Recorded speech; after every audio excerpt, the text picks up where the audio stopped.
In the future, a disaster occurred and brought along countless beasts and mutant creatures, destroying human civilization. But while the outside world was still plunged into chaos and humans had to slaughter one another to survive, this young man was living a dream life. Every day, if he wasn't walking his dog, he was chilling like a patient fisherman. Food crammed his entire warehouse so he could just eat and sleep without worrying about starving to death. On top of that, he was blessed with a ridiculously special portal skill, making monster hunting feel like enabling cheat codes. With top-tier tactics, he'd sneak a quick strike, hide behind the portal, and ambush them from behind, a truly invincible style. This left the monster horde incredibly salty, yet they were still getting backstabbed by his pig-slaughtering spear, without being able to do a damn thing. 19. Inside a quiet room. Nothing could be done. Inside a quiet room. The female secretary respectfully bowed her head. To report to the President of South Korea. Mr. Gao, President, the national address will begin in 1 minute. Looking at the digital clock, ticking to 8:59:20, the leader of the country let out a soft sigh, wondering if time had really flown by that fast. The nationwide power grid had just been restored, leaving only the final 30 seconds to prepare. As soon as the signal was connected, President Kang Moon-taek appeared on every screen and spoke, "My beloved citizens." Before diving into the main content, he urged everyone to turn on their TVs by any means necessary so that as many citizens as possible would know what was happening. From small households to large outdoor screens on the streets, everyone fixed their eyes on him. The president apologized for the sudden nature of the address as well as the inconveniences caused by the power restriction order. He officially declared that martial law had been enacted, at exactly 9:00 p.m. on the 15th. Currently, the military had taken control of media outlets, vital production facilities, and all major routes had been blocked off. Amidst that suffocating atmosphere, he calmly asked to borrow a cigarette from his assistant, disregarding concerns that opposition lawmakers would go mad. He nonchalantly took a deep drag and slowly exhaled the smoke. He revealed the real reason behind this crazy martial law order. Because I want to face an orderly apocalypse. Everyone by now realized that the scenario from the game named Survival Life was actually happening in real life.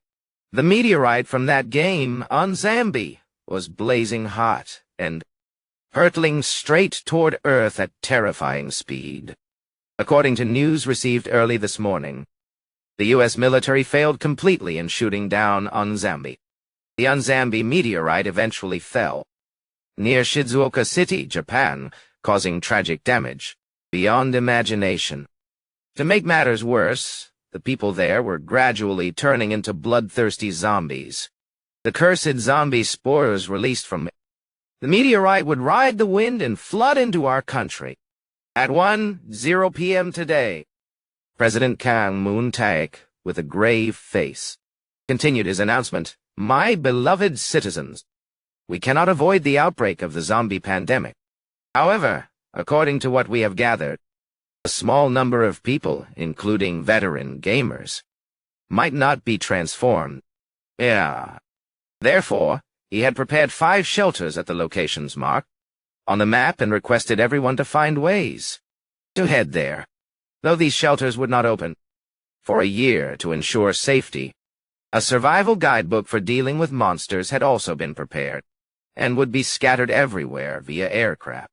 At exactly 10:00 p.m. tonight, all nuclear power plants would shut down. All communications, including the internet and mobile phones, would be completely cut off." Choked up, the president spoke. "This is the final gift I can give you as the president of this country. I wish you all a long and healthy life." No. 84. The TV screen suddenly went black, bringing the fateful address to an end. Not opening the door for a year to ensure? Time turned back to several months ago. when Sanho was still just a gamer known by the handle Kimchi Lover. Every day, he and a few close buddies called each other up to grind the apocalyptic survival game.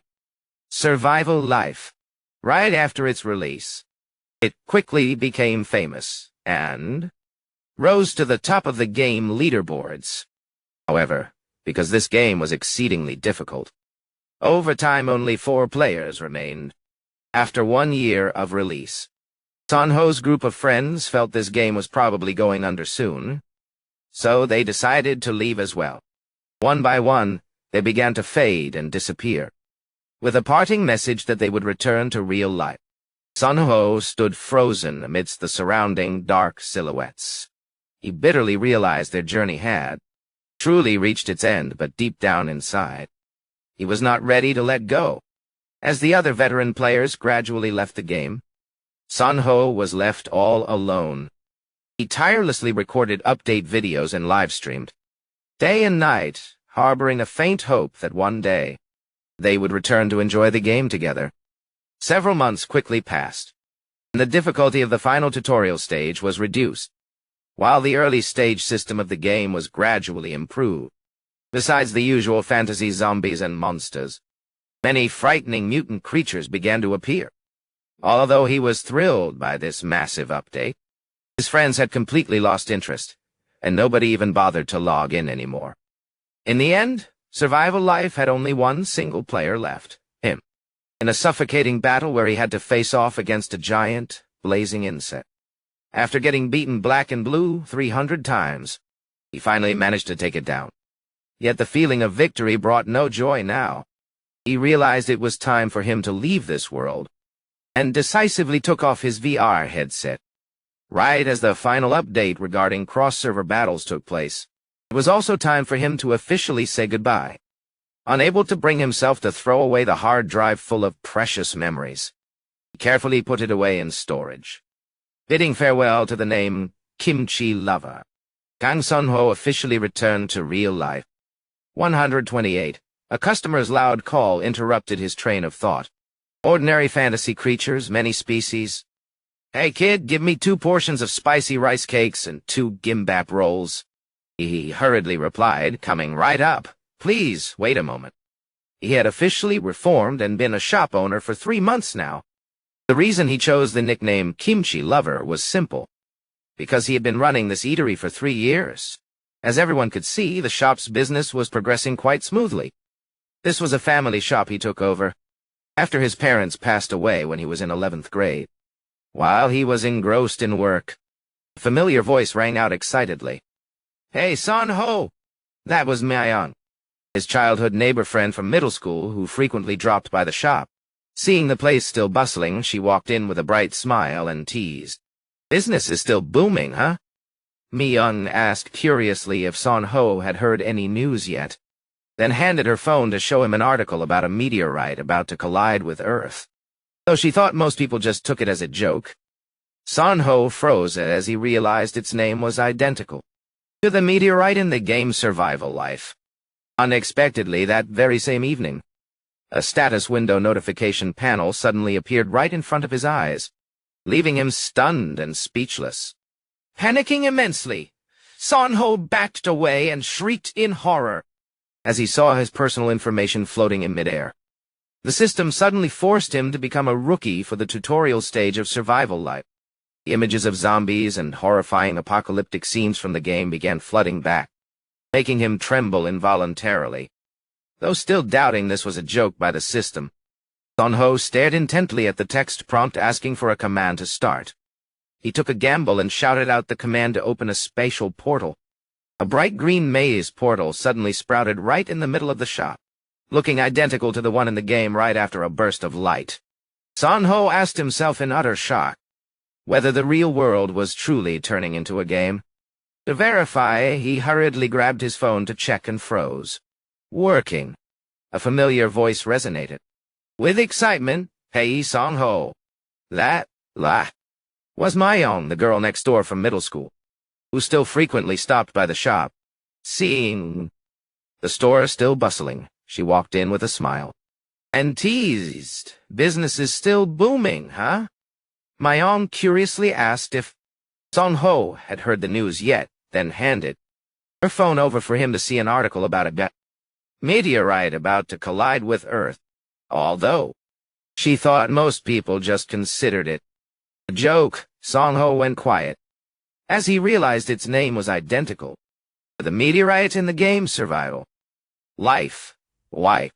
Unexpectedly that very evening, a status window notification suddenly appeared right before his eyes, leaving him stunned and speechless, overwhelmed with panic. Song Ho backed away and let out a terrified scream as he saw his personal information floating in midair. The system suddenly forced him to become a rookie for the tutorial phase of Survival Life. Images of zombies and horrifying apocalyptic scenes from the game began flashing back, making him tremble involuntarily, although he still suspected this was a prank by the system. Song Ho stared intently at the line of text prompting him to enter a command to start. Took a leap of faith and shouted the command to open the space portal. A vivid green maze portal suddenly erupted right in the middle of the shop, looking identical to the one in the game right after a flash of light exploded. Song Ho was flabbergasted, wondering if the real world was truly turning into a game. To verify, he hurriedly pulled out his phone to check and remained frozen upon seeing the image of the blazing meteorite on Zambi on the news site. He held his head, trying to reassure himself that perhaps it was just a random coincidence regarding the Wadiab name, and that he shouldn't jump to conclusions right now. However, fear still consumed him as he thought of the worst-case scenario.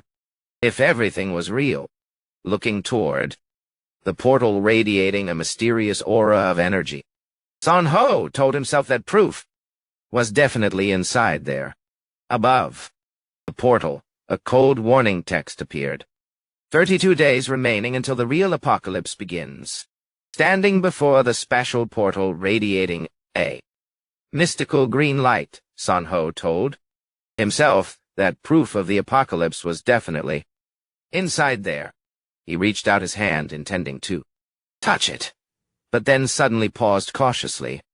Wait, wouldn't it be extremely dangerous to just blindly rush in without thinking? Changing his mind, he decided to conduct a small test by poking a large ladle into the lower edge of the portal.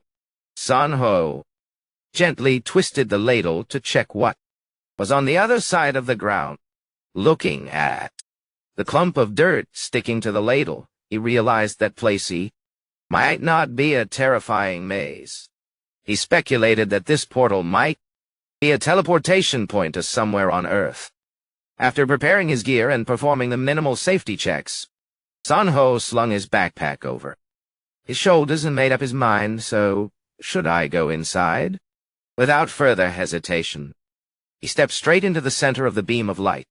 Whoa! Song Ho gasped in utter amazement as what appeared before his eyes was a lush green forest under a crystal-clear sky. Witnessing this majestic natural scenery, he still couldn't help but wonder in shock whether this was reality. However, the biting cold weather quickly dragged him back to reality. His phone was now just for show, since the device had no signal whatsoever. He realized he was in a remote, desolate area where ordinary people could hardly set foot. To prevent getting lost, Song Ho used a marker to mark the entrance location on a tree trunk, not forgetting to note down the time he set foot here. As he walked along the trail, he marveled at the magnificent beauty of this place, feeling as if he were truly in the world of the game Survival Life. Suddenly, a strange noise from the bushes made him startle and raise his guard. A white deer with white, emerald-green antlers appeared before his eyes, and above it was the name Tag Validia. Song Ho was stunned to realize that not only the name, but even its appearance was identical to the creatures in survival life. He wondered if this place was still Earth. Deer stood frozen, staring deeply at him, which startled him a bit. But fortunately, it was not a fierce beast. Sanho told himself that encountering stone monkeys or saber-toothed wild boars would be real trouble. But he was also puzzled since he had never seen this species of valley deer appear in the game before, although he always had a gut feeling that this place was closely tied to the game. He still stubbornly denied it, unwilling to believe in the prospect of humanity's impending doom. However, that faint glimmer of hope quickly flickered out when he came across a strangely glowing tree in the middle of the forest. Standing in front of the floating text sun apple, Sanho could only utter in utter shock. Curious, he picked a golden apple and tasted it. Instantly, a system notification informed him that he had gained extra XP for eating a sun apple for the first time. Sanho was shocked to realize its flavor was identical to the expensive juice once sold in the in-game shop. He blurted out bitterly, "This is crazy." This flavor completely confirmed everything. His suspicion was further reinforced when he discovered traces of goblin waste on nearby stone slabs. Sanho held his head in intense stress, reminding himself to accept the cruel truth. Ha, Kang Sanho, it's time to accept it. With the apocalypse drawing near and his gut feeling proven true, he immediately exited the spatial portal to return to reality and get to work on preparations. He hurriedly pulled out his dusty hard drive to review the videos documenting his early game gameplay. Sanho never expected that his passionate live streams from back then would turn out to be so useful now. With exactly 32 days left until the apocalypse, Sanho diligently rewatched footage of Survival Life, a game filled with harsh and frustrating mechanics. Among them, the most terrifying was rust rot. This disease specialized in ravaging metal, turning modern machinery into useless piles of scrap metal in the blink of an eye. This wicked plague could, too, instantly drag human civilization back to the Stone Age, although it would subside after about 6 months to a year, depending on the region. That was more than enough to completely ruin the modern world. However, Sanho held a massive advantage: his personal spatial portal skill. He hypothesized that if he brought items through this portal, they might be escaped from the influence of rust rot. To prepare for a long-term survival battle, Sanho decided to use all his savings to purchase daily necessities. He gathered everything, from food, medicine, tools to self-sufficient equipment like solar panels. Scrolling through online forums, he could only shake his head in exasperation at the chaotic comments from everyone. As soon as dawn broke, he immediately went to purchase more equipment and conducted an in-person transaction to acquire a 6.5mm rifle. Holding the vital item in his hand, he nodded in gratitude for the quick transaction. The seller also replied cheerfully, "Don't mention it. I really needed this, so I should be the one thanking you." On his way home, carrying the gun case, a sudden thought crossed his mind, making him wonder if he was overreacting to everything. But then he reassured himself that even if the apocalypse didn't happen, at most he would only lose 2 to 3 years to start over from scratch. Arriving at the shop, he put up a closed for 1 year sign and made it clear he had no intention of transferring the lease. While standing dazed in front of the shop, Myung's panicked call suddenly rang out. "Goodness, Sanho." Myung looked at the notice and asked worriedly, "Are you closing down business?" Sanho scratched his head, making excuses that the shop was too old, so he just wanted to renovate it a little bit. The girl immediately switched to teasing mode. Must have made a fortune, huh? Sanho could only smile sheepishly in response. Not that much, really. It's just because the shop is too old. Now are ye? He hurriedly said goodbye to go take care of business, leaving Myung hesitating as if she was about to say something, but didn't. Watching his friend's figure walk away, he wondered what she was planning to tell him. Although he could totally ask for clarification, San-ho decided to stay silent, because before him lay more crucial matters to handle. Returning to the shop, he decisively commanded to open the spatial portal. He felt confident in his playstyle, which naturally leaned toward a hardcore player relying on real physical capabilities. As a veteran gamer, he understood clearly how vital physical strength was in this cruel world. The reason was that in survival life, stats didn't automatically increase upon leveling up. It had to be earned through the results of hunting and exploration. San-ho began practicing archery deep in the forest, wondering if this was actually effective. He was surprised to realize that drawing the bow was much easier than he had imagined. One more time, let's do it one more time. He practiced diligently with the belief that as long as his aim was true, anything was possible. Suddenly, the silhouette of a strange man appeared, urging, "Shoot now!" San-ho startled and replied, "Oh, so you're telling me to shoot right now." He focused intently, drawing the bowstring tight and aiming straight at the target ahead. In that moment, it felt as though a strange connection to past skills was awakening powerfully. The arrow ripped through the wind, flying in a perfect arc before sinking right into settled work matters, leaving behind Mayong, who was hesitating, about to say something before stopping, watching. His friends retreating back grow distant, he wondered what she had intended to tell him. Even though he could easily ask, Song-ho decided to stay quiet because there were much more important tasks ahead of him. Returning to the shop, he decisively gave the command to open the space portal. He felt confident about his own playstyle, which originally leaned toward my way of playing games, being inherently more of a professional player who relies on actual physical capabilities. As a veteran gamer, he understands clearly how important physical power is in this brutal world. The reason is that in survival life, stats do not automatically increase upon leveling up, but must be obtained through the results of hunting and exploration. Sei-ho begins practicing archery deep in the forest, wondering if this is truly effective or not. Oh, is surprised to realize that drawing the bow is much easier than he had thought.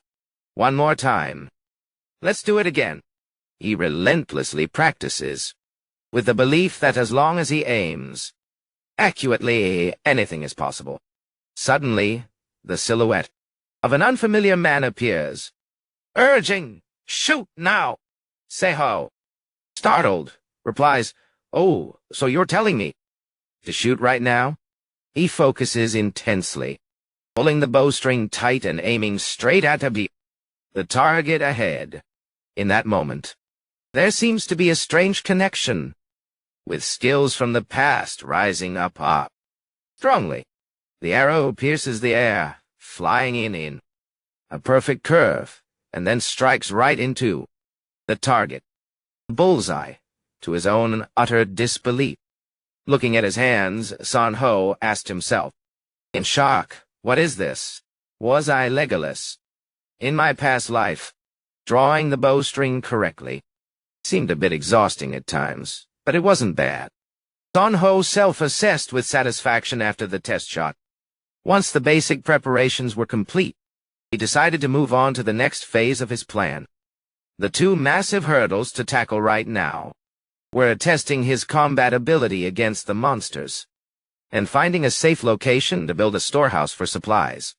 Having no intention of fighting empty-handed, San-ho began planning to transport all the ordered weapons and supplies into this space for safe storage. While walking, he happened upon more brilliant golden apples, and couldn't hide his excitement. "This is crazy! My luck is amazing!" Thoroughly preparing for every situation and planning for the future was his top priority. At this point, he began following the tracks left behind in the forest. I'm pretty sure I saw it around here. Finally, what he was searching for appeared. It was goblin droppings. Checking these tracks helped him pinpoint the monster's habitat, allowing him to find a small target to test his strength. Sanho realized there was only a single goblin wandering away from the pack, a suitable opponent for his first real combat test. Night fell faster than anticipated. Wolf howls echoed from a distance, adding to the tense atmosphere. Damn it got much faster than I thought. But the wolf howls sound pretty far away. Nasivzi. He cautiously moved toward the valley, and finally spotted his prey lurking by the stream. The status window popped up, confirming it was a level 1 goblin, with the cowardly trait, a perfect starter target. Sanho slowly drew his bow, holding his breath. As he aimed straight at the creature before him, "There you are, don't move." With a sharp whoosh, the arrow flew true without a flaw, piercing deep into the monster, giving it time for only a single painful shriek before it collapsed. Sanho observed the result coldly, telling himself not to waste a second arrow on an opponent who was already down. Deciding not to give his target a chance to catch its breath, Sanho rushed in close to maximize his advantage. Even though the arrow was lodged deep, the goblin still fought back frantically with its crude weapon. The two engaged in a fierce close-quarters struggle, metal clashing violently, shattering the quiet solitude of the forest. Sanho's eyes burned with determination. He gritted his teeth, putting all his strength into the finishing blow. "You little brat!" he roared as the monster struggled in desperation. After an intense struggle, his blade finally pierced the target through. The goblin let out a miserable shriek before slumping over. Officially defeated at the hands of the eatery owner. The system immediately displayed a notification. You received 5 points. Sanho slumped onto the ground, breathing heavily from exhaustion. Yet his face could not hide his sheer joy. I took it down! Ha ha! I actually did it!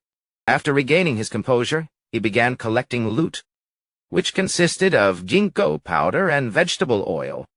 Sanho calculated in his head that combining these two would craft a magic ointment, very useful for the upcoming journey. However, he quickly realized he had to dispose of the carcass immediately. Now I need to dig a hole fast, otherwise the foul smell will attract other predators. Although this place will soon become a dangerous goblin graveyard. Done. While engrossed in work by the stream, Sanho suddenly froze when he saw fish swimming around. Oh, is that red salmon? A terrifying memory from the game's survival life suddenly flashed back, causing his face to lose all color. Wait, if this is the valley where red salmon live. He realized the horrifying truth in shock. No way. From behind, a massive pair of glowing red eyes suddenly flashed in the dark, radiating a spine-chilling, murderous intent. A colossal menace with a bizarre, terrifying form loomed into view, accompanied by an haunting name tag, Owlbear. Sanho stood frozen in place, feeling death looming close, as he faced a monster far beyond his current capabilities. I'm totally dead. Meanwhile, the countdown timer ticked away coldly. Exactly 31 days remaining until the real apocalypse. In that moment of facing death, memories from his time as the streamer Kimchi Lover suddenly rushed back into Sanho's mind. He recalled his lively live streams where he excitedly greeted everyone. Hello everyone, Kimchi Lover here. Back then, he was making a video compilation about monsters inhabiting the deep forest. A wealthy viewer with a rather poor-sounding username donated 5,000 up front, along with an expectant message, making the stream's atmosphere incredibly lively. Sanho smiled brightly, as expected from Poorman. Thanks for the support. After explaining goblins and kobolds in the previous session, he placed special emphasis on the bugbear, something everyone absolutely had to stay away from. However, he affirmed that the most terrifying creatures in the forest were actually werewolves and owlbears. According to his analysis, owlbears establishing their own territory disrupted the balance of the monster ecosystem, turning them into absolute rulers. Looking back at the old footage, Sanho couldn't help feeling nostalgic. Looking back, those really were good times. He remembered virtual friends like Gimmon or even King Dog, people who had shared the passion with him. He had even given detailed instructions on how to deal with an owlbear. But he wondered why at this life-and-death moment he was only recalling those happy memories. Could this be the life flashing before your eyes phenomenon before dying that people always talk about? Sun Ho immediately rejected the thought. He felt like this was a memory reel sent by his old friends to help him regain his senses. He forced himself to calm down and think, "Come on, Kang Sun Ho!" Based on game knowledge, owlbears had a habit of tearing apart everything in sight when hungry. But the fact that the giant walking mummy was standing dead still meant it wasn't hungry at all right now. In other words, there was only one thing that could ruin its mood. And that was him trespassing into the red salmon's territory. The only way to save his little life was to lay all his cards on the table. Sun Ho told himself that even if his mind belonged to Kimchi Lover, this body was still Kang Sun Ho's. He gritted his teeth with intense determination, knowing he had to act immediately if he wanted to survive. "Come at me!" Sun Ho roared defiantly. The glowing red eyes of the owlbear flashed as it charged forward at a terrifying speed. He knew very well that this creature was extremely sensitive to light, and that was the key to turning the table. With only one shot at this, he pulled out a high-powered flashlight, preparing for the decisive strike. To create the strongest flash effect, he had to shine it directly into the opponent's eyeballs. Sun Ho bravely charged forward, leaping onto the giant monster. He pressed the flashlight right up against its eye and activated maximum power. A blinding burst of white light erupted, causing the owlbear to howl in agony and completely lose its orientation in an instant. An alarm clock rang incessantly, bringing Sun Ho back to reality. He woke up on the floor, his entire body aching as if he had just been through an actual battle. Looking at the clock pointing to 8:00 a.m., he wondered in shock whether he had passed out right after escaping through the spatial portal. The memories of fighting the goblin and the confrontation with the owlbear remained crystal clear, making him shudder. He swore to himself that he wouldn't touch or face that monstrous beast ever again, even if it killed him. Hunger began to gnaw at his stomach. He suddenly— Warmth. Aye. Seiho smiles brightly. Oh, just as expected from Poman. Thank you for the support. After having explained about goblins and kobolds in the previous session, he specially emphasizes the bee creeper, something that anyone must absolutely stay away from. However, he asserts that the most terrifying creatures in the forest are actually the werewolf and the owlbear. According to his analysis, the owlbear, establishing its own territory, destroyed the balance of the monster ecosystem, turning them into absolute rulers. Looking back at the old footage, Seiho cannot help feeling emotional. Looking back, those were truly beautiful times. Wow. He remembers virtual friends, like Gimmon or even King Dog. Those, the ones who shared his passion. Even the way to deal with the owlbear was once thoroughly instructed by him. But he wonders why in this life-or-death moment he only remembers happy memories. Could this be the life flashing before your eyes phenomenon before death that people often talk about? Ho immediately denies it. He believes this is like a sequence of memories that old friends brought forth to help him wake up. He forces himself to calmly think, "Come on, Kang Seiho." Based on knowledge from the game, owlbears have a habit of tearing everything inside apart when they feel hungry. But the fact that that giant moving mummy is still standing completely still shows that currently it isn't hungry at all. In other words, there is only one single thing that could ruin its mood. That is the fact that I trespassed into the territory of the red salmon. The only way to keep this small life is to lay an open hand. Seiho says to himself, even if his mind is Kim Bap Lubbed, or whatever, this body is still Seiho's. He grits his teeth with ill determination, knowing he must act immediately if he wants to survive. Bring it on. Seiho roars, full of defiance. There. Glowing red eyes of the owlbear flash, and it charges with terrifying speed.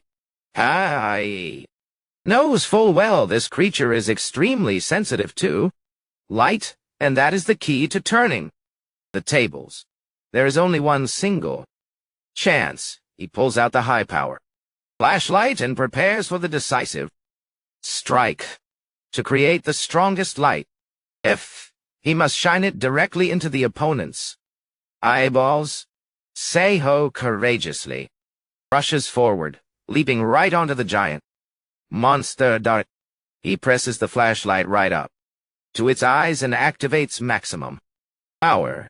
A blinding flash of white light bursts forth, making the owlbear roar in pain and completely lose its orientation in an instant. The alarm clock rings continuously, bringing Sei-ho back to reality. Hey! Wakes up on the floor, feeling his entire body aching as if he had just been through an actual battle. All. Seeing the clock point to 80 am, he wonders in shock whether he passed out right after escaping from the dimensional gate. The memories of fighting goblins and the confrontation with the owlbear were still vividly clear in his mind, making him shudder. He silently swore he would rather die than encounter that giant monster ever again. Grumbling hunger began to strike. He suddenly remembered he hadn't eaten anything since yesterday afternoon. Just as he tried to stand up, Sun-ho suddenly collapsed onto the floor. His legs were completely drained of strength. He gasped weakly in exhaustion. My legs don't have any strength left. Suddenly remembering the bag of items brought back from the portal, he quickly pulled out a sun apple and took a massive bite out of it. Instantly, a notification appeared, confirming the apple's effect was helping him recover his stamina. A warm stream of energy flowed throughout his entire body, making him feel absolutely ecstatic. He finally felt alive again. Once his strength returned, he decided he had to go fill his growling stomach right away. At an eatery, Sun-ho was stunned to see Myung sitting right in front of him. He asked awkwardly why she was there, but she just smiled brightly and replied, I came to eat. This is my favorite spot. Seeing Myung sitting at the same table, Sun-ho had no choice but to accept having a companion for the meal. While eating, he suddenly asked her about last time. Have you tried checking your status window? Myung excitedly confirmed it, and only then did Sun-ho understand why she had hesitated to tell him something earlier. Myung showed him her phone with news about cash and convenience stores, suddenly vanishing into thin air, asserting, I'm telling the truth. This is real. Looking at her serious expression, Sun-ho wondered whether this friend of his was overly naive or truly pure-hearted. When asked back, he chose to lie. Yeah, I tried too, but sadly nothing popped up for me. Under these circumstances, he believed his lie was entirely justified. The spatial portal skill he received was meant for personal use, not for teamwork, and revealing his trump card before safety was guaranteed was no different from committing suicide during an apocalypse. To Sun-ho, the fact that Myung asked about awakening held a very special meaning. Suddenly, Myung lowered her face apologetically. Sun-ho, I'm sorry. Seeing him look completely clueless, she choked back tears and confessed she had lied about one thing. Seeing his friend feeling so remorseful, Sun-ho gently stepped in like a gentleman to smooth things over. You don't have to tell me right now, we still have time. Whenever you build up enough courage, tell me then. Now, well... After saying goodbye, Sun-ho returned home, and found packages stacked high like a mountain right in front of the door. The items he ordered were being delivered one after another. He smiled and greeted the delivery driver. Thank you so much for your hard work, sir. The driver cheerfully replied, Oh, don't mention it, it's my job. Sun-ho briskly moved to clear away this miscellaneous pile of goods, taking them up to the rooftop and the second floor for immediate use. He started unboxing and preparing gear for today's operation, including a gas mask, a fire suit, a fire axe, spray paint, and even a handheld telescope. Today's mission was to find a safe space to serve as a shelter. Shouldering the axe, Sun-ho told himself. I've got to claim it, right? he decisively stepped through the spatial portal into the forest. Finding a shelter turned out not to be as difficult as he had thought. Earlier, while tracking the old goblin marks, he happened to discover a rather suspicious location. Sanho hid behind the bushes, observing the entrance to a pitch-black cave, and inwardly judged, this place is truly perfect to use as a base, right? However, the important thing was knowing exactly what kind of monsters inhabited it. He pulled out his telescope to get a closer look. Seeing the footprints left on the sandy ground, he gasped in surprise. Oh, these are kobold footprints. A sinister smile spread across Sanho's face. He wondered, what kind of luck is this? His plan was to use smoke to eliminate the monsters without exerting too much effort. After checking the wind direction carefully, Sanho knew that kobolds were diurnal, so right now they were definitely fast asleep. This would make his attack more fatal than ever. He diligently gathered dry firewood and piled it into a gigantic wooden fortress, right outside the entrance. Is this enough? He asked himself, then began pouring gasoline over the pile. The final step was simply lighting the fire to burn the kobolds inside alive. The first two kobolds began peeking out from the darkness of the cave. Sanho identified them immediately, kobolds. Instead of hiding, he nonchalantly threw out a provocative greeting. "Oh, hello!" Taking advantage of the two monsters' utter bewilderment, he charged forward like the wind, wielding his axe. A sharp swing cut down the enemy in the blink of an eye before they could even regain their senses. Looking at the corpse at his feet, Sanho wondered if the sleepy state counted as a debuff in this world. He realized he had more than enough strength to finish them off with a single hit right now. Right after that, a system notification popped up, confirming he had officially reached level 1 and gained a total of 4 status points. Wasting no time, he decided to start his plan before the others could wake up. Sanho lit the firewood, causing thick clouds of smoke to pour into the cave. In survival life, all creatures in the early stages had a common weakness. They were extremely vulnerable to sudden natural phenomena.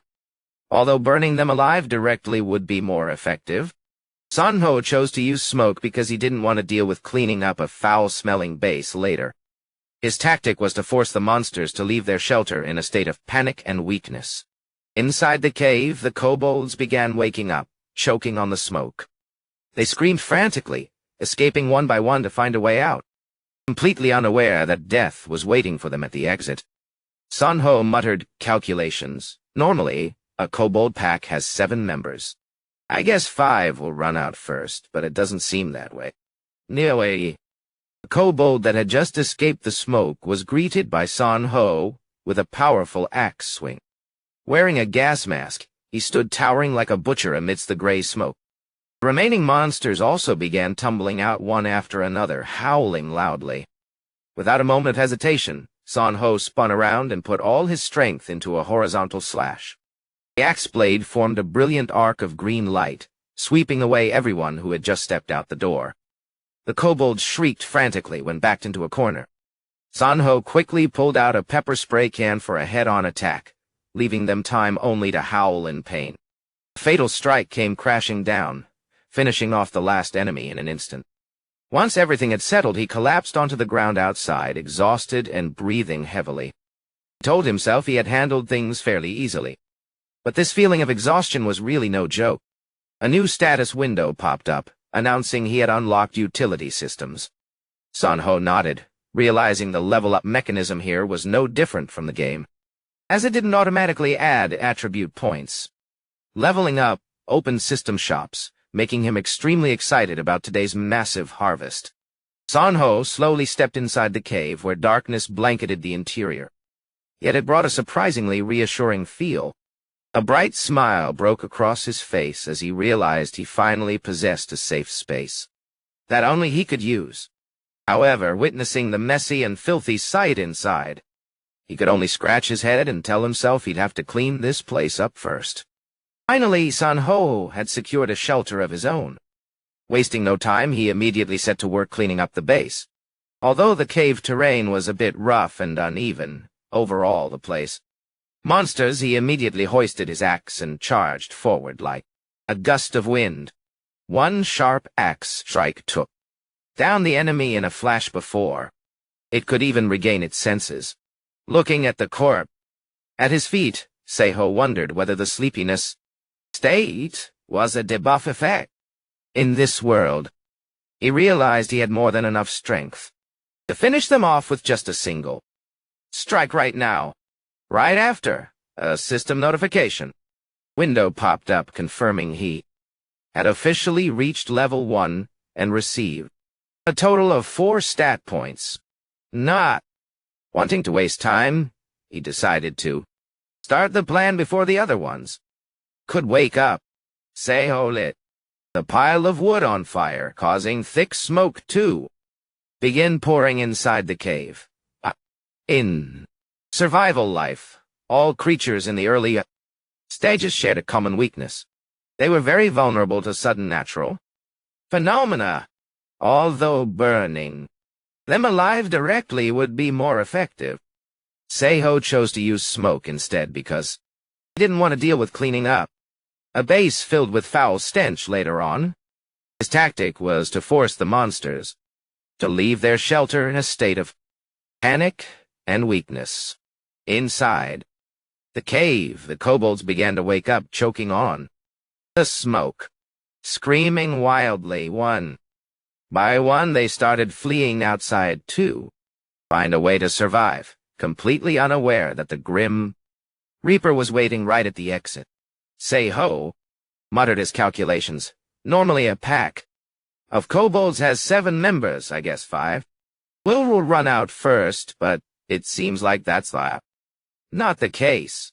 A kobold that had just escaped the smoke was met head-on by a Seiho with a powerful axe swing, wearing a gas mask. On his face he stood tall, like a butcher amid the gray smoke. The rest of the monsters also began pouring out one after another in a flurry of screams. Without a moment of hesitation, Seiho swung his body, channeling all his strength into a horizontal slash.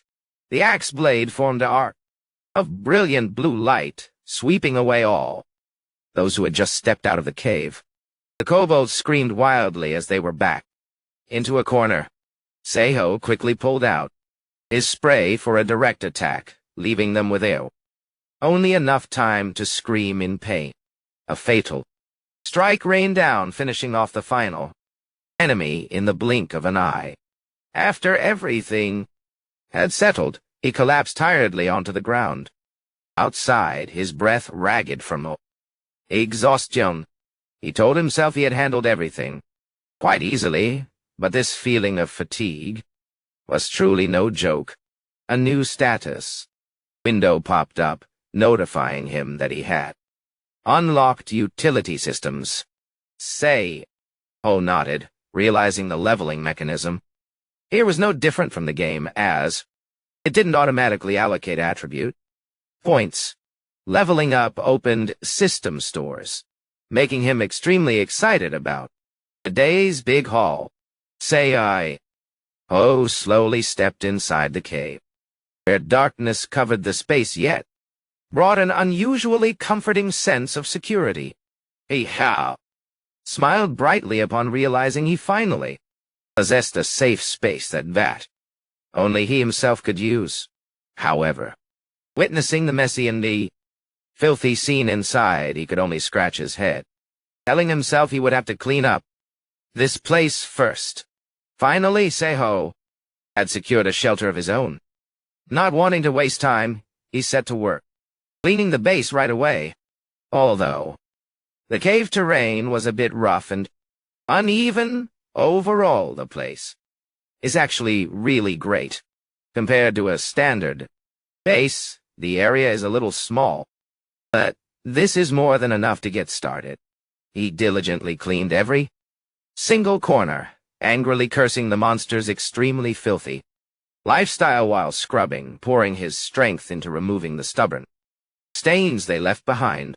Although it was hard work, his heart felt significantly relieved knowing he had secured a safe location before the 32-day deadline expired. To turn this into a livable place, He decided to make a breakthrough step. "I'll connect it here," he muttered, then dragged a long water pipe from his eatery through the spatial portal, straight into the cave, with a miraculous high-pressure spray gun in it. And he immediately switched to large-scale deep cleaning mode. I'm going to turn this place into the ultimate base. Promised himself to renovate this place to be so comfortable that he could survive here for at least the next year. The sound of rushing water echoed throughout the cave, washing away all the lingering traces of the kobolds. Watching the murky water gradually turn crystal clear, he knew he was heading in the right direction to build his impregnable fortress. Standing from the inside and looking out toward the entrance, he nodded with satisfaction. The view from the cave mouth wasn't bad at all. If he installed a sturdy door, it would be perfect. The ground after being cleaned up had also become quite level. He calculated that simply spreading out a few mattress pads would provide a decent sleeping spot. Suddenly, light glowing from strange stones caught his attention. "And these things are mana crystal!" He picked them up and realized they glowed very brightly, making them completely usable as light sources to replace electric lamps. Delighted, he immediately went around distributing these natural light bulbs all over the cave, feeling that the previously dark space had now become much more magical and cozy. It's starting to look like a real base now. He smiled proudly at the fruits of his labor. The next morning, he woke up in his familiar room with an aching body all over. My whole body hurts so much," he groaned as he tried to move his arms, looking at the combo of crisscrossing injuries, both sore and aching, all over his body. He could only tsk and comfort himself. Wow, these scars really didn't come out of nowhere. No. Despite his exhausted body, he knew he couldn't stop. Looking at the pile of spoils placed on the table, ranging from the sun apples to monster hides and a hunting knife, he sighed softly. "Even so, I really don't want to eat any more sun apples. I'm sick to death of them." Brushing aside his lack of appetite, he picked up a small pouch and decided, "First, I need to check their effects. Mana crystals." Sun Ho began crafting recovery ointment by mixing ginkgo powder and oil in a 5:5 ratio. He stirred diligently until the mixture turned thick, and the system immediately notified him that he had successfully created a primitive ointment. As he applied the medicine onto his wound-covered arm, he felt a noticeable soothing sensation. "It really helps me recover a bit." Although glad that this medicine acted like a booster potion, he still couldn't help feeling weary. But do I really have to do this every time? He fell deep into thought about raising his physical stats. Sun Ho understood he had no choice but to accept this brutal playstyle, because the world's difficulty would surge drastically before the real disaster began. Instead of holed up in ruins, he realized, a non-combat area would be a much more advantageous terrain. A bold idea suddenly flashed across his mind. Wait a second. What did I just think of? He began imagining a large ship out on the ocean, even though he knew this was a direction completely outside the game's main storyline. That night, Sun Ho diligently researched information about scrap-filled islands and abandoned ships. He wondered if game logic would actually apply in real life. Either way, to him, a giant ship was far better than a dark cave. He decided he needed to thoroughly look into the long-term underground events to prepare a flawless combat plan. Looking at the giant mobile grocery warehouse piled high on the rooftop, he told himself that money was just fleeting right now.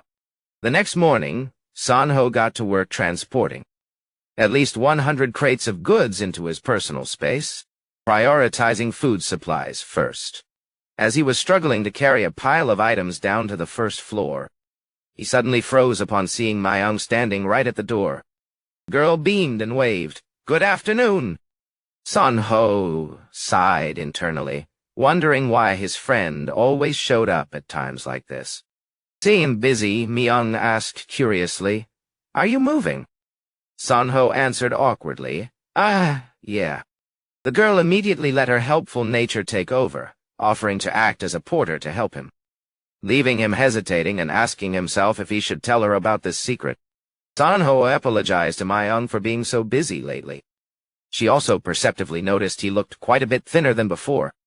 He nodded softly in acknowledgement and then asked her for a favor.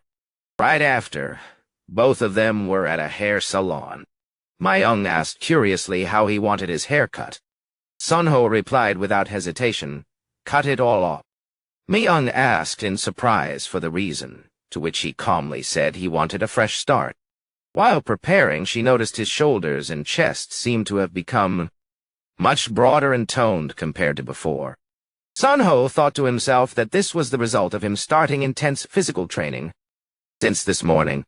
While working, Mayong mentioned her father was furious, constantly complaining about people leaving and the commercial rental situation turning terrible. While they were chatting, the door chime rang, signaling someone stepping in. A blond guy with intricate tattoos covering both arms appeared with a thoroughly intimidating look. It seemed this blond guy wanted her to join some crew of theirs, but since she hadn't agreed yet, he was starting to lose his patience. He told Mayong to step aside so he could handle this matter, feeling it was a waste of his tight schedule on show-offs like this. Sunho immediately stood up and told him to get the hell out. Trashy thugs aren't welcome here. The blond guy thought he misheard and sneered threateningly. "What did you just say?" However, the murderous intent radiating from Sunho's eyes made him shudder in terror, feeling as though his life was under grave threat. To save whatever face he had left, the guy threw out a weak excuse. "You're lucky today," and decisively rushed off in a hurry.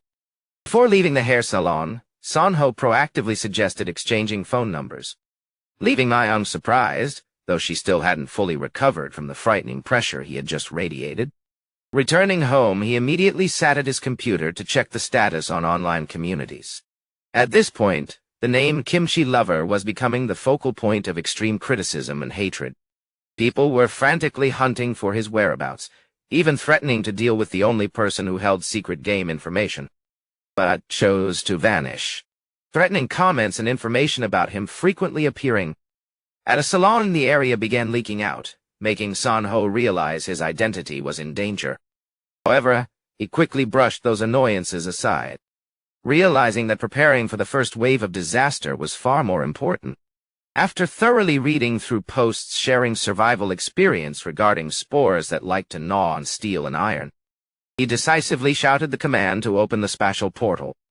An intense blue light instantly erupted, engulfing the entire room. Over the next 2 days, he poured all his focus into reinforcing his secret base. To expand the area of this cave, he had to transform into a miner, diligently quarrying rock, carefully smoothing everything out evenly. When night fell, standing under the bright full moon, he had a moment. Nosily insisted on doing heavy lifting to help him, making him hesitate and ask himself whether he should tell her about this secret or not. Seiho offered an apology to Mayong for being so busy lately. His friend also perceptively noticed that he looked much thinner than before. He nodded slightly in agreement, and then asked her to do him a favor. Right after that, both of them were at a hair salon. Mayong curiously asked what style he wanted. "Say?" Ho replied without hesitation, "Cut it all off." Mayong asked for the reason in surprise. He simply, calmly said that he wanted a fresh start. While preparing, she noticed his shoulders and chest seemed to have become much broader and firmer than before. Seiho thought to himself that this was the result of him having started insane physical training since this morning. Mayong talked while working, mentioning that her father was very angry. He constantly complained about people leaving and the retail space leasing situation worsening. While they were chatting, the door chime rang to indicate someone had entered. A blond young man, covered in dense tattoos on both arms, appeared with an extremely threatening look on his face. It seemed this blond guy wanted her to join some guild or group of theirs. She still hadn't agreed, so he was starting to lose patience. "Oh, Iwawanawa?" demanded Mayong step aside so he could handle this matter. feeling it was too much of a waste of his limited time on people who love to show off. Seiho immediately stood up and told him to get the hell out. This place does not welcome trashy gangsters.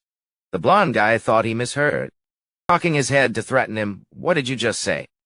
However, the murderous intent emanating from Seiho's eyes made him shudder in terror, feeling as if his life was under serious threat.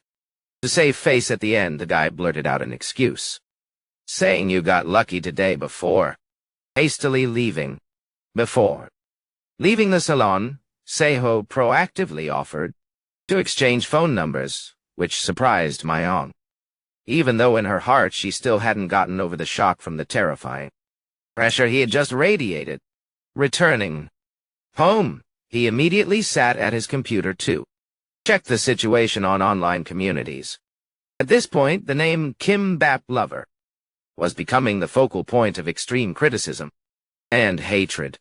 People were frantically hunting for his whereabouts, even threatening to handle the only person holding secret information about the game who chose to vanish instead.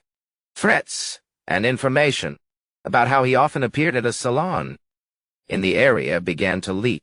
Even threatened to handle the only person holding confidential information about the game who chose to disappear instead. Threats and information about him frequently showing up at a local salon began to leak out, making Seiho realize his identity was in danger.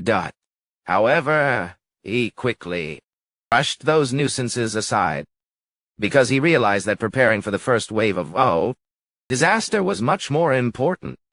After scouring posts sharing survival experiences about those spores that had loved to gnaw on steel and iron, he decisively shouted the command to open the dimensional gate. A fierce stream of blue light immediately exploded and enveloped the entire room. For the next 2 days he poured all his focus into reinforcing the secret base to expand the area of this space. He had to transform into a mining worker, tirelessly hacking away at rocks, carefully smoothing everything out evenly. When night fell, standing under the bright, radiant full moon, he had a little time to reflect on his rapidly changing situation. Amidst the quiet darkness, an idea struck him to fight fire with fire. He clenched his fists, telling himself he was no hero, so there was no need for so-called sense of responsibility or noble duty. His sole goal at this moment was simply to survive at all costs. However, just as he made up his mind and turned to leave, a strange noise suddenly echoed from behind. He turned around startled, freezing in shock as he saw a bone creeper had appeared out of nowhere. A terrifying skeletal creature with glowing eyes and razor-sharp claws was closing in right behind his back. His heart pounded violently, making him wonder if it was because he was utterly terrified, or because his heart was about to be devoured by that monstrous abomination. This whole situation was truly as bad as it gets. A horrific explosion suddenly erupted, consuming everything in bright red flames. The entire forest was engulfed in a sea of fire, marking the beginning of the terrifying days ahead, until the real apocalypse actually struck. In the dark night and thick fog, Sonho lay collapsed on the cold ground. A hand twitched slightly, and then he suddenly bolted upright, coughing violently in pain. Still in shock, he sat down, clutching his head as he tried to recall what had just happened. What just... Looking at the shattered pieces of his enemy's bones scattered all over the place, he realized the horrifying truth. Right, a bone creeper actually appeared. Sonho stared blankly at his hands, wondering how he was still alive after that attack. Memories of that life-or-death moment when the monster exploded came back vividly in his mind. He realized he had passed out right after the bone creeper blew itself up, and the proof of that lucky victory was lying right before his eyes. Sonho tremblingly picked up a brightly glowing blue crystal. Here it is, the bone creeper's core. Instantly, a system notification popped up, congratulating him on officially ranking up to level 2. His stats in strength, agility, stamina, dexterity, and intelligence all increased simultaneously. He breathed a sigh of relief. Leveling up had gone as planned, and at least he had managed to get his hands on this core.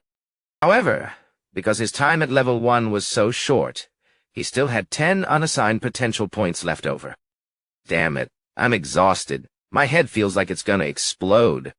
Unable to hold out for another second, he gathered the last of his remaining strength and issued a command. Open spatial portal. As soon as he got back home, Sanho immediately set to work, treating the injuries on his body. Sanho gritted his teeth, enduring the intense burning pain as he applied medicine to the open wounds. The stinging sensation penetrated every fiber of his flesh, making him groan in spite of himself. It hurts so much. Once he had temporarily bandaged himself up, overwhelming exhaustion swept over, taking over his entire mind. He muttered, "So tired.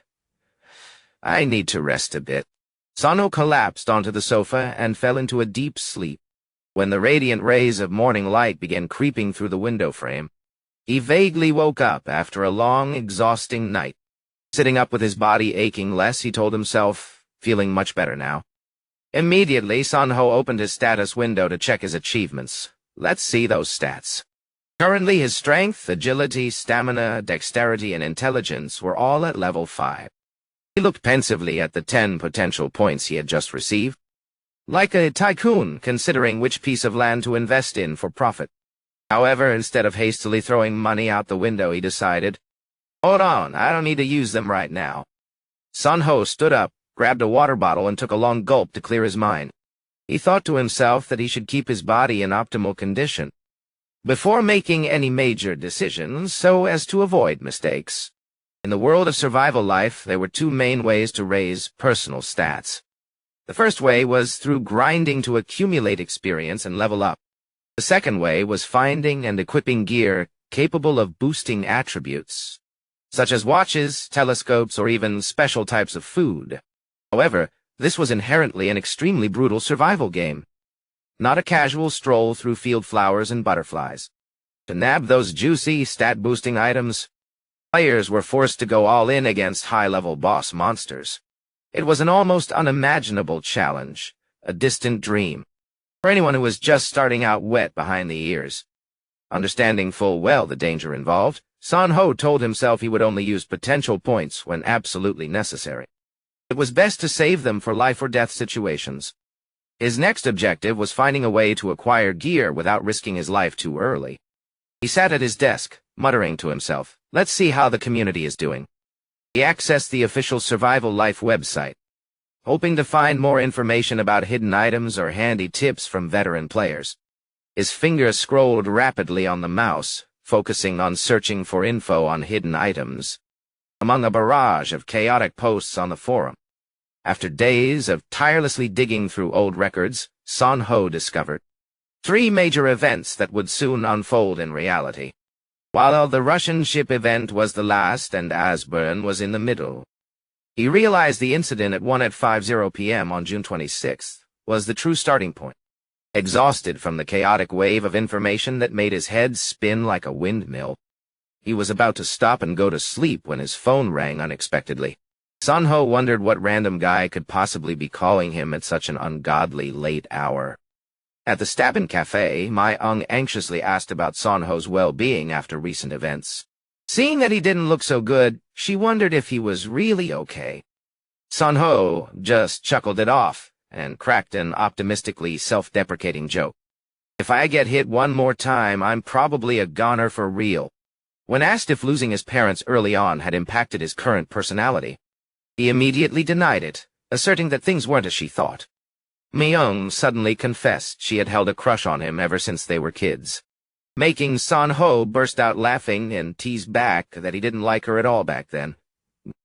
She brought up last winter when he was surrounded and assaulted by a group of strangers right on the street. Myung admitted she was terrified at the time because those guys looked scary, while also feeling deeply guilty for not being able to help him back then.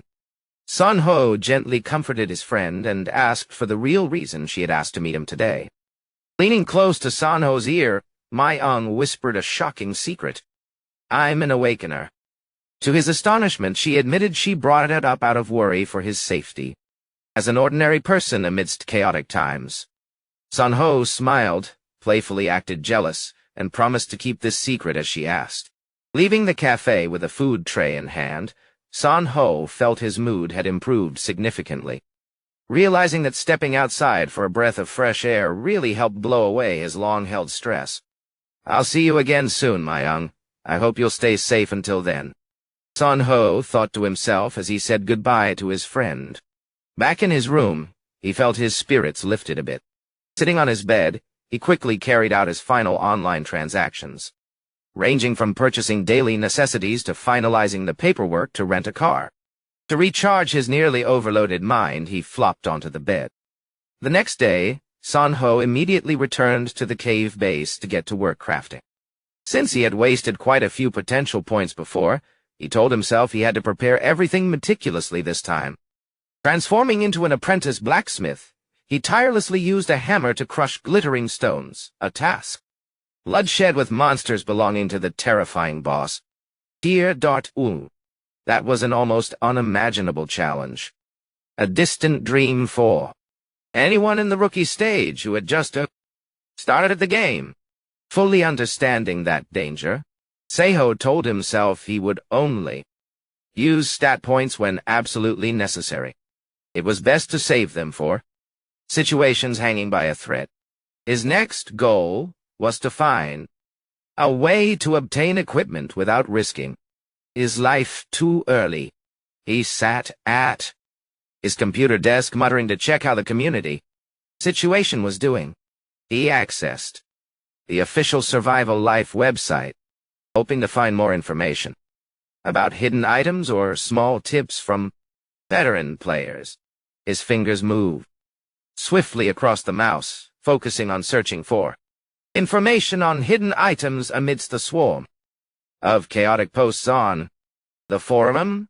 After many days of tirelessly digging through old records, Seiho discovered 3 major events that would soon take place in reality. While the Russian ship event was last and Asburn was in the middle. Russia was the last and Asburn was in the middle.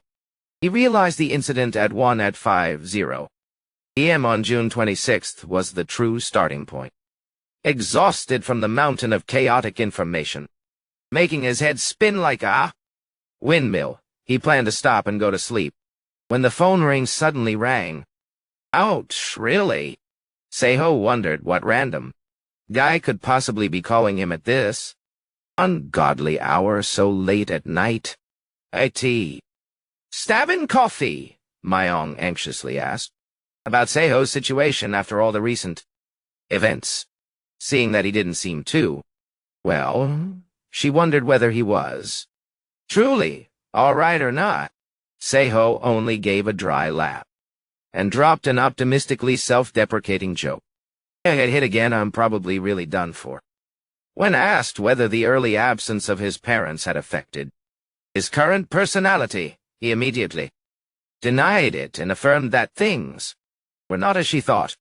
Myong unexpectedly confessed that she had had a crush on him since they were both kids, making Seiho just burst out laughing and tease her back that back then he didn't like her at all. She brought back the memory of last winter when he was surrounded and assaulted on the street by a group of strangers. Myong admitted that back then she was very scared because those guys looked so terrifying, while also feeling extremely guilty for not being able to help him at that moment. Seiho gently comforted his friend and asked the real reason she invited him to meet today. Leaning close to Seiho's ear, Myong whispered the earth-shattering secret. I am an awakened one. Before his astonishment, she admitted she told him because she was worried for his safety as an ordinary person in these chaotic times. Seiho smiled, jokingly envious, and promised to keep this secret safe as she requested. Laughed, expressed a witty jealousy, and promised, leaving the shop with a tray of food in his hand. Seiho felt his mood had gotten much better and realized that going outside to breathe fresh air really helped him dispel his long-held stress. I will. See you again soon, Myong. I hope you will stay safe until then, Seiho silently thought while saying goodbye to his friend. Returning to his room, he felt his spirits lifted a little bit. Sitting on his bed, he quickly executed the final online transactions, from buying necessity items to completing the rental procedures for A products, right up to finalizing the lease procedure for A car. To recharge energy for his nearly overloaded head, he flopped down on the bed. The next day, Seiho immediately returned to the base inside the cave to get to work on crafting, since he had wasted quite a few stat points earlier. He told himself that this time he had to prepare everything meticulously. He transformed into an apprentice blacksmith, tirelessly using a hammer to crush glimmering stones, a job that required patience and an extremely steady while carefully lighting a fire. For refining, a spark unexpectedly shot out and hit him, making him jump up in pain, dying. Finally, his effort to be the golden face of the burn-enduring community paid off when he held in his hand a brightly glowing flame seed. The next step was to crush them into fine powder to prepare a special mixture. Seiho looked with satisfaction at the result and told himself it looked pretty good. Although the process was a bit manual, he began mixing the glimmering stone powder with tree resin and a hardening agent to create a reflective paint capable of repelling monsters. After finishing the painting process, he proceeded to install the door for his base. Returning to reality, Seiho sat inside the newly rented car and felt extremely satisfied with his decision. Splurge. Everything has been prepared, he muttered as he rechecked the storage compartment packed with essential goods and rescue equipment in the back. His eyes showed clear determination as he gripped the steering wheel tightly. Time to head out. He decisively started the engine, ready to set off to execute his next plan. His destination this time was Jisan. The car sped along in the quiet night of the city, carrying the last hope of survival for a veteran gamer. Time was running out. The cold countdown clock announced there were exactly 25 days left until the apocalypse officially began. Late into the night, Seiho parked the car at the parking lot of Jirisan National Park. Amidst torrential rain he made use of the little time left to compose his mind by rewatching videos, old tutorials on his phone. After doing a comprehensive review and thoroughly checking his pile of gear to the teeth, from weapons, flashlights, everything was ready for the hunt. Right at 12 midnight, Seiho put on a green raincoat and began taking action. Although in his heart he couldn't help feeling nervous, he still decisively stepped into the quiet night. He briefly wondered when he saw all the lights in the park were completely turned off, asking himself whether this was an unexpected mishap or not. Heading deep into the forest under the dense rain, Seiho began to lose patience, wondering when the orcs would bother to show their faces. He remembered clearly that he had seen them in this area during previous live stream sessions, but under such heavy rain, they probably wouldn't show up, right?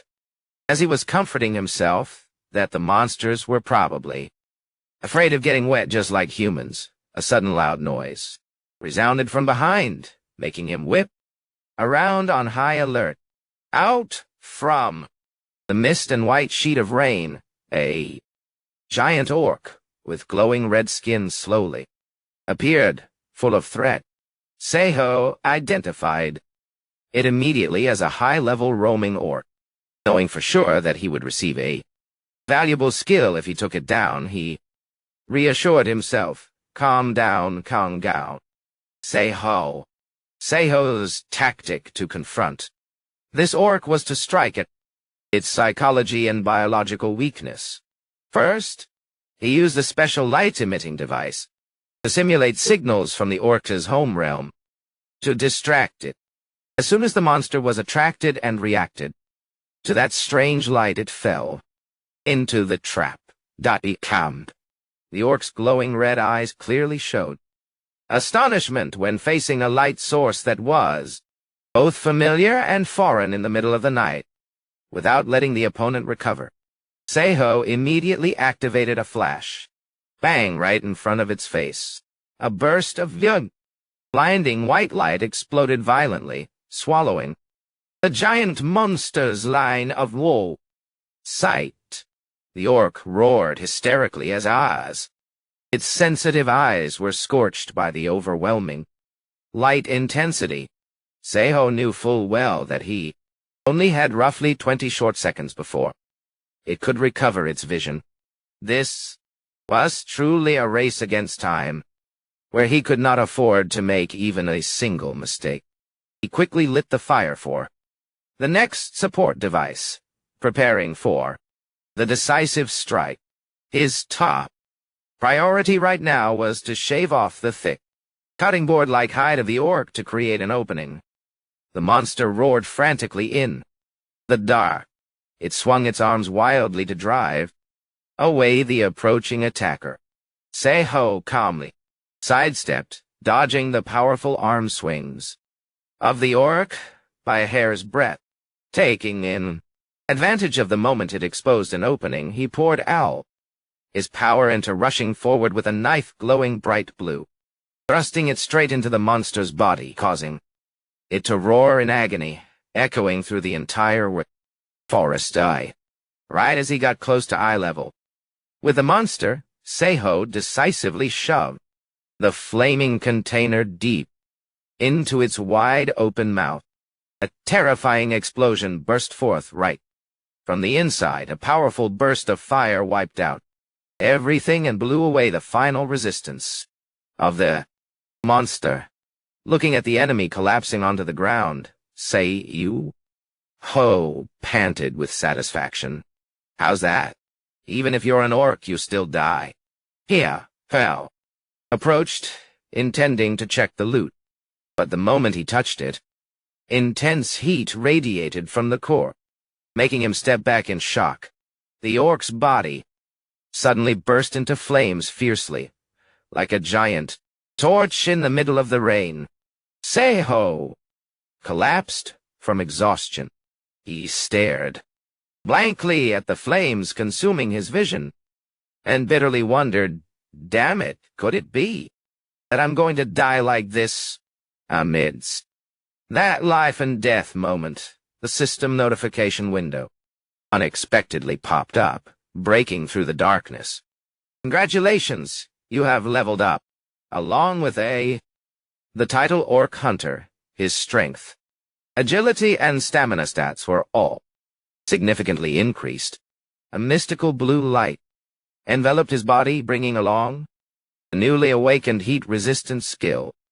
Seiho dragged himself up, hurriedly opening the status screen to look around and check his status. What is this? It's completely different from what I knew in the game. Right now, his level had officially leaped straight up to level 5, standing before the giant corpse of the Red-Eye leader, which was gradually fading away. Seiho wondered too. Himself, anyway. What should I do with this thing? He pondered deeply. Would leaving a high-level monster corpse behind it really be a wise move? Inside his heart, an extreme sense of unease welled up regarding the future ahead. If what Mayong said was true, the current world already had thousands of awakened ones hiding themselves. Seiho stood frozen in the middle of the night, feeling the invisible pressure from countless, mysterious dark shadows surrounding. And they would cause chaos and destroy everything just for personal gain. Seiho bitterly realized that this world would soon turn into a hell on Earth, a place filled with those no longer worthy of being called human. Standing under the pouring rain beside the monster's corpse, he knew that humanity's time was running out. A chilling sensation ran down his spine as Seiho stared closely at the orc's heart, something that was radiating a massive amount of mana. The system suddenly announced that he received the title Corpse Cleaner. Unable to delay any longer, he hurriedly gathered the sweet loot and told himself he had to leave this place immediately before being caught by anyone.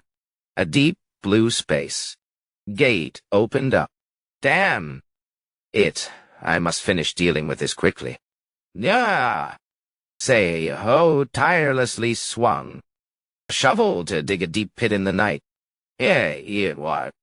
Understood clearly that if the police or military found this corpse, they would intervene immediately and everything would become immensely troublesome.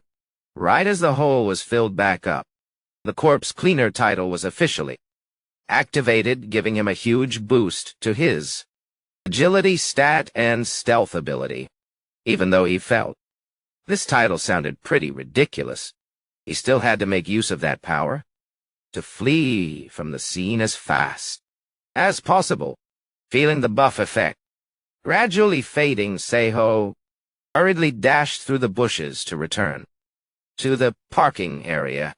He worryingly told himself he had to escape this area before his body returned to its normal state. Please, start the engine, he muttered earnestly as he turned the car key, leaving behind a haunted deep forest. He needed to create a safe distance before the first rays of light of the new day began to dawn. I still can't believe this news, Seiho muttered as he looked at his phone. Although in reality he should have foreseen this long ago. At least for now he had completed the basic setup steps, realizing that he himself was not strong enough yet to execute big hunts. He decided maybe I should check the pile of weapons again. He opened the wooden chest, which inside was filled with weapons ranging from swords and maces to daggers. Here it is, he exclaimed excitedly as he picked up a wooden mace. In the real world, it might just be an ordinary stick, but in the sea there's a wild other world. It was actually a decent item. Seiho recalled the rules about weapons and reminded himself that sharp items could sometimes run into trouble if they accidentally got stuck in the opponent's clothes. The doorbell suddenly rang out, interrupting his train of thought. Seiho flinched, wondering if it was a delivery worker. Since it was already 10:00 p.m., he cautiously approached the door, but looking through the peephole, he noticed the hallway lights ahead were completely unlit. Who is it? He curiously opened the door and couldn't help but be stunned. The person standing in front of the door was Mayong. Seiho was astounded, wondering why she appeared here at this hour. Mayong hesitantly spoke up. Seiho, I've been thinking about this for a long time, and today I really wanted to talk to you. She held up the bag of food in her hand and asked softly, If it's okay, let's have a light snack together, shall we? There were only 24 days left until the apocalypse, so Mayong was truly in Seiho's home right now. Looking at his crush sitting opposite him, the guy couldn't help feeling flustered, feeling everything was so foul. Couldn't help feeling confused, feeling like everything was hard to believe and asking himself whether this was the truth or not. Seeing Seiho lost in a trance, Mayong urged him, Seiho, eat quickly. The guy was scared half to death. hurriedly replying in complete awkwardness, "Yeah, I'm eating now." While having their meal, Sei-ho brought up getting straight to the point, "So what did you want to talk about?" Myung hesitated for a bit before speaking up. Last time I saw you looking into survival life, so I wanted to share some information that I know." Hearing this, Sei-ho groaned in his heart that in this apocalyptic era, how could there be room for romance? In a situation like this, there's no room for romance. However, he reassured himself that with a good person like Myung, sharing information was completely the right thing to do, because people like her were rare commodities, hard to come by for surviving in this chaotic world. He hurriedly stood up. "Let me go throw away the trash first." Myung also happily replied, "All right, I will prepare everything." Taking advantage of Myung not paying attention, Sei-ho immediately pulled out his laptop. His own. He realized the best way to share knowledge without exposing his identity as an awakened one was through community forums. Both sat down together to review the information on the screen. Sei-ho began to thoroughly explain iron rot disease, that terrible plague that would plunge the world into chaos when all metal got corroded, accompanied by the appearance of terrifying monsters. He specially emphasized that in survival life, perception was the most important stat for a person to be able to survive. Most important thing for a person to live. Myung listened attentively, then nodded in agreement. I get it now. So, compared to other stats, perception is the most important, right? Sei-ho confirmed that's right. Because the ultimate goal in this game is always to survive. And next is another thing I found. Next is something else I found. While engrossed in discussing, Myung suddenly changed the topic. Sei-ho, Kimbap Lover is really hated by everyone right now, isn't he? Sei-ho could only laugh dryly in response. "Yeah, that's true." Myung wondered why Kimbap Lover wouldn't share information with everyone. Sei-ho pretended to be naive and replied, "I don't know either." Sei-ho asked if Myung had any clues. She pensively said that actually it was not too hard to understand because everyone has their own reasons and circumstances. She revealed she had rejected the invitation to join from Manhwa, who was that tattooed blonde guy who had appeared in the hair salon earlier. When Sei-ho wondered why, Myung recounted that she had met his group and saw their attitude was far too deviated from societal morality. Those guys even plotted to force her, just because she wouldn't cooperate. An audio recording, played with full teasing words, saying that she would soon change her mind. But the perversion of that guy in Ha was the real problem. Sei-ho thought disdainfully to himself, truly a piece of trash. He looked at Myung seriously and advised that when the world truly collapses and the law no longer exists, many people will reveal their true evil nature. Therefore, she must absolutely not trust anyone. Unexpectedly, Myung looked deep into his eyes and asked back, "What about you, Sei-ho?" She firmly expressed, "I want to team up with you." Faced with that sudden proposal, Sei-ho went silent, unable to answer right away. He clenched his hands in deep worry because his goal was to reach level 10 before the tutorial phase ended, to unlock the system store. However, this led to an extremely difficult problem.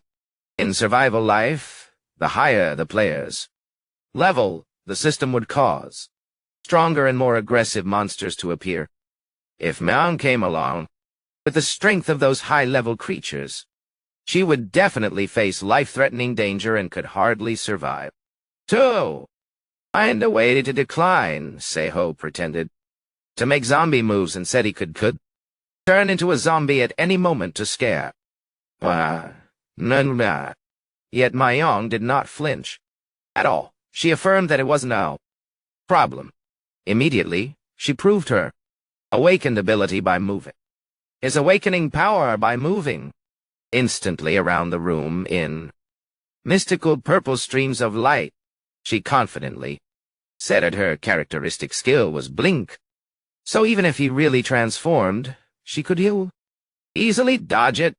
Seiho panicked, about to stop her because she shouldn't reveal her powers so carelessly like that. But Mayong had already appeared right behind his back, and whispered only with you, Seiho, as a sign of trust.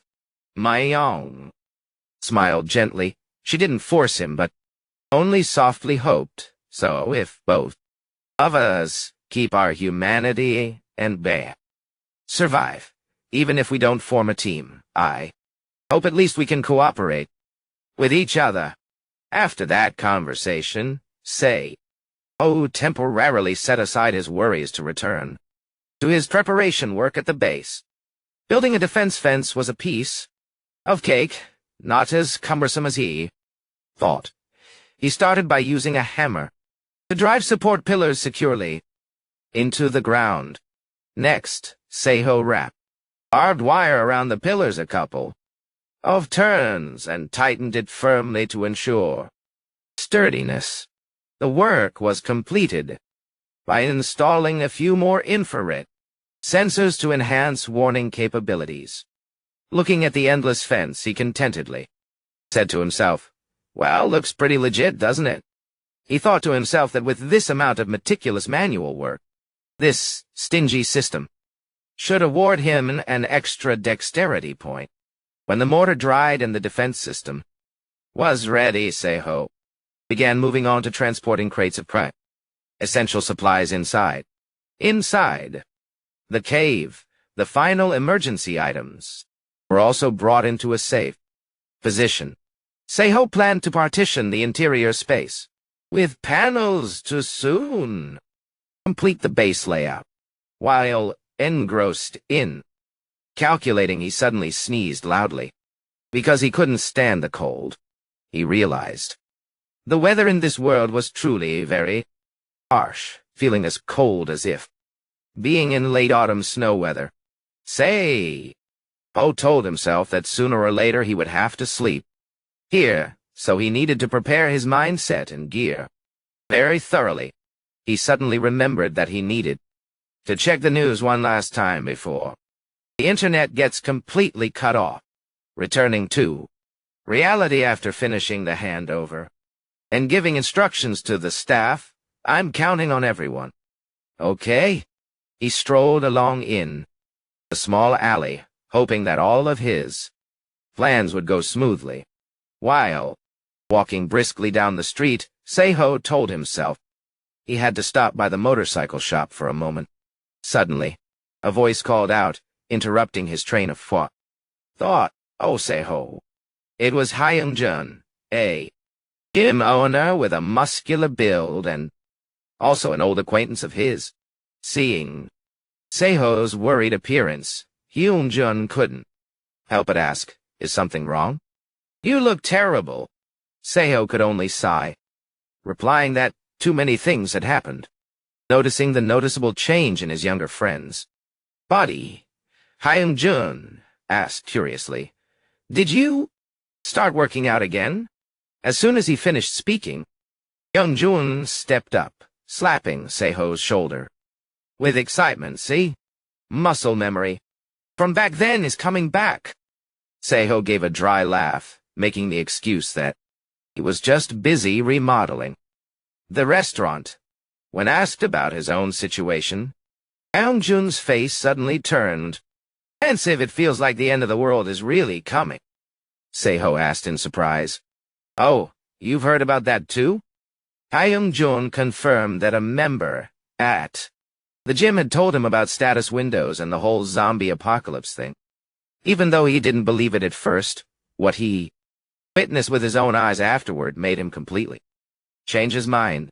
Hyung-jun continued, recounting that the member had asked him to pay attention, then suddenly levitated right before his eyes. Se-ho thought to himself that he himself had not awakened yet, and Hyung-jun also admitted that he was just an ordinary person too. Hyung-jun further revealed that the gym member was on his way to the broadcasting station to carry out some kind of big plan. Se-ho felt there was something off about this line of thought, but Hyung-jun didn't know anything more other than the fact that the guy had an appointment with a program producer. Se-ho worriedly asked whether ordinary people would, anxiously asking if ordinary people could soon know about the existence of awakened ones or not. Hyung-jun shook his head and revealed that today an even crazier thing was happening, which was a shooting incident at a recording studio. Se-ho was astounded, exclaiming, "What? A shooting?" Hyung-jun asked back in surprise, assuming that he must have watched the news this morning already. Se-ho frantically pulled out his phone to check, while Hyung-jun urged him to go check the petition board right away to understand the situation clearly. Se-ho scrolled through his phone. Hitting his eyes was a petition demanding the truth behind the shooting at 1 on June 26th. The news report stated that the incident occurred at 11:00 a.m. Right afterward, all information and articles mysteriously vanished as if they had never existed. Se-ho held his head in shock. Damn it, media censorship? He couldn't believe it when witnessing with his own eyes news updates vanishing right while following live without any further reports. Hyung-jun pensively recalled the earlier news broadcast. He said the authorities were claiming it was just a spontaneous shooting by a commuter. But the incident was clearly not that simple. Currently, the entire area had been completely cordoned off by the military and police to erase all media traces. Realizing the severity, Se-ho hurriedly said goodbye. Hyung-jun, I remembered I have something to do. See you later, Hyung-jun called out, after him reminding him to bring protein next time, while Se-ho had already dashed off down the small alley. Returning home, he sat in silence in the dark to connect all the dots together. A shooting occurred right after the incident at Wall 1. This synchronized response from the government showed that they definitely knew something in advance. Se-ho reopened the archived files on survival life, his heart full of doubts, asking himself why this could happen. He looked at the paused video clip of the fight against the orc and realized that no one could possibly divine the exact moment that first omen appeared. 2. That no one could accurately divine the exact time that first omen appeared. 2. Prepare for an orderly apocalypse. Se-ho had even carefully buried the red orc's corpse in another world, too. Keep it an absolute secret. Yet at this moment a shooting incident broke out right at that sensitive time. He wondered whether he was overthinking things, but there was a high chance that someone had leaked information to the government. Someone leaked information to the government. Top secret police files and app. The hypothesis of someone wanting to act right fright. The first omen kept popping into his mind. That person was probably an introvert like him, whose ability wasn't combat-oriented, so they had to borrow the government's hand to do it for them. So, are they hiding themselves? Although he couldn't be sure, he clearly felt there was an invisible hand behind the scenes manipulating the entire government. Even President Jang Moon-sik turned out to be just a pawn being spun like a windmill. Right behind the leader of the country, a mysterious dark shadow in a red cloak wore a sinister smile, quietly waiting until the true apocalypse descends. upon humanity. So who on earth is the person standing behind all of this? Seiho began filtering the suspects and narrowed down the scope to 4 people. The creator of the game's survival life and 3 other veteran players. After careful consideration, he decided to eliminate the possibility of it being the creator. It wasn't impossible, but because the apocalypse in the game was unfolding in real life, those who built this setting and system would usually be the first ones to avoid having to face it. Furthermore, if the creator was truly behind the government, they certainly wouldn't have let him take down the orcs so easily. Right now, those 3 veteran players were the biggest suspects. Seiho looked at the list and wondered whether this was an arrangement by the top-ranked player on the leaderboard.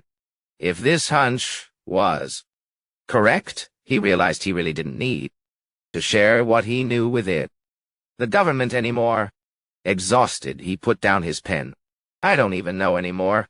The truth is, even Seiho himself, in real life, was also far different from his character in the game, so it was very possible that the top-ranked player didn't match what he remembered either.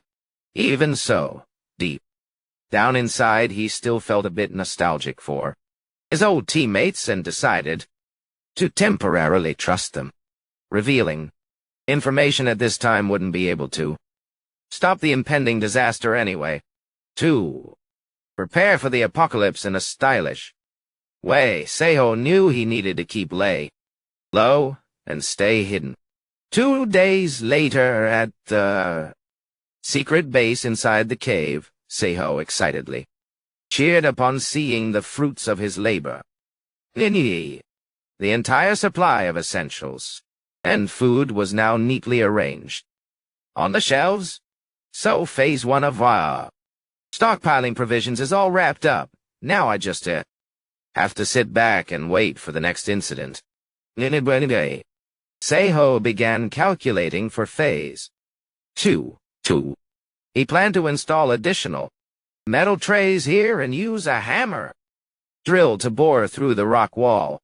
Looking around the base, Seiho softly muttered, "The space seems even tighter than I thought." Weird. He had meticulously carried out every single stage of underground reinforcement and even waterproofed this area. However, he realized he had to wait until everything was completely dry and hardened before he could start storing supplies. Setting that aside, for phase 2, Seiho told himself to focus on what needed to be done. Right now, he brought out an advanced drone and couldn't help but marvel. Wow. I knew it was big, but the drone took off, bringing into view a vast mountain forest area that even at a quick glance looked just as dense as the Amazon rainforest. Seiho controlled the device proficiently, and with excitement. This drone one is truly amazing. Using the drone allowed him to scout every nook and cranny without worrying about lurking dangers. He was satisfied with his decision to invest in a high-end device, which allowed him to generate a real-time map with ease. What a game changer. Good thing I spent big money on a good machine. Through the control screen, a full panorama of the area gradually came into clear focus. To the north were endless mountain ranges stretching to the horizon. He was right in the heart of this mountainous region. To the west was a massive lake, while to the east was a vast forest as wide as an ocean. Heading south, a deep blue sea appeared with their terrifying giant creatures. Song knew the sea creatures here were all boss level. After of the controller, the panoramic view of the area gradually appeared clearly. To the north were rolling mountain ranges extending all the way to the horizon, and he was right in the central area of this mountain region. To the west was a massive lake, while to the east was a forest, vast as an ocean, heading towards the south. A deep blue sea appeared with terrifying giant creatures. Noticed this sea area contained boss-level entities. After completing the terrain mapping, he continued to check the normal ecosystem in the valley. Suddenly, he cheered upon discovering a familiar spot. Oh, there it is. That was the exact place where he had taken down the bee creeper the other day. However, as the drone flew closer, Ho was stunned to realize the corpse had vanished without a trace. He wondered whether a bear had eaten it, but then a terrifying thought flashed through his mind. That bee creeper wasn't originally created from the skeleton of a goblin.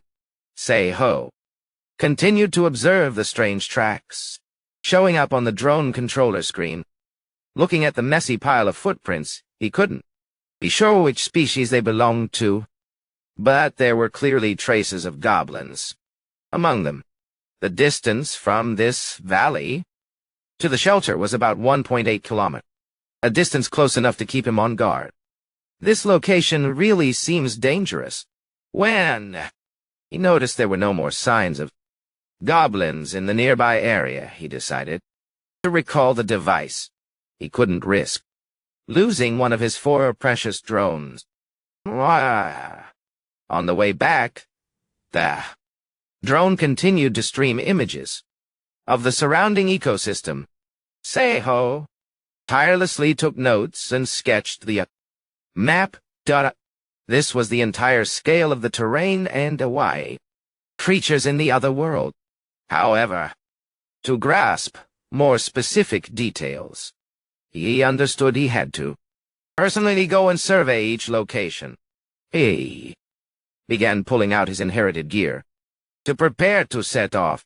His first destination was the nearest swamp area to check the fresh footprints printed on the ground to determine the enemy's movement direction. What is it this time? He quickly counted. There were about 5 of them lurking around here and realized they were a type of scout goblin. Instead of being scared, he felt thrilled that they handed themselves over on a silver platter. It's great that they came to me on their own like this.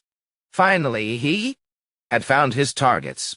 Thanks to hiding thoroughly, he could observe all their actions from afar without being detected. It seemed like these goblins were holding a shouting match over food and drink. This was the most perfect moment to execute a surprise ambush. Hiding behind a tree trunk, he slowly raised his weapon, preparing to act. An arrow shot through the wind, impaling straight into the goblin's head, killing it on the spot. The remaining ones began to panic and screamed in horror upon seeing their teammate continuously taken down by attacks from the shadows. The frantic monsters looked around but couldn't identify the position of the attacker, who was lurking in the deep forest. Painful roars echoed across the forest as he used his axe to land fatal finishing blows on those already heavily injured. His speed at this moment was so fast that the Manhwa goblins could only catch faint blue streaks of light before collapsing onto the ground. Another powerful horizontal slash was unleashed, sending one more goblin to the other world. He coldly observed the battlefield and counted in his mind. 4 are down. He uttered a challenge. Now what are you guys going to do? The frightened goblins held their weapons and torches, standing, watching the Grim Reaper slowly approaching them. Ho stood opposite the monsters, smiling with utter arrogance. Even the villain should be allowed to speak, right? Isn't this a bit too much? The goblins roared madly, charging forward to surround him. Paralyzing poison didn't work, so you guys want hand-to-hand combat? Fine, I'll indulge you.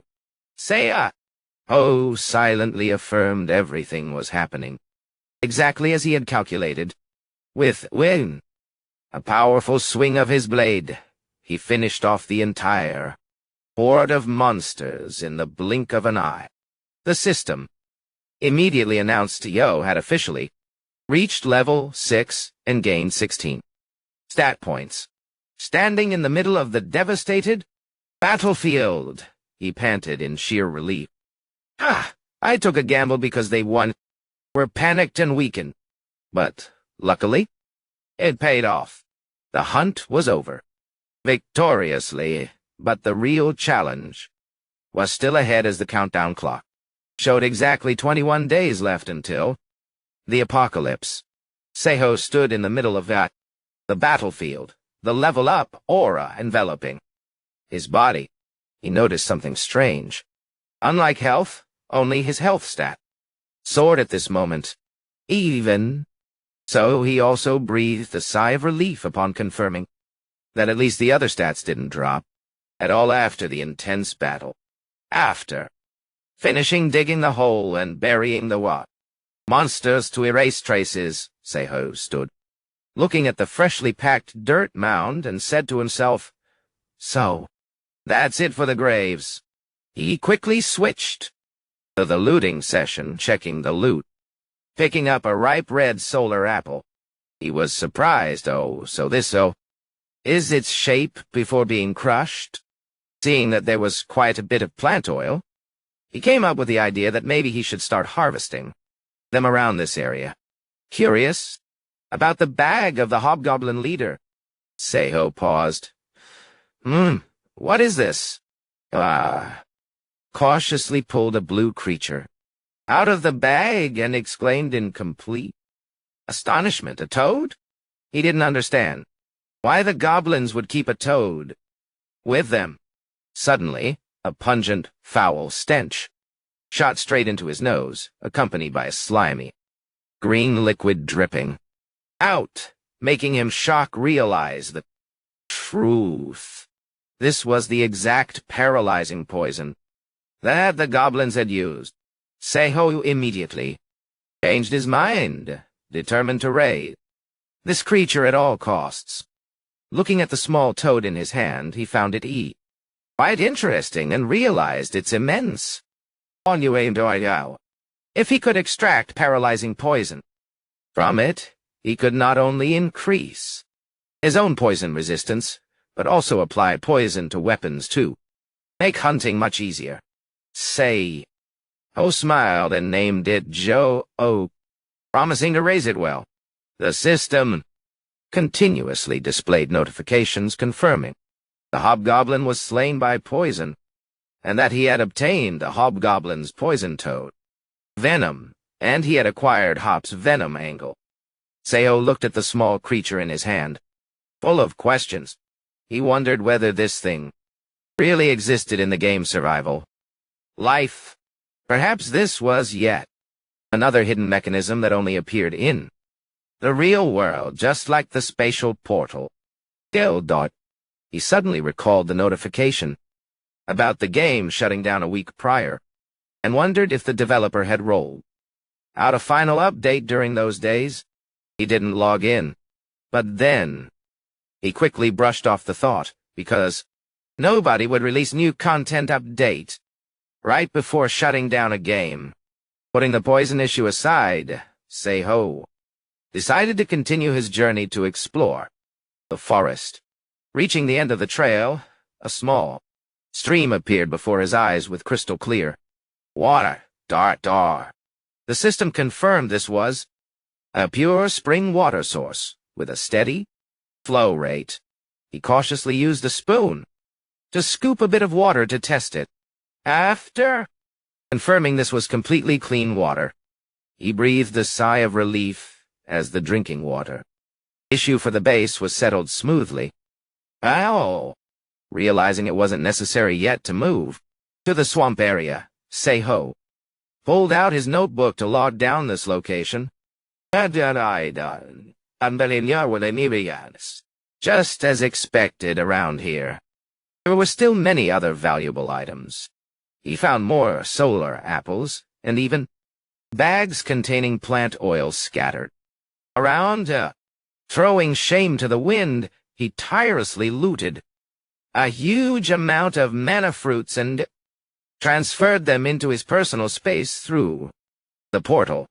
After having harvested a sufficient amount of plant oil needed, he still carefully left a little bit just in case for next time. To avoid getting lost, Sei meticulously marked tree trunks along the way back to remember the path. He excitedly said to himself that it was time to return home.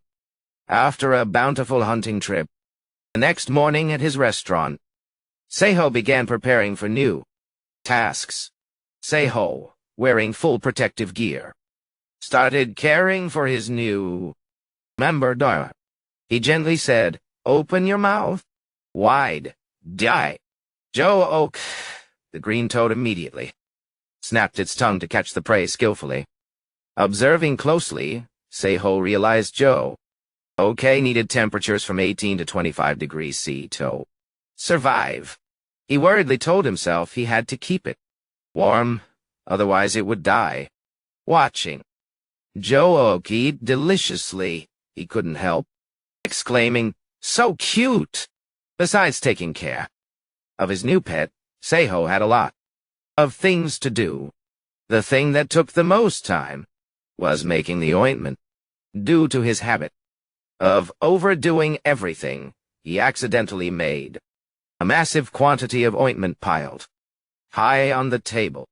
He looked at the pile of ointment, not knowing whether to laugh or cry. I accidentally made too much too. No, I'm woozy. With these hands, what should I do? All right, how about sharing some with Young-jun? Seiho came up with an idea. That night, he dropped by the gym of his acquaintance.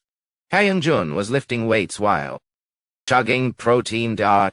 Seeing Seiho arrive, he was surprised. Seiho hurriedly explained, "Huh? Ha, sorry I'm late. Jun said he thought he would come tomorrow," and grew curious seeing Seiho carrying a heavy bag. "Don't tell me you brought an entire jar of protein powder for me, right?" Jun picked up a jar of ointment and asked, "What is this?" Seiho explained this was medicine that is very good for wounds. Seeing his younger friend's serious look, Young teased, "Hey, you kind of look like a doctor now." Seiho just laughed and told him to just use it because it really works. Atmosphere suddenly turned heavy when they brought up the recent shooting incident. Young-jun sighed and admitted the gym had been remarkably empty lately. It seemed like everyone was starting to fear the government's orderly apocalypse plan. Young-jun revealed that the member who went to the broadcasting station had shared information with other members before leaving at their request. He was starting to set up a base right here in this gym. Seiho worriedly asked about the number of participants. When learning there were about 20 people, he immediately warned, "Young, have you read the information? More than 10 people is very dangerous." Even so, Young-jun still decided not to abandon his members, making Seiho silently admire his senior's absolute loyalty. When asked about his own plans, Seiho thoughtfully replied, "I'm still thinking more about everything." Young-jun advised him that if he had nowhere else to go, he should come here, even though he wasn't an awakened one yet. Suddenly, a blood-curdling scream rang out, tearing through the quiet air. Seiho immediately reacted. That was a scream. "Right? Young, I'll go check the window." "No." "Oh." He rushed toward the glass door, his face showing clear shock upon seeing the scene below. Down below the building, Man was lying motionless on the cold ground. In the middle of the night, when she dimly woke up, He anxiously inquired about her condition, and pressed to ask if she remembered what had just happened to her. Mayong was still in a dazed state, not understanding why she was lying here. She could only vaguely remember someone suddenly pouncing to attack her from behind, extremely infuriated by that cowardly ambush. Jun cursed the culprit and told Seo to stay back to watch over Mayong so he could check the surroundings. Although Seo tried to stop him, out of fear of danger, Jun still decisively went off alone to search everywhere. Mayong further explained that at that moment, everything suddenly turned pitch black in a strange way, not because someone blindfolded her, but as if darkness naturally swept in to swallow her whole. Seo shuddered, realizing bad omens were beginning to manifest. Real deal. Damn it, has this already begun? Hey, die. He looked at Mayong very seriously, and instructed her, Myong, if this happens again, use blink immediately. Got it? Despite his friend's hesitation, he firmly stated that he would send her additional self-defense equipment and demanded that she always carry it with her. Things will certainly become much more dangerous and brutal by tenfold until the apocalypse actually officially begins. There is a famous saying that goes, in a group of 3 people, there will always be at least one terrible person. And indeed, that is true. Troublemakers, or so-called trolls, are present everywhere in the world, especially in survival life, where developer intervention is almost non-existent, making this condition even worse. Nasi, I will die. Even if reported, nothing changes. So these troublemakers often pretend to be normal players to join teams. A blonde guy who just joined eagerly asked over the walkie-talkie. I just turned on my mic. Can you hear me clearly? His teammate excitedly responded right away, loud and clear. After gaining trust, they would lead the whole team straight into the monster's danger zone and wipe out everyone. They always pretend to be nice to approach and gain favor with new players. The blonde guy eagerly offered, let me carry you. The naive newbie happily exclaimed, wow, really? You're so cool. But right after that, they would show their true colors, striking and murdering them from behind to loot all their equipment. Not stopping there, they even played divisive games to make teammates fight each other while they themselves, and behind, laughing with wicked glee. These crazy sabotage tricks contributed significantly to killing off the game in just 1 year. The number of players plummeted uncontrollably from over 5,000 down to just 4 sole survivors. In fact, the reason why survival life had only 4 people left was because Seo's group had directly taken action to teach those final troublemakers teach those last troublemakers a lesson they would never forget. But why did Seo have to recall these stories at this moment? Because this was the most perfect time for those troublemakers to come back and carry out new attacks, synthesizing all information up to now.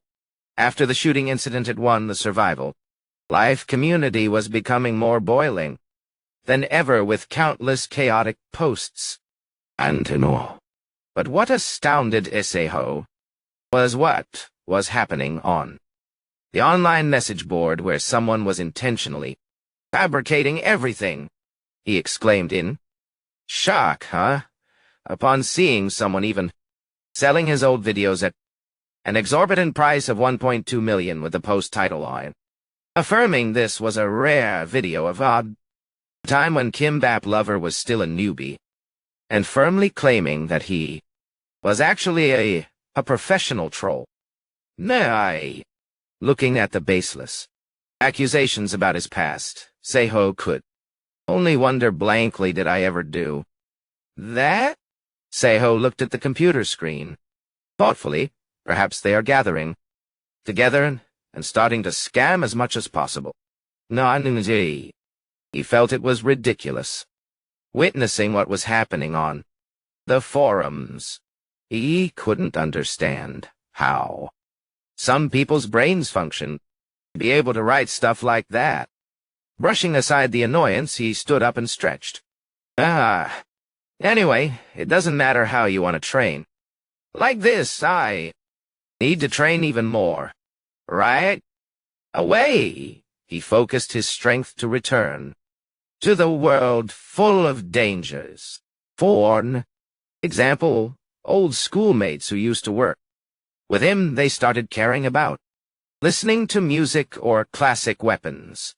But all that Seiho had learned up to now was mainly about eliminating monsters and humans in other spatial portals.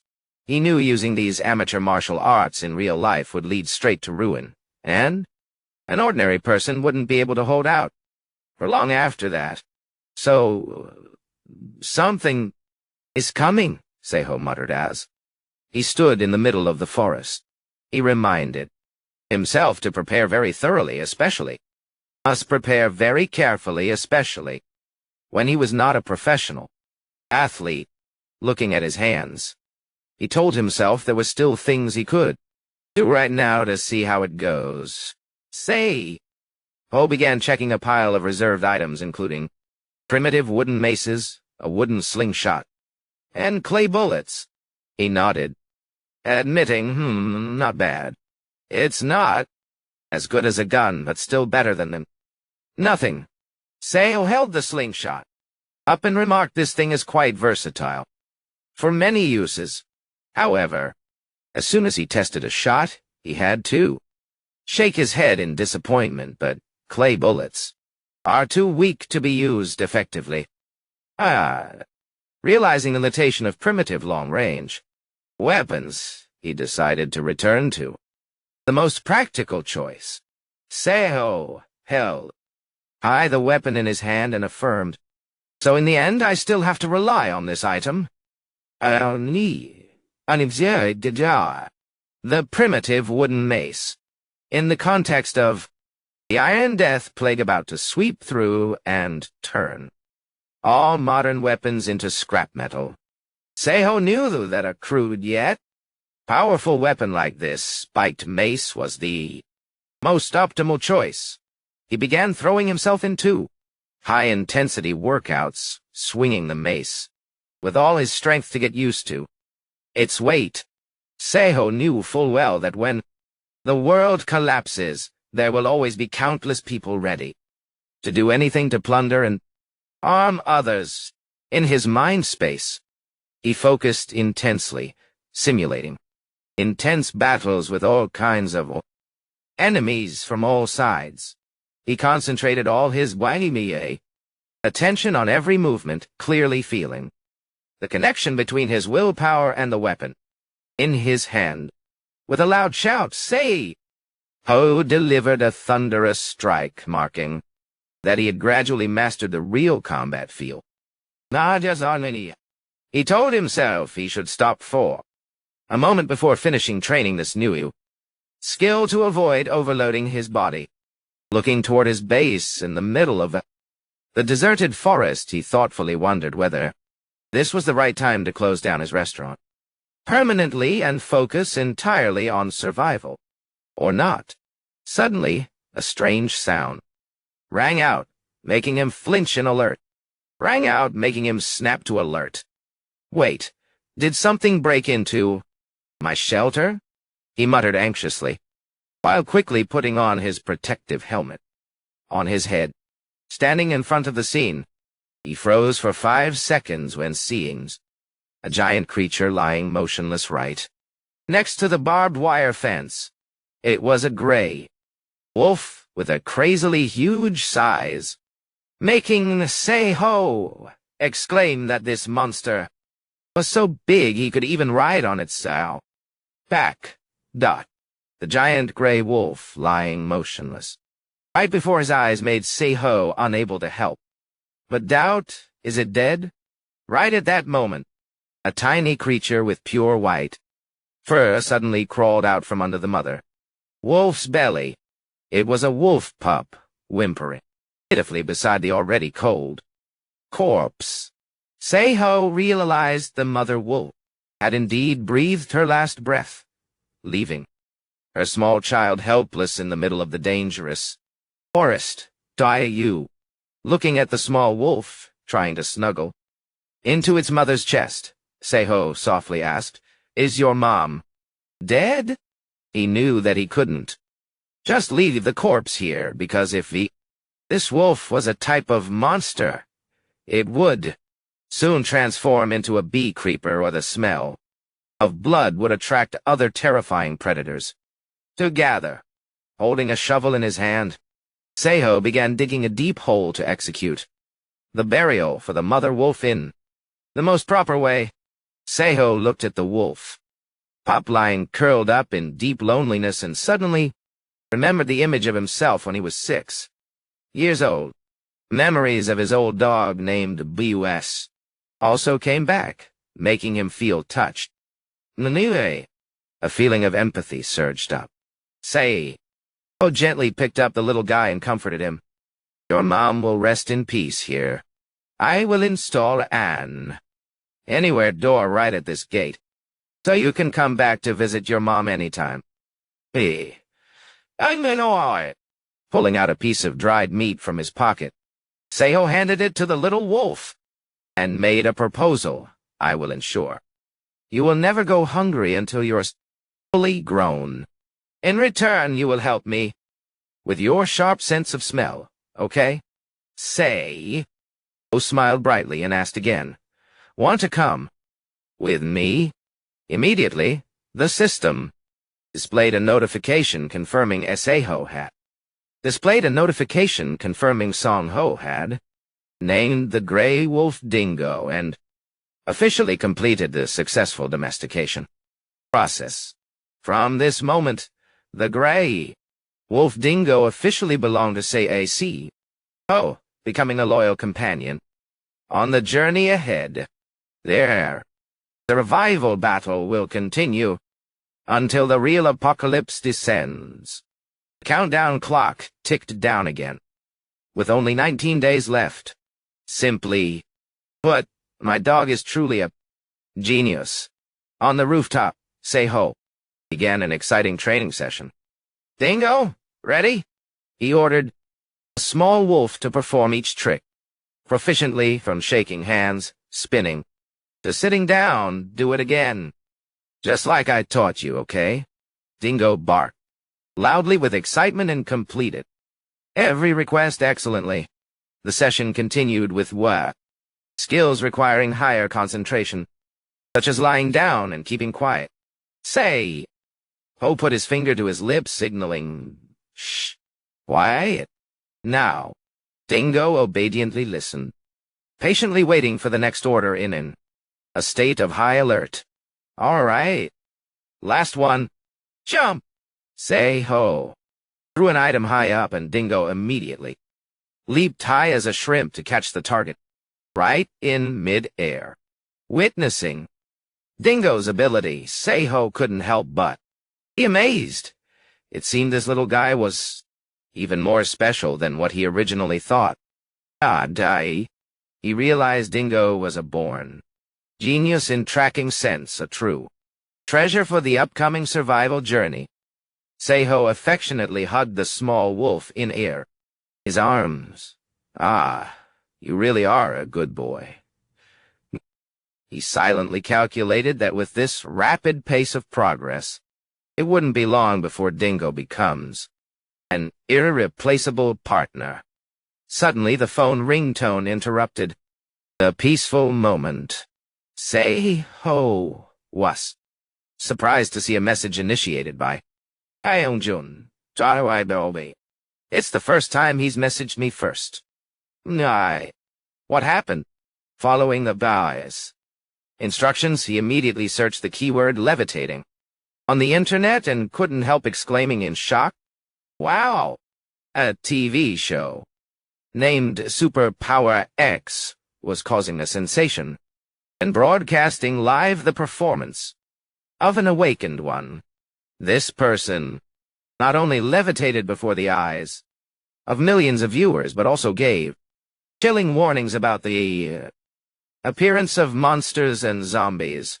This shocking information immediately blew up and sat proudly at the top of top trending.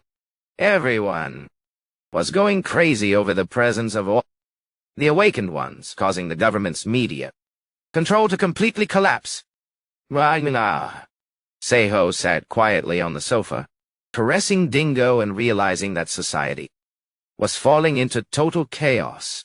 He said to himself that this was the fuse that caused public fear to spiral out of the government's control. The image of the crowd protesting wildly out there was proof of a world gradually losing its inherent order. In fact, Seiho understood that the second omen could erupt at any moment. When the attack of the hobgoblins broke out, the pressure weighing on the government would be 1,000,000 times worse. Therefore, instead of getting caught up in that whirlpool, he decided to stay quiet and continue his own plan. Ho stood up, looked at the little wolf, and announced, "Dingo, sorry, but starting today, we'll have a few field training sessions." Dingo barked loudly with excitement, as if ready for the new challenge. To Seiho, thorough preparation was always the rightmost move. He excitedly asked his little partner, "Ready, kid?" Dingo responded with the resounding barks. Both of them quickly entered the deep forest to begin the survey session in an unidentified area. The reason Seiho brought Dingo along was to prepare for the upcoming clash with the hobgoblins. He held out a small pouch containing a distinct scent and asked Dingo, "Do you think you can find it?" The most important thing right now was helping Dingo accurately distinguish the scent of the monsters. The small wolf tirelessly sniffed around the ground and quickly found the tracks of the hidden ones. Next, Seiho needed to ensure Dingo wouldn't panic when facing real danger. He signaled the little guy to fall back and keep quiet. Fall back! Finally, he tested its ability to cooperate according to orders. Right when Seiho gave the signal, Dingo bolted off like crazy. At this moment, his goal was to test Dingo's hunting ability. A green rabbit suddenly appeared, and in the blink of an eye, the small wolf pounced and caught the prey. He excitedly praised, "A great job, Dingo." This was an important test to see whether they could truly become great partners or not. Last time it had run away, so he didn't have the chance to confirm. But this time, things were different. He lifted the rabbit up and realized its hide was surprisingly tough. And even its claws were much sharper than normal. He silently admired animals from another world are indeed different. They are really tough. Afterwards, the two continued their journey, exploring deeper into the forest. While walking, a curiosity suddenly struck him about Dingo's visual perception stat. He wondered what level it would reach if measured. To test it, he gripped his spear firmly and headed toward the valley. As soon as he touched a strange plant, the system window unexpectedly displayed the line "Wild Cucumber." He froze for 5 seconds, then exclaimed, "Really?" He had only heard this name before and never thought he could actually find it here, even though it's just an ordinary vegetable. To someone in need of daily necessities. Like me, this is a treasure. I said bye, and, seeing Dingo look curious, he called out, "Hey, Dingo!" The small wolf was about to dive in for a taste, but he stopped it in time. "Hold on. You can't eat this yet, kid. Wait, eh? Moment." He gave Dingo some water to drink first, then continued harvesting. His eyes lit up when discovering another plant. "And I'm on my way. You're stevia, right?" The system confirmed it was indeed stevia sweetleaf, making him extremely excited. "Unbelievable that we actually found this here. Great job, Dingo. Your reward will come later." "He. Your reward will come later, kid." He spoke while tirelessly using the shovel to dig and harvest this entire area. Really? Didn't expect to hit such a big jackpot like this. Dunda. It will surely help a lot for subsequent hunting trips after. Finishing harvesting, he led Dingo to the stream to catch fish. He carefully instructed, "Dingo, do you smell or hear any strange sounds?" Looking at the fish swimming beneath the water, he said to himself, their flavor would certainly be amazing, as these were not mutated monsters. Although catching them didn't yield XP or system items. A delicious meal from fresh fish was still something irresistible. Dingo was growing very fast and curious about everything. Therefore, fish was the most important source of protein for it right now. After using a spear to catch a big fish in the stream, Seiho packed up his things and told his small partner, "Finished preparing for the second renovation round. Shall we go home?" Dingo barked loudly, with excitement as both left the forest to return to the city. Seiho walked past the Sami pet shop and saw people taking down its sign. Bored, he silently felt thankful that he had made it here in the morning to buy equipment for Dingo. Looking at the empty store, after the sign was taken down, Seiho sighed softly, confirming the shop had truly closed down. Seiho felt he was still lucky for not falling into a desperate state of having to scavenge everywhere to survive. He understood that people starting to loot to find a way to live was inevitable.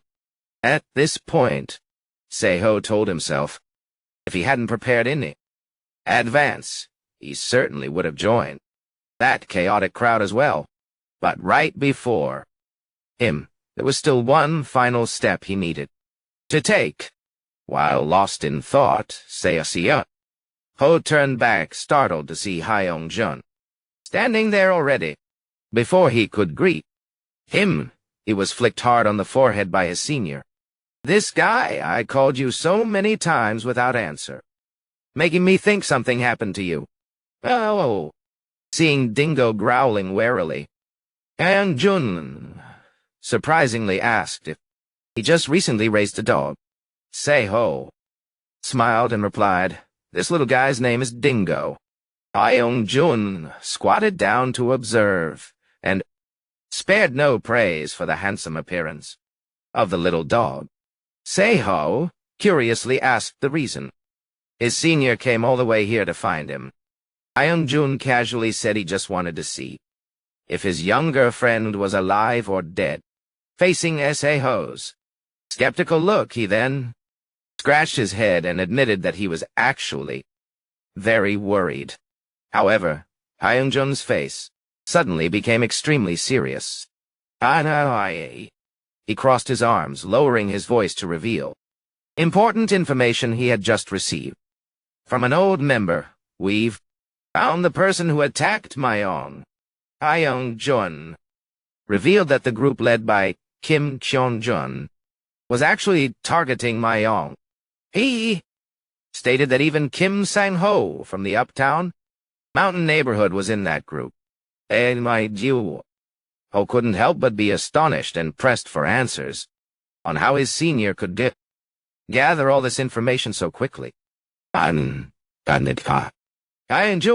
simply replied calmly. That everything suddenly became clear. Like a setup, everything just revealed itself. Naturally. Hey, that further explained that the situation became chaotic because those people didn't even bother to hide in their movements. Jun had carefully inquired and learned that Mang had clashed with Kim Cheon-jun's group before. It seemed their internal squad was fighting amongst themselves as 3 members were absent and the personalities of the remaining ones clashed completely with each other. Jun heard that someone had refused the offer to join, and after the incident with Mayong, though, female members were also preparing to demand to leave the group. When Hyung-jun bluntly questioned them about their terrible actions, those people made excuses, claiming they just wanted to set up an office right at Mayong's shop.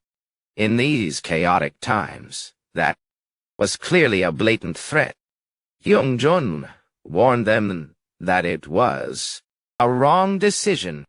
Seo thoughtfully looked at his phone screen.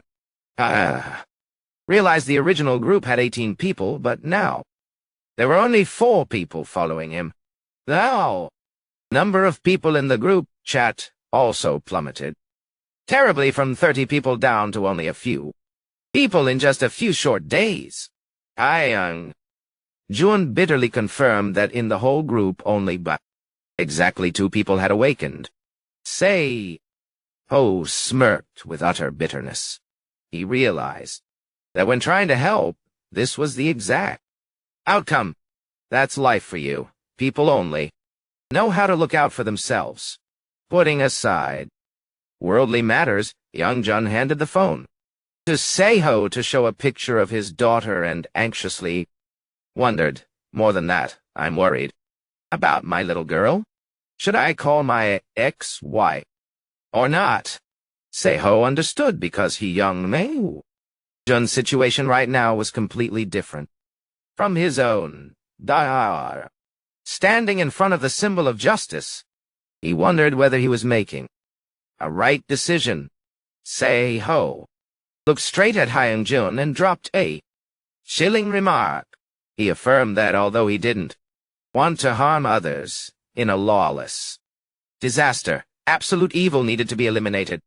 Hyung-jun looked at Seo searchingly and remarked that asking such questions was not like his usual style at all.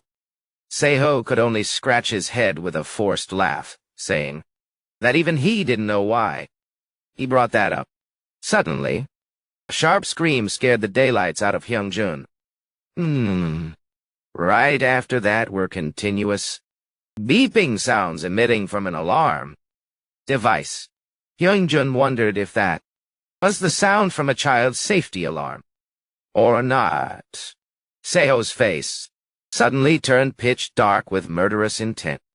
He looked at his phone, then handed Dingo to his senior and instructed Hyung, "Look after Dingo for me for a bit, okay?" At this moment, at an abandoned building, Myong was fearfully clutching the alarm bell in her hand. She was being cornered to the end, right at the edge of the towering rooftop. Inha, the leader of the rickshaw group, coldly said, "Stop acting and hurry up and come down." Myong trembled, asking why they were doing this. But these people didn't care at all about whether anyone was watching or not. Inha started losing patience, he demanded, about whether anyone was watching. Inha began losing patience, demanding her to reconsider one more time. Seeing hair, still firmly resisting, he growled and declared that from now on he would settle everything in his own way. An awakened one holding a support role smugly claimed that this was a resettlement area, so no one would ever wander over here. It's best not to waste your energy in vain. Ma Young-in held up a high-power flashlight and didn't forget to remind her that they also possessed special abilities no less inferior to anyone. Yeah, wow! Began counting down to exert extreme pressure on Mayong. Meanwhile, in a dark corner, at the foot of the building, Seiho in full black ninja gear was quietly observing and preparing to take action. 1. Ma. Yoongin's countdown rang out coldly. Seiho silently pulled back the slingshot in his hand. 2. He decisively launched a surprise long-range attack. As soon as the word 3 ended, the guy barely uttered a sound before hitting the floor immediately, witnessing his accomplice get taken down in a flash. Inha shouted, Ma Yoongin's name in panic, unable to believe what was happening. Seiho charged forward like a whirlwind, leaving Blonde Inha no time to react. Without giving him a chance to fight back, he instantly threw a punch, knocking him out in a blink of an eye. Right after that, he quickly moved to deal with the remaining ones surrounding the area. Suddenly, a bizarre, purplish-black mist from Ma Yoongin engulfed the scene. Seiho watchfully observed and realized this was the exact ability that obscured Mayung's vision earlier, but Seiho quickly dodged aside to evade it and responded with an accurate club swing to the opponent's head. He paused, panting, feeling the pressure from these awakened ones was not as simple as the opponents he had met before. From the rooftop, Mayong screamed out in panic, Seiho, watch out! Before he could recover, a guy wearing a cap suddenly closed in with a blazing red aura emanating from his weapon. A slash grazed past, making Seiho kneel down in pain. What? He realized in shock that even though it was only a grazing strike, the damage dealt was extremely terrifying. The leader looked at Baby, him with contempt in his eyes, and spoke cold-bloodedly. Turns out you are Seiho. Seiho gritted his teeth, enduring the pain. He didn't expect that in the early stage of the game, the enemy would already possess such powerful attack skills. The leader, Kim Kyung-jun, smugly declared he would cripple him right here and ordered his lackeys to prepare to take action. Blonde Inha also began channeling his power. Electric arcs blazed brightly around his body. He roared with rage, determined to make him pay the price for daring to interfere. Facing an encirclement full of danger, Seiho suddenly felt his head was at risk of splitting in two innes. This hair-trigger situation. Will I have to resort to using the bear booster skill? Seiho asked himself while facing the enemy who was burning with electric arcs. Just as Inha was about to charge forward, Dingo delivered a fatal bite to his hand, making the blonde guy scream in intense pain. The surrounding crowd was astounded, not understanding what was happening in broad daylight, while Seiho coldly warned the opponent to step back if they didn't want things to go too far. Young Jun appeared in time with his phone, calling 112, decisively offering a compromise that forced that gang to back down. Realizing the disadvantageous situation, Inha was forced to angrily order his accomplices to retreat. Mayong anxiously ran over, hair, hands trembling as she touched his cracked helmet, asking repeatedly if he was injured anywhere. Seeing their concern, Seiho suddenly went silent, seeing the shadows of why the legendary players of the past embodied in them. Although Hyung-jun urged him to go to the hospital, Seiho firmly refused because he knew he couldn't waste time resting right now. He asked his senior to bring Mayong home safely, leaving behind his friend's hesitation to lead then go away and carry out unfinished tasks. And returning home, Seiho immediately got to work on renovating the base. He tirelessly labored using a drill to bore through the cold stone walls. He told himself that he had no other choice but to leave quickly to protect his secret. No. Seiho understood that if he went with them, he wouldn't be able to carry out his important plans for the future. He decided he would use his loving fists to crush every opponent to save his remaining precious time. If the hobgoblin hunt plan succeeds, he will surpass them by at least 3 levels. And by then, the monsters appearing around would become too strong for them to team up together. Working non-stop, Seiho lost track of time until looking back at a clock showing a late hour. Finally, he also completed the installation of the fireplace and a sturdy chimney system for his underground base. He excitedly said to himself that now he could sleep soundly at night without worrying about the biting cold.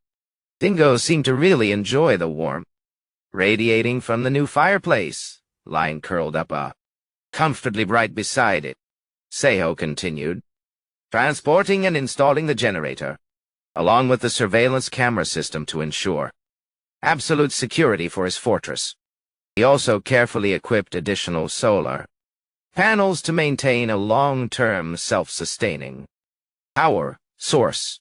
Looking at the basic completed results, Seiho wore a confident smile and decided to stay up all night to finalize every last remaining step. He prepared his mindset to face all challenges until the actual apocalypse arrives. An emergency news bulletin reported on a meteorite that had been observed for months. The space agency stated this meteorite had entered the center of the solar system, and its trajectory was being closely monitored. However, Jupiter's massive gravity suddenly caused the meteorite to break in half, making the calculation of its collision trajectory harder and less accurate than ever. I.e., the head of the meteorite monitoring department, Thomas O'Reilly, officially confirmed Unzambi has now split into 2 separate entities, named Alpha and Beta. Sitting in front of the TV screen, Seiho thought to himself, oh, so that's what happened. According to the reported developments, Unzambi Beta fell down near a Russian ship first. A terrifying tsunami afterwards ship. This ship straight into Incheon Port Data. And that is how the first zombies appeared in Korea. Seiho realized that although previous reports seemed slightly inaccurate, now every event completely aligned with the game's logic. The next news bulletin stated that President Kang Moon-tae had not left his residence for an entire week since the second shooting incident. Opposition leaders were continuously making harsh statements, accusing the government of hiding the truth and creating a double scenario. Public opinion began openly criticizing and suspecting this was a disaster planned in advance. Seiho noticed the media now had completely turned towards conspiracy theories. He wondered what the online community's mood was right now and decided to access the internet to check the situation. I know, Seiho muttered with anxiety as he saw the leveling speed of other players skyrocketing. Damn it, I plan to go stock up more tomorrow, but now they've already started taking action. On the forums, countless posts appeared with titles like "Is success a sin in survival life?" or questions about the secret behind rapid leveling while the world is gradually collapsing. Suddenly, Seiho froze as he looked at the updated history list of veteran players. Wait, is this player still active? His eyes stopped at the number 398 and the image of a mysterious, hooded, dark figure. He realized that was M-Dream, a player extremely famous for always being kind and helping newly joined players. M-Dream, the name reminding him of a legendary player. Someone once considered the mother of the community for dedicatedly guiding rookies through the hardest period. Seiho sank into deep thought, wondering, asked if he was still on the list of this person's precious friends. He decided to throw My Dream into his favorited list. For easy tracking, muttering to himself, I'll keep an eye on it a bit longer and see. Nay. Shaking off his scattered thoughts, Song Ho stood up decisively. All right, time to finish the second phase of interior renovation. He opened a special portal to return to base. Back inside the cave, its appearance had completely transformed under Song Ho's hard work. Solar energy panels were installed neatly outside to make full use of natural energy. He walked inside. The fortress, which was clean and surprisingly modernized. Song Ho nervously checked his work, wondering if it would function stably this time. He approached the electrical panel system, painstakingly installed on the cliff face, the central hub, powering this entire base. To operate the electronic devices, he had to convert the current and install a series of multi-purpose outlets. Song Ho carefully checked the system's compatibility, praying for everything to go smoothly on the very first try. Holding his breath, he plugged in the charger. To his phone, a chime rang out. The screen clearly displayed the charging icon, filling him with joy. The power is on! Song Ho sighed with relief. Finally, all the basic amenities for survival life in the other world were truly complete. Song Ho stretched refreshed in front of his new workspace, feeling a long-lost sense of comfort. He walked to the secret storage area, where he had once accidentally discovered glowing stones and rare iron ores while digging deep into the cave. Song Ho used his own fingerprint to open the mini safe. Inside, a green crystal emitted a dazzling, mystical light. Gazing at the vibrant green crystal, Song Ho told himself, it wasn't time to turn it into cash yet. So he decided to put the light source away. He planned to leave the base to meet up with you if he was still in this person's precious friends list. He decided to add M-Dream to his favorites. For easy tracking, silently telling himself, I'll observe a bit longer to see how it goes. Yeah, all boring. Brushing aside vague thoughts, Ho decisively stood up. All right, time to finalize the second interior renovation round. He opened the spatial portal to return to the base. Returning to the cave, the appearance here had completely transformed under Seiho's hard-working hands. Solar panels were neatly installed outside to make use of natural energy. He stepped inside. The base, which was cleaned up and amazingly modernized, Seiho anxiously checked the results, not knowing if it would run stably this time. He approached the electrical panel system, elaborately installed on the rock wall, where all the lifelines for this base concentrated. To operate electronic devices, he had to perform power conversion and install a series of multi-socket outlets. Seiho carefully checked system compatibility, praying that everything would go smoothly on the very first attempt. Holding his breath, he plugged in his phone to charge. A beep signal rang out. The screen clearly showed the charging icon, making him burst into joy. Ah, finally. The power is on. Seiho breathed. A sigh of relief. Finally, all the basic amenities for survival life in the other world were truly complete. Ho stretched refreshingly in front of his new workspace, feeling a comfort he hadn't had in a long time. He walked over to the secret storage area, where he had accidentally discovered luminous stones and rare iron ore while digging deep into the cave. Seiho used his primary fingerprint to open the mini safe. Inside, a green crystal block emitted a brilliant, magical glow. Admiring the high, vibrant green crystal block, Seiho told himself, it was not yet time to turn it into cash. So he decided to put the light source away. He planned attract the alpha wolf's attention.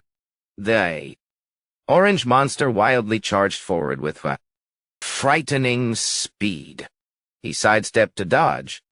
Powerful pounces in the nick of time, trying to find an opening in every movement of the opponent to execute his plan. Taking advantage of the moment of direct confrontation, Seiho decisively commanded to open the portal. The unexpected beam of light appeared, making the lead wolf unable to turn back in time, and crash straight into the portal. Right after that, he shouted out loud to close the portal, seizing the golden opportunity. Seiho pulled out the spray and sprayed it straight into the wolf's eyes. Take this spray, the nay, and monster howled in pain, but he still had no intention of stopping. Not done yet. Well, Seiho pulled out a knife and charged forward to finish it off, making the alpha wolf terrified and run for its life, fleeing deep into the forest. Seeing their leader retreat, the entire wolf pack also quickly disappeared behind the bushes. Seiho sat down on the ground, breathing a sigh of relief. Pooh! I thought I was a goner. Seiho affectionately patted the small wolf's head. Hang in there a bit longer. I'll avenge you. He smiled, promising to bring justice back to his small friend. The quiet atmosphere returned, but the countdown clock kept ticking coldly. Only 15 days left until the end of the world. After completing the arrangement of the basement, Seiho immediately set off for the hardware store and the pharmacy. He wanted to ensure the defense system was completely set up before going to sleep to feel more at ease. Thinking back to the recent fight, he said to himself, it was so unlucky that the fierce wolves attacked at that exact moment. But anyway, he was still quite lucky, because if the opponents had been werewolf monsters, there would surely have been no way out. Looking back at everything, Seiho blamed himself for being too complacent by only focusing on monsters living nearby, without anticipating unexpected incidents. He decided to conduct more surveys using drones, and then expand the shelter area to have more space for farming and storage. Seiho planned to dig more trenches to create a second defensive layer and install Bluetooth signal receivers to enhance Bluetooth receiver to enhance coverage range. Young Jones calling cut through his train of thought. Hey, say. Oh, no. Kang Seiho. Surprised to meet an acquaintance so far away, Seiho asked. Ion, what wind blew you here? What are you doing this far away? Learning. Seiho was making deliveries. Jun curiously asked if he came here to buy weapons or not. The muscular guy laughed, saying nobody goes to buy weapons at a hardware store. And that kind of stuff isn't my style either. Turns out Hyunjun's friend Suncha had just bought this store, and he was helping her clean up the remaining inventory. Seho quietly observed the newly appeared woman with a calm demeanor, while Hyunjun continued, explaining the current situation. Thought to himself, he should have just shown them the daily summary, or maybe because, too many people were losing their lives, they simply didn't want to leave behind any trace of themselves. Seho felt awkward, as the woman in front of him kept staring at him without saying a word. Suddenly, a spark flashed in his mind, making him exclaim, "Wait, I remember now." Woman also gasped in surprise. "You are the owner of the Soji Diner, right?" Yes. That's May. Oh, sorry." She couldn't help marveling at his transformation. "Wow. Did something happen? Looking at you, your puberty was a huge success." He told himself he might have been a bit impolite, but then he froze when she actively handed over a business card and introduced herself. "My name is Jo Soo-won." He also politely replied, "Yes, I am Kang Se-yu." Looking closely at the business card in his hand, Seho was stunned to the point of speechlessness. She's a doctor. Turns out, Jo Soo-won was an assistant professor at a large medical center. Upon learning her status, Seho decided to share basic knowledge about survival life, just to be like what he did with Hyunjun and my own. Standing in the street, Soo-won thoughtfully reflected, then admitted to be honest. "I don't feel comfortable with this. If approaching the game with scientific thinking, learn will never win against it, right?" Seho could only nod in agreement. "Yes, it really is just a game." Soo-won nodded. "All right, I understand. Just one final thing." Seho curiously asked back. "What is it?" She looked straight into his eyes and dropped a question that made him freeze.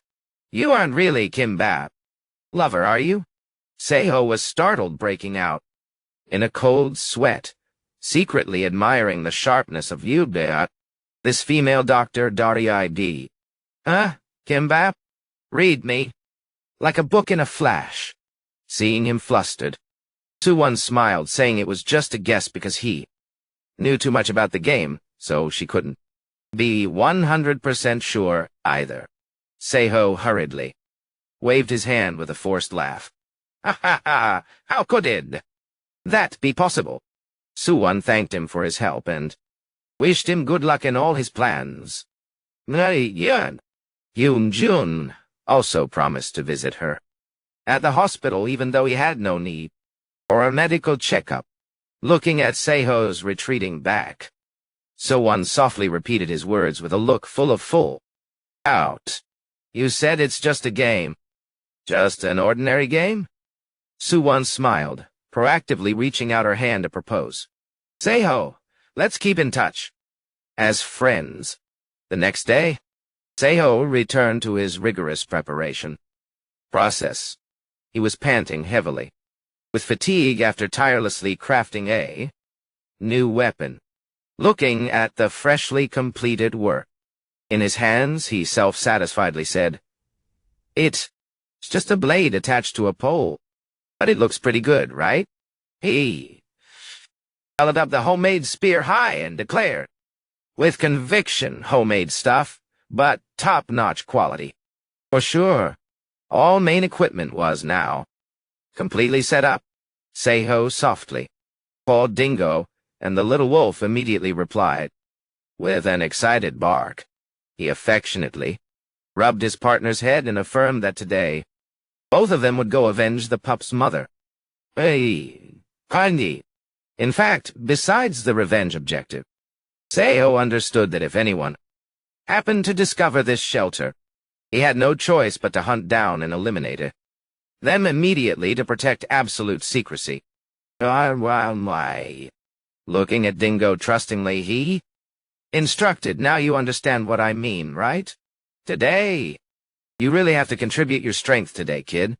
Wani, dressed in tactical armor and a fully sealed helmet, Seo, together with Dingo, decisively set off. Through the scope, he spotted a group of 4 fierce wolves lurking among the lush green canopy. Notice this pack only had 4 wolves, and the alpha leader was completely absent. From here, hiding carefully in the bushes, Seo suddenly paused upon witnessing a terrifying sight. A giant owlbear had appeared from out of nowhere and was making mincemeat of an unfortunate member. He reassured himself that as long as he kept a safe distance, he wouldn't run into trouble with that huge monster. Seo analyzed that a wolf pack is only truly scary when under the command of a leader, but when they are just lone remaining individuals, they become very easy to deal with. Since there was no longer teamwork coordination, he could easily take down each one without spending too much effort. Using a large rock for cover, Seo suddenly jumped out and threw a net with perfect precision toward the target. A gray wolf was caught. It frantically thrashed around in the entangling wires. The trapped wolf roared full of rage, but Seo approached closer and coldly reassured it. "Hey, it's all right. I'll end this real quick." Finishing his words, he mustered his strength to thrust the spear, delivering a fatal blow, piercing through the monster's body. The system window immediately announced he had successfully eliminated a fierce wolf and gained 2 additional experience points. The pack of fierce wolves charged simultaneously at terrifying speed. Seo hid behind a large rock, waiting for them to close in, then suddenly leaped out, using the spray to blast a thick cloud of gas into the air. Without wasting any time, Seo forcefully thrust his homemade spear, directly taking down one wolf.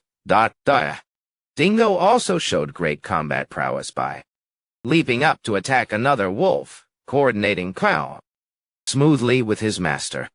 Seo encouraged his partner. "Great job, Dingo. Leave the rest to me." The system continuously displayed notifications that he had eliminated another fierce wolf and received 3 experience points. With decisive movements, Seo stabbed through the bodies of the remaining wolves one by one. "Just need to hit the mark," he muttered to himself as the spear blade pierced through the final target. Immediately, a powerful beam of light enveloped him, marking his official level up to level 5. Along with that, the system announced his personal traits had received additional, extremely valuable supplementary effects. Seo checked in astonishment and realized his spatial portal skill now had the ability to stay invisible to others' eyes, while allowing him to view images and hear one-way audio from the other side of the portal. To test the new ability, Seo decisively commanded to open the portal. A mystical window frame appeared right in the middle of the forest, clearly displaying the scene inside his diner back in the real world. Seo couldn't hide his amazement. "Awesome! A dashcam like this is super sharp." The fact that the portal had now become invisible to others completely solved his long-standing fear of getting discovered. He exclaimed with great excitement, "So crazy! This upgrade has changed everything and completely fixed previous issues."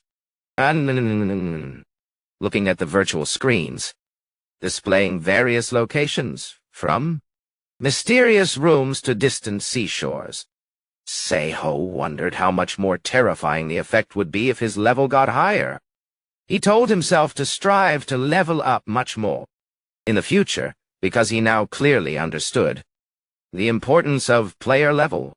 His gaze hardened with determination. He asserted that he had even less reason to miss upcoming targets. However, before getting down to new tasks, Seiho looked down at the battlefield and muttered, "Now I have to bury these guys first." He stood silently in the forest with Dingo preparing to clean up the wolves' corpses to erase all tracks. Days had passed since clearing out the fierce wolves, and Seiho had taken the time to carry out a massive volume of work. First, he used a drone to resurvey the entire ecosystem. Pilot to resurvey the entire ecosystem. In the other world, results confirmed. Within a 1 km radius were only normal animals, like foxes and deer, absolutely, without the appearance of any monsters. After carefully inspecting areas that previously had traces of goblins, he also gathered information about one of their nests located about 3 km away. With such a large scale, surely that place has a hobgoblin guarding it. This match is too tough for him alone to handle on the map. At the moment, once temporarily reassured about safety matters, Seiho decided to get to work, turning the hiding place into a complete shelter. Bunker, dine day, with a chainsaw in hand, he tirelessly cleared the brush and chopped down trees surrounding the base area. Under the effective assistance of the small wolf Dingo, he completed leveling a flat yard with a diameter up to 20 meters. Next, Seiho set up a sturdy double-layer barbed wire fence and planned to dig an additional deep moat surrounding the outside to increase defensive capability, possessing an invisible spatial portal that only he could see was a huge victory, allowing him to easily monitor every movement from the real world through virtual screens. Meanwhile, in the real world, Seiho continuously traveled to distant supply stores to purchase building materials, and ordered an industrial forklift from a used vehicle dealership. Looking through the lens, he saw the news situation was still dancing in chaos as streets began overflowing with the presence of police and the military. To prepare for the future, he rented an extra motorcycle along with a mini excavator to maximize their utility before the Iron Death plague struck. Everything became even more convenient, thanks to the help of the toad Didoc. Every day, Seiho injected himself with a small amount of poison from Didoc to build up a poison resistance for his body.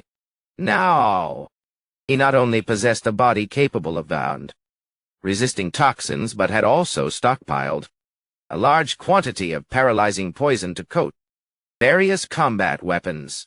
However, when sitting in front of the computer screen to monitor the latest developments, Seiho suddenly showed clear astonishment and genuinely felt extremely bewildered.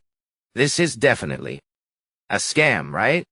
Seiho looked in shock at the screen displaying a message line. Congratulating my dream, a veteran gamer with 4,500 hours of playtime who had become the first survivor to be officially recognized. He wondered whether my dream had actually sold out to the capitalists in exchange for classified information. Currently, the military was tightening control over key agencies, and the president still held absolute power, making everything happen just like a prearranged script. In Hysteria, Seiho recalled my dream was originally an extremely kind person, so this person's appearance at this moment made no sense at all. Could this just be an obsession with the game, or behind it was a secret deal between those who held information in his memory? My dream was someone who specialized in hoarding and trading item bits for news, not someone who craved giant bunkers. Choosing to team up with the president, the person with the highest authority, was clearly a move full of full logical calculation. Although intuition said this was definitely a smokescreen, Seiho still couldn't understand why a person as decent as my dream would agree to execute this trick. He sighed with exhaustion, realizing that sitting here making wild guesses wouldn't solve anything either. If number one survivor had really joined my dream side, Seiho understood that he was forced to change his entire planned survival strategy. He immediately sat down at the computer, quickly creating an ID code and a new virtual reality account to find a way to contact directly. Hi, meet up on Vekar chat. He sent out a brief invitation and nervously waited for a response from the other side of the screen.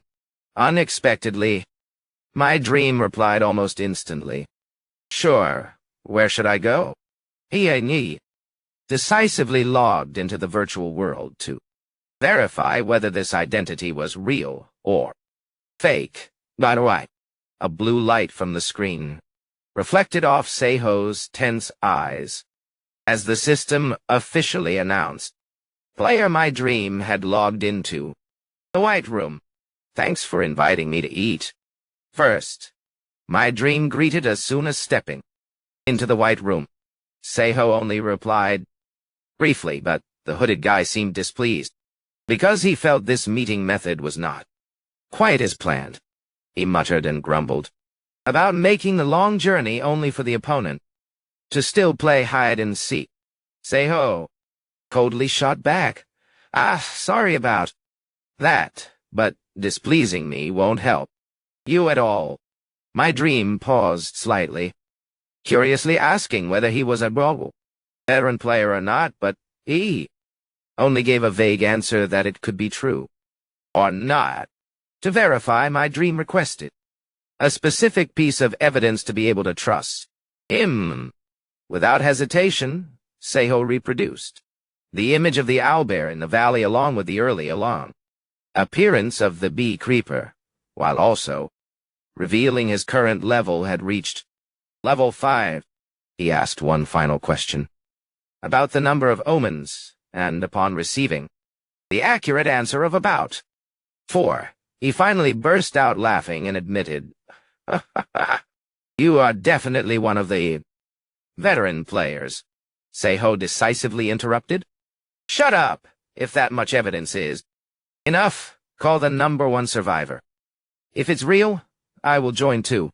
However, my dream refused because he couldn't summon that person right now, making Seiho extremely angry, believing that he was being scammed. Suddenly, the hooded guy strangely switched the topic to the weather, making him suspect he was intentionally stalling time with nonsense. Right at that moment in the real world, Seiho looked at the computer screen in shock. Aha! He froze for 5 seconds upon learning this guy wasn't idling around chatting for fun, but was secretly hacking his IP.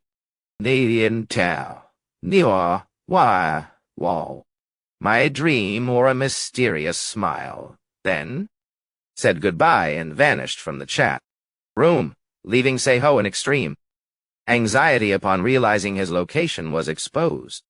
A group of mysterious people in black suits suddenly barged into the internet cafe where Seiho was hiding. The leader, wearing a gray suit, coldly ordered his henchmen to guard the entrance so that no one could escape. Outside, the female staff member walked over to greet them, but he brushed her off, asserting they came here not to play games, but to hunt down a person with the identity of Anon. He roughly grabbed the girl's arm to exert pressure ignoring the astonishment of those around. Right after that, the leader activated a powerful psychic ability, causing the female staff member's eyes to display an eerie purple glow and forcing her to obey every command. Seiho was sitting at a computer nearby. He was shocked to realize this was a psychic type awakened one with the ability of extremely terrifying manipulation. Knowing that trouble was brewing, he immediately turned on escape mode, quickly sneaking into the restroom to find an escape route. The leader approached near the computer position where Seiho had just been sitting and growled, asking, "Are you anon or not?" However, in front of him right now was only an empty chair. "Ah!" gritted his teeth, realizing the target had caught wind of cool danger and left here and just here. A split second. He and his accomplices immediately chased in the direction of the restroom where traces of Seiho were still clearly left behind. Stepping inside, he suspected the opponent was a stealth-type awakened one hiding one. Around here, he casually turned on the water faucet, using water to splash around the room to track down the location of the invisible person through splashing water droplets. He confidently declared that as long as he caught Seiho, everything in would come to a complete end. Suddenly, he discovered a strange trace on the wall and realized he had been hiding right beside this wall to observe him. In reality, Seiho was standing behind the invisible spatial portal and witnessing all of his actions. The leader realized this was not stealth, but a rare spatial relocation ability. He pulled out a walkie-talkie to report the situation with a face full of tension. Seiho found it ridiculous that the guy my dream in the game wanted to be a refined gentleman, but in real life went and turned traitor entirely. Seiho gripped the spear already coated Ox venom ready, silently thanking my dream for helping him make his final decision. Decisively, he realized he could no longer hesitate in the face of evil men's expansion. From now on, he would act by his own standards to survive. Song-ho's eyes burned with killer intent. He affirmed he would fight fire with fire and show zero mercy to anyone who dared threaten his safety. The suit-wearing leader panted in total helplessness as he frantically searched for information on his computer. Aha! So which veteran is unknown? He couldn't believe that despite possessing such terrifying movement abilities and playtime, the target could disappear without a trace like that. While he was still muttering and looking for more clues, a cold voice suddenly sounded right behind his back. "Hello there." Song-ho, dressed in full protective gear like a ninja, unexpectedly ambushed him. The leader turned around in shock, but it was already too late. A sharp spear coated with toxic green dock venom plunged straight into his body. He screamed in pain and horror as he realized the person in front of him was unknown. Without giving his opponent time to react, Song-ho rushed forward and pinned him tightly against the wall. "Who gave you permission to turn around and look?" he asked coldly, inquiring how it felt to be paralyzed by venom. The trembling leader tried to speak, but Song-ho cut him off, decisively telling him he better not say anything else. He reminded him that since the apocalypse and the tutorial hadn't officially begun, everything was still in a free-for-all state. Song-ho pulled out a sharp dagger and explained that the murderer punishment system wasn't active yet, meaning if he killed him right now, he wouldn't face any penalty or loss. The leader lay motionless, taking the hit as he was hit by a full-body paralysis venom combo.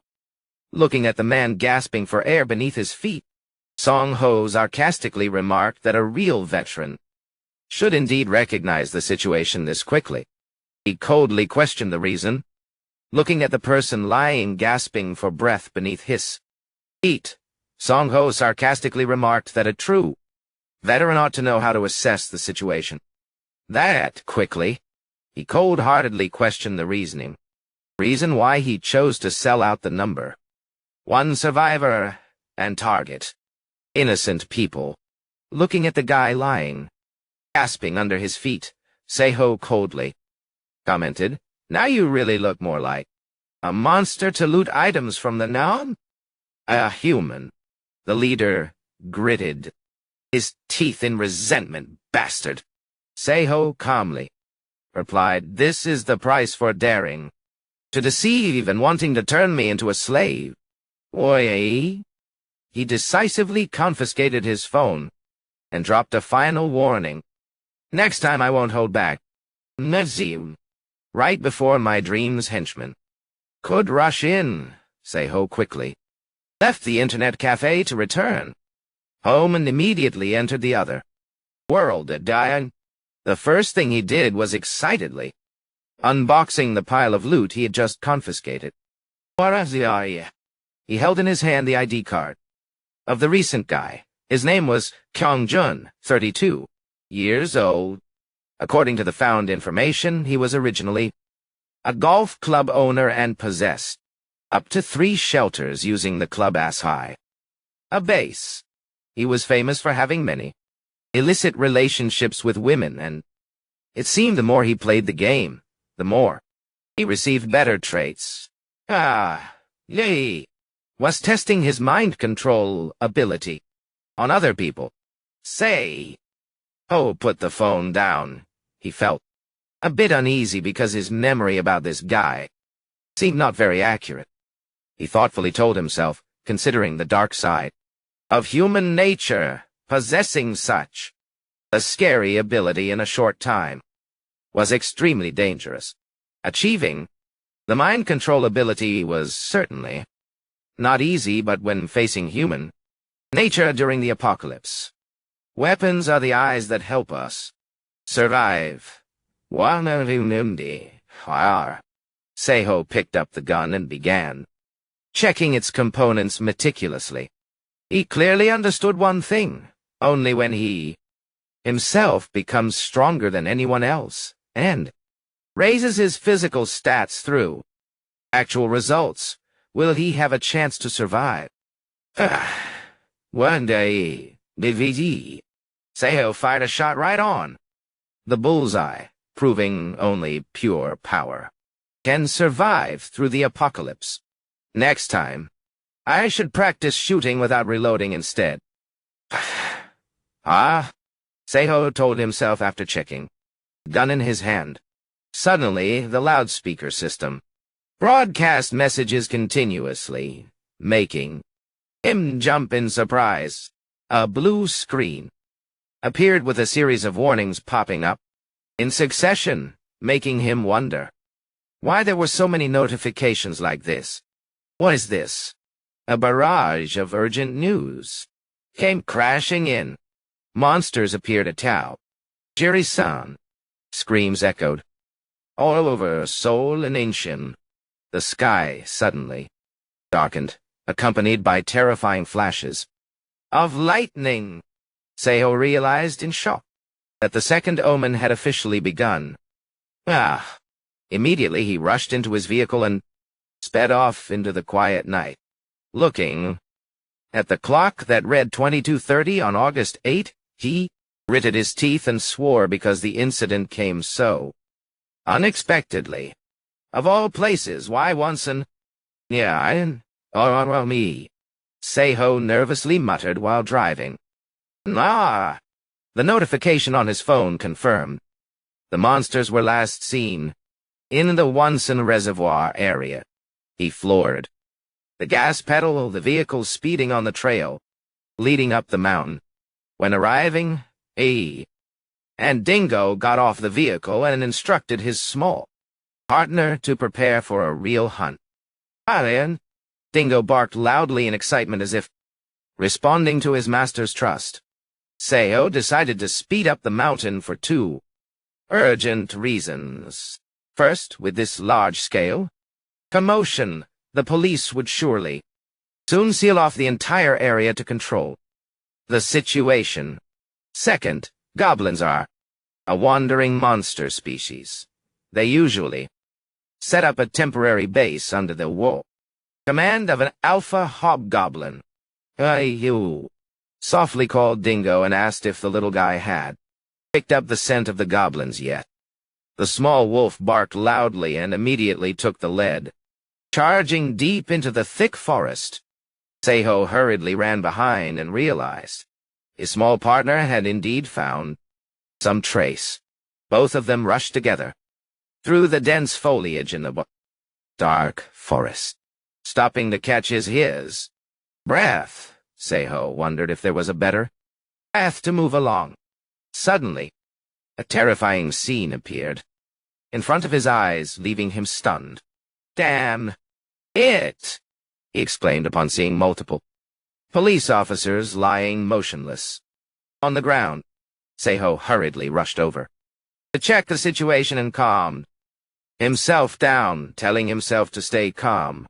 Fortunately, he realized they were still alive and had no serious open wounds at all. Based on what was observed, Seiho concluded, they were only paralyzed by poison. However, an important detail made him frown. Then who took the guns? Seiho quickly checked the nearby monster corpses for more clues. Looking at the corpse of a goblin, he affirmed, "There's a bullet hole." The police definitely fired back. But when turning another corpse over, his face suddenly became extremely waved away. Seiho realized the presence of a gold goblin in this monster pack. That explained why the police force was defeated so easily and quickly like that. Seiho picked up a police officer's phone and made a call reporting the situation so medical emergency services could be dispatched early. He pondered thoughtfully. Without images of monsters starting to spread rampantly on social media like this, the government would have no way to hide the truth anymore. This was truly the beginning of a wave of chaos from now on by. Seiho looked at Dingo and instructed, "Dingo, I'm counting on you." Both continued walking again, venturing deep into the darkness of the forest. In another place, a few people were still struggling to fight off the monster's attack. Standing right behind, a young man with silver-streaked blue hair wondered if he had to become a sacrifice when even he himself hadn't truly awakened yet. However, he quickly regained his composure and told himself there's no other way. He revealed his true ability was telekinesis. Although taking quite a bit of time to cast, he confidently asserted he would protect his teammates to the very end. Immediately, large stone slabs instantly, large stone slabs around began floating, then rushed off like bullets, crushing the goblins' heads in the blink of an eye. The shield-bearer anxiously asked whether the other members of the team were on their way or not. The leader confirmed they had definitely arrived at Wonsen, but the rugged terrain and the chaos down below were making backup extremely difficult. Seeing police and civilians jammed down below, the teammate immediately planned to flee. First to be safe, but the silver-haired guy dismissed it outright. He viewed this as a once-in-a-lifetime opportunity, because these monsters' movements were identical to what happened in the game. He analyzed that the goblins in front of them were currently very weak because they were not carrying main weapons like poison darts or long spears. Despite his teammates' concerns, the boss still ordered them to continue fighting at all costs. He believed that if they wiped out this place and took out the hobgoblin squad that had just split off, the group would hit the jackpot. Later on, he asked his teammate to stop complaining and focus intensely, while his hands again began channeling energy, generating powerful bursts of energy, to prepare to wipe out the enemies.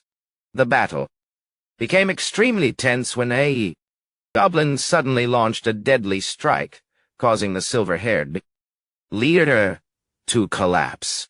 The shield-bearing teammate panicked and shouted out loud, "Boss, are you okay?" Looking at the circle closing in, the silver-haired guy painfully realized this fight was too much for a bunch of rookies.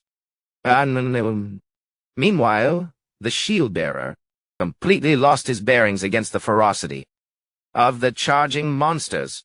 Suddenly, one enemy after another was taken down, to the utmost astonishment of the shield-bearer. He looked at the pile of monster corpses in shock at his feet and wondered where those mysterious arrows came from right at such a critical moment. In reality, S.C.I. Ho was quietly observing everything through the spatial portal and wondering whether interfering in other people's business was meaningless or not. However, he quickly brushed aside that thought and believed that he had paid a fair price for the information he just received. Thanks to the actions of that group, Se-Ho discovered an important secret. Ordinary awakened ones cannot set foot in this high area.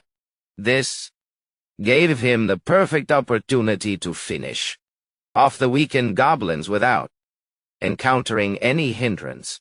Se-Ho reminded himself to act very quickly. From this moment on, he geared up, put on his sealed helmet, and began deploying the detailed battle plan. The first step in his plan was to draw all the goblins' attention toward himself. The plan started when Se-Ho lured the monsters toward the portal. The goal was to cause extreme pain so they would scream, attracting the attention of the entire pack. Taking advantage of the spatial portal as a safe barrier, Se-Ho quickly pulled his spearhead back to erase all physical traces. Immediately, the hobgoblin with sharp observation skills noticed that subordinates had fallen. It roared out there, ordering the 3 remaining goblins to advance forward. Goblins, weak and full of anxiety, began charging towards Se-Ho, but history repeated itself. He needed just one hit to send them packing. Every development up to this point was still under his control. Not wasting the opportunity, Se-Ho pushed with all his strength, charging straight at the hobgoblin from behind. But the strength of the hobgoblin was truly a terrifying pressure. Damn it, it's way too strong, he said to himself as the opponent swung its giant spiked mace down. Se-Ho stumbled backward to hide behind a tree trunk, gritting his teeth to endure the agony that was tormenting him. "It hurts way more than I thought." The monster's sinister laugh echoed provocatively in the dark. A dizzying sensation washed over him, making it hard for Se-Ho to stay conscious. The hobgoblin with glowing red eyes towered over him, approaching like a grim reaper waiting for the moment to finish him off. Right when peril was imminent, the system immediately announced that the survival instinct skill had been activated. When health reached a critical threshold, Se-Ho's eyes shone with a golden, metallic glare full of power behind the mask, marking the awakening of an overwhelming strength. With enhanced speed, he moved like a phantom, continuously unleashing attacks that left the hobgoblin no time to react. Se-Ho decisively pulled out his gun, firing a stream of Didox green poison directly into the opponent's body. The poison quickly took effect, making the monster roar madly in pain as its body gradually became completely paralyzed. Seiya. Ho stood coldly looking at the corpse. Did you think your daddy was an easy target? That one hit was nothing. Seiho mustered all his strength. Counterattack. Now it's my turn. Each lightning-fast sword strike plunged straight into the enemy, leaving the hobgoblin only enough time to scream out in pain before collapsing. Immediately, the system announced he had officially leveled up to level 8 and received an extra 13 stat points. The new skill, Terrain Perception, was also officially unlocked. Phew! Finally, it's done. Phew. Minutes later, the notification for the hobgoblin elimination quest being officially completed popped up, earning him the title of Hobgoblin Slayer. Darun. Seiho looked at his still trembling hands, telling himself that because he had used too many light effects compared to previous battles, he had definitely drawn unnecessary attention. Right-it-he. That moment, wailing sirens and shouting echoed from afar. Over there. Realized in shock that the police would be here in just a split second. Not wasting any time, Seiho hurriedly packed up all the loot and decisively commanded to open the portal. He stepped quickly into the blue light to vanish immediately, mentally taking note that from now on he must finish battles as fast as possible to avoid detection. The next morning, Seiho woke up in the base with his body wrapped in bandages.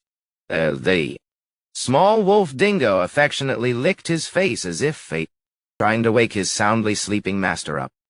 He groaned in pain, realizing he had slept in for an entire day. Looking at the crisscrossed wounds on his chest, Seiho reminded himself that from now on, unless in truly emergency cases, he absolutely had to avoid forcing the survival instinct skill to activate, because the physical price to pay was too high. Before starting a new day, he decided he had to check the haul obtained from the life or death battle just now. Let's see what we have here.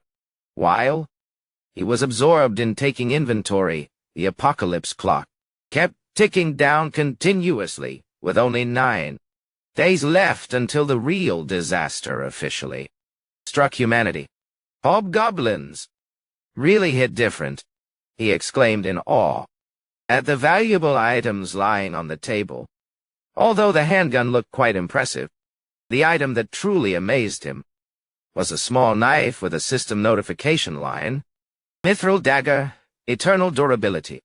Seiho couldn't hide his excitement. It's not affected by the Iron Death Plague. I never thought I'd get to see a truly durable weapon like this. However, a big question arose in his mind. How on earth did a small fry goblin get its hands on such an expensive item? He picked up the knife to inspect it closely and noticed its surface was very rough, not flat at all. Seiho pondered thoughtfully. The goblins in the other world do use metal weapons, but based on their level of civilization, they certainly couldn't forge stuff like this themselves. Unless they mutated? A scary hypothesis flashed by, but he quickly reassured himself that he was overthinking. We'll check it more thoroughly later. Now, let's see what else is there. Seiho continued searching through the bag and shouted in surprise upon seeing shadow grapes. Shadow grapes. This is an extremely useful item type that enhances night vision, allowing him to move freely in the dark without encountering any obstacles. Thrilled with the stash of cool gear, Seiho dumped all 13 potential points straight into the strength stat. Stat. Now, let's go. He decisively gave them Army Nolan Rule command to open the special portal. An intense blue light burst forth, taking him away from the base.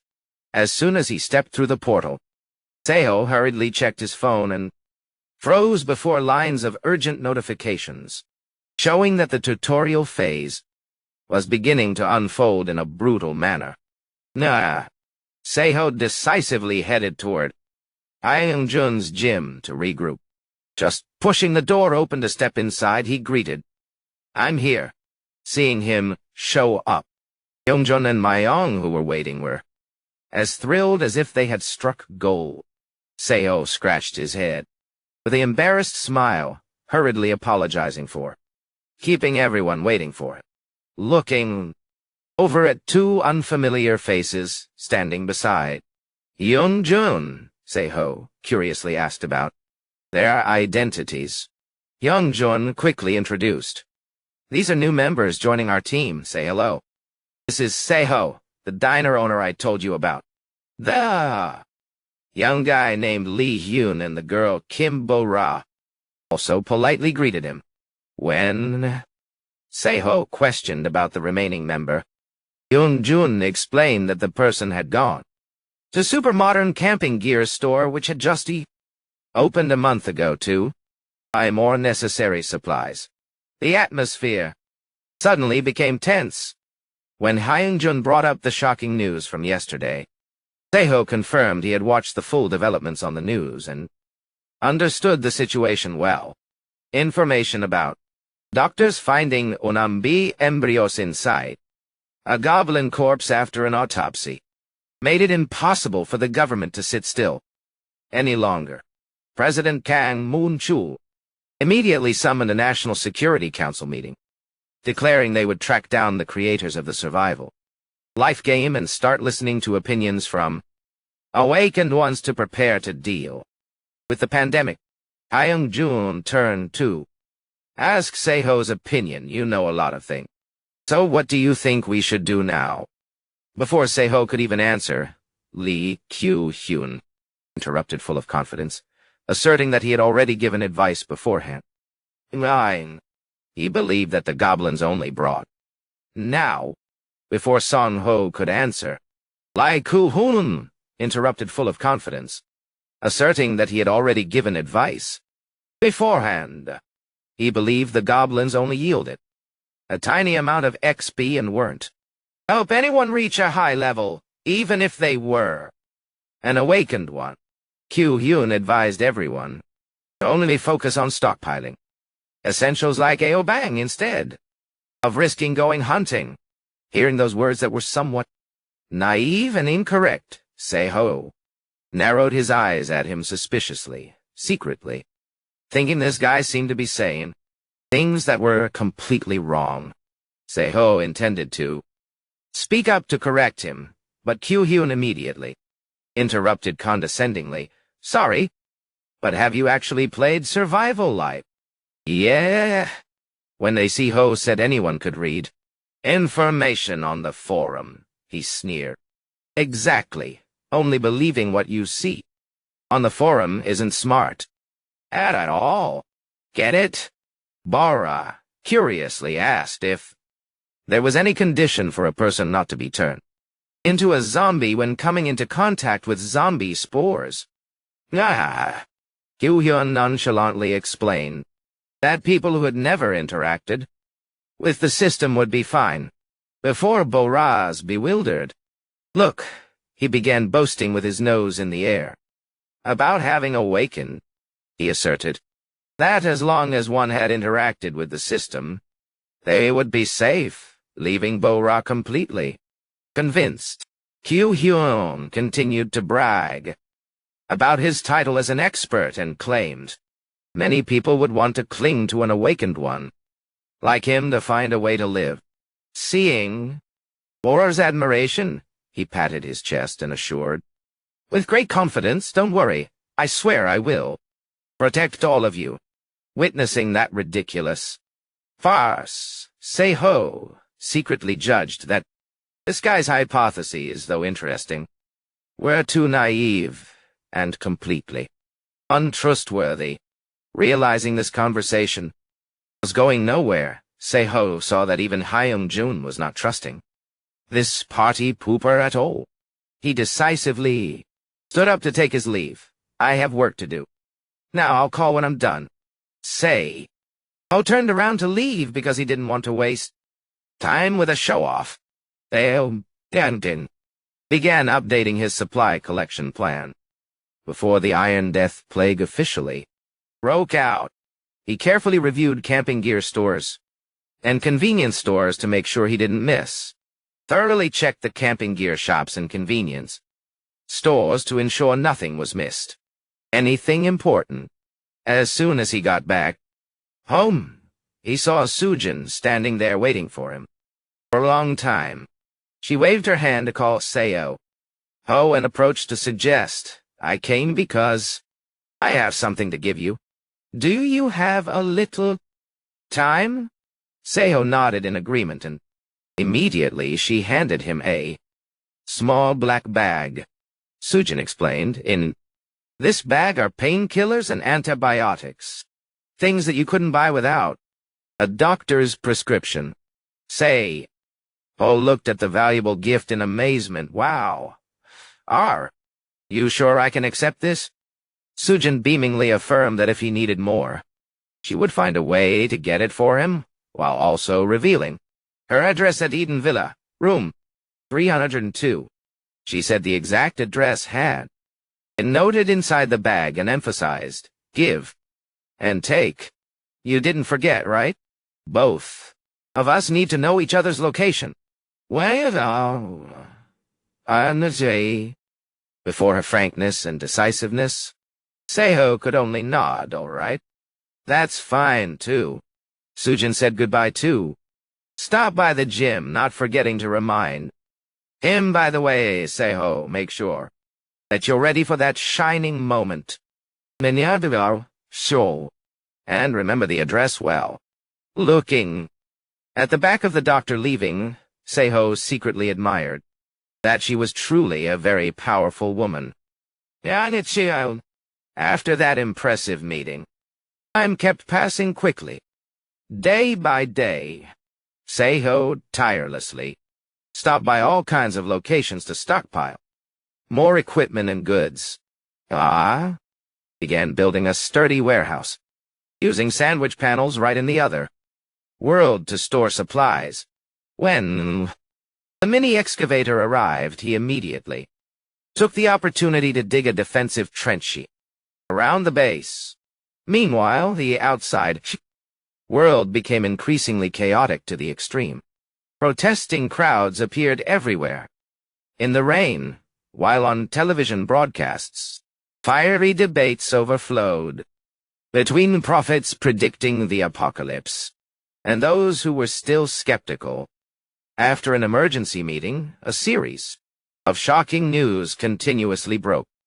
At around 11:35 p.m., making everything difficult to control, authorities released strange press releases about mysterious ships, making technical staff exclaim in horror, "What the hell is this?"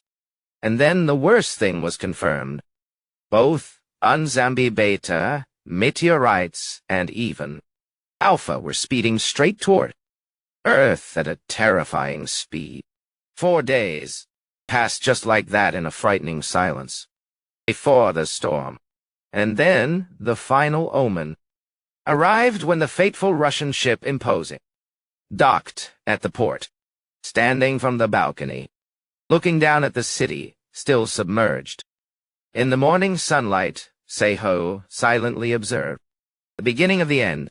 After confirming there was no one around the port area, Se-ho entered an abandoned building to start preparing. Shao decisively ordered to open the spatial portal. The reason? He accepted the risk of coming all the way here despite the danger of turning into a zombie was very simple. To collect more guns from the Russian ship. He understood that zombie spores were a pathogen with extremely powerful spreading and penetrating abilities. This was something humans really couldn't find a way to avoid. For someone without a family. Like Seiho, whether he transformed today or a few days later didn't make much of a difference, although he could choose to hide to live peacefully in the other world with Dingo. He wondered if doing so would leave any meaning to human dignity. After checking his equipment again on the boat, he told himself, all right, everything is ready. Although taking risks, that didn't mean he was craving death. Seiho was simply making a choice different from the crowd to face the disaster. Looking at the clock, pointing near 1 p.m., he focused on tracking the estimated crash coordinates of the meteorite. Based on the existing buoy, he was certain Gangneung in Neon was the landing spot for Unzambi Beta. He wondered to himself how large the scale of its destruction would be and how the real apocalypse would differ from what Alpha and Beta had caused. Suddenly, an ear-splitting alarm rang out. Say? Holu looked at his phone screen in shock. Phone. Damn it, it has started. There. Screen displayed an emergency alert confirming the third drop point was Incheon Port Dai. Sirens echoed throughout the area, signaling destruction. Along the coast, a scene of total ruin unfolded, with dead fish littering the beach and wrecked ships crushed to pieces. A massive tsunami rushed in from offshore, carrying a colossal Russian ship straight into the mainland. The force of the raging water swallowed the entire port area, turning everything to ruins. In an instant, witnessing that horrifying sight, Song-ho could only exclaim in shock. Damn. Everything was happening exactly as it did in the game. In fact, reality was far more ruthless. Watching the water rise and submerge the buildings, he told himself. Either way, I should get moving. Well, Song-ho immediately started the engine of his small boat. Speeding through streets turned into rivers. He knew he couldn't afford to waste a single second before government agents stormed the place. His goal was a quick strike and victory here. He steered the boat alongside the hull of the Russian ship, resting precariously amidst the rubble. Reaching the vessel, Song-ho quickly threw a grappling hook and began climbing up. An important detail suddenly crossed his mind. Just like in the game, it seemed those who had awakened were not transformed into the condition of themselves and noticed no side effects. Good, that's not a bad thing. Proceeding decisively deeper inside, it was time to go. Dry growls echoed from purplish, heavily wounded creatures wandering on the deck. Facing them, Song-ho stood firm with his shield and spiked mace in hand. He silently evaluated the zombies in survival life as being very unique. In the game, they didn't spread virus. They viewed everything as food. The more nutrients they consumed, the stronger and more aggressive these zombies would become. Pale and covered in wounds, staggering on the wild deck, away. Facing them, Song-ho stood firm with a shield and a spiked mace in hand.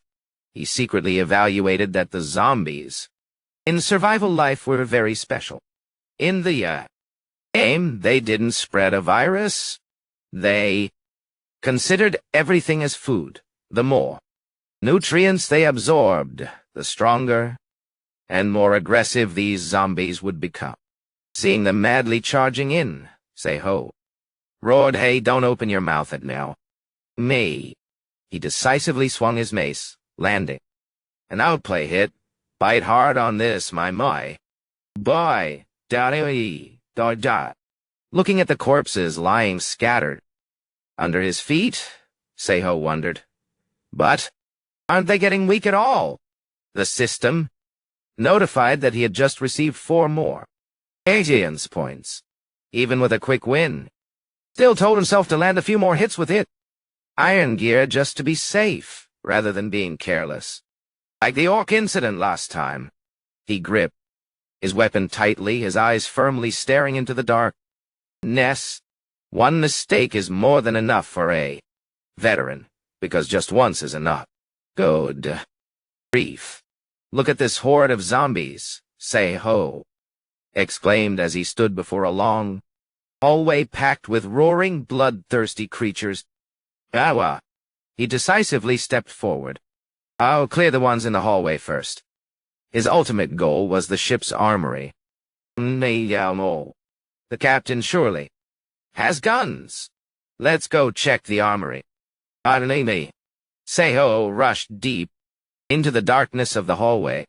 Say-ho suddenly froze when he realized someone was still alive inside the dark room. He wondered if he was seeing things, but the sound made confirm there was still life inside. Although, fearing the opponent had been infected by zombie poison, he still decisively stepped forward to check. The door opened. Say-ho froze at the sight of a young man sitting dazed beside a corpse. He wondered if he had arrived too late. Knowing he couldn't change anything, he decisively left the room. Walking among the scattered zombie corpses, Say-ho realized such tragedies would soon become common when the real apocalypse began. He told himself that perhaps one day he too would have to strike his own kind to survive. Just as he made it back to the boat, Say-ho was startled to find a few other progressive young men who also wanted to loot this pile of supply crates.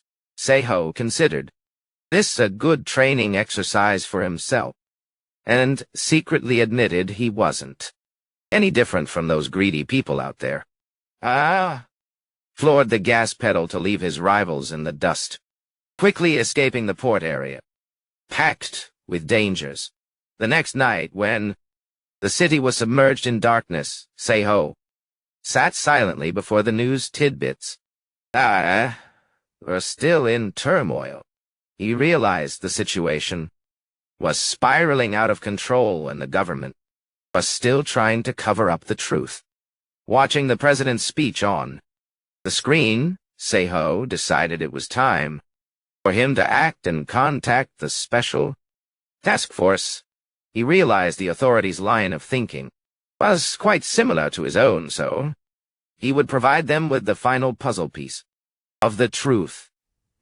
Say-ho picked up the phone and called Lee Yu-beom directly from the special task force. He coldly declared, I know exactly when everything will end. Lee Yu-beom asked back in shock, unable to believe what he had just heard. Alien, Say-ho firmly asserted. The time the world falls apart is at 9:00 p.m. on the 15th.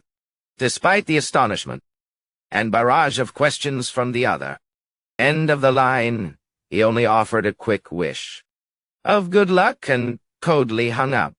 The president's official announcement echoed across all news media, confirming that martial law had been declared with the hope of facing an orderly apocalypse. While military convoys began flooding the streets, and soldiers repeatedly announced through loudspeakers, asking every citizen to remain indoors, Say-ho quietly monitored everything. On his phone, he told himself that for those who only knew the world through social media, it was hard to distinguish what was real. Amidst this chaos, the loudspeaker announcement once again urged everyone to stop all activities and stay inside. The president declared his final speech would be broadcast at exactly 9:00 p.m. on the 15th. Standing alone in a dark corner, Say-ho softly cursed. Damn it, if I knew it'd go so smoothly, I would have posted for clout right from the start, but he quickly brushed that regret aside, understanding that no matter how well prepared the disaster would still be impossible to stop. Yu reminded himself to always keep the promise he made to himself. I am just an ordinary Person, not a hero.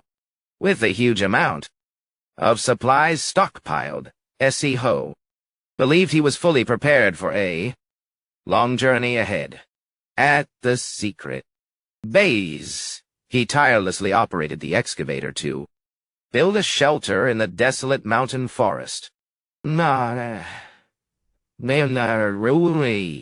After completing the heavy labor stages, he decided to stay here for a few more days to organize everything properly and neatly. Seiho began sorting through a stack of hard drives full of important data, ranging from manna cooking guides to basic agricultural knowledge. He walked with his little wolf Dingo in the forest and was extremely surprised to see that the sun apples had already ripened golden yellow in just one short month. He wondered if this forest was a fertile land full of magic. However, on the very last day before the disaster officially struck, he discovered an unusual detail. Looking at the canned food on the warehouse shelf, Seiho softly exclaimed, wait, didn't this bunch still have 2 whole months before expiration? Seiho held up a withered grape and asked Dingo suspiciously if he had snuck a bite. Seeing the little pup deny it outright, he muttered that with this flat-out denial act, it didn't seem to be him. Dingo barked loudly, as if trying to prove his innocence. Things up, Seiho checked the surveillance camera. He was stunned to discover that the real culprits were beetles that had broken into the dog crate to steal grapes and jelly. Witnessing a beetle act as if it had intelligence, although curious, to find out right away, he had to hold back, because there were still too many things to worry about. The final day, before the disaster had arrived, Seiho prepared to welcome special guests at his home. In the living room, Hyung-jun, Mi-kyung, and a new member were gathering.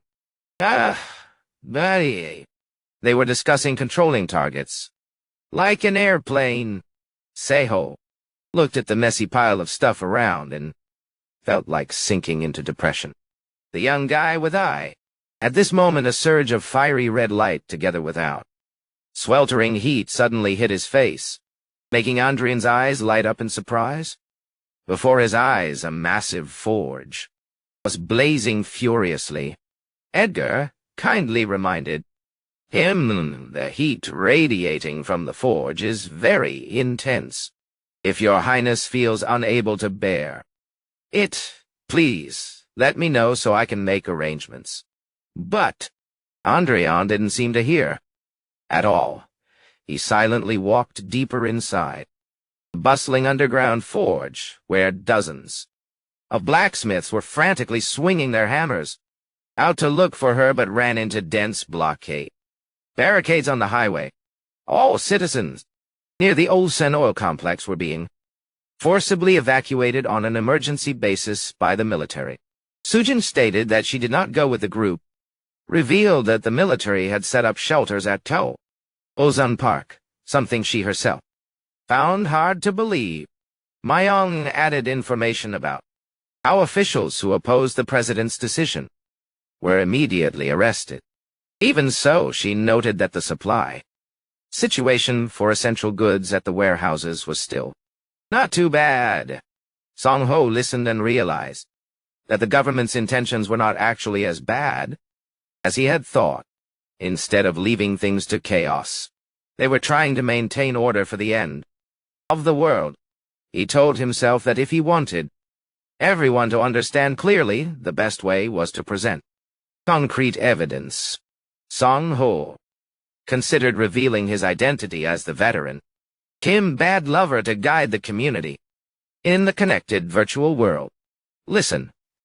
Here, don't be too shocked. It seems the president wants an orderly apocalypse. Song-ho looked straight at everyone and asserted. Miki and Dao Suin were stunned and asked back about the meaning of That. Song Ho pointed out an anomaly. Since the blockade order on the 15th, all national infrastructure facilities had been suspended from operating for the past 4 days.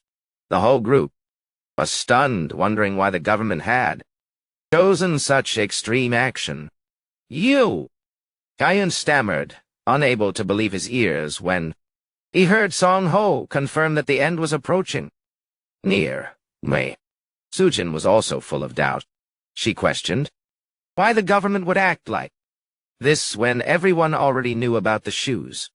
Young Run asserted that this was not the time for individualism, but rather time to survive.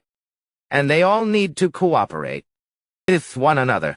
Song Ho reminded them of a cruel truth that anyone could turn into a zombie tomorrow. He decisively moved on to the most important part and brought out a thick stack of documents. Song Ho revealed the reason he gathered everyone was to share a detailed guide for the tutorial, along with survival tips from Survival Life. Young Jun shockedly asked how he could know all this classified information. Song Ho calmly explained that he had watched the videos of Kim Bap Lover and apologized for keeping it a secret for so long. Myung smiled understandingly. She said it was fine because she herself also had her own secrets from him. Song Ho handed the documents to Mickey and told everyone to use this information as they wished. He specifically emphasized in a deeply serious tone, as for the tutorial, you must absolutely follow instructions step by step. As night fell, everyone gradually left, leaving only Song Ho standing alone on the rooftop with the little four-legged General Dingo, looking back on the 32-day journey of harsh preparation. Images of the battle against the Orc Goblin and the physical conditioning process flashed back like a slow-motion film DDA. Song Ho told himself that everything was still not truly perfect. He clenched his fist, thinking to himself that if this solitary preparation was considered selfish in the face of fate, then perhaps it would come back to punish him. But looking up at the sky, he asserted that he didn't regret anything at all. Song Ho raised his binoculars to observe, his face hardening as he realized the disaster had truly arrived. He bitterly muttered, "Damn. In the end, there's no way to escape this ending." As soon as dawn broke, the blockaded order was finally lifted. Song Ho had completed all the basic preparation steps for his house, from installing bulletproof glass to reinforcing the wooden doors to be very sturdy. He still maintained his harsh morning routine by injecting a small dose of paralyzing poison into his body. To build up poison resistance, Song Ho forced himself to train to the absolute limit. Blue veins bulged prominently on his arms as he strove to complete his 300th push-up in extreme fatigue. After changing into specialized combat gear, he nonchalantly sat down to eat breakfast with the wolf Dingo. Song Ho silently waited for the moment of 9:00 a.m. Just as announced, he sat, leaning back on the sofa while Dingo was also fast asleep at his feet. Suddenly, a notification chime sounded, making him startle and look up. Oh, it has begun. The flickering TV screen began to display the very first signals. President Jang Gun-tai appeared on the screen with an authoritative posture and spoke. "My fellow citizens, I am Jang Gun-tai." Song Ho attentively watched the impactful address of the country's leader. He officially declared that martial law had been enacted at exactly 5:00 p.m. on the 16th day.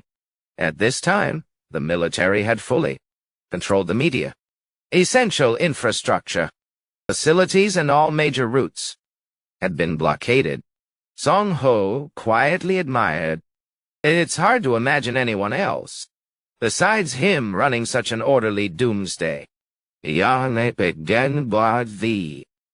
at the image of the blazing meteor plunging straight toward Earth, he let out a soft, heavy sigh, although deep in his heart he still hoped the end would not arrive. His hands had already gripped the remote controller, ready for any situation. Well, that it's here, I just have to survive, right? Song Ho told himself with the iron resolve of a true apocalypse veteran. Yeah, equipped himself fully with weapons. In just 4 hours, those accursed zombie spores would descend onto the ground. Song Ho spent 2 precious hours checking the agricultural supply store again and arranging essentials at the base in the other world.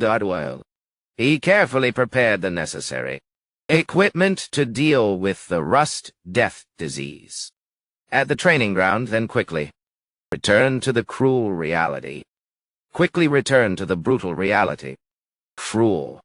Now let's psyche ourselves up for the fight, everyone.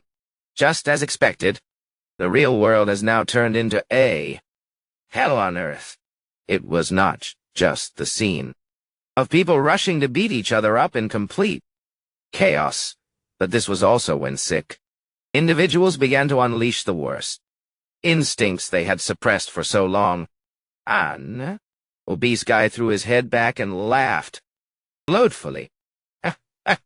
Since everyone's gonna die anyway, might as well just do whatever I want. Right after that, he was knocked down on the spot by an extremely powerful stab. There are those who could callously take the lives of others without feeling even a shred of guilt or remorse. Down on the street, a blond guy stood next to a blood-stained truck, cold-bloodedly berating the person lying on his last breaths. Are you some kind of fanatic? Why were you standing in the middle of the road? To get hit and killed like that? His accomplice, standing beside him, trembled, excusing that they only intended to check on him but ran into bad luck. Diot. The blond guy nonchalantly brushed it off. Forget it. When the rust death strikes, he won't be of any use anyway. Just think of this as a way to get rid of bad luck. The guy wearing a blue cap, standing with him, suddenly looked up towards the rooftop where Song Ho was, observing and mocked. You too, peeping up there like some kind of pervert. He challenged, don't you go turning into a zombie. I'm doing you a favor by giving you a bit of spotlight. Yun. Song Ho looked at the guy with cold eyes, thinking to himself, we aren't living in some romantic era. Why is he acting as if he's declaring war like this? Suddenly, a piece of paper blew past, leaving him bewildered. Ha! Looked in the eye. Up at the sky full of flyers being dropped by airplanes, Song Ho sighed. Oh, wow, a government that truly cares about the safety of its people until the very last minute. He picked up the paper and saw that it was a map marking the locations of shelters. Song Ho told himself, impressive. Completely different from someone like me. He thought to himself, if people like this were the majority, then even the end of the world could be endured. But, the reality is that every person has a different nature.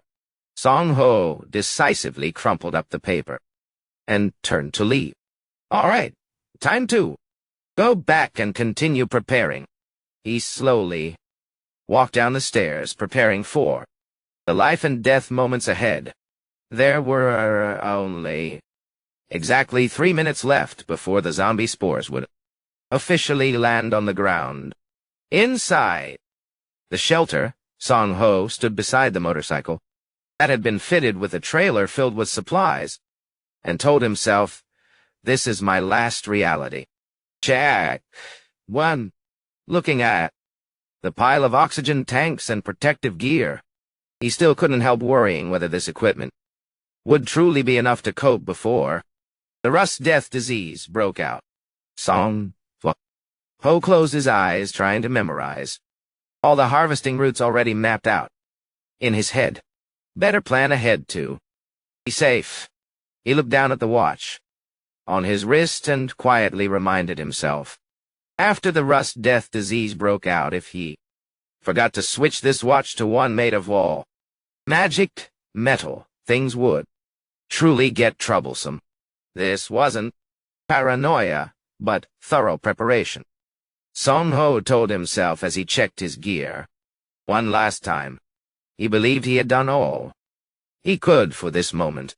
At exactly 1:0 p.m., Song Ho decisively put his helmet on his head and told himself from now on, one could only hope things would go according to plan. Started the engine of the motorcycle, ready to plunge into the battle for survival as soon as the system announced that the first zombie spores had officially landed on South Korean territory. The nightmare immediately descended upon the streets with tragic cries for help. Help! Help me! People were in shock, unable to believe the horrific zombie plague was actually happening right before their eyes. One by one, they collapsed onto the street, clutching their necks in pain, and quickly transformed with purplish-pale skin and bloodthirsty, glowing red eyes. Ghastly growls resounded everywhere as the zombies began frantically hunting down the survivors amidst the hellish scene of hell. Song Ho's motorcycle engine still roared powerfully, speeding through the collapsing city. Song Ho noticed the number of zombies on the street was smaller than what he had imagined. He pondered, guessing that perhaps most people had chosen to spend their final moments inside, beside their loved ones at home, watching the zombies frantically clawing and bashing against the window glass of the buildings.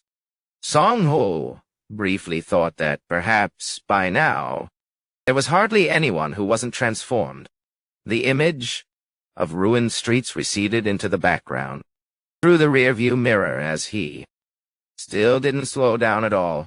Actually, this is better for me right now, Song Ho told himself as he twisted the throttle. He understood that if there were too many survivors, gathering supplies would become extremely difficult and obstructed. He sped rapidly through the deserted streets, heading straight toward the target already mapped out in his mind, stopping his bike in front of a large pharmacy. Song Ho smiled, feeling very lucky to see the rolling shutter hadn't even had time to close. Decisively grabbing a sledgehammer, he stepped off the bike, beginning his first supply-gathering haul in the apocalypse. Other people worry about escaping. He worries about gathering their stuff. Swinging the sledgehammer to shatter the glass barrier. Song Ho decisively broke inside the pharmacy. He immediately raised his hand, commanding the opening of a dimensional portal as a mysterious blue light emerged. Song Ho told himself he had to act very fast because the zombie spores would need some time to completely take over their hosts.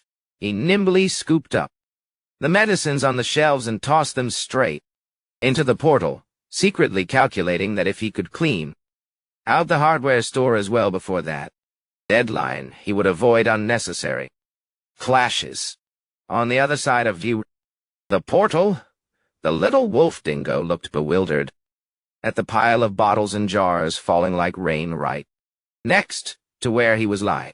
After completing the looting of the pharmacy, Song Ho checked his watch again, feeling smug that at this rate everything would wrap up much earlier than expected.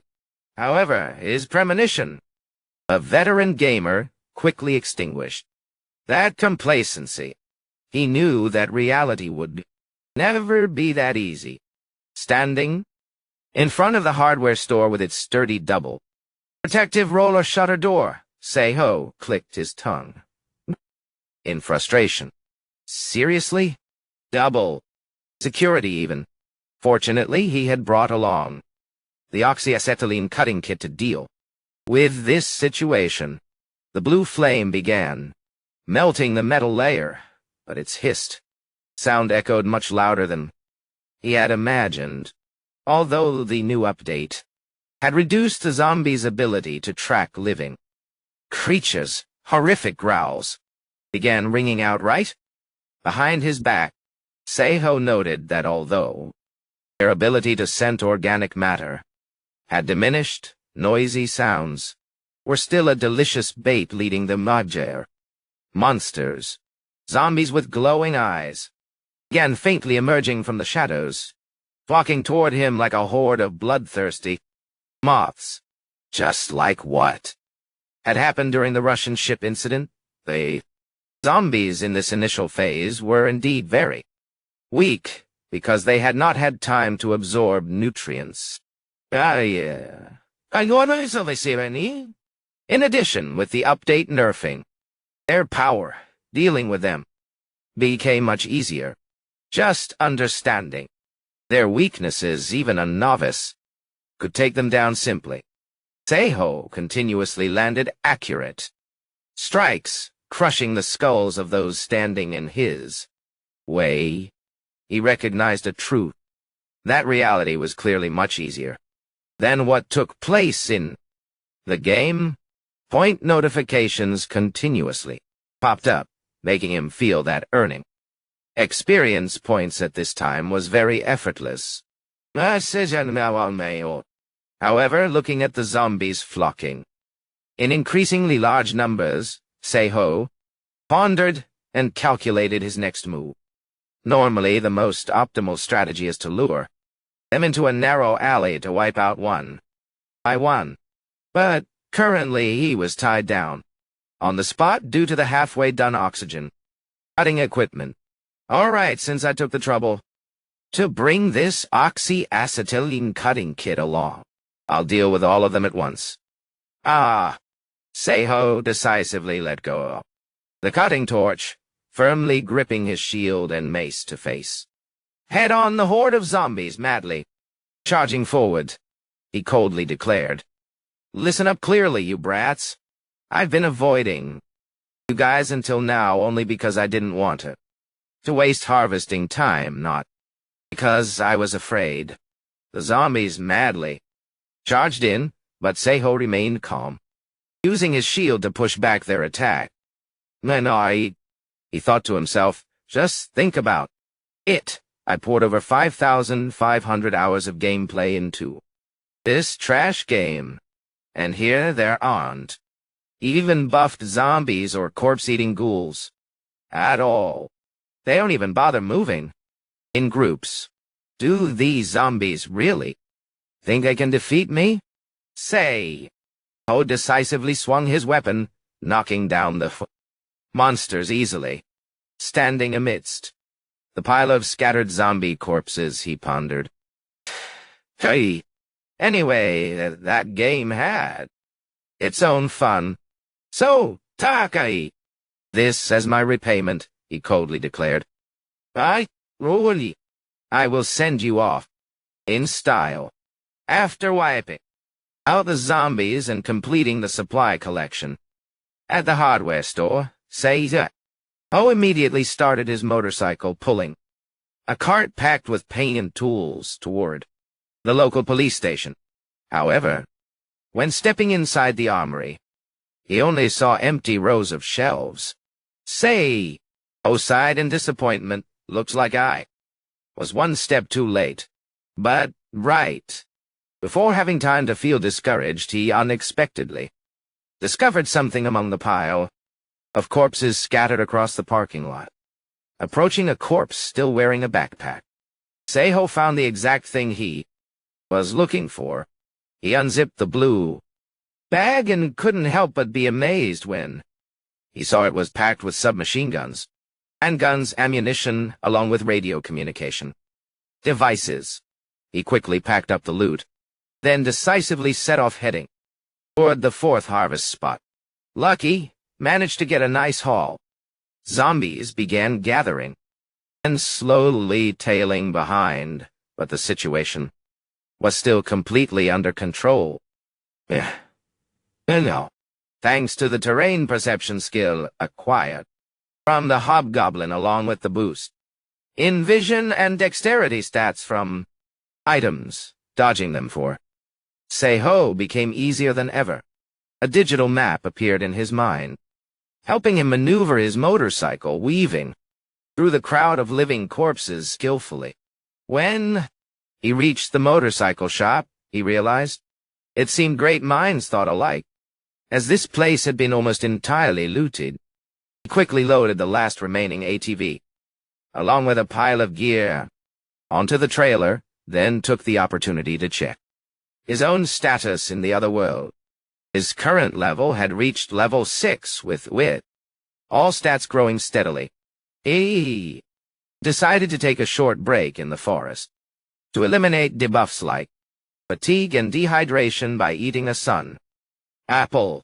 He had to admit that the spatial portal skill was truly a ridiculously terrifying cheat, helping him recover his physical strength in the blink of an eye.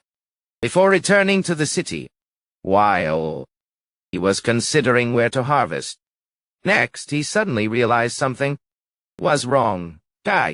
Before he could finish his sentence, those troublesome guys appeared. And his accomplices on an ATV rushed over, roaring in absolute rage. "You bastard! We finally found you!" He radiated, blazing electric currents loudly, insulting him if you're not an awakened one. Then know your place and stay inside the house. Do you know how long we've been looking for you? Powerful lightning bolt struck right where he was standing, creating a terrifying electrical explosion. Truly insane, these people's obsession had really gone beyond tolerable limits. And anyway, sooner or later, he would have to face them, but this persistent tailing was way too annoying. Facing this situation, he wondered how he should handle it properly and decided to prepare to activate the spatial portal. While Inha instructed his henchmen, "You keep an eye out for the zombies." Sei-ho secretly thought no matter what method was used, finishing off these guys for him right now. Finishing these guys off meant to him right now was also just a piece of cake. Inha roared with murderous intent. "Are you ready to die, piece of trash?" He aggressively kicked the wall hard, secretly calculating in his mind that because the tutorial stage hadn't officially begun, the system wouldn't label him a killer. Even if he got caught, the first kill would only receive a single warning, so that was no big deal for him. However, the smile on his face suddenly vanished when he realized the target had disappeared without a trace. Wait, this guy. Where the hell did he vanish to? A sense of unease surged, and he stood looking around vigilantly, wondering what kind of person the opponent actually was. Suddenly, a hand, wrapped in a black glove, reached out from thin air, choking Inha tightly and suffocating him. You're an awakened one, right? Nyangzi. Sei-ho coldly demanded. Just shut up and answer me. Why did you chase after me? The blonde guy responded with difficulty that the reason was simply because he had stolen the girl he had targeted beforehand. Sei-ho asked back in surprise. Stolen her? Inha sneered, crudely, assuming he had definitely slept with her already, which was why he tried so hard to protect her like that. Without letting him finish his sentence, Sei-ho delivered a kick to his back, sending Inha flying into the distance and collapsing onto the floor. I stood towering above, issuing a final warning. Urban, this is your last chance. Turn back while you still can. At least, stop harming innocent people. Forced himself up, smirking disdainfully at his leniency. Ha! Wow. Hearing those words from someone who also came here too.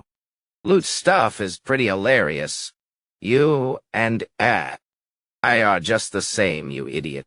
He secretly reached his hand to grab the crossbow hidden behind his back, preparing for a venomous sneak attack. Nah! He screamed out in rage, you selfish piece of trash who only cares about yourself. Decisively pulled the crossbow trigger, aiming straight at the opponent's head. A glowing arrow shot forth, but Seiho easily tilted his head to dodge it by a hair's breadth. He calmly admitted, right, now that you put it that way, it actually is true. Large hand squeezed Inha's face tightly, leaving him completely paralyzed with fear. He coldly offered his thanks, because thanks to his words, his mind had become clearer than ever. O tightened his grip, coldly admitting that he was no different from this scumbag. Inha trembled and begged in desperation, please spare me. Crack echoed, finishing off the obstacle right instantly. The system announced that he received 50 experience points. Despite going through hundreds of life or death battles in the game, the feeling of actually taking away the life of a human being still made Seiho feel much filthier than he had imagined. The skinny accomplice holding a baseball bat frantically rushed over upon seeing his leader collapse. Seiho glanced at him coldly and dropped a sarcastically mocking warning. Hey, skinny guy, watch out behind you. Seiho told himself that even if he was bad, thugs who only knew how to plunder recklessly and indulge their personal desires like them still didn't deserve to receive any pity. Witnessing that tragic scene, Seiho didn't feel a shred of pity or have any intention to intervene. He coldly passed the final judgment on those who had lost their humanity. No matter how you look at it, they deserved to die in the apocalypse. His eyes behind the protective goggles showed complete apathy as he decisively turned his back to leave everything behind. The murderer system was originally introduced into the game 3 months after release to minimize griefers to the maximum extent. The initial intention was good, but its rules were extremely complicated and flimsy. To prevent players from leaving the game, the first kill only ended at a warning level with a notification line. The system will begin monitoring you starting now. However, starting from the 3rd kill onwards, there would be no more exceptions, and that player would be officially labeled a murderer. As for the 2nd kill, if it wasn't done directly by one's own hand, the system would murder. As for the 2nd life, if he didn't deal the direct blow, the system would. Without having to act directly, the system will consider the degree of involvement to make a decision on whether to show leniency. So, why were there people who accepted becoming butchers? The main reason was to gather points, boost stats, and even steal exclusive skills from opponents. In particular, the update 1 week before closing even added special abilities, making the originally boring survival battle become much more exciting. But everything has its price. A murderer is forced to continuously kill to maintain power. Once the command opens up and blood domain is cast, a whirlpool of destiny will officially begin. Whenever 3 or more players gather, whether they want to or not, they are forced to summon a barrier and engage in a death battle inside. Standing before an unfamiliar murderer, Rabbit, Lord could only curse, damn it, while General appeared excited. What skill will this boy give us? Yeah. Although initially a big advantage for evildoers in the late game, when surrounded only by veterans. This system was no different from a poison pill that left them trapped and destroyed immediately. When becoming a murderer, one's heart rate should have been now racing with tension, but Seiho felt his mind strangely calm. Nay, just as he predicted, because the tutorial stage hadn't officially started, the system had not yet activated murderer monitoring mode. Seiho would fight fire with fire, and from now on, whenever he had to finish off those who stood in his way, he would do so in the most decisive manner. After throwing all of the opponent's weapons into his personal space to destroy evidence, he coldly ordered to close the portal. Time quickly past 4:30 p.m. after stopping by a heavy equipment company and a pesticide store. Seiho began using a telescope to observe the situation at a large warehouse. He clicked his tongue in frustration upon seeing zombies tightly surrounding the outside of the building. Who knows how long they plan to camp out there? I may say yet. However, what caught his attention even more was the fiery conflict taking place between two groups of survivors right inside that warehouse. A guy in a white shirt snapped, asserting to the whole group that they couldn't leave because the zombies outside were waiting. Immediately, a guy in a red jacket raised a crossbow threateningly, demanding the other side get lost if they didn't want their head blown off.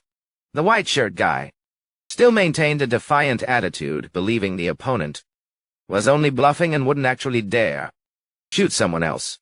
He had no idea he had provoked the wrong madman. The red jacket guy sneered sinisterly and coldly declared, "My specialty in survival life is shooting people." A dry thud echoed. The surrounding crowd was stunned, unable to believe this madman actually dared to act so ruthlessly, faced with everyone's criticism and fear. The guy with the crossbow nonchalantly asserted this was the apocalypse era, where the law of the jungle was the only rule of survival. The crossbow wielder coldly threatened the white shirt. "I get lost. The next shot will go straight through your skull." Painfully clutching his wound, the white shirt guy had to bitterly retreat, along with his group. "All right, let's go, everyone." The red jacket guy sneered, watching their back sarcastically. "Morons, wouldn't it have been better if you left early without getting hurt?" He breathed a sigh of relief because he had secured the territory, but immediately the white shirt guy's shout echoed from the door. "Hey, you bastards!" He turned back to confront them, saying he was the one who warned them about zombies and demanded they leave immediately. The white shirt guy madly struck metal objects hard with a stick, creating harsh, loud noises that echoed throughout the warehouse.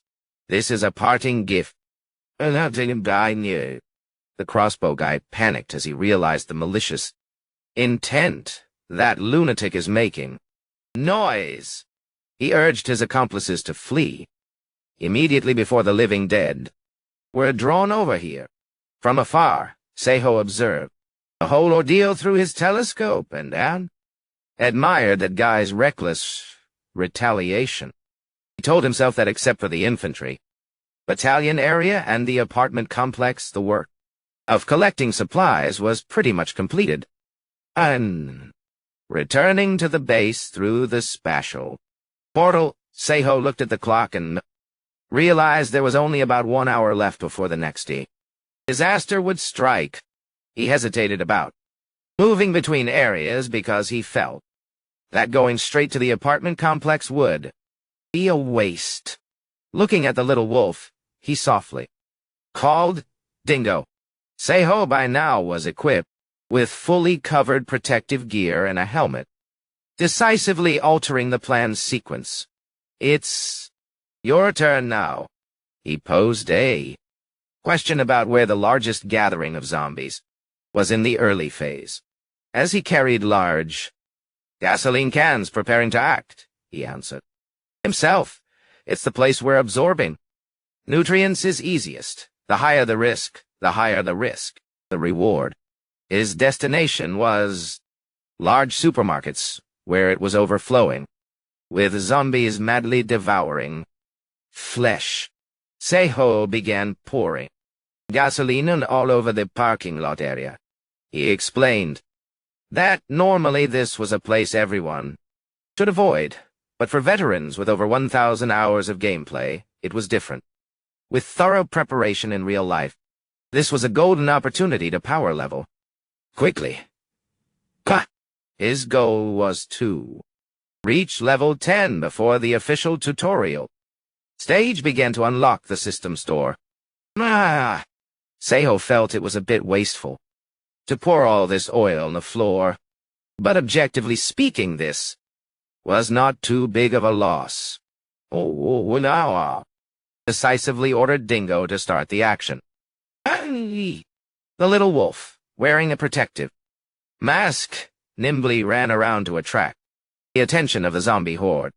Roars echoed as the living dead frantically chased Dingo right into the gasoline-soaked area. As soon as the prey was inside, Seiho threw the blazing lighter down to the ground. And so, these noise-loving creatures have fallen into our trap, guys. An explosive blast burst out, burning down the entire zombie horde in a soaring sea of fire. Seiho smiled and praised his partner. Song-ho smiled and praised his partners. Why, told you you're a genius. A series of system notifications popped up in rapid succession, confirming he had officially leveled up to level 11 and received 116 potential points. In particular, upon reaching level 10, his personal trait received an additional effect called Spatial Slot. The time was now 5:40 p.m. After sweeping all the supplies from the supermarket, Seiho continued, moving to the studio apartment area to collect 3 more sets of computers and NAS storage devices. He worked tirelessly, without rest, clearly understanding that these hot buildings would soon collapse in the upcoming disaster. Standing right in the middle of the street, Seiho activated the spatial portal to set the coordinates, then led the motorcycle that had completed its task into the other world giants at the training ground about 1 kilometer away from the way. Shelter, he quickly changed into gear that contained no metal components whatsoever. He carefully put on a stab-proof vest made of aramid fiber and wore an ultra-high molecular weight polyethylene helmet to ensure absolute safety. One slip up and you're 6 feet under in an instant. Seiho began equipping tools prepared in advance, even lacking zippers or metal buckles. He told himself the outfit still looked pretty okay without much difference. With just 3 minutes left until the fateful moment arrived, looking at the watch on his wrist, a bit of anxiety flashed through his mind. Even though everything had been carefully calculated, he knew well that the personal spatial portal only allowed himself and properties under his ownership, such as Doc the Toad or Dingo the Wolf, to enter. After multiple analyses, Seiho confirmed that zombie spores and iron rot both spread through the air in the exact same way. However, while zombie spores directly destroyed mutated humans, Iron rot attacked and corroded all metal items, making them rot and deteriorate in the blink of an eye. That was the reason why Seiho chose to be at the training ground, far from the shelter, surrounded only by wooden props. He told himself that worrying wooden prop, he told himself that taking care of, now made no sense anymore. If everything collapsed, he had to close the portal as fast as possible to minimize damage. No. Seiho gripped the item in his hand tightly, focusing deeply and decisively, giving the command to open the portal. The countdown clock reached 6 p.m., and destiny began its strike. 3 seconds, 2 seconds, 1 second, and finally iron rot officially arrived. The entire country of South Korea was plunged into horrific destruction. This wicked disease, also known as Methanbacter in the game, began gnawing at all achievements of human civilization. High-rise towers collapsed, and uncontrolled helicopters crashed straight into buildings as their entire metal structures corroded and rotted. In a split second, in the blink of an eye, everything from vehicles to electrical panels turned into piles of rusty waste. Modern civilization was completely wiped out, thrusting humanity back into the Stone Age. Amidst the ruined city landscape, filled with dust and smoke, a brilliant green spatial portal still stood firm, opening a pathway to a lush, green forest world in stark contrast to the crumbling reality outside. Despite being thoroughly prepared mentally, the sight before his eyes still left Seiho completely stunned. A terrifying explosion suddenly erupted on the horizon, dying an entire region of the sky red in dense smoke and fire. He gritted his teeth, wondering if the infantry battalion's ammo depot had just blown up, but immediately another worry surged in to take over his mind. He frantically checked the steel balls he was holding in his hand.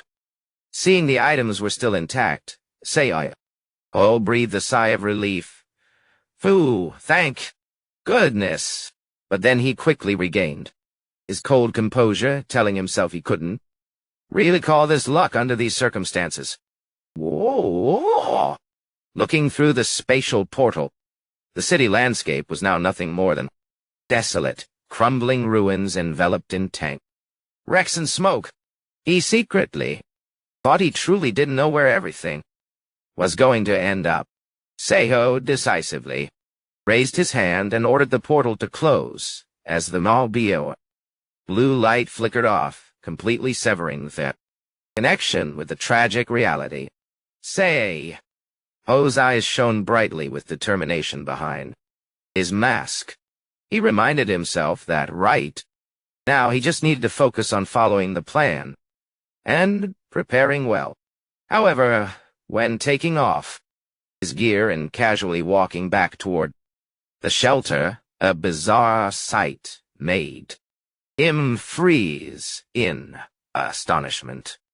Right in front of the shelter door, a group of small beetles were hard at work carrying something very large on their shoulders. You already stole once. Why did you guys come back here? Again?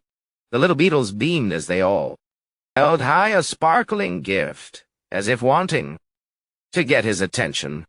Seiho was stunned when he realized the thing they were bringing over was wild ginseng. Huh? Why bring ginseng all of a sudden like this? Here. Yeah. Bent down and asked if this was an apology for the previous theft? But the beetles immediately shook their heads vigorously. Looking at their gestures, he guessed their intention right away. So you want to trade it for sweet potato jelly? Witnessing the little beetles trying to flatter him with sparkling, hopeful eyes, Seiho was completely won over and secretly thought they were really too adorable. Seiho pondered for a moment and then proposed, "How about this, then? Honestly speaking, I need rare, or, special things rather than food. Understand?" Aye. Looking at the clueless look on the beetles, he sighed and told himself that no matter how smart, they were talking directly. Like this still seemed impossible. However, he was mistaken when the red beetle unexpectedly used a twig to start drawing strange shapes on the ground. "Say!" "Oh!" exclaimed in shock. "Whoa, no! Way!" He couldn't believe his eyes. Seeing the beetle draw the exact symbol of an exchange circle, asking, "Are you asking if you can trade jelly for ore right now?" "Nani?" Seeing the other party nod in confirmation, he excitedly replied, "Of course, if you can bring things like that over." In his excitement, he was about to touch it, but then quickly apologized for being overly eager. The beetles gathered and discussed with mysterious poo sounds as if they were discussing a major deal. A system notification unexpectedly popped up, confirming successful communication with the black beetle swarm, and revealing that the leader was requesting an official contract. Seiho stared blankly, wondering if these highly intelligent creatures weren't simply considered pets, but could also be partners. He cautiously clicked agree to review the terms. The contract clearly stated Party A was Seiho, and Party B was the beetle leader and its 3 associates. The terms of exchange were Party B bringing rare ore to exchange for a sweet potato jelly, and Party A strictly must not harm them if he wished to maintain ownership. Then die. Seeing that there were no disadvantageous terms, Seiho decisively signed the virtual contract. The system immediately announced that the contract had been established, and from now on the Black Beetle swarm was officially considered his legal property. Seiho was still in utter astonishment at the convenience of this system. "And I need go and die," seeing the red beetle eagerly about to fly off to search for stuff right away, he hastily called out to stop them. "Hey, kiddos, wait a minute." He quickly rushed inside the shelter. A moment later, Seiho returned with bags of sweet potato jellies. In hand, he held up a bag high and beamingly announced, "This is to celebrate our contract." The beetles happily leaped up, cheering Poo-Poo in high excitement upon receiving their very first reward.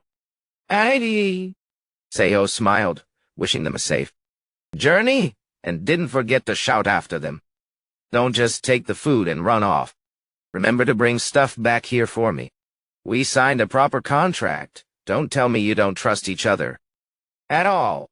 Watching the silhouettes of Liu beetles flying farther away under the vibrant sunset, Seiho's face suddenly turned dark with a sinister smile. "If you kids don't come back, I will throw away this entire apocalypse and hunt you kids down to the ends of the earth." In the game world, the tutorial stage usually began on a pitch-black night. Usually began on a dark and murky night. Mud.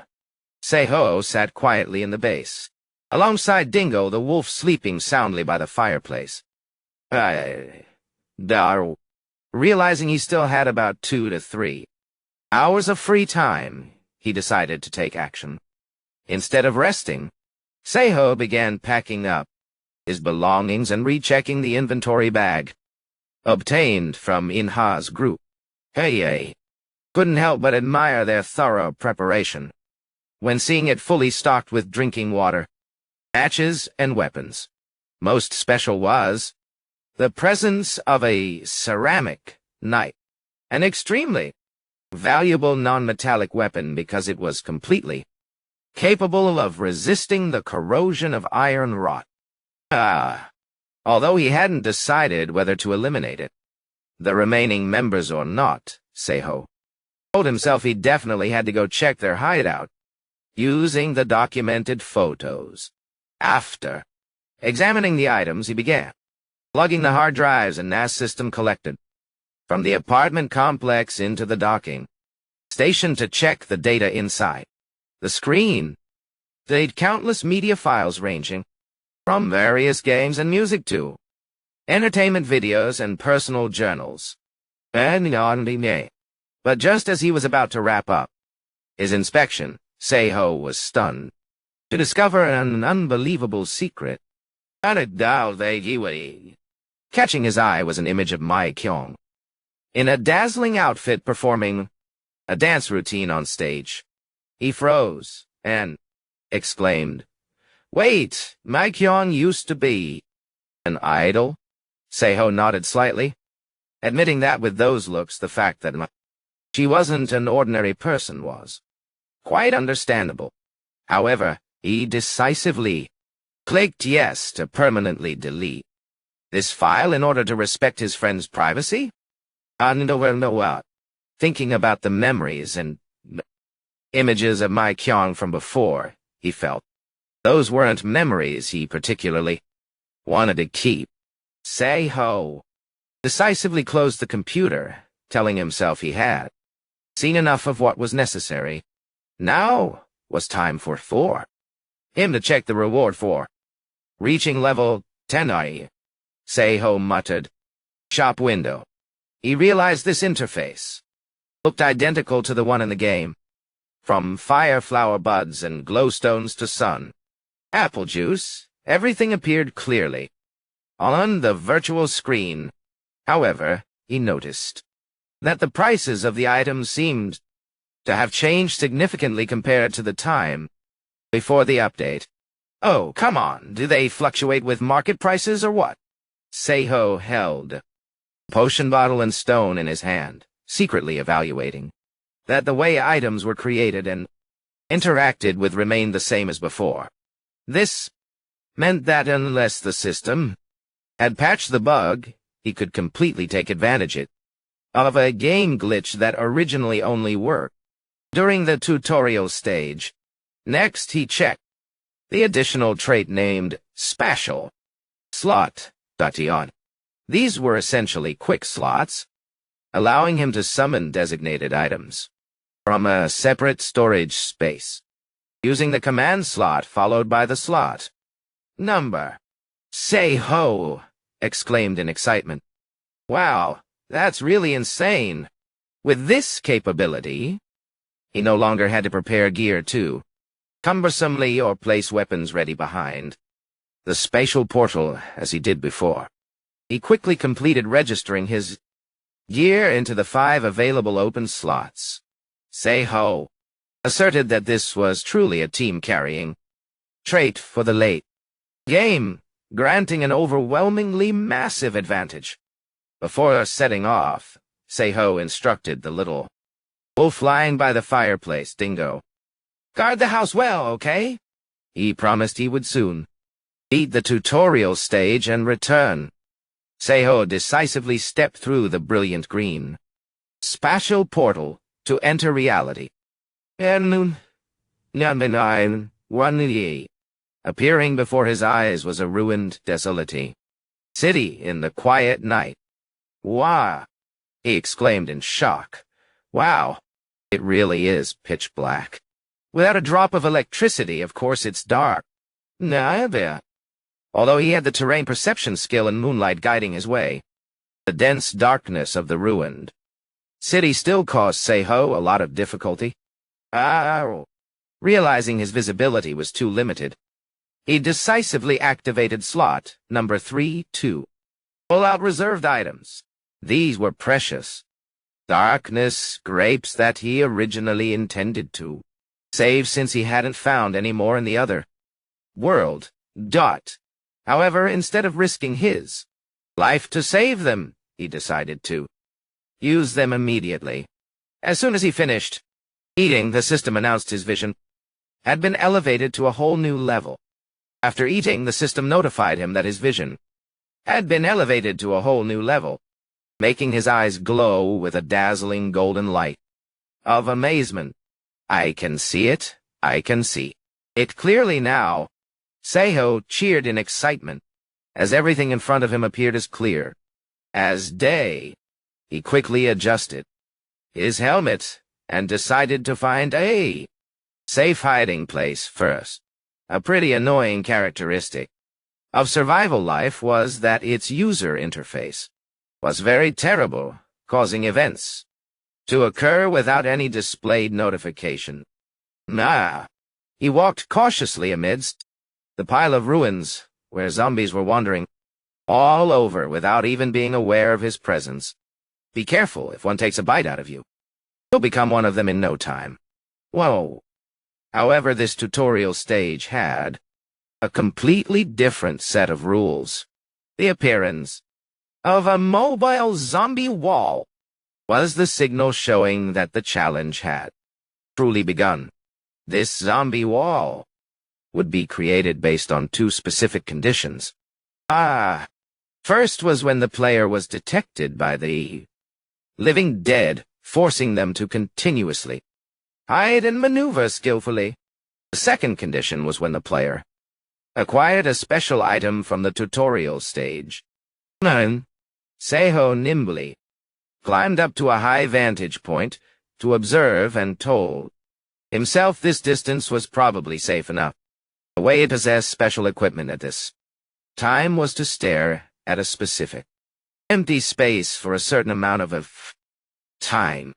But the most interesting part was a unique game glitch only present in this tutorial stage.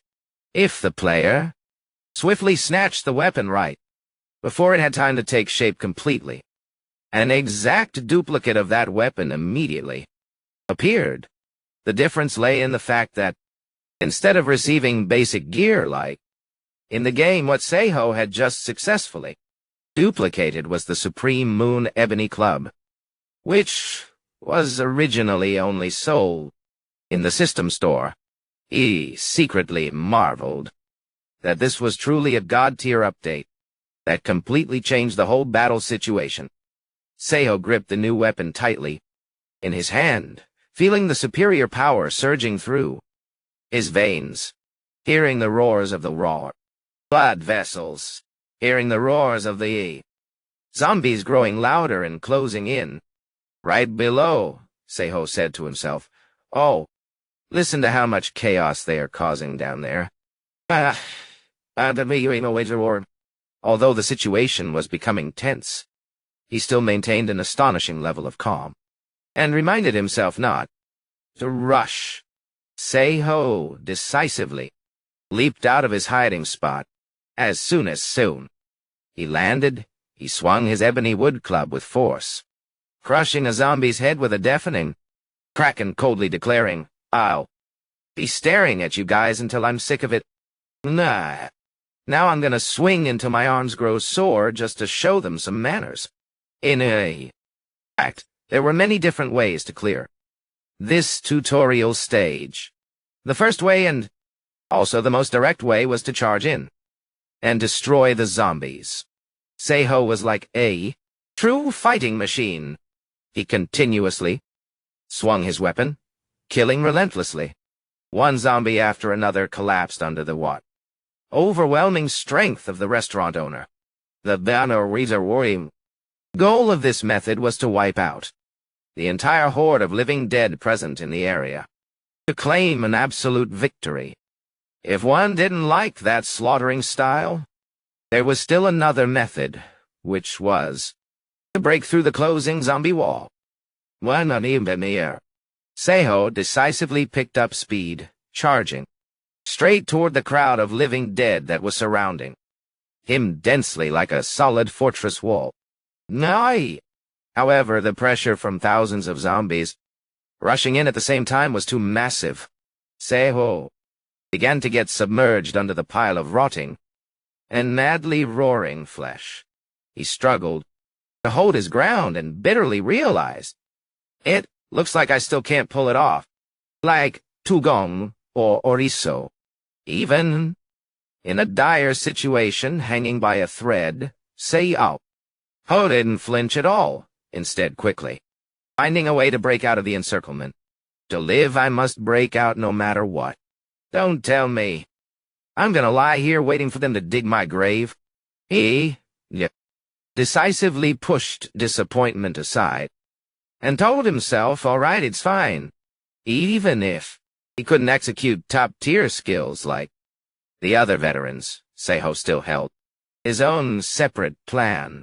He tightened his grip on his weapon, putting all his strength into his legs. To dash forward with terrifying speed, gripped his weapon tightly, putting all his strength into his legs to dash forward at a terrifying speed in the middle of the ruined streets.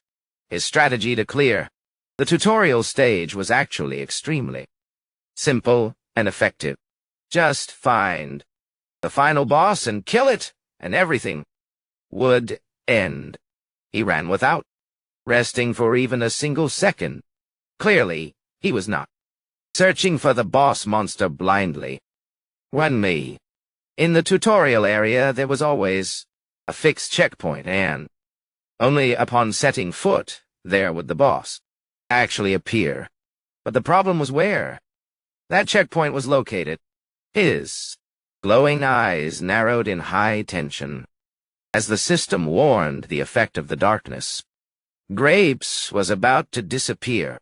The checkpoint was definitely one of the buildings located within a 3-kilometer radius from the starting point. And among those, there was only one place that was the exact target. As he ran, he had to continuously weave through and dodge the mist lunges of zombies waiting to surround him in dark alleys. There it is! He cheered upon seeing the target building appear amid the ruins.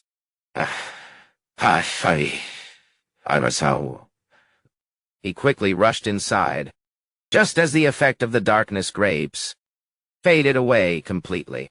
Taking advantage of the wait for the boss to appear, he took off his helmet, catching his breath heavily from exhaustion to recover his strength. He decided he would go straight up to the rooftop of this building. He intended to check which enhanced zombie type would appear in order to come up with a countermeasure, but suddenly had to freeze in utter astonishment. From above the stairs, a familiar figure with a pink helmet and a spiked bat was standing waiting. "Seiho!"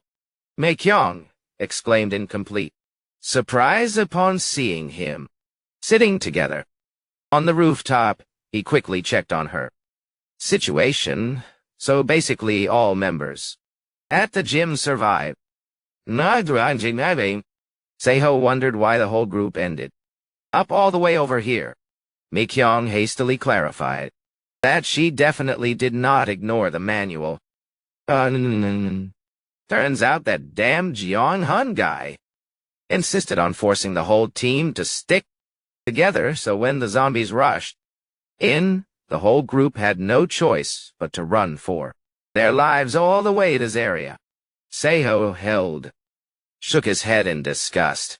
He didn't expect that piece of trash could waste such valuable information that he had painstakingly prepared like that. The situation was becoming extremely complicated. Song Ho instructed in a low voice. "Meikyong, listen carefully. Even though pretending to be an unawakened person in this situation is frustrating, I still need to explain. Soon, a guide boss, an enhanced zombie, will be summoned." "No, Meikyong asked in shock if this was the plan he had chosen. But Song Ho denied it, asserting he was just dragged into trouble caused by someone else. Seeing that his friend understood the issue, he continued the plan. According to what Kimbar Lover instructed in the video, once the boss is defeated, the surrounding zombies will crumble, the wall of undead will collapse, and their aggressiveness will disappear. If they quickly hide or run away, then the tutorial will officially end. Mi-kyung anxiously asked when that monster would appear. Song-ho calmly replied, "It will show up right now." A fierce burst of blue lightning exploded in midair, and a mutant zombie, with a body blazing with electric fire and red tentacles on its head, officially revealed itself. Song-ho coldly confirmed that it was indeed the one. Mickey looked disgusted at the antenna-like tentacles on the monster's head. Song-ho suddenly asked if her body had felt anything strange recently. Seeing her confusion, he explained that enhanced zombies with tumors on their heads like this usually possess an extremely terrifying sealing ability.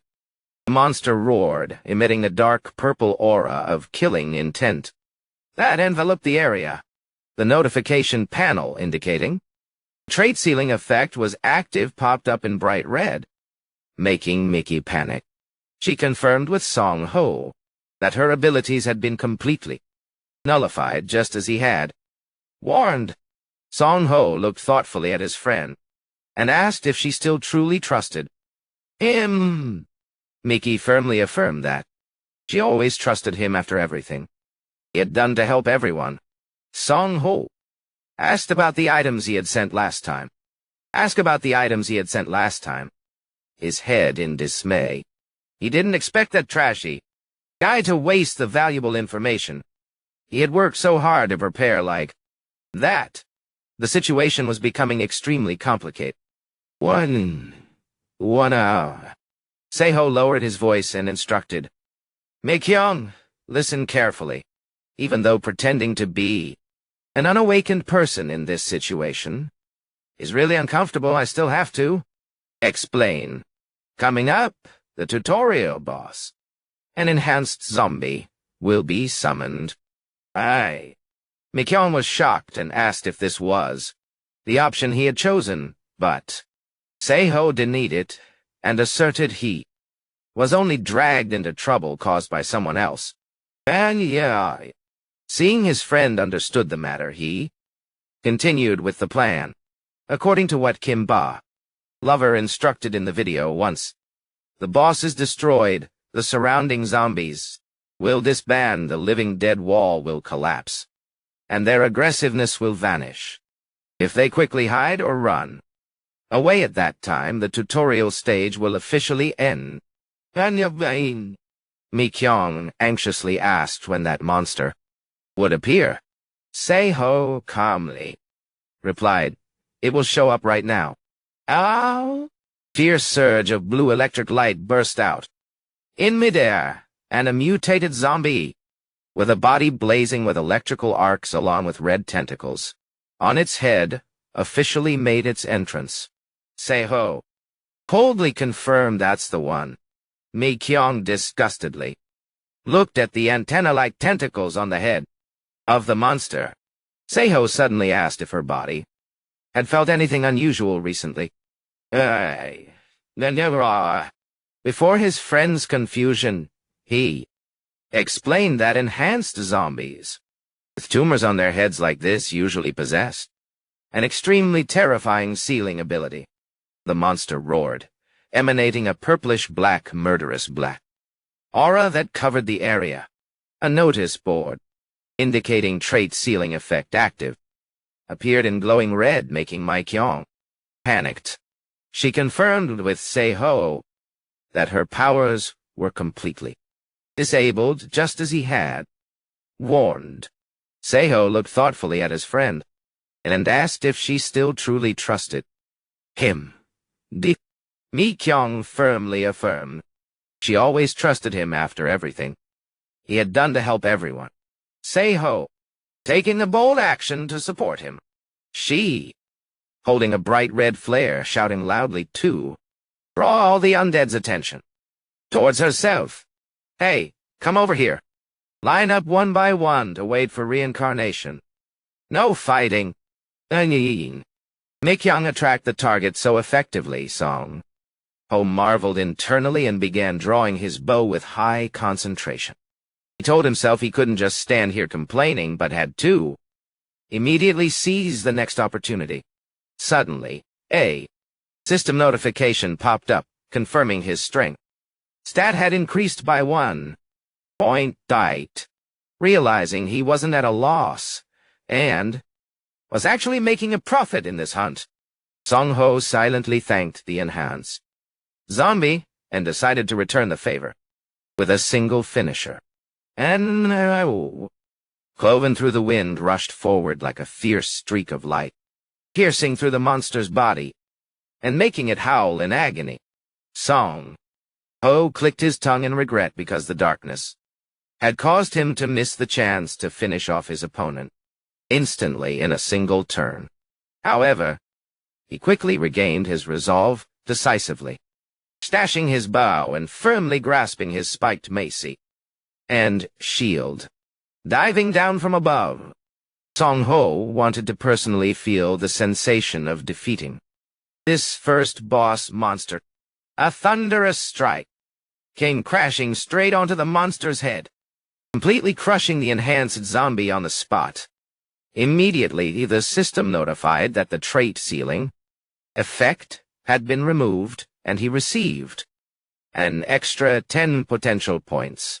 Standing before the corpse that had just collapsed, Song-ho felt a slight pang of disappointment upon realizing he didn't actually receive any new skills from this monster. He began looking around to search for loot. So what about modified items or recent item drops? His eyes stopped at a strange object shimmering on the ground. The system confirmed it was the Rabutan bracelet, granting an additional 2 points to vision. Song-ho was surprised to see there were 2 bracelets. Turns out there really is loot. But why are there 2 of them like this? Right at that moment, Mikyung's call echoed out, cutting off his train of thought. Vision points. Song-ho was surprised to see there were as many as 2 rings. Turns out there were real items. But why were there as many as 2 like this? Just then, Myung's call rang out, interrupting his train of thought.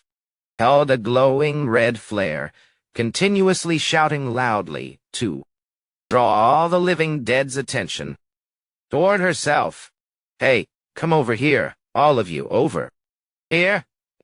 Just line up one by one, waiting to reincarnate in. No pushing. Witnessing Mikyung attract the target extremely effectively, SEU. Ho secretly admired her and began drawing his bow in deep concentration. He told himself he couldn't just stand here complaining, but had to immediately seize the next opportunity.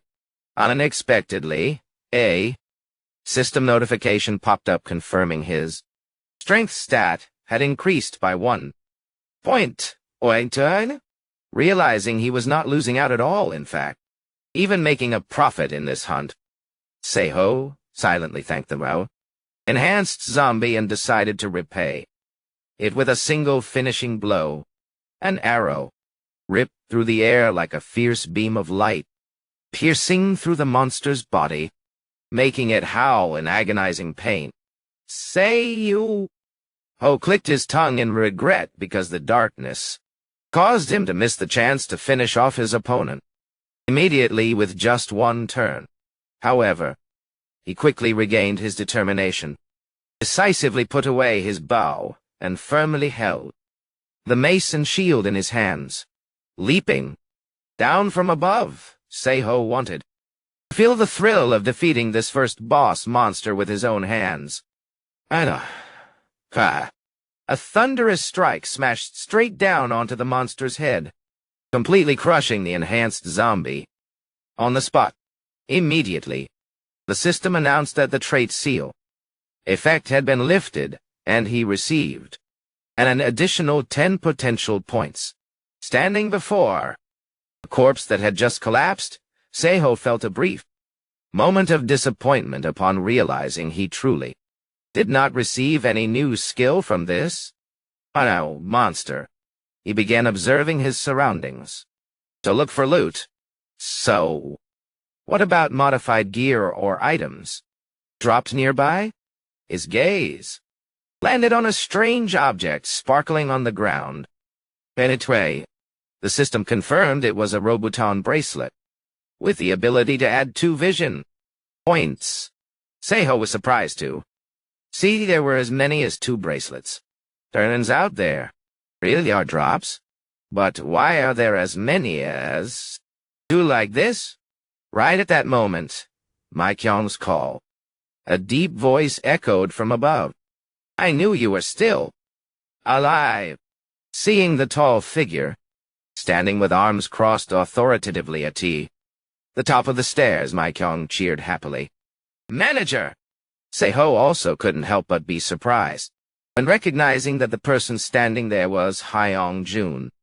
And his senior breathed a sigh of relief upon seeing his younger brother still alive and well. Thank God you haven't turned into a zombie yet. The two exchanged a firm handshake, like teammates who had just survived the brink of death. Seiho softly clicked his tongue. Teasing, tsk, can't you speak nicely? For once. What do you mean saying that? Hyung-jun laughed it off, then urged the whole group inside because there were many important matters to discuss, while mentioning that Yu-hee was also inside waiting. Inside the room, which had been thoroughly reinforced with crisscrossed wooden beams, Hyung-jun was completely stunned, exclaiming upon hearing about the recent feat. Is that for real? You actually took down the tutorial boss that could seal traits? Facing his senior's absolute astonishment, Seiho just smiled and told him there was no need to be that shocked. He modestly explained that thanks to Maikyong bravely luring the zombie horde away, he had a favorable opportunity to go head-to-head with it. Yu-hee sat nearby with eyes sparkling in admiration, incessantly praising Seiho's madness level. Bravery died. Facing the endless praise, the restaurant owner could only scratch his head and laugh along awkwardly. Hyung-jun asked curiously if the two of them received any items as a tutorial reward. Yeah. We shook her head and replied, no, nothing at all, other than the starting Ebony Wood Club. Hyung-jun thoughtfully remarked that right from the start, there was nowhere that was completely free of zombies. Hearing that, Seiho froze, realizing the difficulty and conditions of the tutorial stage were being adjusted based on the player's actual level, and one had to satisfy trickier requirements to receive rewards. He turned to ask Hyung-jun, have you ever received points in any way other than killing monsters? Reward. He turned to ask Hyung-jun, have you ever received points by any method other than killing monsters you created? Yeah. Hyung-jun confirmed he had received a few points when helping Yu-hee. Yu-hee excitedly added, that's right, specifically when the manager pushed the zombie that was about to grab me away. Hey-ho! Silently analyzed that in reality, players could earn points by escaping after being detected by monsters or by helping others. Maikyong exclaimed in surprise. In short, awakened people who aren't combat-oriented can now earn points much more easily. Seiho nodded in confirmation. That is precisely it. Unexpectedly, Hyung-jun put his hand on Seiho's shoulder and asked point-blank, Hey Seiho, what is your trait? Seeing his younger friend's astonishment, he urged, don't play dumb. The system activated when the tutorial stage started and granted you a trait, Dottie. Remember? A notification board popped up, reminding new users to check their status. Seiho was stunned to realize that his early awakening was actually just a pre-registration reward, whereas when the game officially released globally on May 20th, 2020, everyone who survived became an awakened Person dot. Unbelievable. Seiho held his head. In intense stress.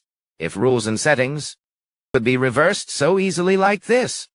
That meant the information about survival life that he possessed was no longer absolute. He looked over at Mi-kyung and wondered what she was thinking, being the only person who received an item from the tutorial page. Cutting off his train of thought.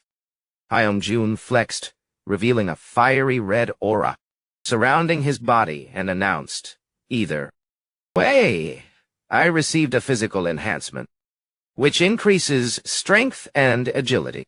What ya? Continuing the lively atmosphere, Yuhi excitedly bragged her. Trade was doll crafting.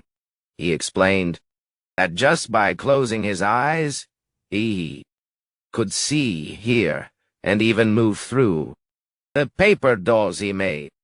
Mi-kyung also cheerfully brought up the teleportation power she possessed, so everyone was on the same page.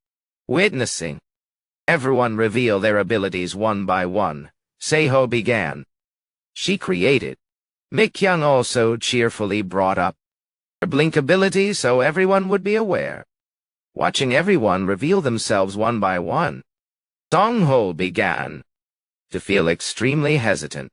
He told himself if he revealed his real trait at this moment, he would bury all his lies from all this time. Nuga. However, looking at the three friends before him, he feared a negative reaction. He wondered if they would harbor jealousy or resentment upon knowing his true strength. In the end, Seiho decisively stuck to his initial plan.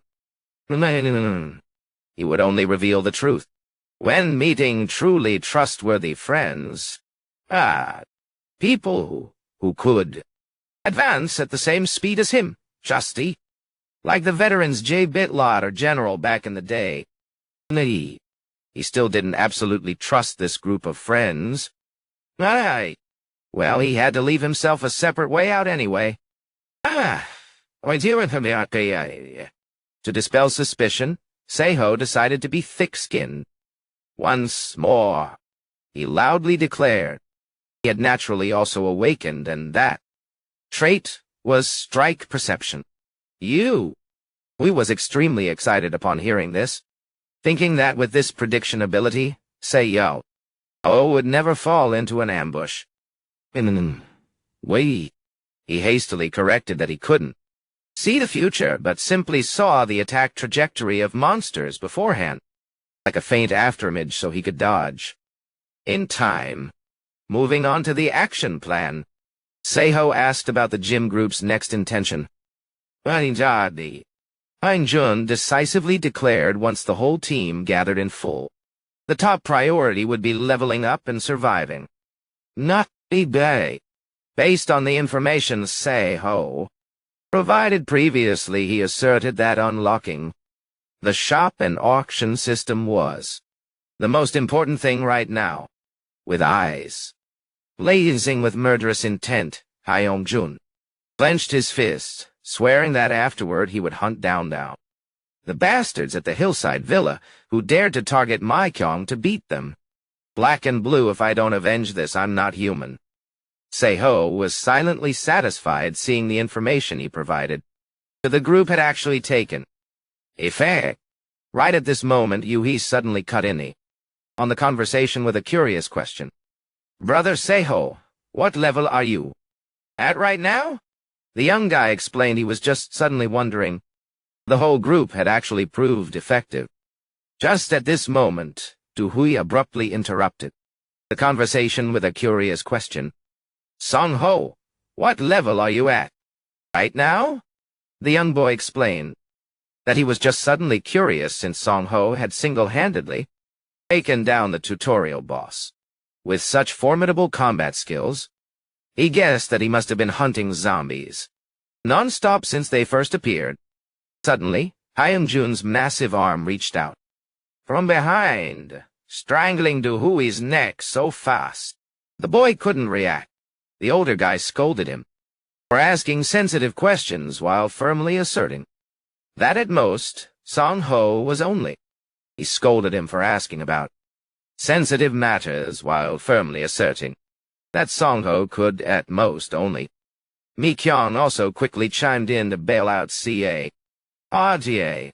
She awkwardly confirmed that since she herself was only level 2, his level certainly couldn't be too high either. Witnessing the clumsy yet sincere play by his two friends, Seiho silently realized they were deliberately covering for him so he wouldn't be put in an awkward situation. Jun even forcefully knocked Yu-hee unconscious on the spot so the young guy couldn't ask any further questions, seeing it was getting late. At night, Seiho decided to say goodbye, to head home.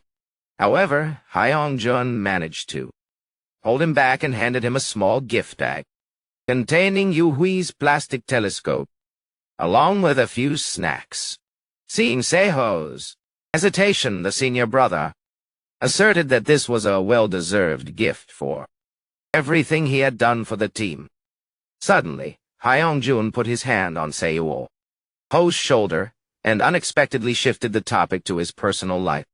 Hey, have I ever told you the real reason why I divorced my wife? Seiho was surprised because previously he had always refused to speak about it out of embarrassment. Hyung-jun flexed his bulging muscles while confessing a bittersweet truth that the main reason was that he was too afraid of muscle loss. More specifically, during meals with his wife he frequently pretended to eat and then secretly performed all kinds of bizarre actions just because he was worried about his muscles. And that excessive obsession became a serious issue that led to the breakdown. What kind of man cares too much about looks like that? Hyung-jun put his hand on Seiho's shoulder, sincerely confessing his muscles, and that excessive obsession became a serious issue that led to a fallout. What kind of man values appearance so much? Hyung-jun placed his hand on Song-ho's shoulder, sincerely expressing his heart out. In short, what I mean is everyone has matters, big or small, that they don't want to speak about, and you can share about anything when you are ready, just like I am doing right now. The heartfelt words from his senior made Seiho freeze in place. He silently realized that both Hyung-jun and Mi-kyung certainly had known early on that he was hiding a massive secret. As Hyung-jun was about to end the story and turn around to walk away anyway, I've finished saying my piece. Seiho suddenly reached out and grabbed his arm firmly. Looking straight into his senior's eyes, Seiho replied with words of steadfast determination. Brother Hyung-jun, let me say something that's style equally cliché. The gap in levels will eventually narrow down in the end. Wow! And as long as you have enough experience, you will eventually become strong too. So please survive until the day we fight side by side. Seiho decisively turned around and walked away. He left one last message before disappearing into the darkness. So then, I'll drop by occasionally. Truly unbelievable, while in reality the scorching heat was burning up. The land in the other world, snow was unexpectedly falling into a blanket of white. Seiho was sweating while shoveling snow and complaining, seriously now, how could this even happen? He secretly felt lucky that he had promptly stored all necessities inside the warehouse. Otherwise he certainly would have been finished this time. Looking at the xiao, layers of ice and snow clinging heavily to the barbed wire fence covering the entrance, Seiho realized. The harshness of the weather here was far beyond anything he had ever imagined. However, after reflecting for a moment, he noticed the situation might not be too. The thick layer of snow accidentally became a solid natural defense layer. saving him from worrying about stray goblins around here for the next few days. Yeah. Seiho looked toward the excavator and clicked his tongue in regret. Originally, he had planned to dig an additional moat surrounding the base after this, but with the ground frozen solid, like this, it's best to temporarily hold off. He broke into a determined smile, telling himself it was time to organize everything he had collected and plan out his next moves. The weather does what it wants anyway. In the world of Kai, survival life, the sole and ultimate goal of the players was simply to survive. The system stipulated that each player was only allowed to equip a maximum of 5 items, and possess no more than 10 skills. It was a rather troublesome mechanic, ruling that this limit was exceeded, the oldest skill would be completely replaced. Because of that, to rise to the top of the food chain, everyone had to build for themselves the most optimal combination of skills and equipment to survive. However, Seiho understood that those rules now only applied inside the game world. This harsh reality, countlessly unpredictable. Variables were constantly occurring, making every calculation fragile. He recalled Mai Kyung's worried face, and Hyang-jun's statement that zombies had appeared everywhere, without missing a single spot. Seiho was certain that a major update had taken place. During the week he didn't log in, but he was completely clueless about those changes, facing the question of what to do. Next, he thoughtfully told himself that actually nothing had changed. Living like a caveman might even save some headache. Right, guys? Stockpiling necessities, gathering better skills and items to survive remained the core goal that never changed. Seiho told himself the only thing he could do right now was patiently train on a regular basis. He began making short-term plans for himself in the forest of the other world. Looking at the map marked in detail on the wall, he was determined to complete digging the moat and defeat the owlbear to secure the safe valley. Meanwhile, in reality, the goal was to collect festival fireworks while not forgetting to keep an eye on the group at the hillside villa. Medium and long-term plans kept piling up, along with the lingering figures of all eyes fixed on the people at the hillside villa. Medium and long-term plans kept piling up, accompanied by the shadows of those veteran players, leaving Seiho with a headache, exclaiming, "Damn it, there are too many things to do." He tried to push the random thoughts aside to focus on taking action. Being all alone on his own with so much on his plate, Seiho planned that when midnight fell, when the zombies fell into a sleeping state, he would head toward Wang Siprai to collect fireworks. And that was his sole focus for tonight. After checking the armory with rifles and bows one last time, he decisively left the base. However, the moment he stepped outside, he had to witness an unbelievable scene. When a group of people were struggling with gas cans, the leader snapping irritably, "Can't you even properly open a gas can?" The man struggling made excuses that he was the brain of the group, not the brawn. The leader angrily grabbed his subordinate's collar for daring to talk back, declaring through gritted teeth that, In-ha at least had some sharp intuition, while this guy only deserved a beating. The accompanying girl quickly intervened, advising him to drop it so the whole group could go home and drink to drown their sorrows. However, the guy in the green hat firmly refused, fearing that if Kang Se-ho was still alive and had awakened like them, it was best to eliminate him as soon as possible. Standing in the dark observing, Se-ho smirked, realizing his hunch was correct. This group of people was still obsessed and frantically trying to find a way to destroy him.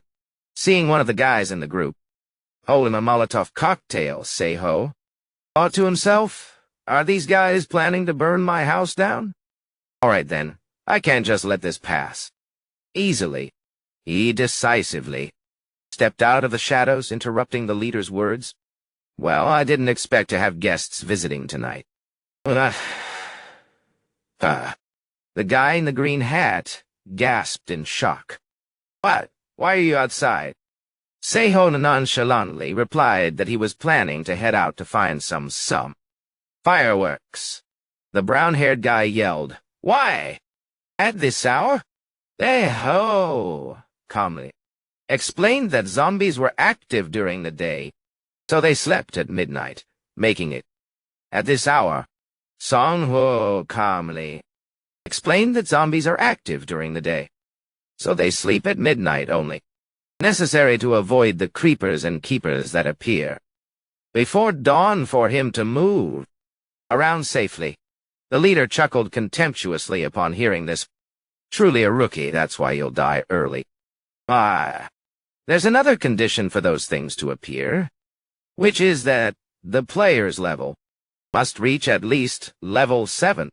He boastfully bragged that his current level was only level 5, which meant that he would never trigger the keepers at all. Seiho smirked mockingly. "Oh, so you've actually done your research, huh? No wonder. You were walking around like you owned the place." However, he coldly asked back, "But hey, have you ever considered Oinha's information? Might be wrong." The guy in the green hat began to panic. "What are you implying?" Seiho decisively declared he had just changed his plan. Instead of searching for fireworks, he would go raid their hideout. Looking at Seiho's murderous smile, the leader roared in absolute terror. "Are you crazy?" Suddenly, heavy, echoing thuds caused the ground to shake violently. The leader was about to order his underlings to act when a hideous creature, with glowing red eyes and sharp teeth, unexpectedly lunged out from the dark. He screamed in horror. "KK! Keeper! What hell is this?" While that group of people was frozen in fear at the appearance of the high-level monster, Seiho had quickly fled the scene, leaving behind the green hat guy's resentful cursing behind him. "Cursing won't do anything to me. If you want to live like me, run for your life." The short-haired subordinate leaped down from the building. "Under the leader's order! Catch him!" He told himself that before everyone ridiculed his useless trait, but if he captured the target this time, the boss would definitely look at him with different eyes. He wildly activated his ability, his whole body glowing with green light, full of confidence. But before he could even act, he slammed into an invisible gate, ruining his whole face. The subordinate collapsed onto the ground, nose bleeding profusely to the utter astonishment of his gang. The leader lay collapsed on the ground, blood streaming from his nose, leaving his accomplices stunned. The leader grit his teeth and swore, "Damn it! What on earth is happening?" Before he could compose himself, the keeper monster closed in, forcing them to split up and run. "You go left, I'll go right." Just as the younger sister was about to run, she was suddenly grabbed tightly from behind by a skeletal creeper. A terrifying explosion suddenly erupted, blasting the leader far away. Exclaimed in horror. "Damn it, what the hell is this?" As soon as he fell, completely unable to resist, the keeper monster with glowing red eyes and a revoltingly long tongue loomed directly in front of him. He bitterly wondered where things had started going wrong to lead to such a tragic end. "I refuse to accept death," he roared. "You think I'll die this easily?" He swung his stick frantically to fight back, but the monster was too fast and strong. looking at the monster's mouth full of sharp teeth and slimy tongue closing in. He bitterly realized this was indeed a miserable end for an awakened like himself. From a distance, Song-ho coldly observed the entire scene with a gun glowing with electric light in his hand. Well, not only did you deliver yourselves here, but you even handed me a free hit on a silver platter. Now, let me end this with my own hands. Song-ho decisively pulled the trigger. The bullet passed through the spatial portal and slammed straight into the Keeper monster's back, without giving the opponent a chance to recover, Song-ho continued, firing repeatedly until the monster became completely motionless. A sigh of relief echoed in the quiet space. Yet, the feeling of taking a human life still felt far from pleasant to him. Immediately, a series of system notifications appeared. Level increased to 12, received an additional 20. Potential points and the terrain sensing skill was officially acquired. Looking at Kim Cheon-dung's corpse, lying cold on the ground, he coldly advised him not to hold too many grudges into the next world, and to pass on early so that he could didn't feel pleasant at all. Immediately, a series of system notifications popped up. Level increased to 12, gained 20 additional potential points, and the terrain sensing skill was officially acquired. Looking at Kim Cheon-dung's corpse lying cold on the ground, he coldly advised him not to carry too much resentment to the afterlife and to move on to reincarnation early so he could grow up fast. Se-ho decisively picked up his bag of loot onto his shoulder and walked amidst the ruined streets. To him, a trashy person getting tricked by another trashy person and losing their life was just a normal occurrence during these chaotic times. The early morning hunt went extremely smoothly and favorably. The first stop was Kim Cheon-dung's hideout, which was packed with items that he believed would sell extremely fast at the auction house later on. Looking at the pile of cigarettes and alcohol stacked high like a mountain, Se-ho clicked his tongue, realizing that even if left alone, this guy would sooner or later find his own death anyway. Moving to the Wangsipri area, Se-ho and the little wolf Dingo began harvesting the most important target. He couldn't help but be amazed when he found festival fireworks with huge sizes, just as expected. Thanks to Dingo's effective assistance, both of them skillfully weaves through the streets to dodge the pursuit of the keepers and creepers lurking in the shadows. Taking advantage of the zombies still being fast asleep, one by one they fell by Se-ho's hands. Well, then let's gently and affectionately pick them off one by one, because biting off too much will get you hooked. He checked the status board and couldn't hide his excitement upon seeing he had reached level 14 along with over 300 potential points. However, a new problem arose as dark clouds began churning in the sky at 7:01 am. After completing the hunt, Ho wearily looked down at the zombie horde surrounding the foot of the building. Successful harvesting was one thing, but he realized there were still too many obstacles ahead when traveling between the two worlds. Transporting necessities back and forth twice was truly a nightmare for Se-ho's stamina. Standing before the gate leading to the other world, he secretly wished that place wasn't a freezing winter, but he quickly brushed that thought aside, because if he left these flammable items in the real world, just a small spark would be enough to burn down the entire base in a flash. Furthermore, storing them directly on the ground would cause mold issues, so the other world was still the best shelter. Checking his notebook again, Se-ho planned to go to the villa area to see if Dr. Sujong was still alive or not, while stopping by the bunker in Hyeongjun's golf course base. Suddenly, a loud noise echoed, making him jump in alert. What scared the young master? Out of his wits like that, everyone? Say. Ho was completely stunned, exclaiming upon seeing the weather change so abruptly and crazily. For the next 2 days, major storms continuously battered the real world, causing all activities to come to a halt.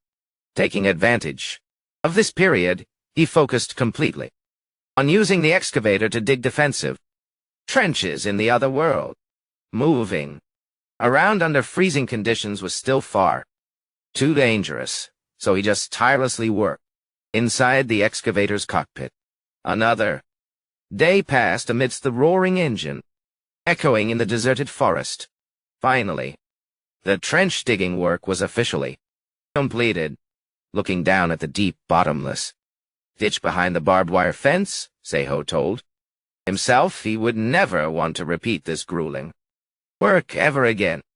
Fortunately, the thaw had arrived, causing the thick layers of snow to start melting. The ice clinging to the fence crumbled away, restoring an open space for the base. Seiho stepped outside, stretching refreshingly, remarking that the weather had finally become pleasant enough for humans to survive. Even so, he didn't allow himself to complain, because through the spatial gate, he saw most of the other awakened people were still trapped in the terrifying storms out there. It was time to move on to the next step in his plan. Seiho suddenly had a thought. In survival life, guns were originally weapons with broken level power. The reason was very simple. Guns were only unlocked at a very late stage after the iron rust disease broke out, and players could only obtain them through an extremely arduous grinding process. Taking Dingo along for a walk in the deep forest, Seiho felt a great sense of relief when he could finally settle down properly in life. At this base, he silently thanked the little wolf, because Dingo was actually the most important factor in finding such a prime location. Standing from a distance observing the owlbear intently catching fish by the stream, Seiho gently touched the watch on his wrist. Thanks to it, his vision stat had shot up to 14, with the Duran sensing skill having now reached level 2, Seiho could easily conceal himself so that even a keen creature like the owlbear could not detect him. The massive monster nonchalantly pounced on fish in the water, oblivious to the fact that death was drawing near. Seiho cautiously rechecked his ammunition inventory. The remaining number of bullets was a mere 15 rounds. To defeat a creature with a hide thicker and tougher than even a keeper, he calculated that he needed at least 7 very accurate shots, even when using the special type of right ammo immune to rust disease, rust, because the current supply of ammo was impossible to replenish. Seiho knew he had to use them in an extremely conservative and efficient manner, especially in this dangerous place. Hiding behind a tree trunk, he focused intensely, aiming the gun barrel directly at the target. Ahead! A loud explosion tore through the air. The monster roared in agonizing pain. A glowing red aura began to engulf its body as it frantically looked around, searching for the attacker. Seeing the monster glare wide-eyed toward D. Seiho coldly asked. Looking at. Immediately, he decisively fired 2 more consecutive shots toward the target. The owlbear roared madly as consecutive bullets lodged straight into its body. Seiho coldly observed the target through the foliage. Thought to himself, This seems much better now. Let's fight head-on. Let's see how long you can hold out today, you hideous owl. Manhwa.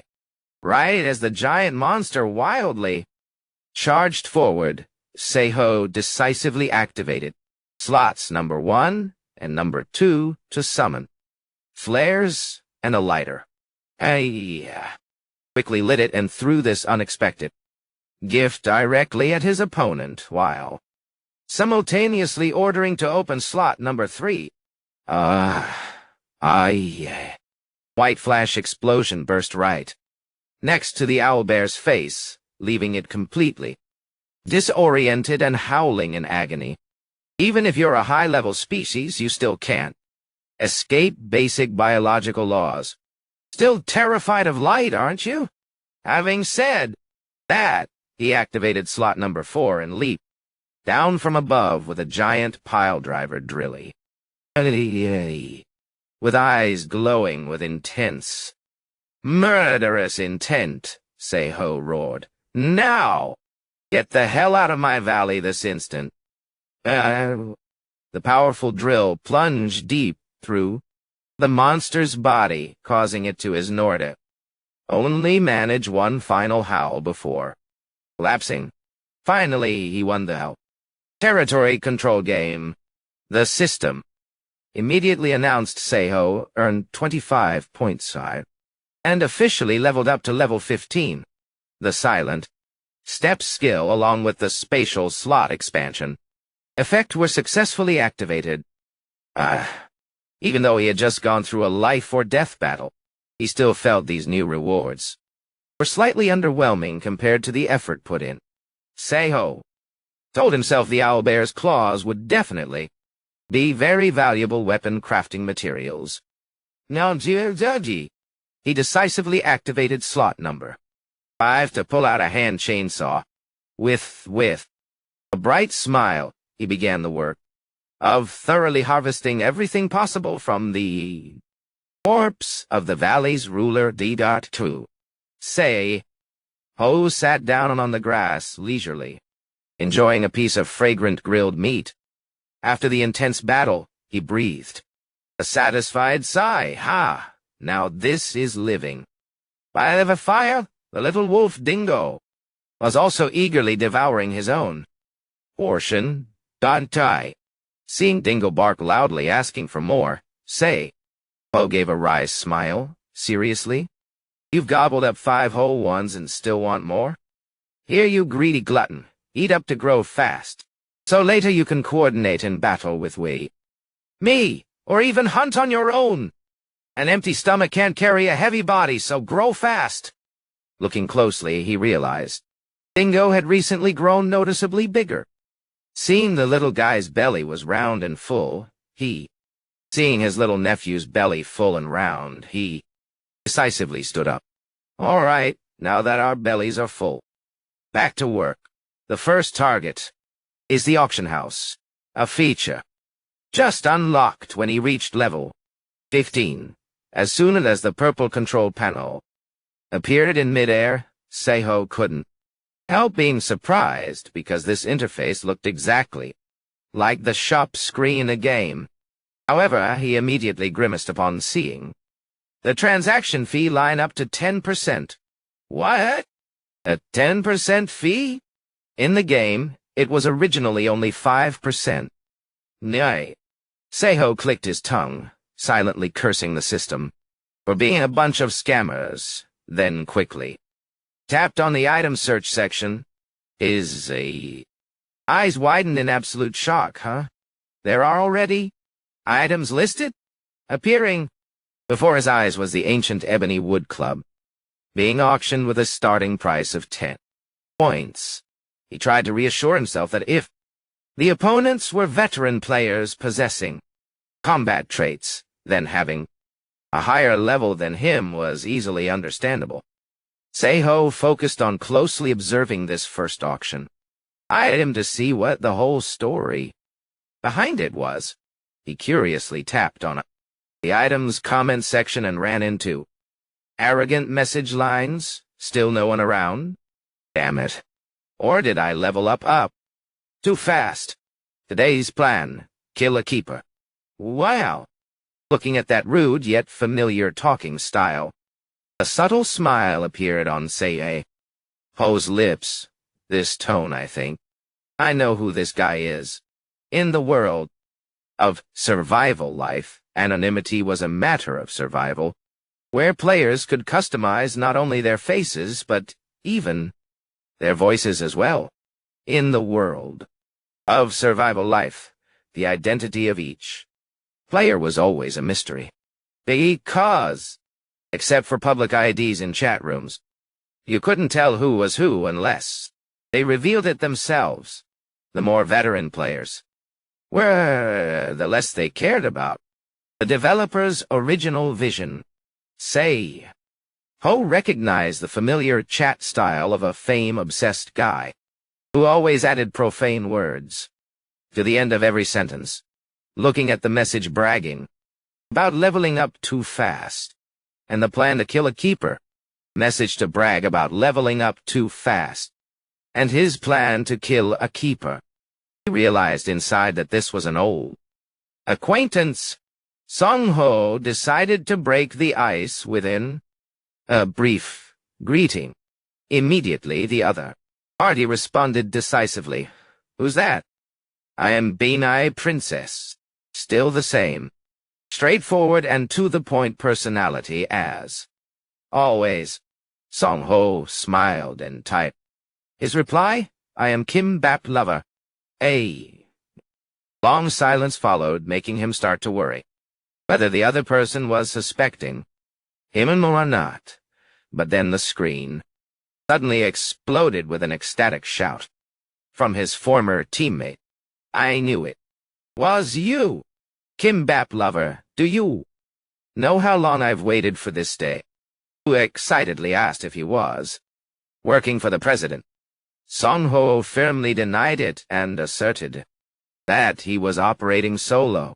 He explained that he was only giving advice to the government and not collaborating, deeply because it felt unsafe to reveal his personal traits to those knowledgeable of the game who were working there. Bunny agreed, thinking that for those not in the combat class, revealing their abilities was no different from suicide. Trusting his old friend, he enthusiastically offered to reveal his trait, believing that both of them would end up on the same team sooner or later anyway. Of course, after all, we'll be working together in the future anyway. Now in a chow. Faced with Song Ho's hesitation, Bun confidently revealed his trait was resurrection. As long as he had accumulated points, he could resurrect infinitely, with a stamina stat up to 17, along with resistance to all types of physical and magical damage. Boo was indeed a formidable trump card. He slyly coaxed. Ha! What do you think? Want to go through these crazy apocalyptic days with me like in the game? Song Ho could only make flustered sounds at this warrior's overly enthusiastic invitation. Sorry, but right now it's hard to give you an answer right away. No. Boo asked back confusedly about the reason. So he frankly admitted that he himself was having trust issues, even with the closest people in reality, like Mikyung or Hyung Jun. Song Ho still hasn't revealed a single word about his true ability. He explained that it wasn't because he didn't trust Benai, but simply that he needed an in-person meeting before deciding to take things further. Fortunately, Benai was very understanding and empathetic toward his feelings. To prove his sincerity, he urged Sei Ho to check the auction house one more diamond. Sei Ho curiously tapped on the screen and couldn't help but freeze in place at what appeared before his eyes. It was a magical metal ring with top-tier stats, +2 stamina, +2 strength, and most special of all was the ability to never be destroyed. In the context of the tutorial stage not having ended yet, The value of this item was beyond measure. B.A. excitedly bragged that he had to scour everywhere to find it, yet now he was ready to leave it to Seiho for a dirt cheap price of just 10 points. Seiho asked in disbelief why he would gift such a rare item. B and I merely nonchalantly replied that this was a little gesture of kindness to earn his trust. Looking at the message, a little kindness goes a long way from his old friend. Seiho secretly recalled memories from years ago. Though both had met since the early stage of the game, they quickly became closer than any other veterans. This unexpected generosity touched him deeply. To return the favor, Seiho decided to send Manhwa gifts that he always loved: owlbear claws as crafting materials, and the famous smoked salmon. When it comes to anything related to the stomach, even I can't resist seeing the precious gifts appear on the screen. B&I was so thrilled he was rendered speechless. He shouted in sheer joy and even drooled upon seeing the grilled fish that suited his taste. Ben-I asked in astonishment whether monsters had begun appearing in Busan already. Seiho only secretively replied that it was thanks to his personal trait, and considered this a proof of trust between the two of them. Witnessing B&I's excessive enthusiasm, Seiho couldn't help but worry for Bunny. Song-ho couldn't help but worry about the upcoming meeting.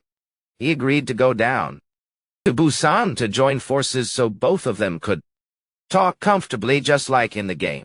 However, Seiho firmly set out prerequisites for when they met in real life. B&I absolutely had to dress decently, stop using profanities, and not perform any actions that drew attention. Faced with those strict demands, B&I could only cry out to heaven, arguing that was originally a part of his online identity. All right, I'll replace the swear words with chat whenever you're around, and as for being naked, I'll only do it when I'm alone. Why Deal. Ben-I firmly agreed to Seiho's absurd conditions. Looking at the screen, Seiho could only sigh because he knew this guy would somehow still add a few silly words at the end of every sentence no matter what. After finishing the conversation, Seo-kyun finally got a proper meal. After so many days of suffering, he devoured the fragrant grilled salmon piece, deliciously in sheer bliss. Right at that moment, the storm unexpectedly dissipated, and warm sunbeams began creeping through the window frame. Seo-kyun stood up, revealing a rippling muscular body, wondering if this was a divine intervention or not. He muttered, or maybe my old teammate, his last surviving friend, has now truly become a god? Not wasting another second, Seo-kyun firmly leaped down from the building's balcony. Powerful landing right in the middle of a roaring zombie horde caused the ground to shake. He grabbed the head of a zombie tightly and slammed it hard onto the asphalt road amidst a shocking crash. Seo-kyun went on a wild spree with the sole target of hitting the road to meet his old friend, the one who used to bring him warmth in this cruel world. He's risking it all just for a bit of human connection. Seo-kyun ran while laughing heartily, echoing through the whole neighborhood, showcasing the overwhelming strength of a veteran. However, a serious problem unexpectedly arose, making him freeze in his tracks. Seok-kyun looked around bewilderedly in looked around in confusion, utterly bewildered. Confusion, huh? What the hell is this? Standing in front of a familiar building, he was completely stunned to realize he was standing right at his starting point. Isn't this my own house? It turned out that despite possessing unmatched physical strength, this warrior was a certified terrible navigator. 3 days had passed since the storm completely ended. During that period of time, the members of the gym group were adapting very well to life during the apocalypse. Yu Hui had reached level 5 and could now send his paper dolls very far away to deliver messages. The whole group had also moved to a taekwondo dojo on the second floor, located right next to Seiho's house. Sitting on the sofa, Seiho carefully read the message scraps, delivered via paper airplanes to keep track of everyone's situation. Relationships among members also underwent many changes, as Jaeyong-hun and Bora officially became a couple. Meanwhile, Hyong-jun had also reached the level 10 mark and successfully unlocked the shop system. Every time he received a message from them, Seiho meticulously wrote a response, guiding them to safe harvesting locations that he had scouted beforehand to help the whole group grow stronger together. Flew the paper airplane out the window and told himself this should be enough for now. Returning to his personal affairs, Seiho opened the auction board and didn't forget to maintain contact with BNI Princess. Who knows when this directionally challenged guy will ever reach the meeting point? Even though the warrior's replies were a bit slow because he was still busy smashing zombies' faces into fine his way to Busan, communication was still maintained, just like in the game. Seiho realized that in reality, starting from level 15, the required amount of XP would soar double after each level, a stage known as the Hell levels. Checking his status window, he was currently at level 15, with 384 potential points along with a set of powerful survival skills like spatial gate, terrain sensing, and silent steps. Seiho quietly calculated that to reach level 16, he would probably have to reaches level 16, he will probably have to defeat around 100 more zombies. If he were to focus purely on combat alone, this was by no means impossible. However, without dozens of other tasks waiting for him, Seiho knew he couldn't just spend all his time hunting. He stretched, preparing for his next journey. 2 hours later, appearing before his eyes was a giant ancient stone gate located deep within a cliffside. Standing in front of this magnificent structure, a voice echoed with deep skepticism. Is this thing for real? Seiho held the mithril short sword in his hands, unable to hide his amazement as he asked the bugs whether they had really forged this thing with their own hands or not. He admitted that them bringing rare ore, as promised, was great, but a bunch of beetles being able to craft weapons was truly hard to believe. Seeing their master doubt them, the red beetle growled in a huff, trying its best to assert its capabilities. With resolute squeaks, to test it out, Seiho decided to give them a chance and handed over a piece of raw material, challenging them to try crafting something right here and now. The red beetle immediately took it and began using its razor-sharp mandibles to carve with extreme skill. In just a split second, a sharp wooden knife was completed, causing Seiho to exclaim in total amazement at the genuine talent of these tiny creatures. However, looking back at the rough mithril blade from earlier, he questioned why they had forged it so carelessly when their craftsmanship was actually so high. Instantly, the entire swarm of beetles burst into tears, weeping pitifully, as if a hidden sore spot had just been touched. They're feeling so hurt, working hard, and painfully only to get criticized, boo-hoo. And Orion needs a yawn. Them so overly emotional, Seiho hurriedly comforted them and told them to draw the incident on the map so he could understand the whole Story inside out. Looking at the drawing, Seo finally realized that the beetles had, been assaulted and brutally beaten by goblins, preventing them from focusing on forging properly. When he asked about the living location of those monsters, the red beetle immediately grabbed the pen and pointed straight at a large nest, located deep in the primeval forest on the map, affirming that he would soon personally go there to thoroughly clean up this goblin nest. Seo agreed to the deal, but didn't forget to remind the beetles to also fulfill their duty. We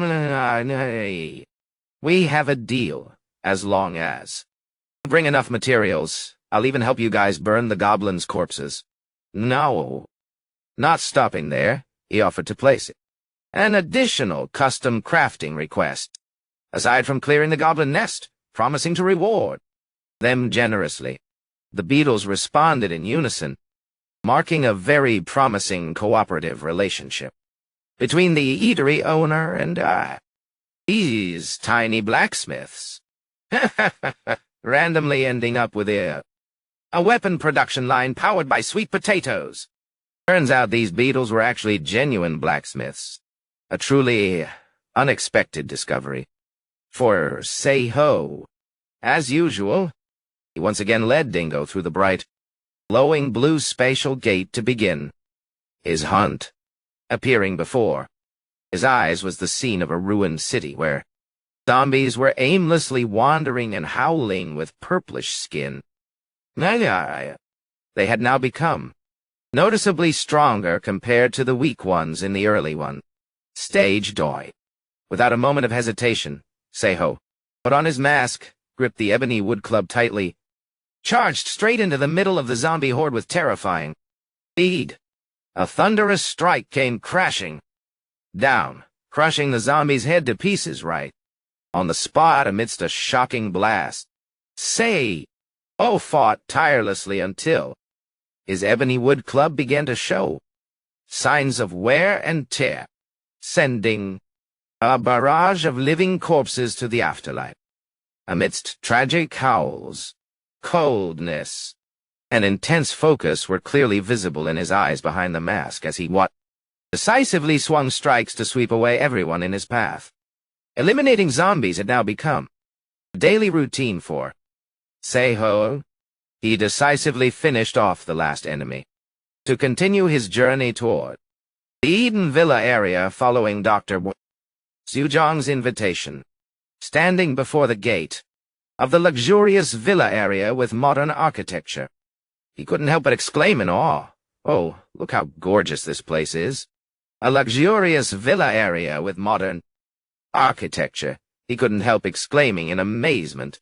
"Oh, look at how gorgeous this place is." Pardon me? Seo thought to himself, if not for the apocalypse, a person like him would surely never have the chance to set foot in such a luxurious place like this.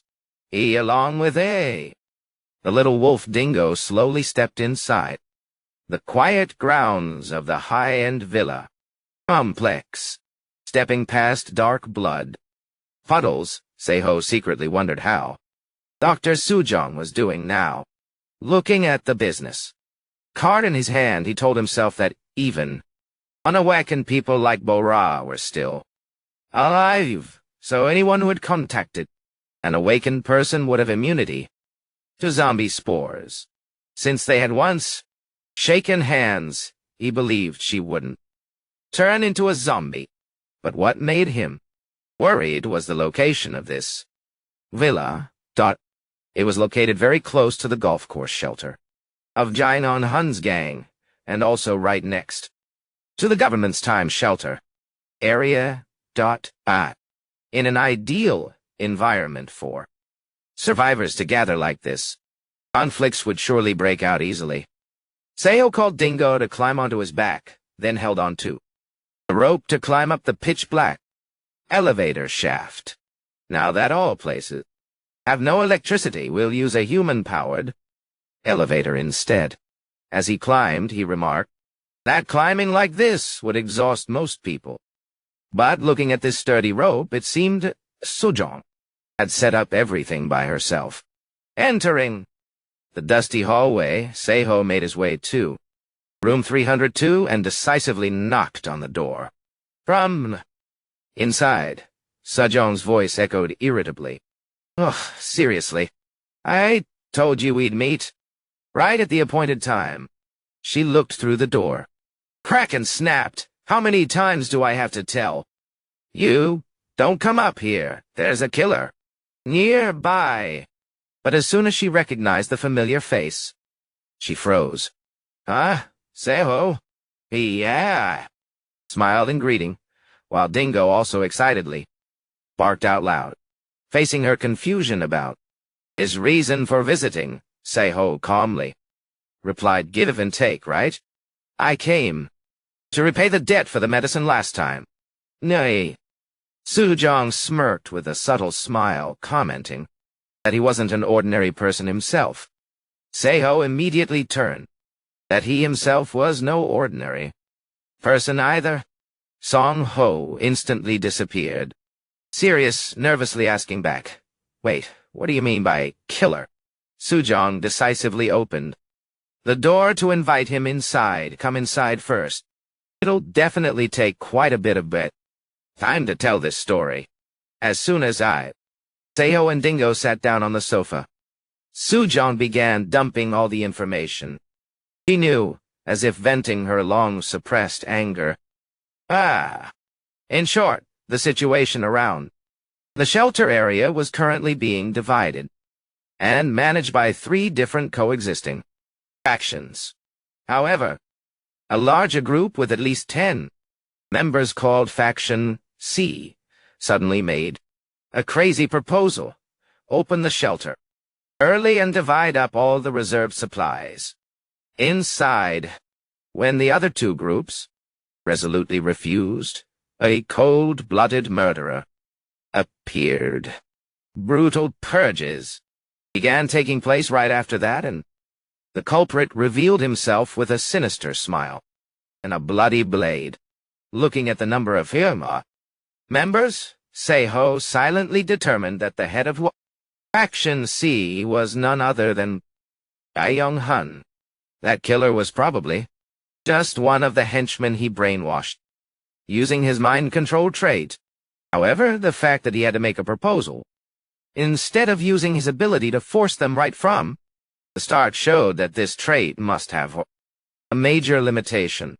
Seiho told himself he had to act very cautiously and absolutely could not reveal these speculations to Sujong because he didn't want to drag her into trouble. He spoke up to ask again, so basically, that killer appeared right after the other teams rejected the proposal. Sujong responded thoughtfully, I can't say for sure, but clearly, they are closely linked. She stated that both her group and Faction B had members murdered, while Faction C hadn't lost a single person.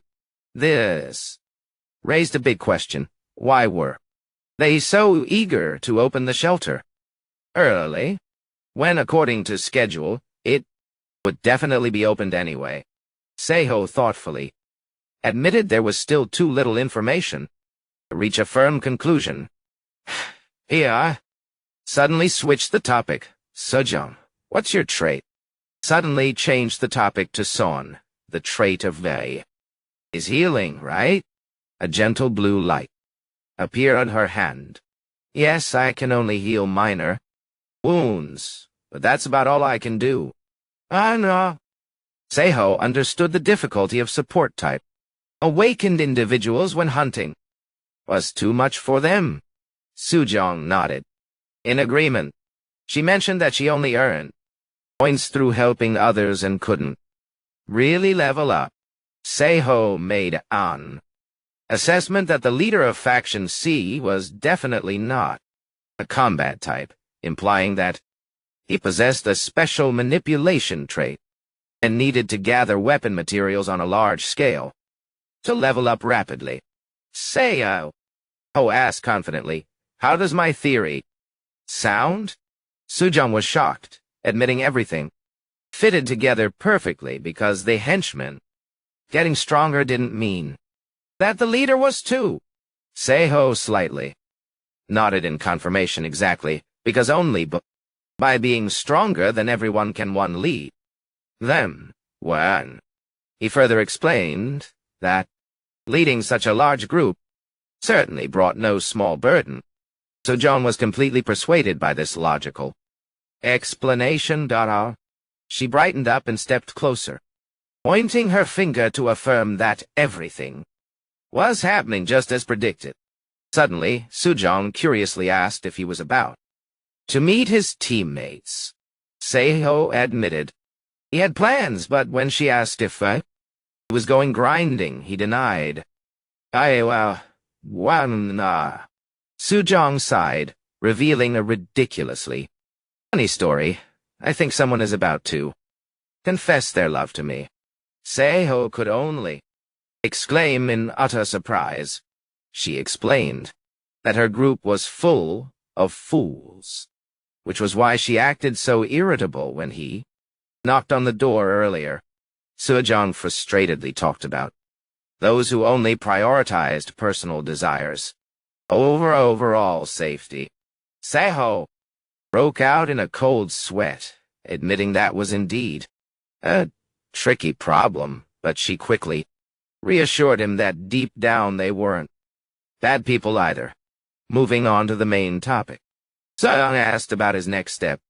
Seiho tightened his gloves and decisively declared, I plan to go scout the time shelter. Seeing her worried, shelter inside the time cave. Seeing her worry about Faction C's presence, he reassured her that he would only quietly observe from a hiding spot, so there would be no danger. Seiho analyzed that with continuous zombie waves, Faction C's entire lineup would definitely be unable to gather all together at one point. Looking at Dingo innocently, scratching his ear, he suddenly pulled out a glowing yellow crystal block and handed it to Sejong. Here's a housewarming gift for you. He instructed her that she could use it instead of a candle, and if it was too bright, she could just snap it in half. Sejong was shocked, realizing Seiho must have unlocked the shop system a long time ago. He smiled in confirmation and promised that if everything went smoothly, he would pay back both principal and interest for the medicine debt last time. That decisively left with Dingo, while Seiho was quietly preparing for his next steps at a fortified base. The leader of Faction C, Jang Jun, was leisurely sitting on the hot seat. He coldly spoke up, asking about the progress of Kwao. The plan, how is it? How is the purge process progressing so far? Subordinate bowed his head, reporting that at 3:00 p.m., the killer had eliminated another member of Team B. He stated that the survivors were starting to move their supplies, so clearing Area B would soon be completed. Jeongjun continued to question the situation of Team A, only to receive the answer that currently there were still no unusual moves from their side. Jeongjun's face hardened, and he decisively ordered, then kill one more person from Team A. Doing so will yield the highest efficiency, he continued, asking about the target's current locations. The subordinate admitted that tracking them was very difficult because they were moving individually, but he managed to spot a female member heading from her house toward Eden Plaza. Hearing this, Jeongjun's eyes suddenly glowed with a terrifying and mysterious purple light. Decisively ordered, understood, send the killer after her right now. After that, he asked in a low voice about the whereabouts of Eon, the one known as Anon, but the subordinate could only tremble and admit that he still couldn't determine the real identity of that person. The subordinate bowed his head in panic to apologize. I'm sorry, causing Jeong-jeon to grit his teeth in anger and curse. He frantically clutched his head in frustration, knowing for sure that person was in Busan yet unable to find their exact location. Thought to himself that at all costs he had to find that bastard quickly. Watching the henchman tirelessly killing zombies through the system screen, he became even more out of control. Jeong-jeon screamed in bitter resentment upon realizing his personal trait, suffering from a serious bug. Why am I not receiving any experience points or potential points when the henchmen take down targets? Ever since discovering this damn bug, everything had gotten even worse. Jun anxiously bit his fingernails, fearing that if he didn't fix this issue soon, that a non-guy who had possessed the paralyzing poison before the disaster might overtake and swallow him whole one day. He told himself if he failed to reach level 15 in time, before the set deadline he would miss the auction conference and be looked down upon by other regional leaders. In the midst of despair, a subordinate suddenly stepped forward to report, boss, according to your orders. We have captured a zombie. A long line of bound zombies was being escorted toward the base according to the dark plan he had mapped out. Jeong-jeon received a Molotov cocktail from his subordinate's hand, then nonchalantly threw it straight toward the tightly bound zombie group. The flames burst fiercely, incinerating the living corpses amidst agonizing shrieks. The system continuously displayed notifications. He received 40 points and officially leveled up to level 9. Standing before the blazing fire, Jeong-jeon silently calculated he still had to push through 6 more levels to reach his ultimate goal. Jeong-jeon loudly declared 3 urgent tasks that needed to be executed immediately. First was to determine by any means the locking mechanism of the time. Second was to continue hunting and capturing zombies like this, to serve as a stepping stone for him to level up. And finally, the most important task was to hunt down the whereabouts of the one named Enondayan.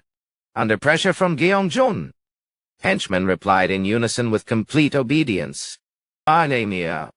Meanwhile, in a corner of the deep forest, Seiho and the little wolf were secretly observing every move of the enemy.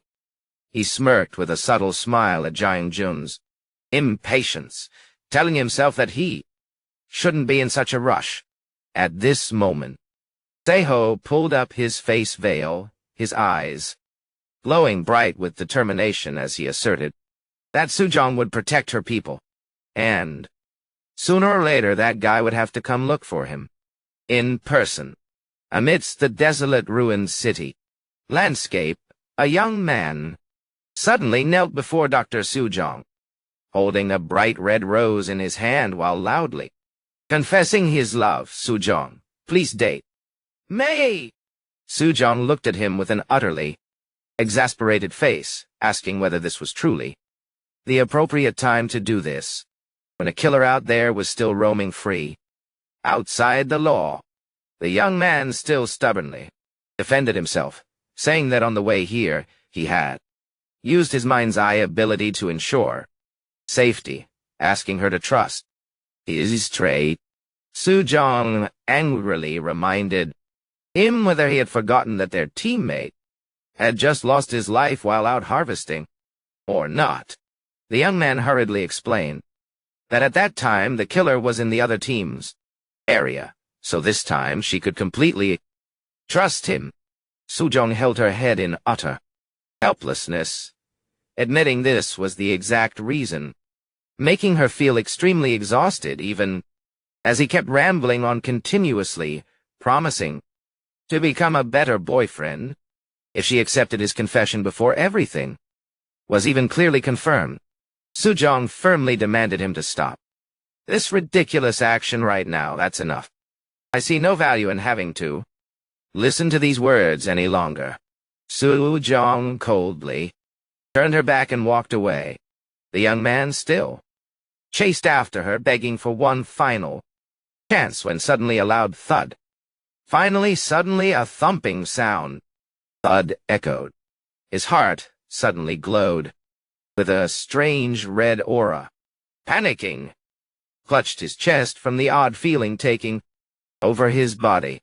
Soo-jong was shocked to realize he hadn't read the manual she had shared at all, because that was the exact signal warning that a killer was nearby.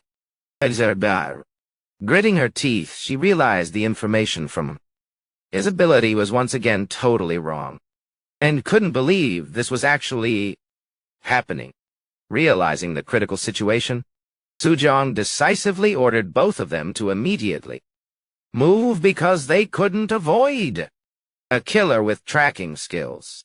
But if they split up and left the square without triggering a deathmatch, then there was still a chance.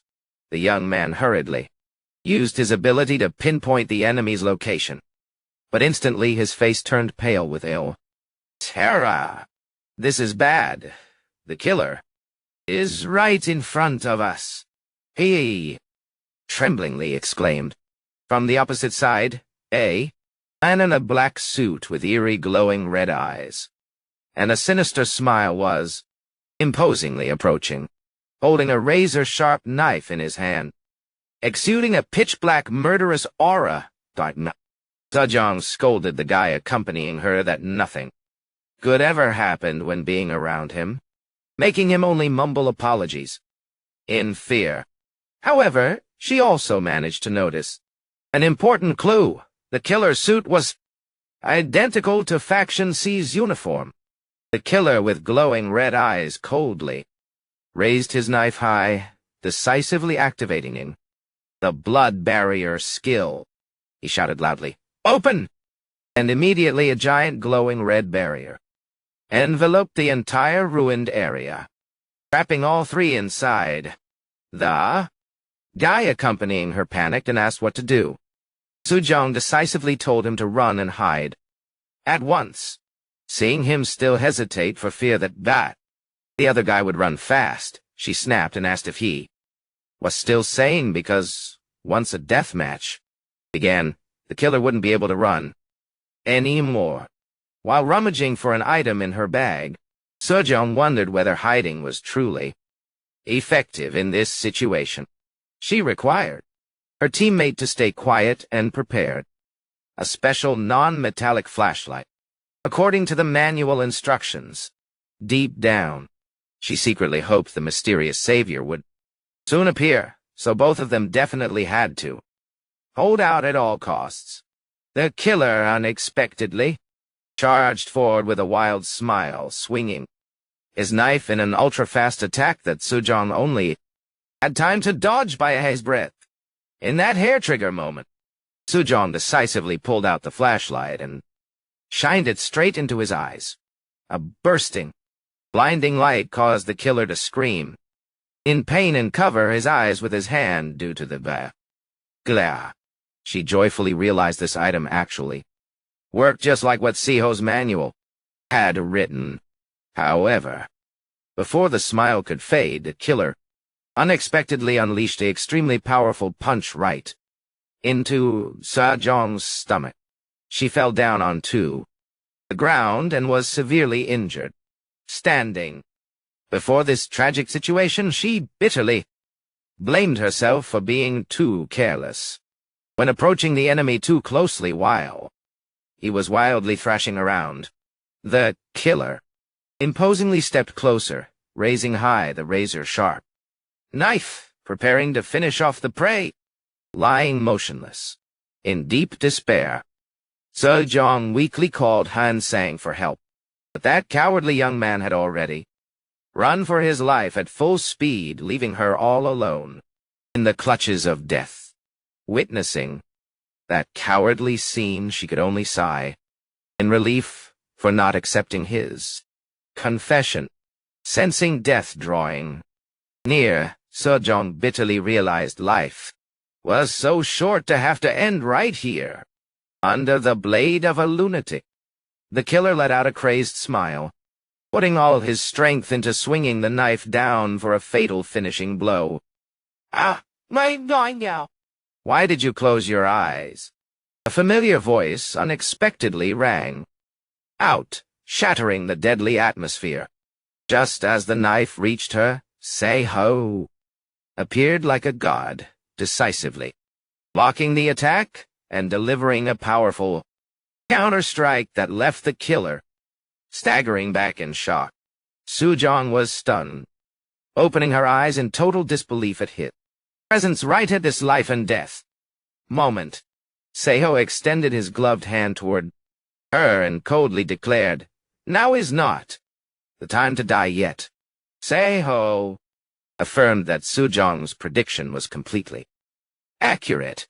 The leader of Faction C possessed a spiritual trait and had brainwashed his subordinates to turn them into cold-blooded killers. Sejong realized that was the reason they could operate in such an organized manner despite their large numbers. She used her healing ability, while asking about the condition of her own wound. Looking at the wound, gradually closing up, she expressed her thanks.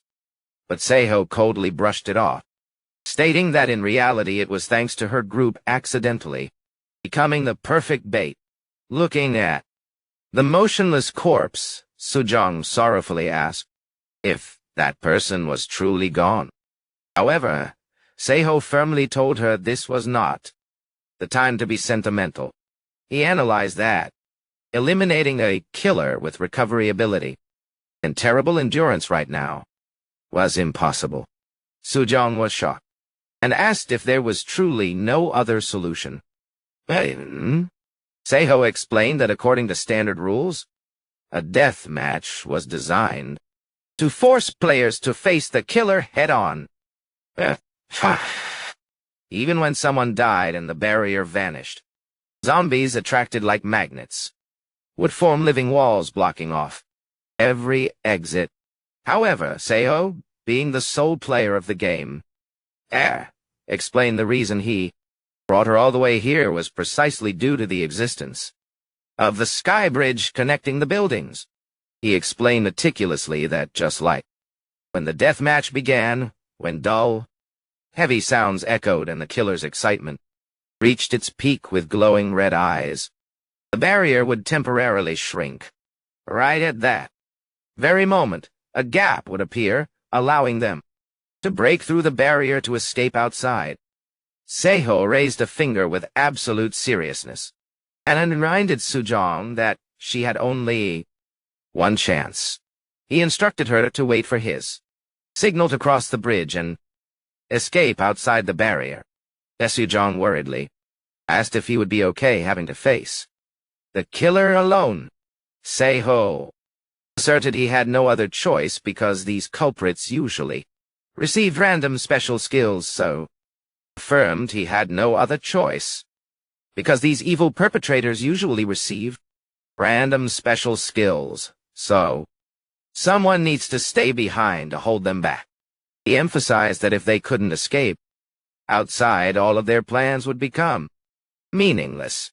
After taking Sejong to the third floor, Se-ho stayed behind alone to wait for the enemy. The thumping sound of the heart grew louder with every passing moment, in sync with it. The tension of the battle. He focused intensely, holding his shield tightly and ready to fight. "Come at me!" Even though he could clearly sense someone approaching, Se-ho still couldn't help but wonder why he hadn't seen the enemy's figure appear within his sight. Suddenly, a large section of the wall collapsed violently, hurling debris toward Se-ho. He struggled to use his shield to block it, realizing in shock that the special ability the killer had just obtained was wall phasing.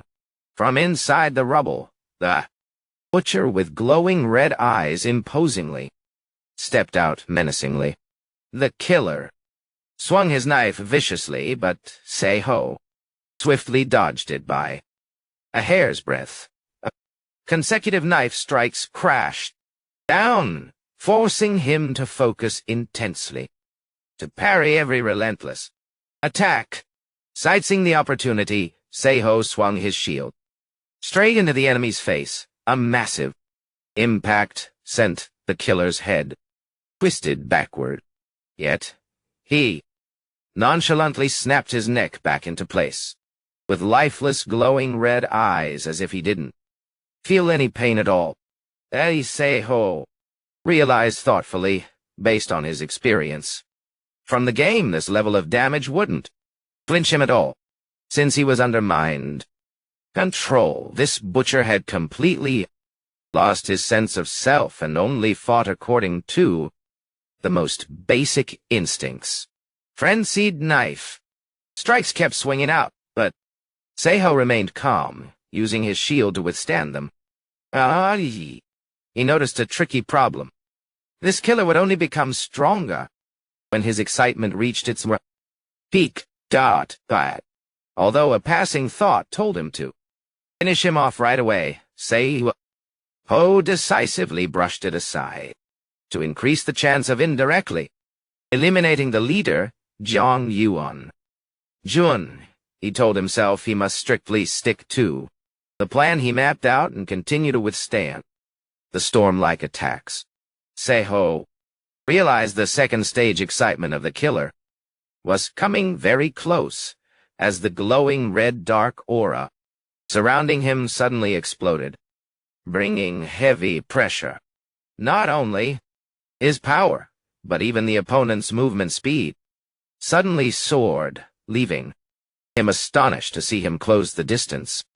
In a split second, sharp knife strikes continuously rained down on his defense, forcing Sei-ho to brace himself and resist.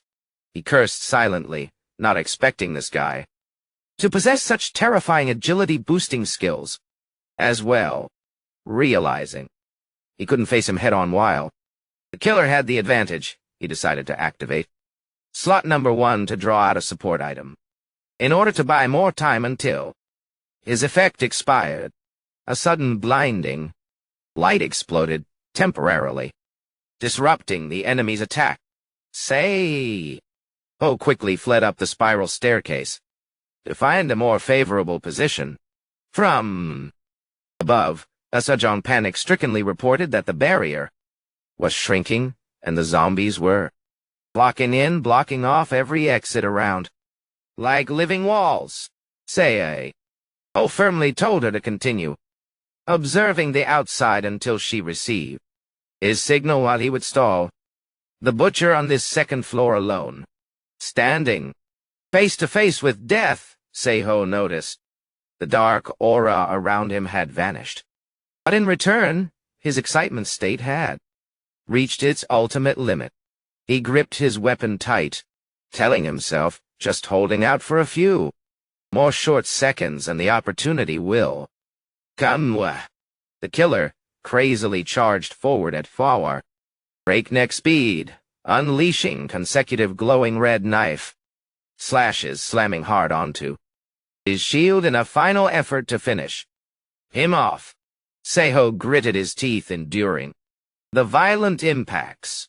He told himself, just to try a little more, just a little bit more, and the opportunity would come. The rapidly thumping heartbeat signaled that the opponent's excitement state had reached its peak. Right at the moment the killer left an opening, Sei-ho decisively grabbed his head tightly and cheered internally. Got you! Stage 2 excitement. 3! He immediately shouted out to signal Sejong. Right now!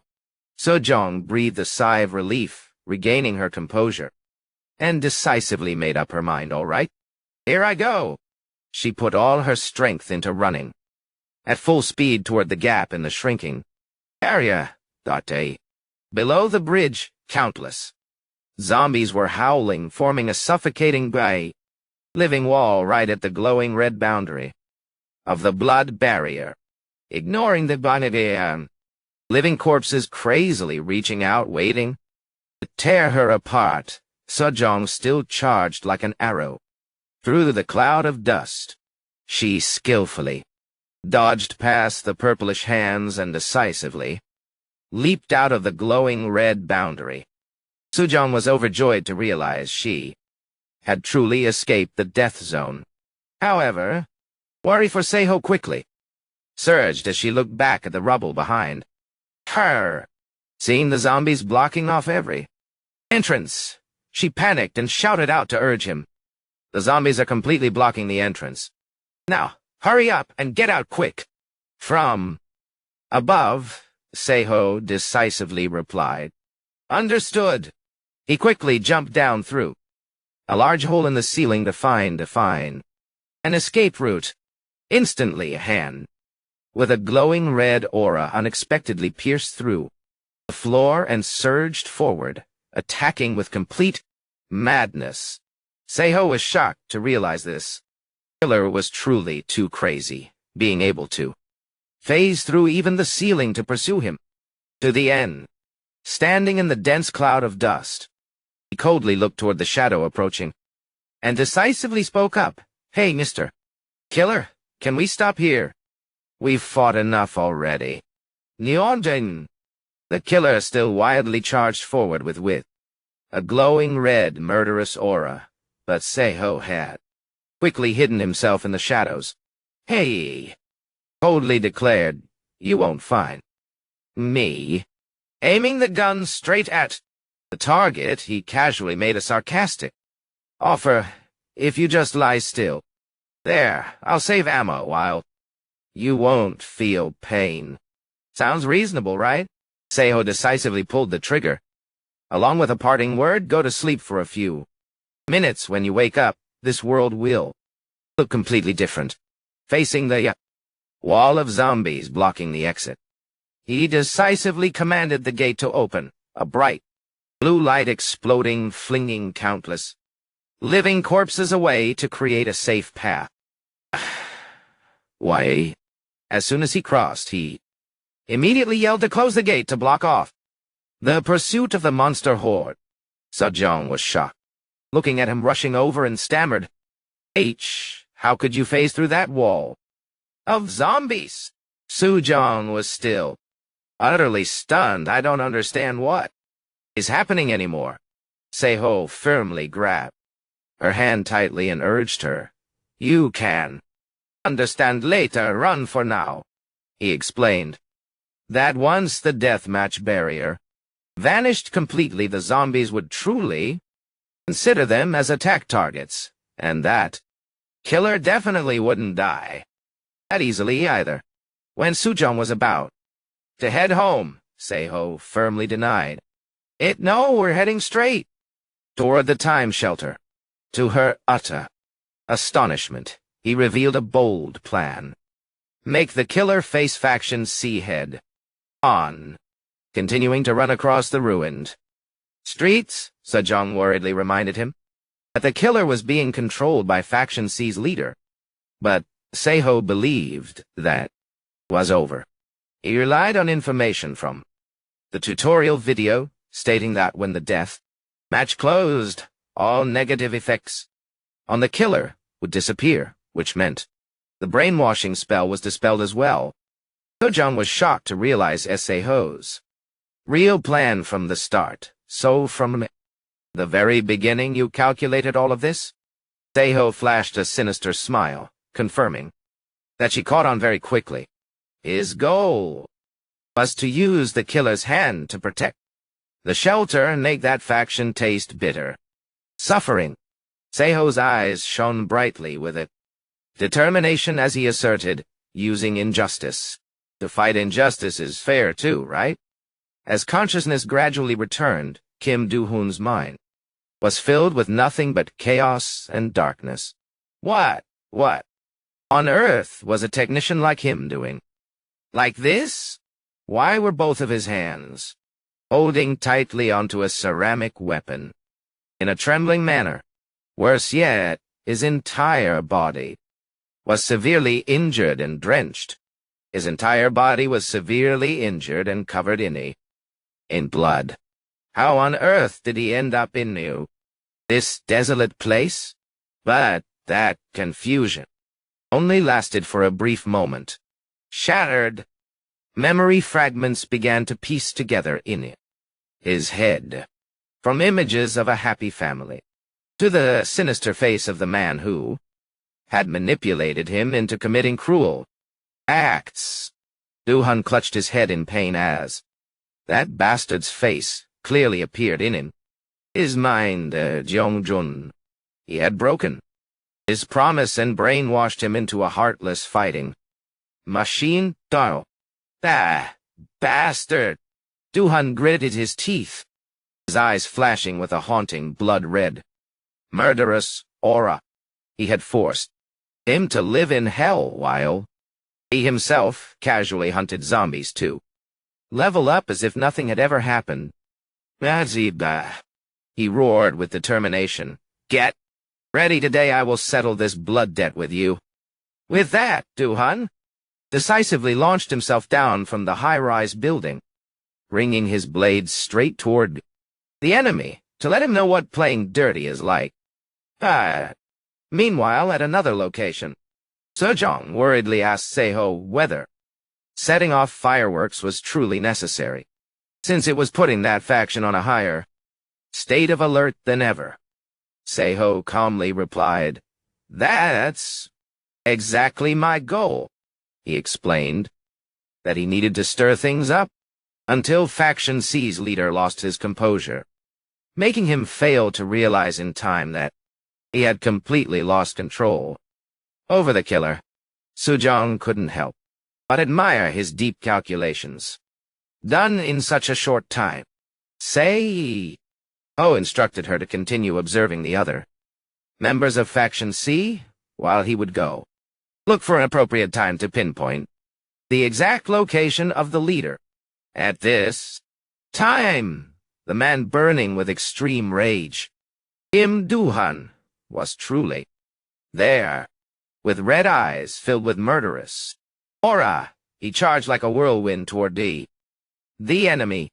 Seho secretly mocked Young-jun's never-changing arrogance, who was still nonchalantly sitting on the chair among his henchmen. A powerful purple light exploded as Du-hun put all his strength into plunging straight down from mid-air.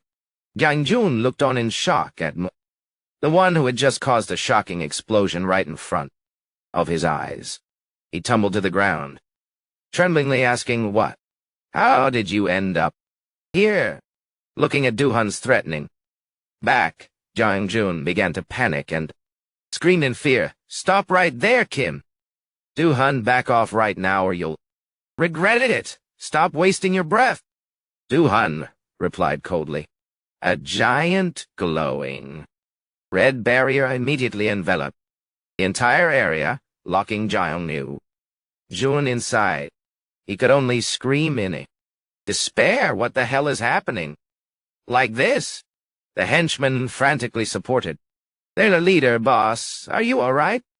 "And it's on my G."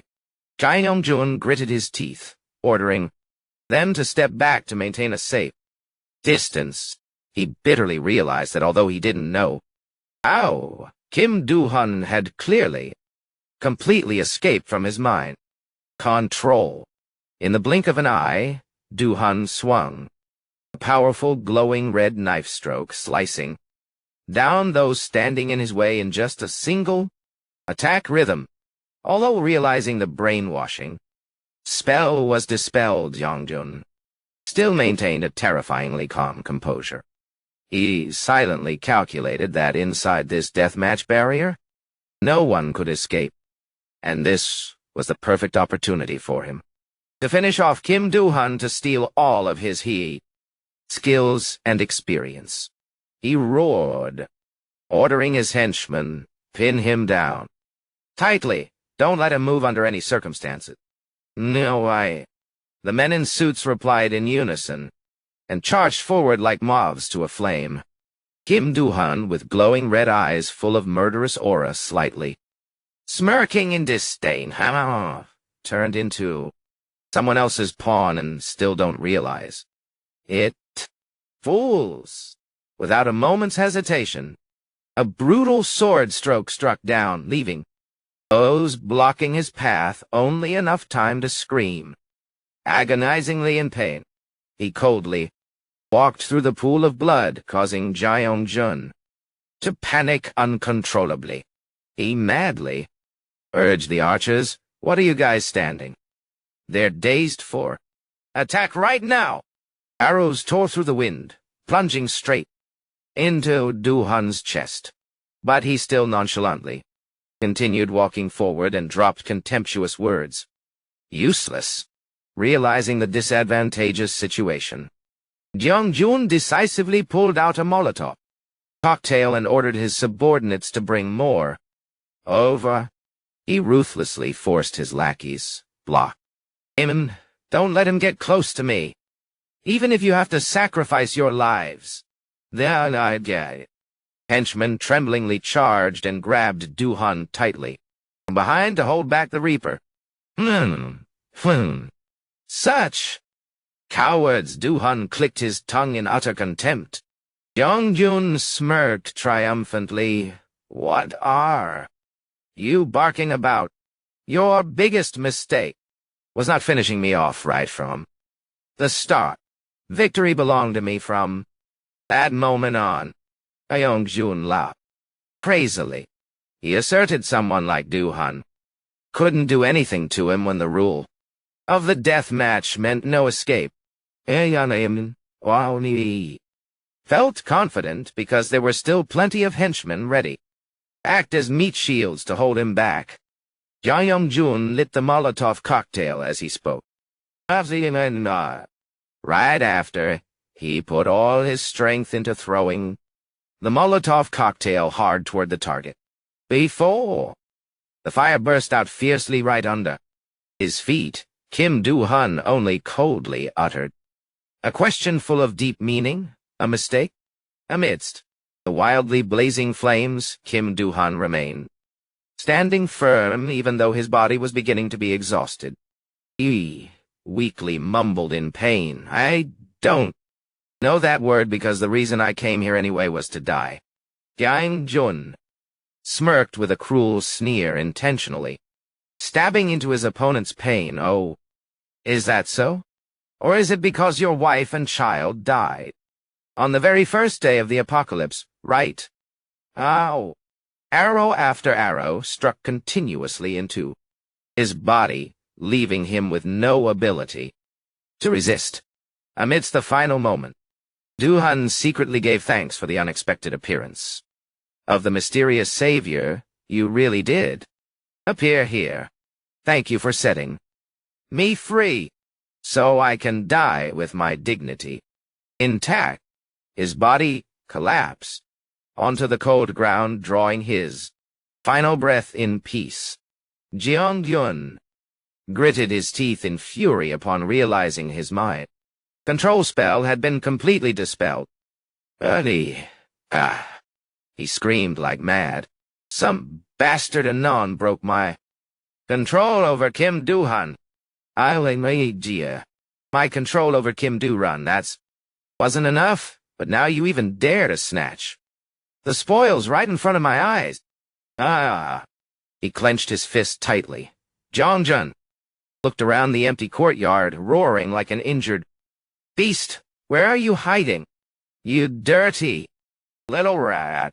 He raised his eyes to the sky, swearing that if he found him next time, he would definitely tear the opponent into 100 pieces. Amidst the city's rubble, Seo and Sujong quietly walked away as the battle had ended. Seo sighed. Today was truly a long day. Sujong tiredly agreed as well. He decided he would move somewhere else because he felt if he kept staying here, his lifespan would shorten. Seiho planned to find a place near Hyungjun's area for mutual support. Dutch. Suddenly, Sejong stopped. She bowed, her head low and sincerely expressed. Oh, even though I have dozens of questions in my head, I want to ask you. I still want to. Sincerely thank you from the bottom of my heart for saving my life. Seiho just laughed it off, waving his hand and telling her not to worry too much about it. He asserted that without Sejong carefully keeping watch from above.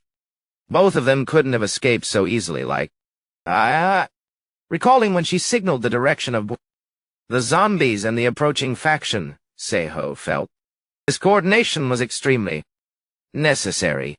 When Sejong questioned why he let faction see off, he only secretly smiled and said it was his intuition. Seiho raised a finger to his lips mysteriously, and Deep asserted firmly that before long they would destroy each other by themselves. After the incident at the time shelter, Seiho decided to take 3 days off to rest. Even though his survival instinct skill was not activated, his body was completely exhausted after the suffocating confrontation with the killer.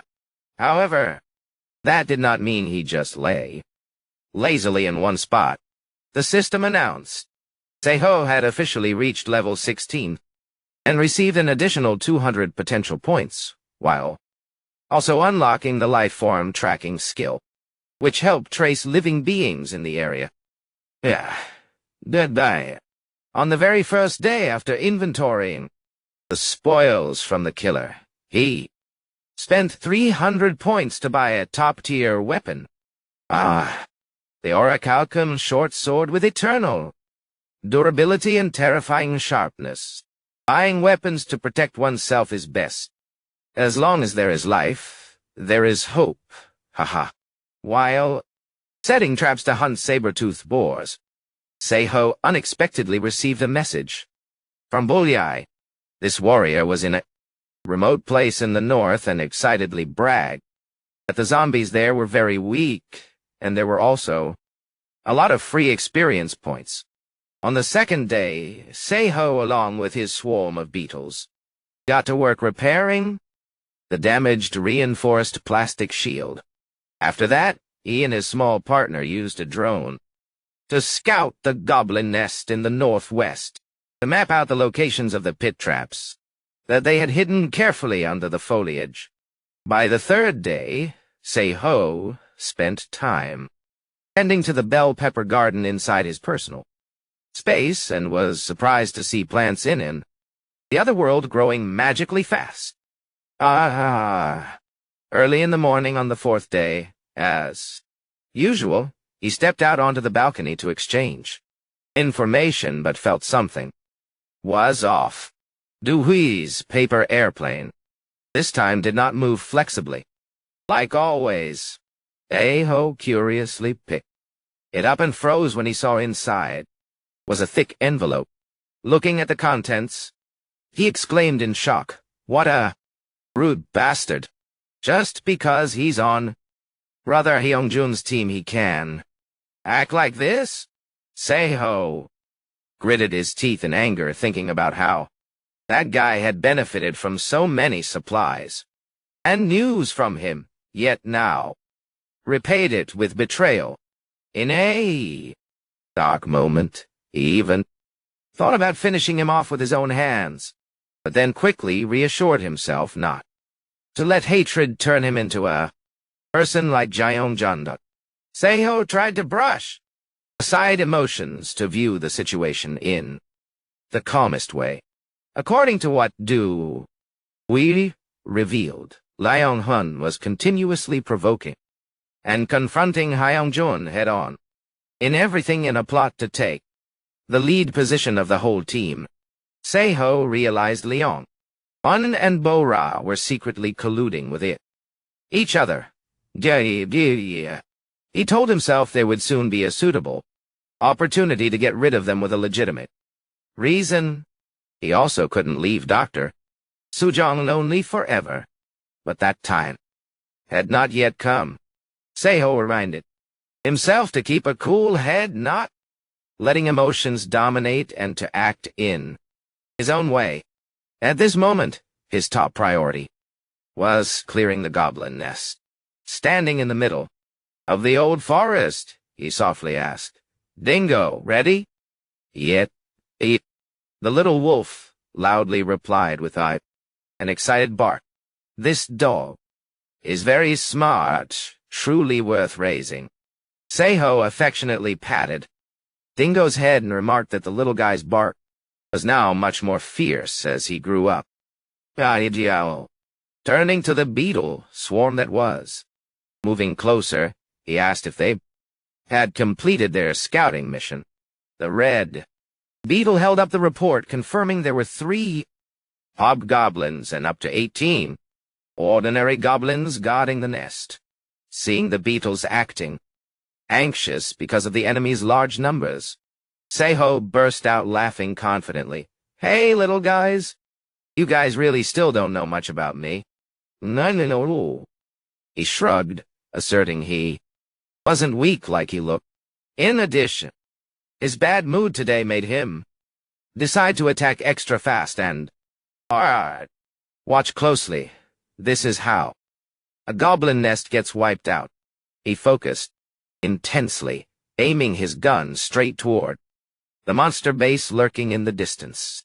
By the way, cold war. The gun re-echoed suddenly. Goblin quickly fell, startling the rest of them, not understanding what had just even happened.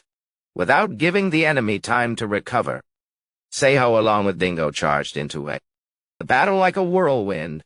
Sharp sword slashes swung out, wiping out the way goblins amid agonizing shrieks. In the middle of the siege, he didn't forget to remind Dingo, just stick to the plan. Got it? Dingo shot forward like an arrow, leaping over rock slabs and letting out a booming owl. Ow. The sound immediately caused the hobgoblins in the camp to turn around in shock. Seiho was secretly pleased that the baiting plan was a total success. Taking advantage of the enemy's opening, Seiho silently moved to the flank. He drew his bow, continuously firing fatal arrows, sending goblins collapsing amid shrieks.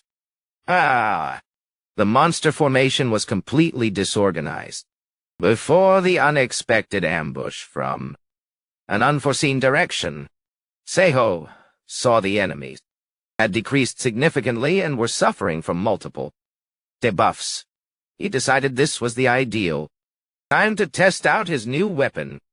Pulling out the power core block and unsheathing the glowing orichalcum short sword dot, he leaped into the air, dealing a thunderous blow right down into the center of the goblin nest. The terrifying explosion wiped out all resistance in the blink of an eye. As the dust cleared, Seiho panted heavily, telling himself that clearing the battlefield was always more exhausting than fighting. The beetle swarm flew over, cheering with excitement. Now that their revenge was taken, the beetles could work in peace, the system announced. He received 60 points, leaving Seiho a bit disappointed. However, the beetles led him to a secret storage area. Seiho was stunned to see a room full of fire, birds, charcoal, and even new poisonous toads. He smiled with satisfaction because the hunt brought a massive harvest for both Jock and Dingo. Seiho walked heavily along the trail, dripping with sweat under the scorching sun like fire. He pressed an ice bag to his head to cool off while quietly exclaiming that this heat had truly reached record levels. Thinking back, everything was so strange, because in the other world the weather was cold enough to freeze the lake surface, yet the forest was still lush green and crops grew rapidly like blowing up. Clearly that land harbored Some sort of mysterious power that he still couldn't fully comprehend. But the reality he was facing was just as strange. As the zombies here didn't respawn after being eliminated like in it. The game. This led Seiho to hypothesize that normal zombies and enhanced zombies would not spawn randomly unless certain conditions were met. And those conditions could be the appearance of creepers and keepers at dawn, or the summoning of mutated zombies in tutorial levels. Levels? In short, if this guy arrives then, the next guy will appear. Ah! A sudden thought flashed through his mind, making Seiho pause. If he built a shelter in an isolated location entirely free of zombies, would their attacks still happen or not? Furthermore, based on the changes from the update, during the week he was absent, the rewards from events like Speed Run or First King probably had also been changed completely.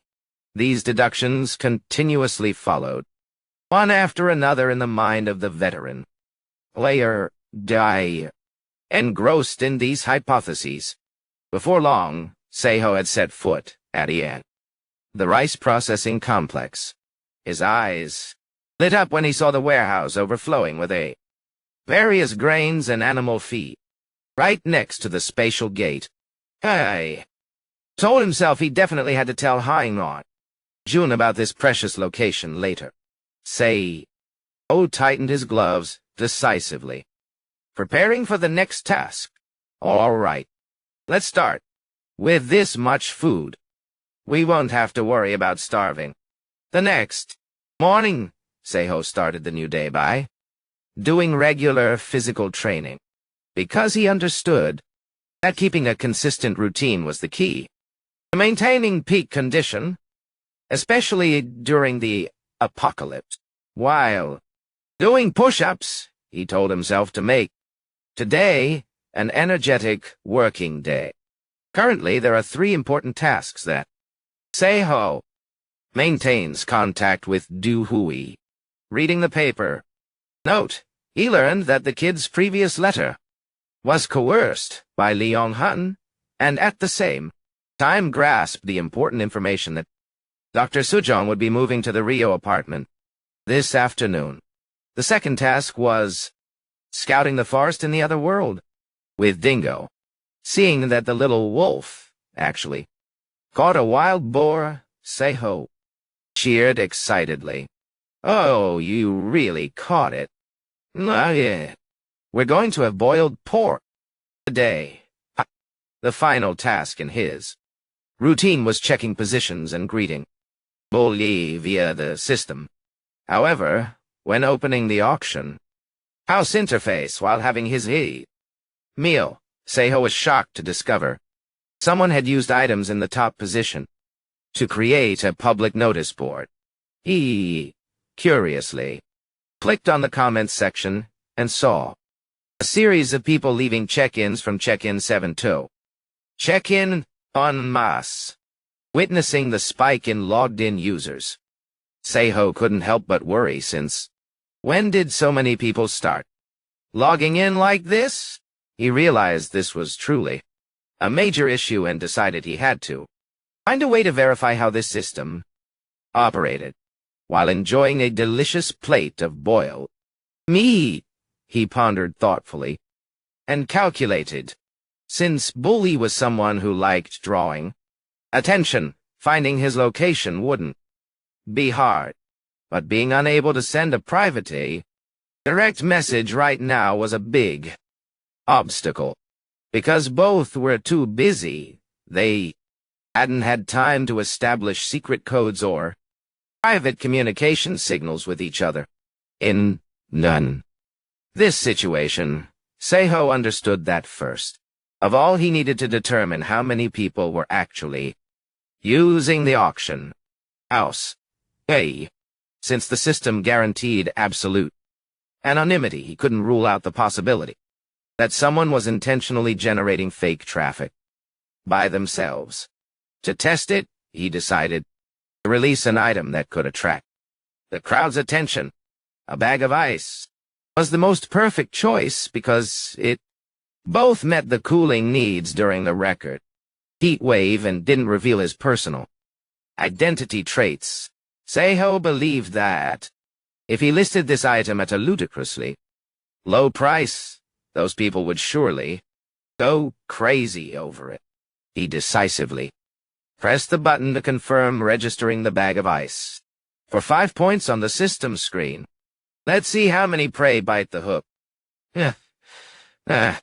Seiho held his breath, crossing his arms, monitoring the community's reaction right after listing the bag of ice.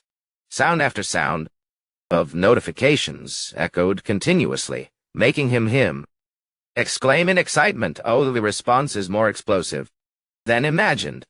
A series of skeptical comments began to appear densely on the screen. What? Real ice? Who would sell this on the auction house? No way, it looks so fake. Damn it! Starting at 5 points. Too artificial. Damn it! Starting point of 5 points. One mezal? Forget this clown. Someone wondered where ice came from amidst this crazy heat. In Korea, even suspecting this was an item from abroad. But that hypothesis was soon rejected because the game had only just launched here and no player could possibly reach level 15 that fast. Wave of criticism became increasingly harsh. Buying this makes you a real idiot. Do you guys know you have to kill 3 whole zombies to get 6 points? A cold cola sounds nice, but I won't buy it. Must be someone with a creation-type trait. And a day, please lower the price to 1 point. What a total scam. Someone even compared him to some bastard making the atmosphere on the forum turn into utter chaos. Not me. Seeing the comment speed increase dizzyingly, Seiho silently concluded there were definitely at least 10 people accessing the auction house right now, not just one guy pulling a trick. So he had hooked 10 fish, big and small.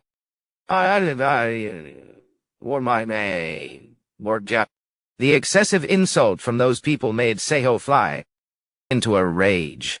He gritted his teeth, shouting loudly at the screen, "Hey, did I force anyone to buy it? Hey, who told you guys to buy it, huh? Stop listening to those insulting words."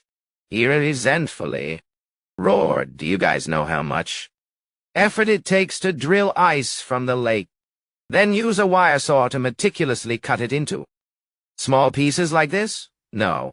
Feeling that arguing was pointless, Seiho wearily clutched his head, planning to take down the item to end this whole thing. Right. At that moment, a notification chime suddenly sounded. Ice bag sold. You received 455 points. Seiho froze in astonishment. He stammered to himself, huh? Which? No, which distinguished guest bought it? The new owner of the ice bag was revealed to be a very attractive woman in a brilliant red dress.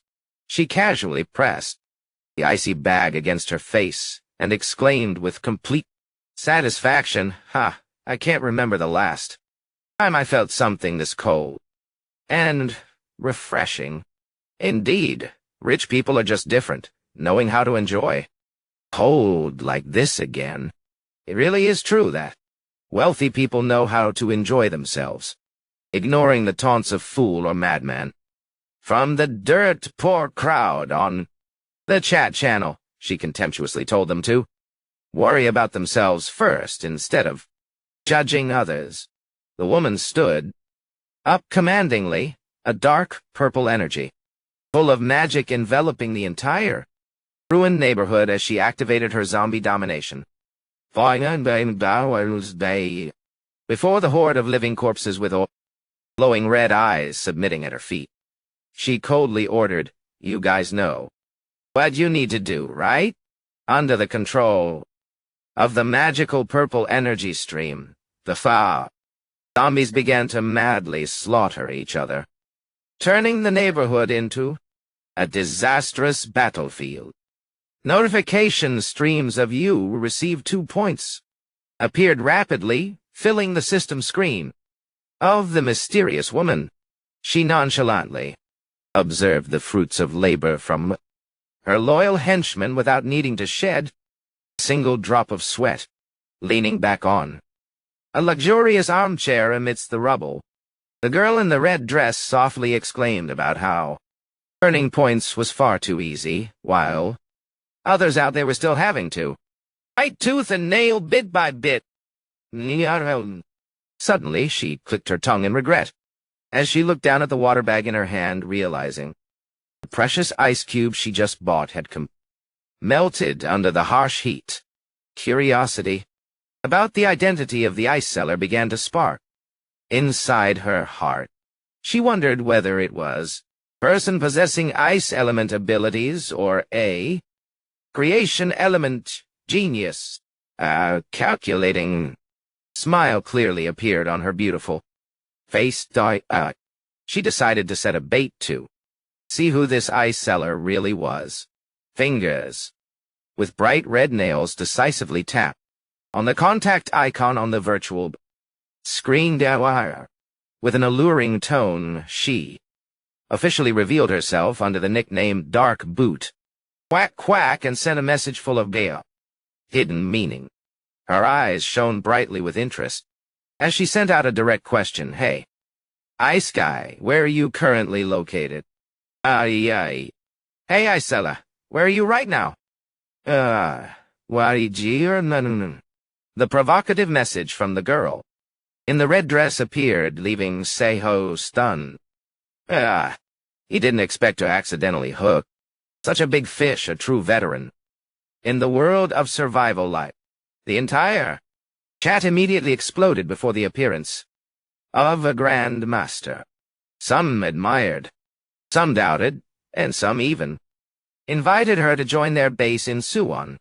But Dark didn't bother to care. She only urged Seiho to sell more ice because the heat was driving her crazy.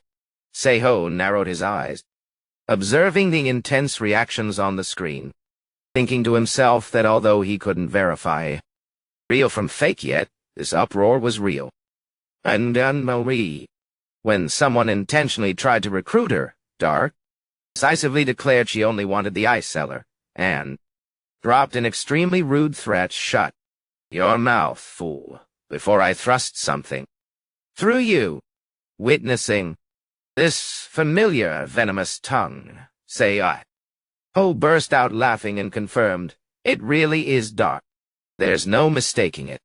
This girl still retained her crazy personality, ready to curse at anyone who dared to stand in her way. Dark began to lose patience. She demanded that he answer immediately within 10 seconds if he didn't want to see her go mad. Seiho silently evaluated that she was truly the bully type, who only bowed before those who were stronger, just like her personality in the game years ago. Even so, he still decided to keep his identity secret because he didn't want to get dragged into unnecessary pressure and misunderstandings. Yeah, who's foolish enough to give themselves away?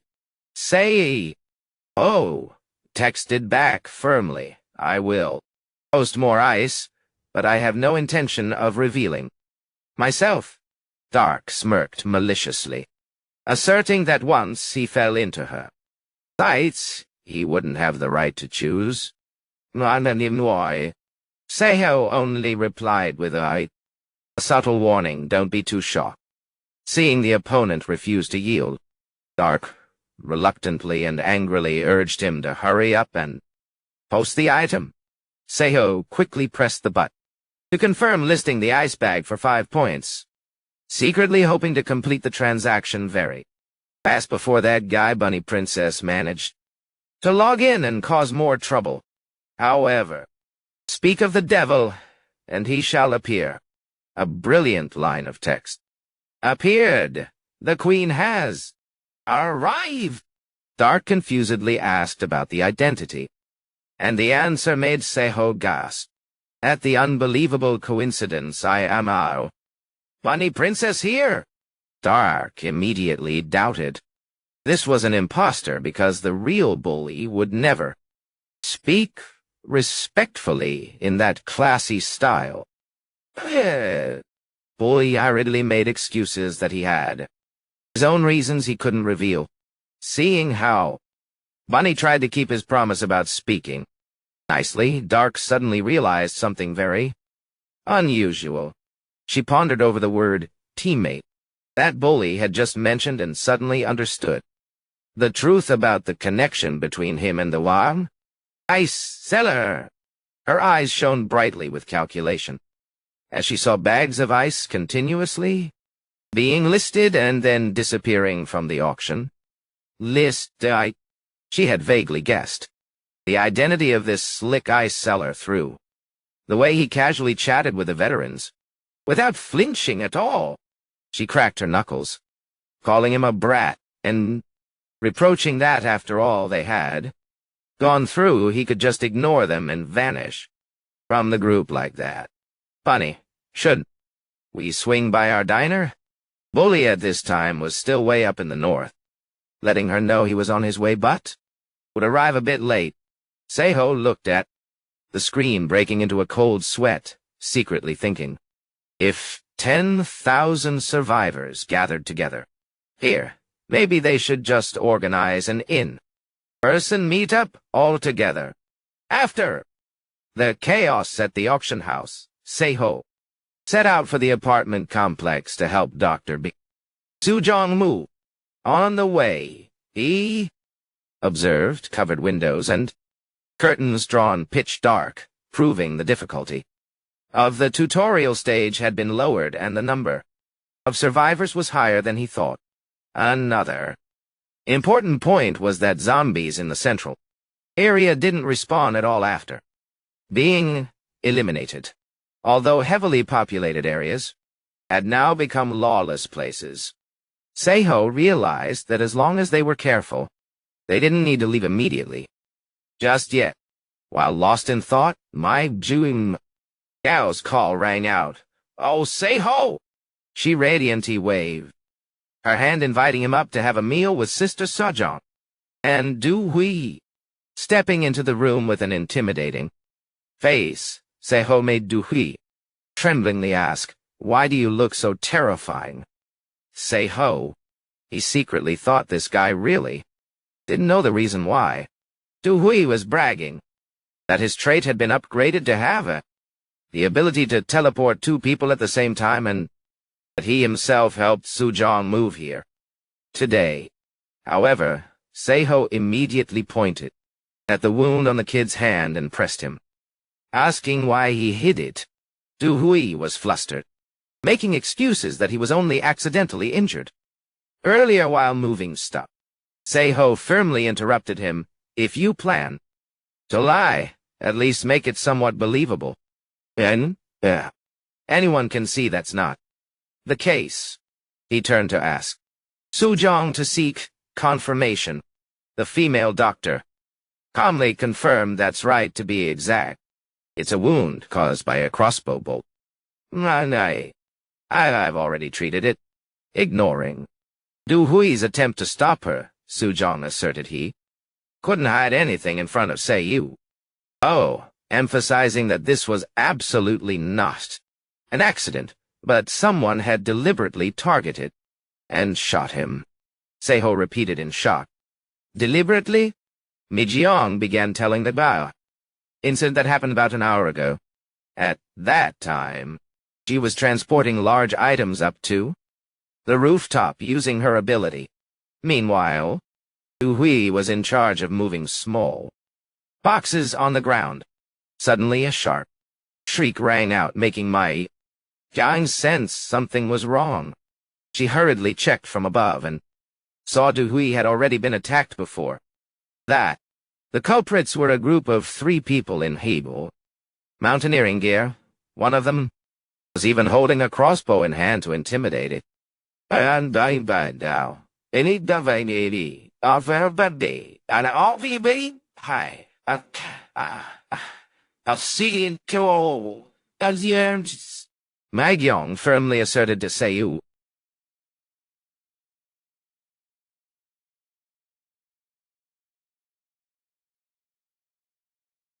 Oh, that this was clearly a deliberate act targeting them, not a coincidence.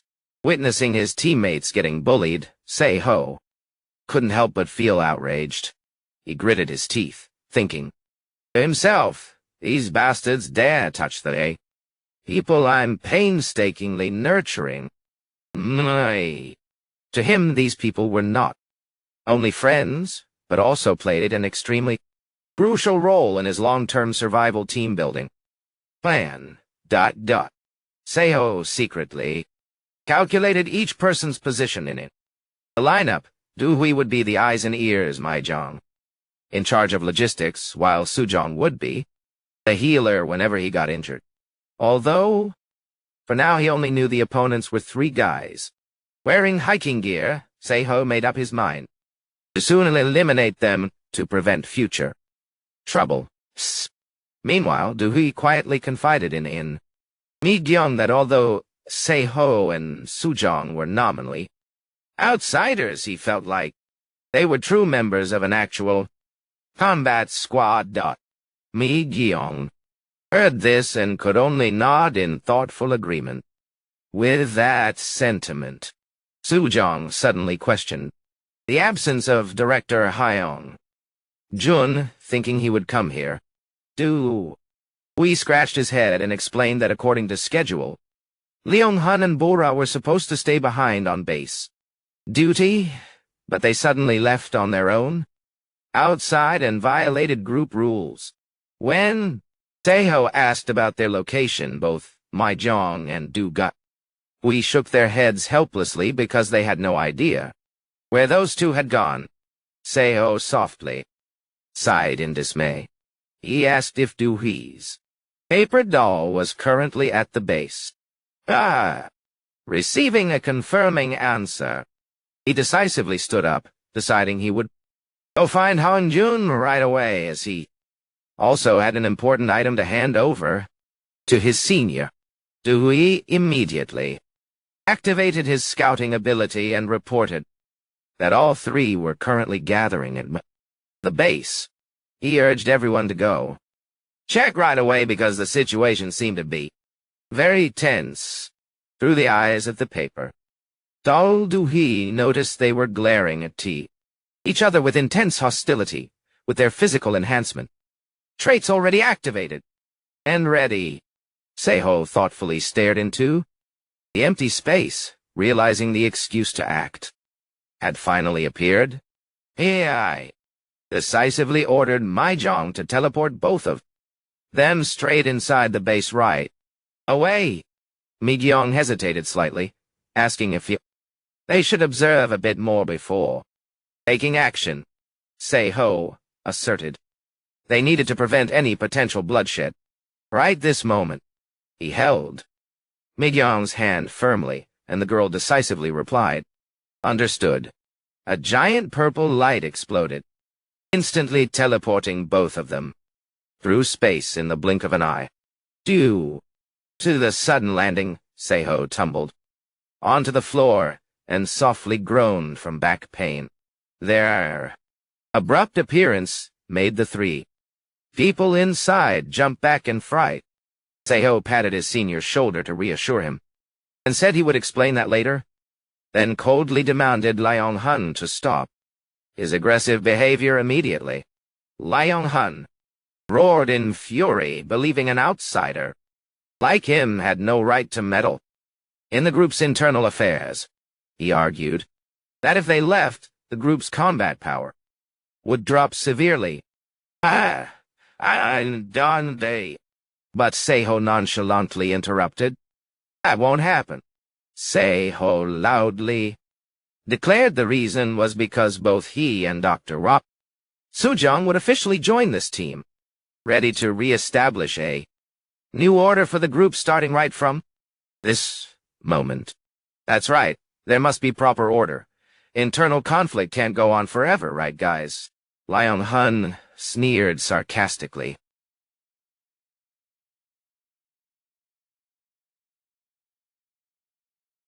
Can't keep having internal conflicts forever, right, guys? Kyung-hun sneered mockingly. He couldn't believe Seiho dared to demand joining to replace him. He thought Seiho was just talking nonsense that popped up in his head, but he still maintained a calm attitude, and asserted that if listened to carefully, this proposal was not unreasonable at all.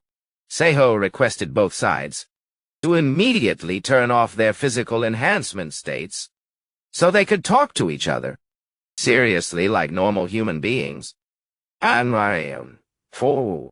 Although Leon Hun was extremely uncomfortable with this command, Hyong-jun decisively agreed to do it first.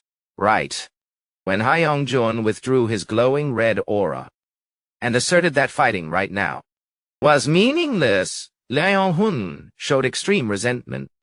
He bitterly admitted that he hated the current situation immensely. Leon Hun begrudgingly turned off the electric current around his body and turned around to blame Hyong-jun for always nodding along without everything Seiho said, while always dismissing all of his opinions, facing the dissatisfaction. About fairness, Hyong-jun calmly explained. That's simply because Seiho's advice suited the interests of the whole group better, and if Leon Hun was right, he would also be ready to support him wholeheartedly. Come on, you two hotheads, cool down. Keep it gentle and friendly. Ready to fully support. Come on, you two hotheads, cool down and treat each other with gentle affection. He coldly reminded them that no matter what the details of the event were, they still had to be responsible for the whole team. Facing the confusion and contemptuous attitude of Leon Hun, Seiho suddenly exerted a terrifying pressure that made the others shudder. He asserted that during the apocalypse, responsibility was something that needed to be valued more than ever. Seiho firmly listed a series of violations from disobeying orders, abandoning the guard post to secretly contacting another group, while also declaring that was more than enough grounds to throw them out of the team immediately. Seiho turned to ask for Hyong-jun's opinion to reconfirm this forceful verdict. While his senior remained silent in deep thought, Bo-ra suddenly spoke up to make excuses that it was all just a huge misunderstanding. She tried hard to assert that those actions were actually all for the common good of the entire group in order to access the auction house to gather intelligence as quickly as possible. Bo-ra flashed a cunning smile, claiming that this was merely a difference in approach and they even had to sacrifice themselves for the growth of the whole team. Away. Leon Hun also immediately chimed in triumphantly to justify his own wrongful acts. Bo-ra continued making excuses that reaching out to veterans was necessary, even intentionally dragging Seiho into it by claiming that his contact with Du-hui was no different than their actions. Seeing Seiho being insulted, Mi-jong immediately stepped up to defend him fiercely. She asserted Seiho not only helped everyone before the disaster, but was currently still sharing supplies and news without asking for anything in return. Mi-jong blunt questioned whether the people Leon Mi-hun was colluding with had done anything for the group, like Seiho had done. Seiho gently stopped her, thinking that was not the focus of the argument, but Leon Hun hurriedly bowed his head in apology. He admitted he was wrong to compare Seiho with those strangers, but still stubbornly claimed his actions were not for personal gain. Just as Leon Hun was about to use those arguments, convoluted excuses to cover up the matter, Hyung-jun coldly cut him off and asked what right he had to decide everything on his own. Hyung-jun decisively declared that if he had to choose between those who didn't share the same vision and Seho, he would definitely choose his close younger brother, Leong-dae. Un was stunned and about to speak up, but Hyung-jun placed a hand on his shoulder, asserting that this was not spoken out of anger, but was the final opportunity for both of them to part ways peacefully. He even generously offered to help them transport their belongings if they voluntarily left right away. Both Leong-hun and Bo-ra were stunned by this offer. Meanwhile, Hyung-jun began to expose the real reason why they were still clinging on here, because you're not sure if you will be allowed to bring supplies along, right? Hyung-jun saw right through the opponent's heart and mind. As Leong-hun's personal trainer, for 3 years he only needed one look to know what the guy was calculating. Hyung-jun wanted to end everything decisively so that they could still face each other later. Realizing there was no way back, Leong-hun had to accept leaving without any further complaints. The two quietly stepped outside, leaving behind the dry sound of a slamming door echoing throughout the room. Finally, they got rid of these two ungrateful backstabbers. Hyung-jun exhaustedly sat down on the floor. He said he would arrange his things himself and thanked Seho for letting everything end peacefully without causing any more trouble.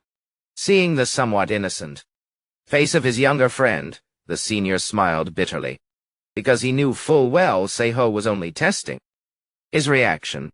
In fact, he himself had also planned to settle Leong-hun's matter once and for all early on. Seho thoughtfully looked at his senior. He firmly promised that if allowed to operate freely, he would soon officially join the team in the near future. Hearing that affirmation, both Hyung-jun and Mi-jong burst out in joy, because they finally received a nod from their close friend.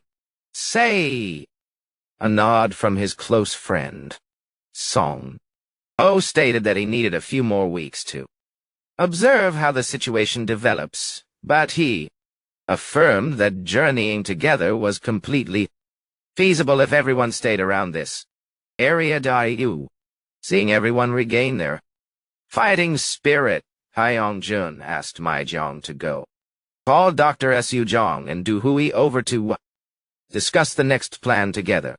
Seho softly smiled, taking out a thick notebook from his bag, and telling himself that their enthusiasm helped lessen his worries somewhat. At this point in time, a clear mind saves people by 70%, doesn't it? Saving 70% of humanity, right? I also brought along one more gift here. No.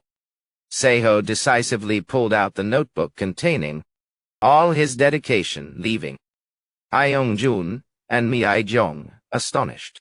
Yeesh. He began recalling the fateful slogan of the game. One day, hell will open die.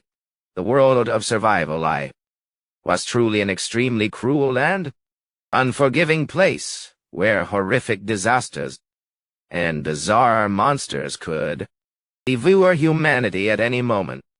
The notebook Seho gave Hyung-jun was actually like a journal recording every hard-won experience he had gone through. In reality, many things had been deleted or changed compared to the original. In the game, from monster species like hobgoblins, werewolves, and harpies to precious ores like mithril or cleansing stones. However, there was one key setting that he could confirm with absolute certainty, which was the spatial gate. These, gates were similar to his own personal ability, depending on their scale, called lairs, dungeons, or mysterious labyrinths. Long story short, he relied on his past experiences and the game to distill what was in that notebook. In the game, experienced and played the game to draw out what world spatial gates played the role of crucial hubs for events and summoning monsters, a system that the game simply could not operate without. After confirming Soo-jong had joined the team, Seo returned to his desk to review everything about them. He pondered thoughtfully. Once, the first animal attack event. When the first animal attack event ends, the goblins will sequentially pour through the gate and trigger the lair event. Right? Even now, Seo still feels this mechanism is bizarre. First, the system allows you to gain meat, then immediately throws goblins at you. No matter how hard he tried to search, the exact time the event occurs was still never recorded. However, Seo could still make a preliminary prediction, which is when the zombies that have absorbed enough nutrients start having a different gait. They no longer stand straight-backed, but gradually look like normal human beings. Seo silently hoped Hyung-myo Jun's group was preparing thoroughly, because, unlike zombies, goblins actively hunt humans, so setting up barriers outside the building is extremely crucial. Meeting these reckless guys, we can't eat much if they don't do it properly, Seo told himself. He could now help them out himself. With that thought in mind, he began embarking on the preparation work in the most serious inventada to get ready for a series of events about to explode. He focused on raising his proficiency level with various kinds of high weapons, alternating between training and handling small chores. His stats increased significantly as mid-summer passed by. The system announced his strength stat had increased, and the paralysis poison injection method he practiced since before the apocalypse finally bore fruit as well. A green notification appeared confirming Seo had acquired the paralysis poison resistance skill level. Although wishing it were complete immunity, he was still satisfied with this outcome. On the 10th day, when he felt everything had finally fallen into place, a paper airplane from Manhwa suddenly flew into the room. Seo opened the paper slip and read the urgent text. Bro, a tiger has appeared. A confident smile appeared on Seo's lips. He knew that moment had finally arrived. The true beginning of the apocalypse had officially begun. The apocalypse officially began. Through the binoculars, Do-hee excitedly cheered upon seeing a mighty tiger prowling down below. Wow, so crazy, doesn't it look super cool? Crazy, doesn't it look way too cool? Standing nearby on the rooftop, Jun sighed in exasperation. He lowered his voice and scolded, Kid, I don't know if you're optimistic or if you've completely lost your sense of reality. Don't you see anything else? As he spoke, he pressed Do-hee's head down firmly so he had to face the brutal reality. Jun harshly warned, if you get any closer, it will rip you in half. Megyong worriedly wondered where that tiger suddenly came from. Soo-jong pondered thoughtfully. Maybe it escaped from some zoo. The female doctor further analyzed that the reason they didn't see many animals currently was because most of them had perished while moving around. Seo nodded in agreement and remarked that, unlike in the game where animals were summoned, this harsh reality did not play out that way at all. Or maybe it gained poison resistance before roaming all the way here. Megyong curiously asked whether the animal attack event was also adjusted to fit reality. Seo admitted that for now things seemed that way. Suddenly, both Sujong and Mi Jiang fixed their gaze on him and asked, "So, Seiho, what should we do?" Seiho confusedly replied, "Huh, me? Hyung-jun is the leader. Why are you asking me?" Hyung-jun, headlocking Du-hui while laughing, said it was obvious because except for this kid, everyone here was gathered by Seiho himself. Du-hui could only cry out in resentment at Hyo, the somewhat blunt phrasing from his senior. Seiya, Ho softly smiled and decisively took charge. I get it, so this time I will explain everyone's roles. He began laying out the plan with the top priority being hunting animals to secure food supplies for the group. Say, Ho assigned Du-hee and Sujong to support from behind, requiring them to constantly keep an eye out to be ready, always watching the surroundings, ready to react quickly. Turning to Hyung-jun, he asked if his senior was ready to join him on the front line. Hyung-jun excitedly flexed, asserting to leave all the heavy lifting to him. Finally, Seiho looked at Mi Jiang with deep trust and declared that she was the key to this plan, as she was in charge of connecting the two lines with her teleportation skill, making the girl anxiously ask if she could really pull it off.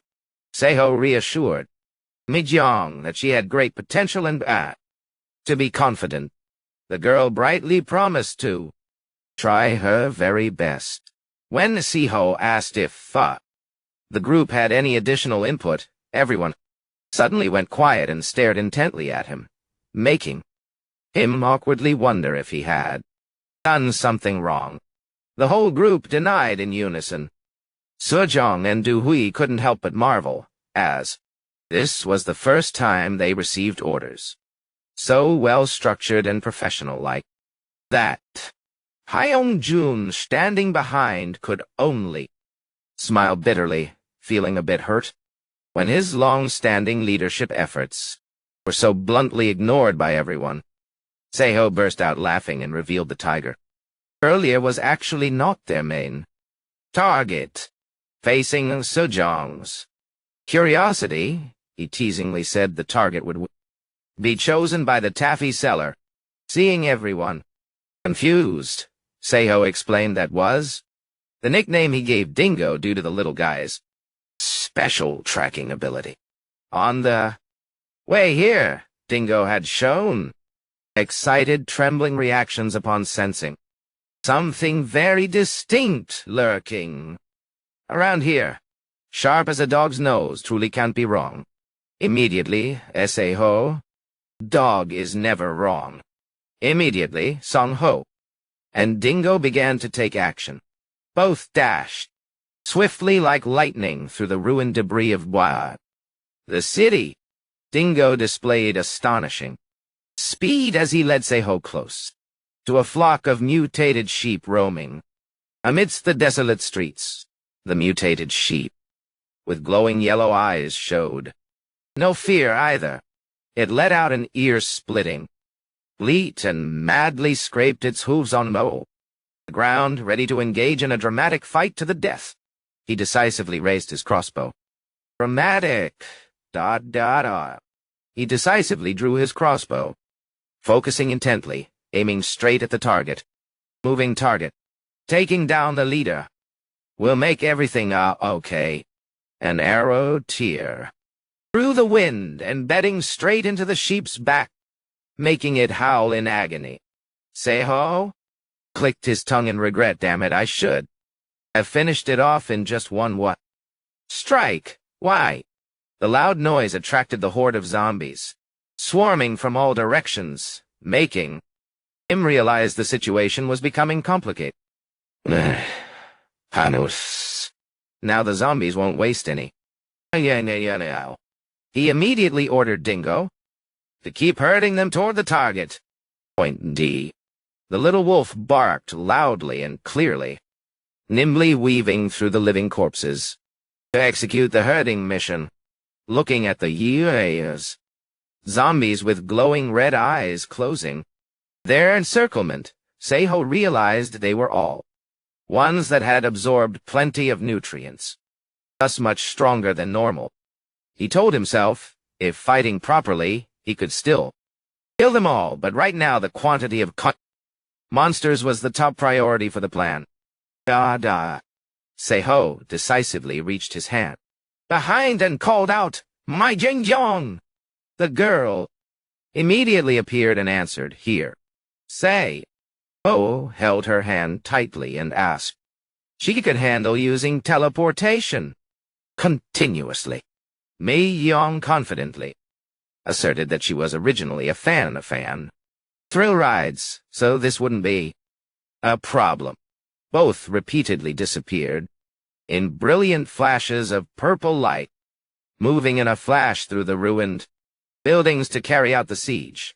Witnessing their seamless coordination, Seiho silently marveled at Mahjong's great potential. Manhwa. Suddenly, the call from his teammate echoed from behind Seiho Mahjong. "Iong." Jun flexed as he carried 2 mutated sheep on his shoulders, tired yet full of pride. "We let one get away?" We standing nearby couldn't stop marveling. "Director, you're so cool, truly stylish as ever."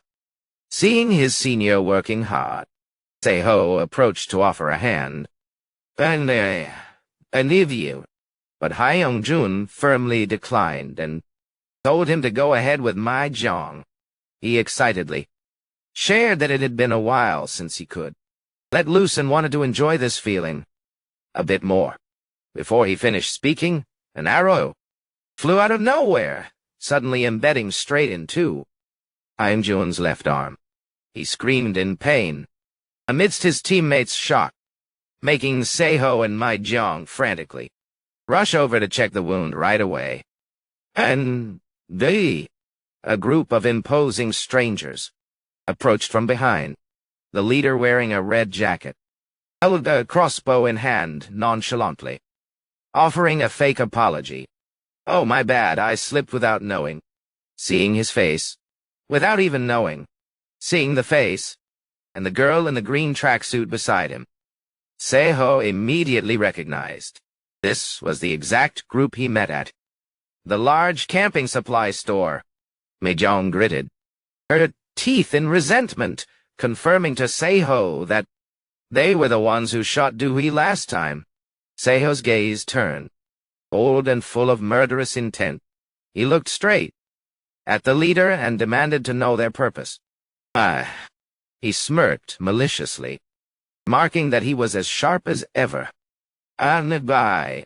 The guy in red jerked his chin and gave arrogant orders, claiming that since Seiho's group took down 2 sheep, they would take away 1. He nonchalantly acted like he was granting a favor, when declaring he would leave 1 behind for the whole group. Witnessing that brazenness, Seiho suppressed his anger and requested to ask one last question.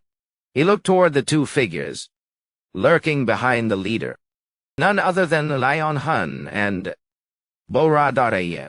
Seiho loudly questioned if they had broken the rules and schemed behind everyone's backs just to join a trashy gang like this?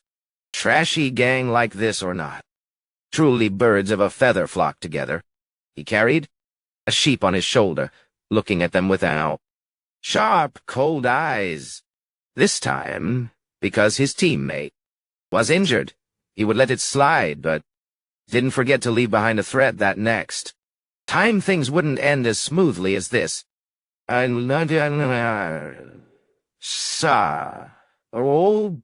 When night fell, the whole group gathered in the room.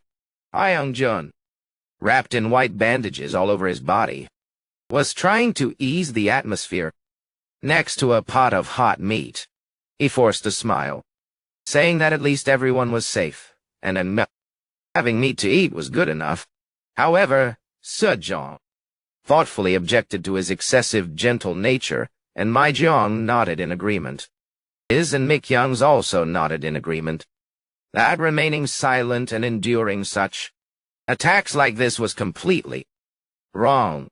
Du Hui was about to speak up in support of Ka, the director's decision to endure, but Seiho immediately interrupted him and asserted that the kid had no right to interfere in this matter.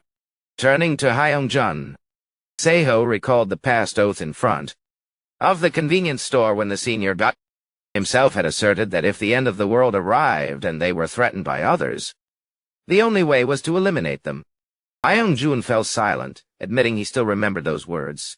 Clearly, Seiho declared that while respecting the leader's decision, he believed, the team absolutely must not bow down to evil, even though he didn't actually intend to slaughter them all right at this moment. A gentleman takes revenge even after 10 years, so let's slowly bide our time, guys. Too clear. A gentleman's revenge is never late even after 10 years. Just bide your time slowly, brothers. To clear away the tense atmosphere, Seiho raised his cup high and suggested everyone temporarily set everything aside to enjoy this meal. He silently thought to himself that such precious, peaceful days like this probably wouldn't last much longer. Meanwhile, in a dark and quiet hallway, the silence of the night was suddenly broken by strange noises. A glowing red spatial rift unexpectedly appeared in midair. The rift quickly shattered and expanded into a brilliant red gate, signaling the start of a terrifying new disaster about to strike. The next day, the training area in the other world, Seiho couldn't help but be amazed by what was happening in front of his eyes. Oh, you guys are seriously so awesome. Hey! Exclaimed excitedly.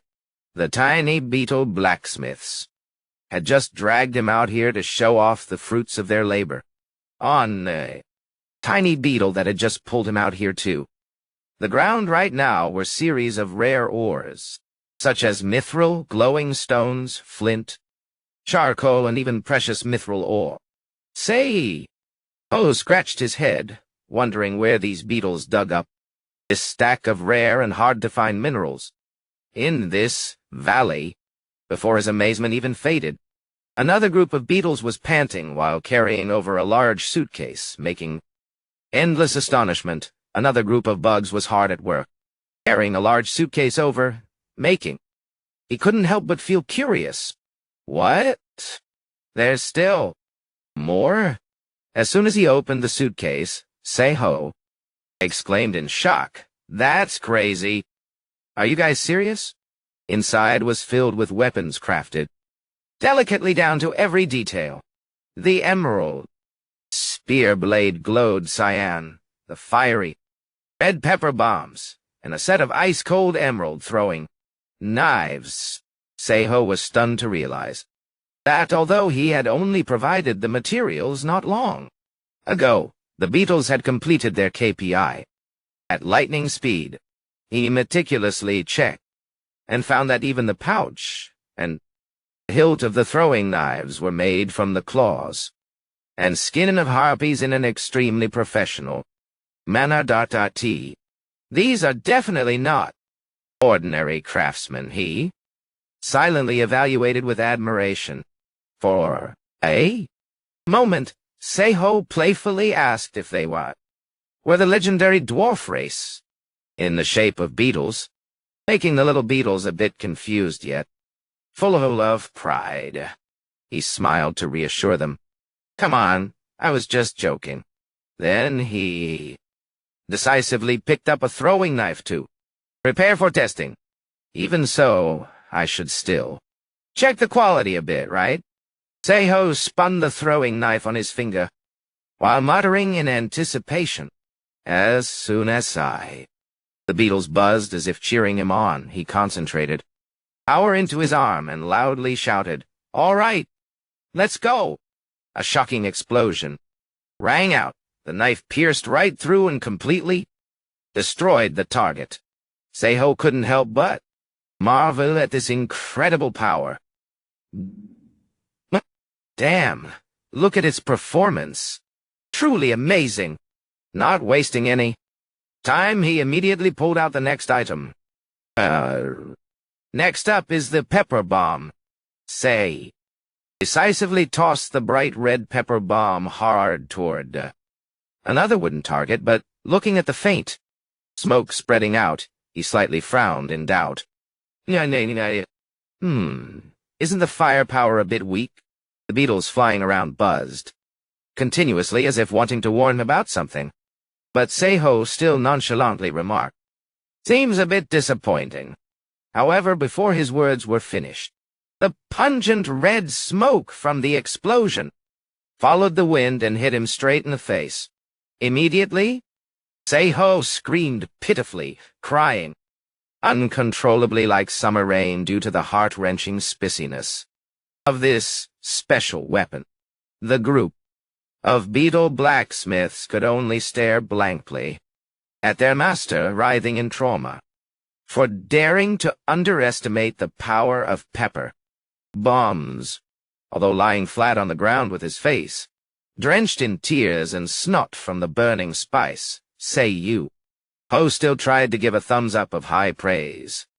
With deep satisfaction, he affirmed this type of bomb was beyond satisfactory because monsters with a keen sense of smell would surely have to run for their lives immediately if caught in this smoke.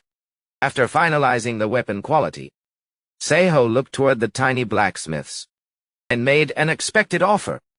"Hey, beetles, how about coming to live with me?" No one was saved beside ye. The beetles buzzed in confusion, full of doubt at the sudden invitation. Seiho began to persuade them that the forest out there still had many dangers. The weather was freezing cold, and food wasn't easy to find. He asserted that if they moved into the shelter, all problems would be completely resolved, and most importantly, they could freely craft whatever they loved whenever they wanted. Seiho brightly affirmed this was a win-win deal for both sides. The swarm of beetles gathered, buzzing excitedly to consider this attractive offer. And then finally, they cheered in unison as a definitive confirmation. Seeing their excited expression, Seiho smiled broadly and asked again, "Does that mean yes?" He decisively reached out his hand to seal the deal. "Once you've decided, no taking it back." Then gently touched the red beetle's horn to officially establish the cohabitation contract. After completing the handover and bringing the beetles back to base safely, Seiho and his wolf dingo immediately returned to the ruined reality to start their periodic patrol. Walking among the desolate ruins, Seiho secretly calculated that it was time for the goblins to start appearing in the real world, hiding behind an old wall, he quietly observed. A man being surrounded by monsters. Greenish monsters frantically. Seiho thoughtfully remarked that in reality, zombies still seemed harder to deal with in close combat than these goblins. However, looking at the signs around, he realized the monsters didn't just appear, but were also gathering to build a mansion right in the middle of the city. This was clear proof that a new monster lair event had officially begun. Dingo growled softly to signal to his master that he had found an important clue. Seiho couldn't help but be proud of his partner. "That's my dingo. You tracked it really well, kid." Following the little wolf, he discovered a glowing red spatial rift, emitting eerie electrical sparks right on the wall of a building. "This lair is too conspicuous, but its scale seems smaller than I thought." No, he told himself that, while for a veteran like him, finding it was very easy. For other survivors who knew nothing about the Goblin Lair event, this thing was no different from a deadly trap full of danger. Brilliant red gates like this were starting to appear everywhere in the city, without A single moment of hesitation, Seiho and Dingo leaped blindly, straight through the glowing red light. To enter inside the lair ready? To clear out the monsters. Fortunately, this lair has a structure quite similar to the one in the game, Seiho muttered as he and Dingo stepped deep into the glowing red space. A question suddenly popped up in his mind.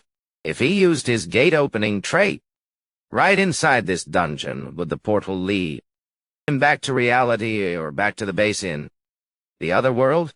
To verify, he decisively commanded the gate to open. Seiho nodded. In confirmation, so it opens to the other world. In niche.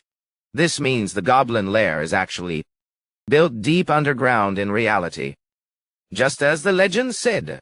Ha, wow. Immediately activated storage slots 1 through 3. To retrieve his gear, Seiho held a steel ball in his hand and noticed it was completely unaffected by rot or degradation. Concluded that event dungeons like this do not belong to reality nor to the other world, but are best treated as a third space. This truly brings a huge advantage, because it means he can freely use all metal equipment without worrying about being affected by the iron rot disease.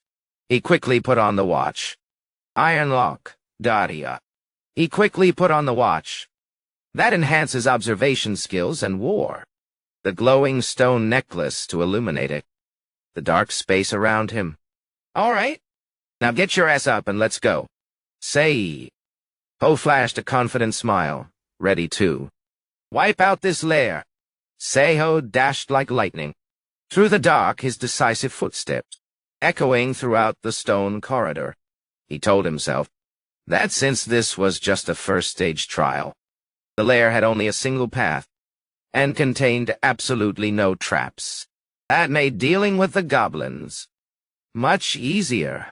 Without a moment of hesitation, he swung the short sword glowing with a green spirit aura, executing brutal slashes that sent the horde of monsters to meet Kinyama in just a single attack. Not a me, baby. I don't have. However, going deeper inside, he suddenly halted at a fork in the road. Goblins from small side paths began pouring out to surround him with bloodthirsty glowing red eyes.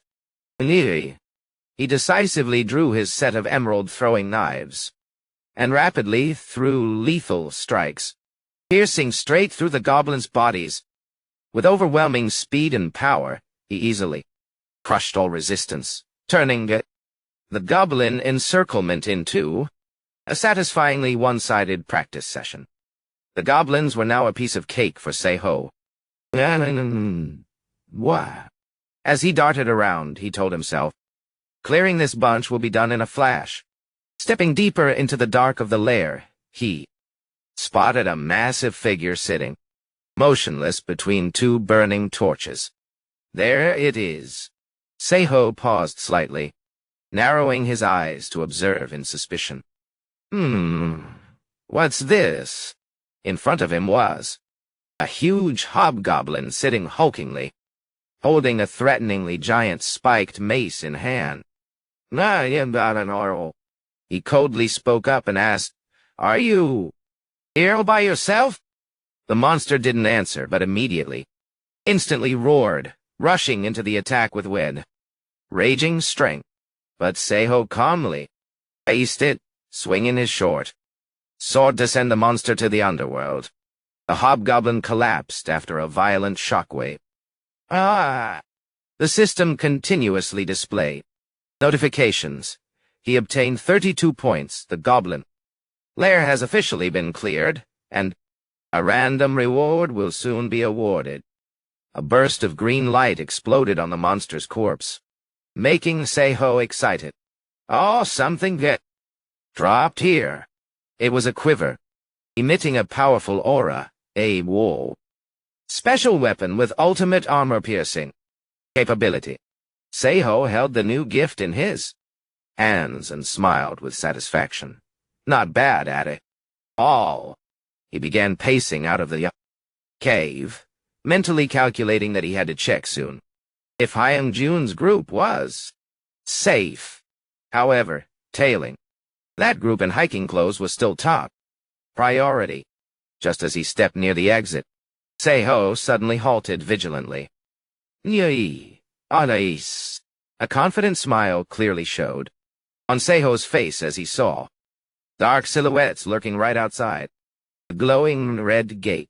He silently thought to himself that it seemed he wouldn't even have to waste effort going out to look for them anymore. The plan popping into Seiho's mind was nothing major.d, based on the aggressive behavior of the three in hiking clothes all along. He guessed for sure that instead of focusing on defense, they would choose to go on goblins to raise their skills and power. And just as predicted, the hunch of a veteran was completely accurate. The guy in red's group arrived right at the entrance of the lair without missing a single beat. The leader triumphantly bragged to his underlings. See that? That's the result of 200 hours grinding survival life. Kids. The henchmen didn't stop marveling, praising him as the best. However, just 30 minutes later, the whole group dragged their feet out of the cave with furious curses. What the hell is this? Total trash. The leader turned to question Liang Hun. With a murderous look on his face, he demanded to know, hadn't Liang Hun said around here there were only cowards and not a single veteran? When Liang Hun awkwardly confirmed that was what he used to think, the guy in red roared and asked, then why is there someone who knew in advance about the Goblin Lair event and cleared out this place before us? Liang Hun could only offer a theory that perhaps someone from another area had set foot here. Liang Hun suggested it might be people from the golf base near the villa area, but was immediately scolded by the leader. As an idiot, he believed that was just a pathetic excuse because goblin lairs appeared in many different locations, and someone who had been around the block, like Liang Hun, should have known that. Facing his boss's humiliation, Liang Hun could only bow his head and apologize. The guy in red clicked his tongue in contempt, believing he had recruited the wrong half-baked amateur. Even so, his goal remained unchanged. Search for other lairs, scavenge items, and defeat hobgoblins to claim their ultimate skills. Suddenly, he grabbed a rat running past and crushed it in his hand. His eyes flared with cruelty as he declared their next target was none other than Oh-jun's group. Hearing the plan to attack their old teammates, both Liang Hun and Bo-ra exclaimed in shock. What? The leader nonchalantly explained that, since the supplies of Hyung-jun's group were overly abundant, they would go too. Rob them. Liang Hun was about to object on moral grounds, but was immediately suppressed by the bloody hand of the guy in red placed on his shoulder. He mockingly called Liang Hun naive and affirmed that Hyung-jun's group would never welcome them back with open arms. The guy in red especially emphasized EO, one who possessed those chillingly cold, sharp eyes. He believed that if they didn't eliminate Seiyu, soon he would definitely become an unfathomable threat to them later on, facing Bo-ra's anxiety about becoming murderers if they killed someone. The leader coldly asserted the first human life doesn't count. Bo-ra curiously asked how the leader in red could grasp so much information. Hyung-hun hastily explained that he himself had carefully checked everything and was even handsomely rewarded for it. The leader decisively interrupted the conversation. Enough. Let's go. He urged the whole group to move quickly to make up for the lost time before resting from Within the shadows, Song Ho quiet observed their every move through the spatial portal and thought to himself, maybe it's not the time for me to say this, but they are much more dangerous than I thought. I better stop them before they become too arrogant. Now, he stepped through the glowing blue portal, telling himself he would carry out this intervention, indirectly to avoid revealing himself. Meanwhile, at a ruined street corner, a man wearing a blue shirt was running for his life. In desperation. "Don't come near me!" Right behind him, a goblin den with a glowing red fissure suddenly opened up, and green monsters began pouring out like a waterfall, accompanied by bloodthirsty growls. A goblin raised its blowpipe and fired a poisonous needle accurately, pinning it straight into the man's arm. His body turned purple as the poison took effect rapidly. Goblins immediately rushed in to tear the victim apart, mercilessly amid his tragic, blood-curdling screams. Witnessing that terrifying sight from afar, the man in red pondered, wondering just how numerous these goblins actually were. To be able to chop a person to pieces so quickly. Sensing that the situation was bad, he decisively ordered the group to prepare to charge into the attack, but Kyung-Hun hastily stopped him. The leader lowered his voice and demanded to know why Kyung-Hun had come to that conclusion.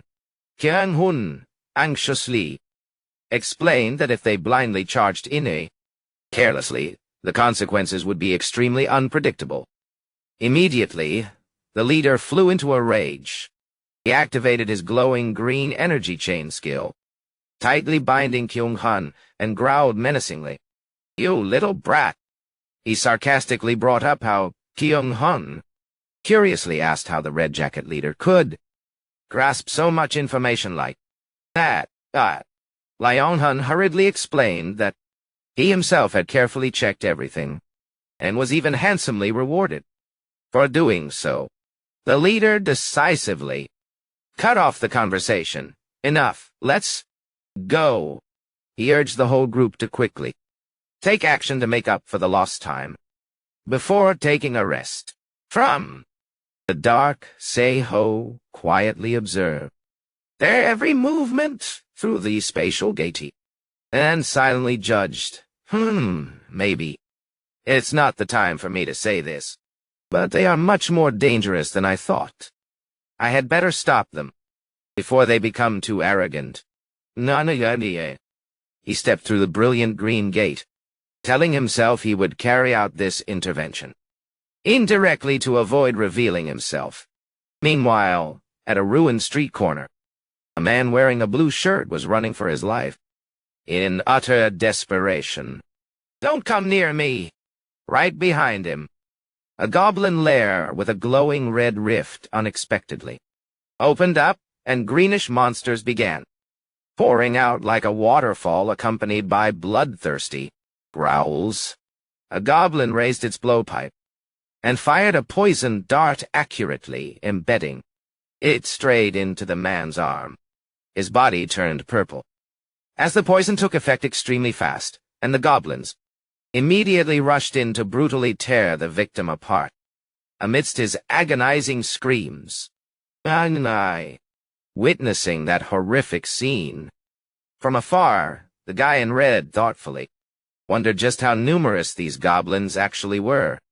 To be able to hack someone to pieces so fast, realizing the situation was not good, he decisively ordered the whole group to prepare to charge in and attack, but Leong-hun hurriedly stopped him. The leader lowered his voice and asked why Leong-hun came to that conclusion. Leong-hun worryingly claimed that if they just charged in carelessly, the consequences would be extremely unpredictable.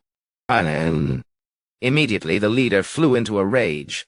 He activated a glowing blue energy chain skill, binding Leong-hun tightly, and meanwhile lowered his voice threateningly. "You brat! I will—" Before the promise was finished, He was shocked. Exclaimed in shock when he saw the leader's silhouette. Had already closed in on the monster at some point. The crazy guy roared in frustration. What is this? Don't tell me they went off on their own. To steal all the loot without us again! Those bastards! Kyung-hun frantically rushed forward, unable to accept. Being sidelined once again. This is really going way too far. Kyung-hun shouted at the leader's face upon seeing him, squatting next to the corpse. He warned him that if he kept treating him and Bora like outsiders like this, both of them would officially leave the group immediately. However, the leader only replied calmly, "Hey, calm down and look for yourself."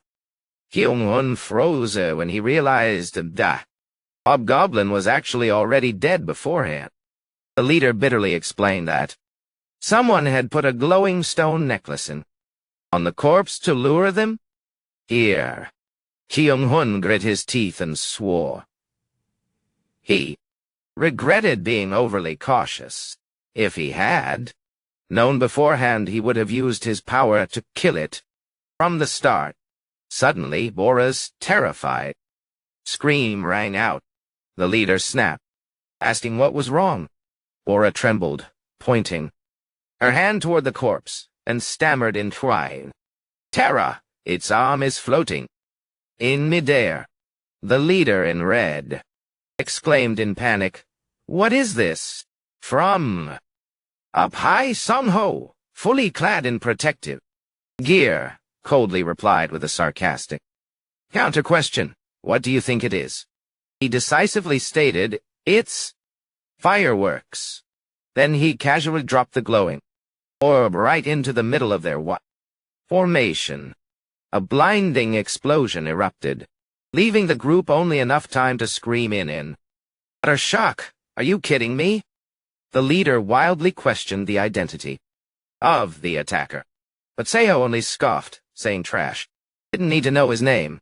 Before leaving, he didn't forget to leave behind a harsh parting message anyway. Try your best to survive. You unburnable waste. Ein Dien. Immediately, a horde of goblins appeared densely along the high wall, holding spears encircling the group of people.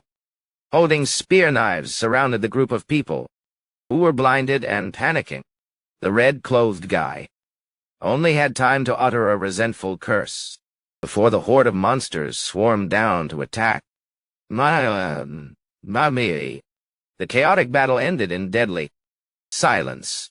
Seo stood in front of the glowing green spatial gate, looking down at the corpses of zombies and goblins lying scattered around. To summarize the situation, 3 people in hiking gear, including the aggressive leader, had all perished on the spot. Only Lion-hun and Kim Bo-ra had run for their lives and escaped quickly beforehand. An action that made Seo feel quite impressed. Hey, told himself that perhaps because those two still had a little conscience left, he would temporarily let them off the hook this time. In another ruined area, the battle against the goblins was raging extremely fiercely.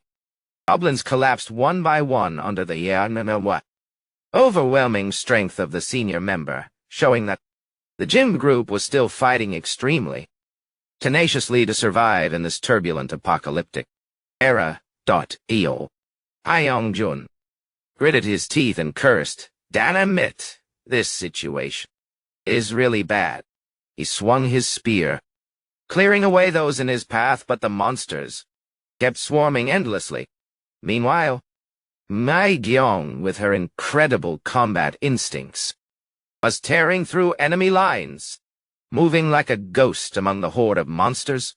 From above, Doohee drew his bow while shouting loudly to provide intelligence. "It's bad.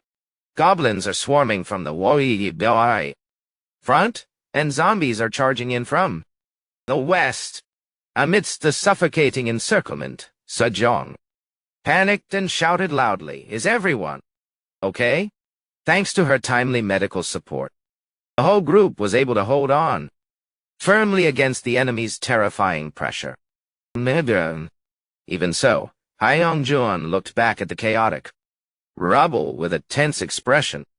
He realized that even if they regained their stamina, the number of enemies was still too vast. They were so numerous that he felt completely overwhelmed.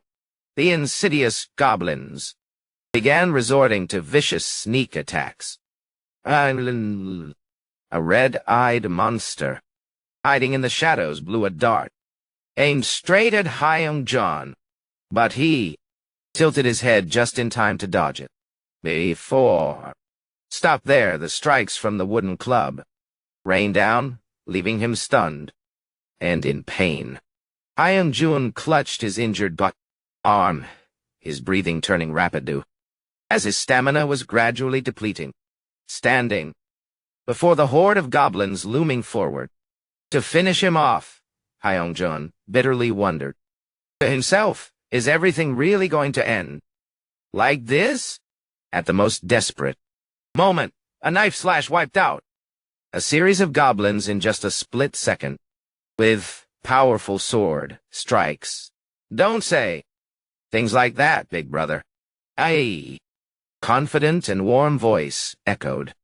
Seiho appeared like a savior. He loudly declared, "No one will die tonight, because I am already here." Hyung-jun looked at the bloodstains on Seiho's body and worryingly asked whether he was injured or not. Seiho nonchalantly explained that those were actually self-inflicted wounds. To activate a special skill, helping greatly boost base stats once health drops, Seiho added that once any stat exceeds the 20 mark, abilities will explode powerfully, and if reaching over 30, a human will truly leap. Over 30, then humans will truly become a superhuman. He smiled, saying he had picked up this trick from a senior's video, and it really worked. Even without fully understanding the technical jargon, Hyung-jun still breathed a sigh of relief upon seeing Seiho's body was still stable. Ho brought out a bottle of sun apple water and asserted he was as fit as a fiddle thanks to its effect. He told Hyung-jun to fall back to focus on supporting defense alongside my Jeong until midnight, while he alone would handle the front area just fine. From that moment on, the slaughter completely tilted to one. Whether it was the zombies that were fully fed and plump from absorbing plenty of nutrients, or the vast numbers of weaker goblins, none were a match for Seiho at this time. With his current overwhelming power, no creature possessed enough strength to stop his conquest steps. The battle dragged on until the clock struck midnight. A resounding sound signaled the end of this incredibly boring battle. Seiho narrowed his eyes, looking deep into the darkness ahead.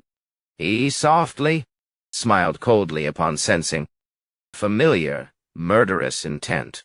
At last, you finally decided to show up. A bony, dark silhouette loomed out from the rubble. It was the big creeper. Seiho narrowed his eyes to observe the high-level dot. He secretly noted, very good. So far, everything is right on track. However, the quiet flow of the plan was suddenly broken by an unexpected incident. A man in camouflage gear was running frantically.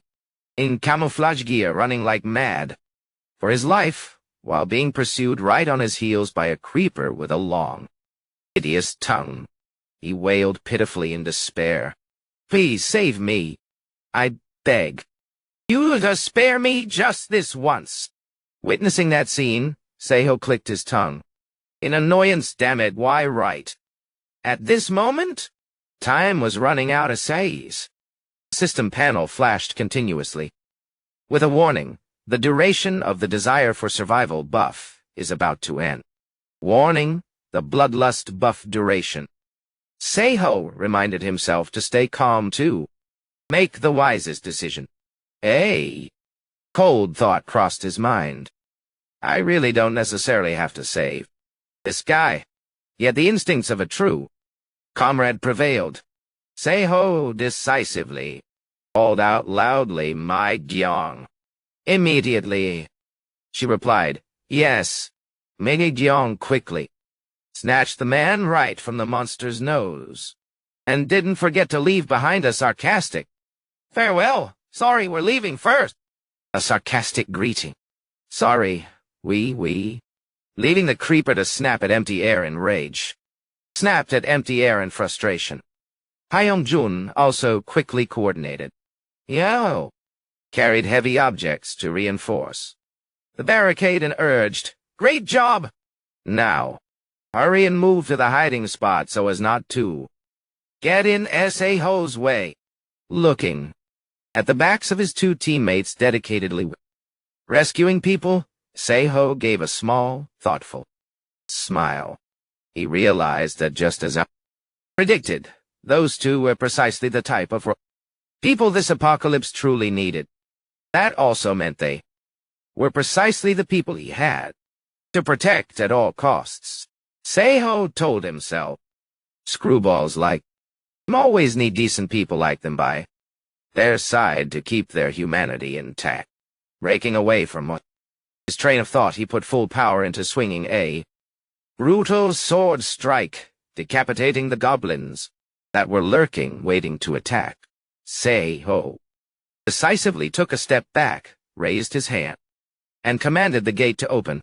A glowing green spatial gate exploded right amidst the chaotic rubble. Right at this moment, the rush of power vanished, returning him to a normal state. He coldly looked toward the bewildered big creeper and sneered, "All right, big creeper, you've completely lost track of your target." The bony monster roared, its red eyes glowing brightly with fury as it witnessed its prey disappear right before its eyes in utter helplessness. An earth-shattering explosion erupted, sky-high smoke and fire, tearing apart the quiet night. Immediately after, Sejong hurriedly used her healing ability to treat Seiho's wounds. He softly apologized because the side effects from his skill might affect her. Sejong brushed it off, focusing a flow of vibrant green spirit energy to heal his arm. When the task was complete, he patted him gently in encouragement and asserted that as long as she was here, he could just fight with all his might without having to worry about anything. Seiho smiled and expressed sincere thanks to the female doctor. Turning to the man who had just been rescued, Seiho suggested the whole group needed to have a serious conversation. The man in camouflage uniform quickly bounced up like a lively shrimp and introduced himself as Captain Kim Hyun-yu. He couldn't stop thanking the whole group for saving his life at the last moment. Hyung-jun looked at the soldier's youthful appearance and wondered about his captain rank. Hyun-yu awkwardly explained that he had just received his promotion decision right as the disaster struck. When Seiho asked about his old unit, Hyun-yu revealed he belonged to the infantry battalion, belonging to the 20th Division, but the actual duty was guarding at the Kori nuclear power plant. Hyun-yu confirmed his main mission was to protect the staff until day and monitor the plant after the disaster.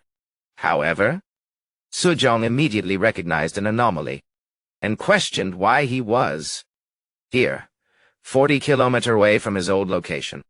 She couldn't understand how a soldier could abandon such an important post to walk such a long distance amidst the chaos. Hyun-yu thoughtfully admitted that was a sharp question and began revealing the real reason behind his action. Hayanu looked directly at everyone and revealed a terrifying truth. Wow. He had seen plumes of fire, black smoke rising from the plant's direction. Sujong exclaimed in shock. She feared a nuclear meltdown was taking place. Ayan, you admitted he was only a soldier, so he didn't grasp the technical detail. But he still distinctly remembered the warning. From a plant worker, if you see smoke rising, evacuate immediately. Aye. Hyun-jun was still bewildered.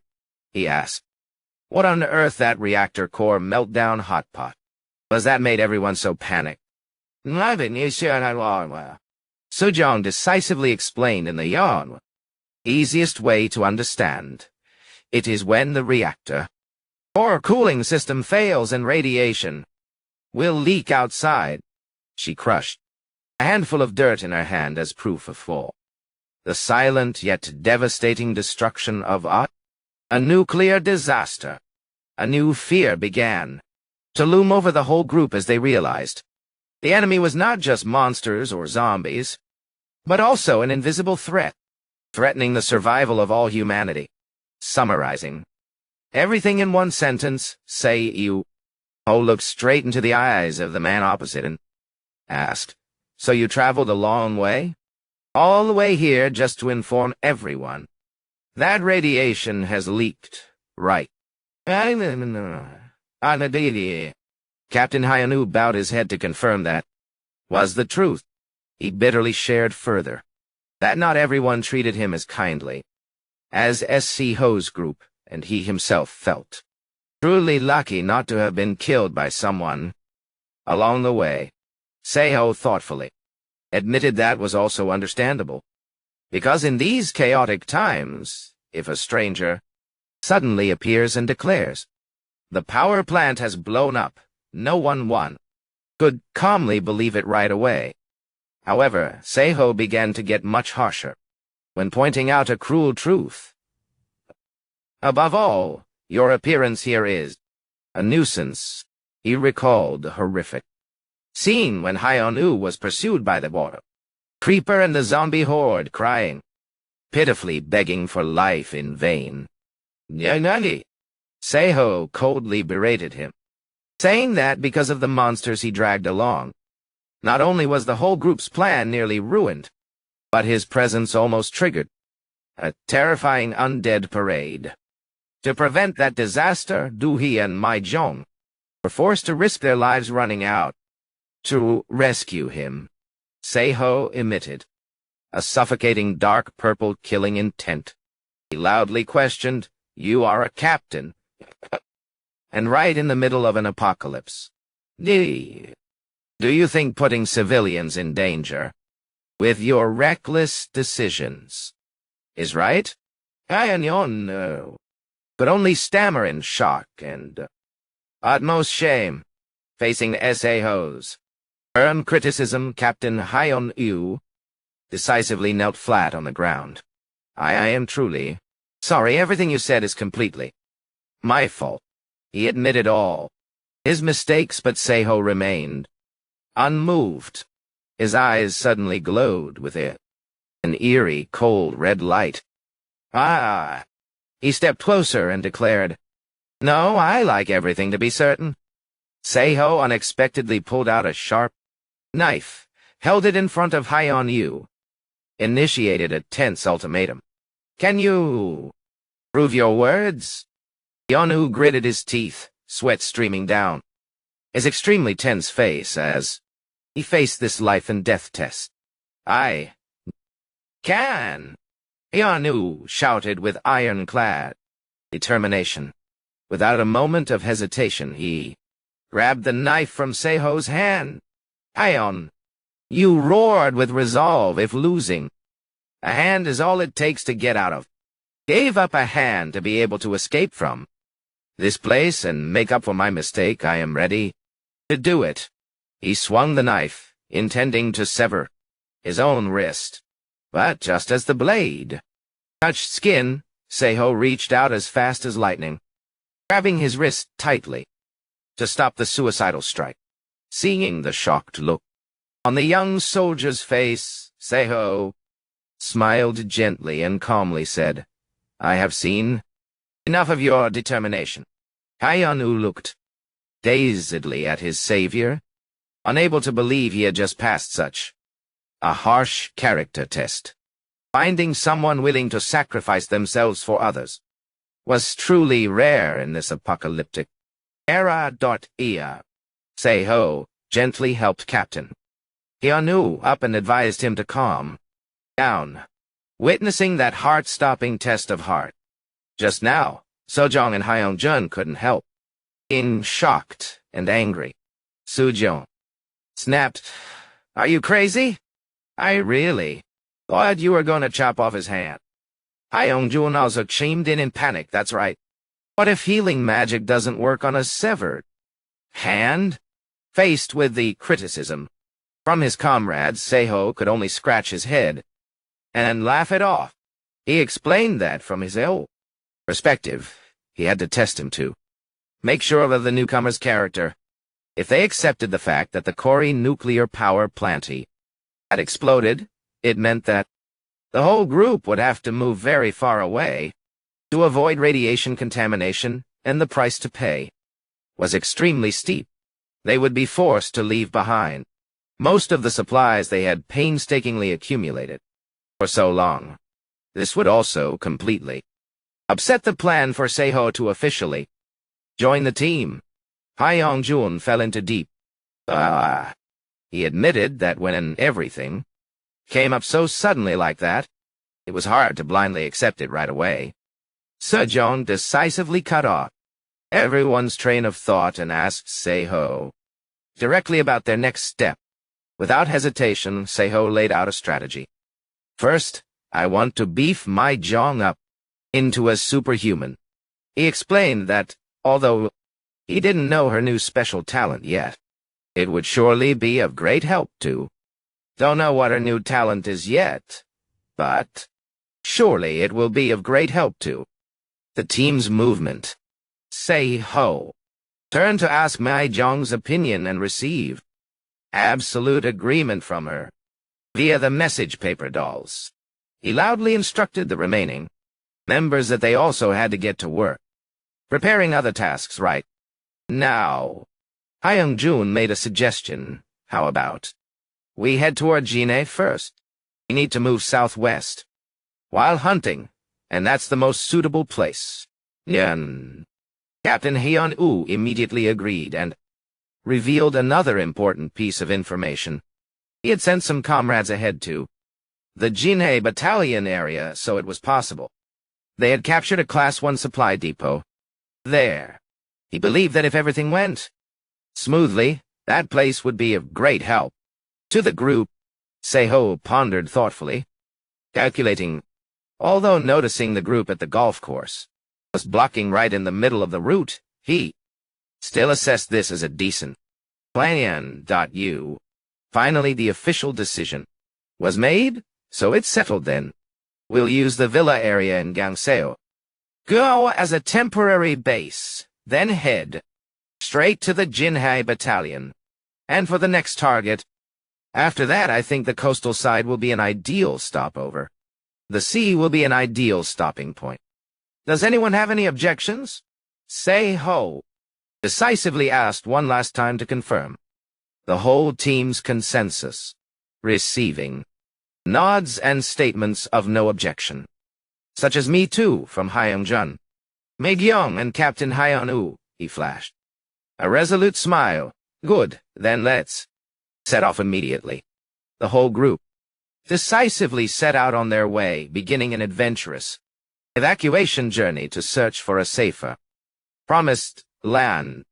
Meanwhile, in a distant place, a bizarre scene was unfolding amid the ruins of Wall Bunny Princess City.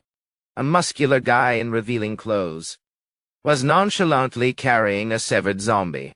He looked around in bewilderment and muttered helplessly, "Whoa.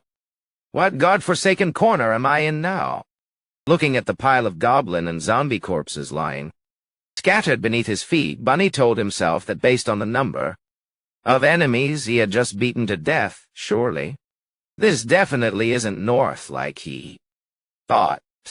Suddenly, his stomach rumbling loudly interrupted Bunny's train of thought. He clutched his stomach and complained, "Good grief, I'm so hungry. Is there anything to eat around here?" Looking at the stinking pile of trash nearby, he even came up with the crazy idea of rummaging through trash for food, reasoning that any food in the stomach ends up the same. His gnawing hunger, Bunny let out a soft sigh. "Ugh, I miss kimbab love so much," he bitterly realized. That ever since the crowded flea market area disappeared, he no longer received food falling from the sky from his old friend. While busy complaining, Bunny suddenly narrowed his eyes vigilantly, coldly stating, "Anyway, hey, you rat peeking over there. Why don't you come out here now?"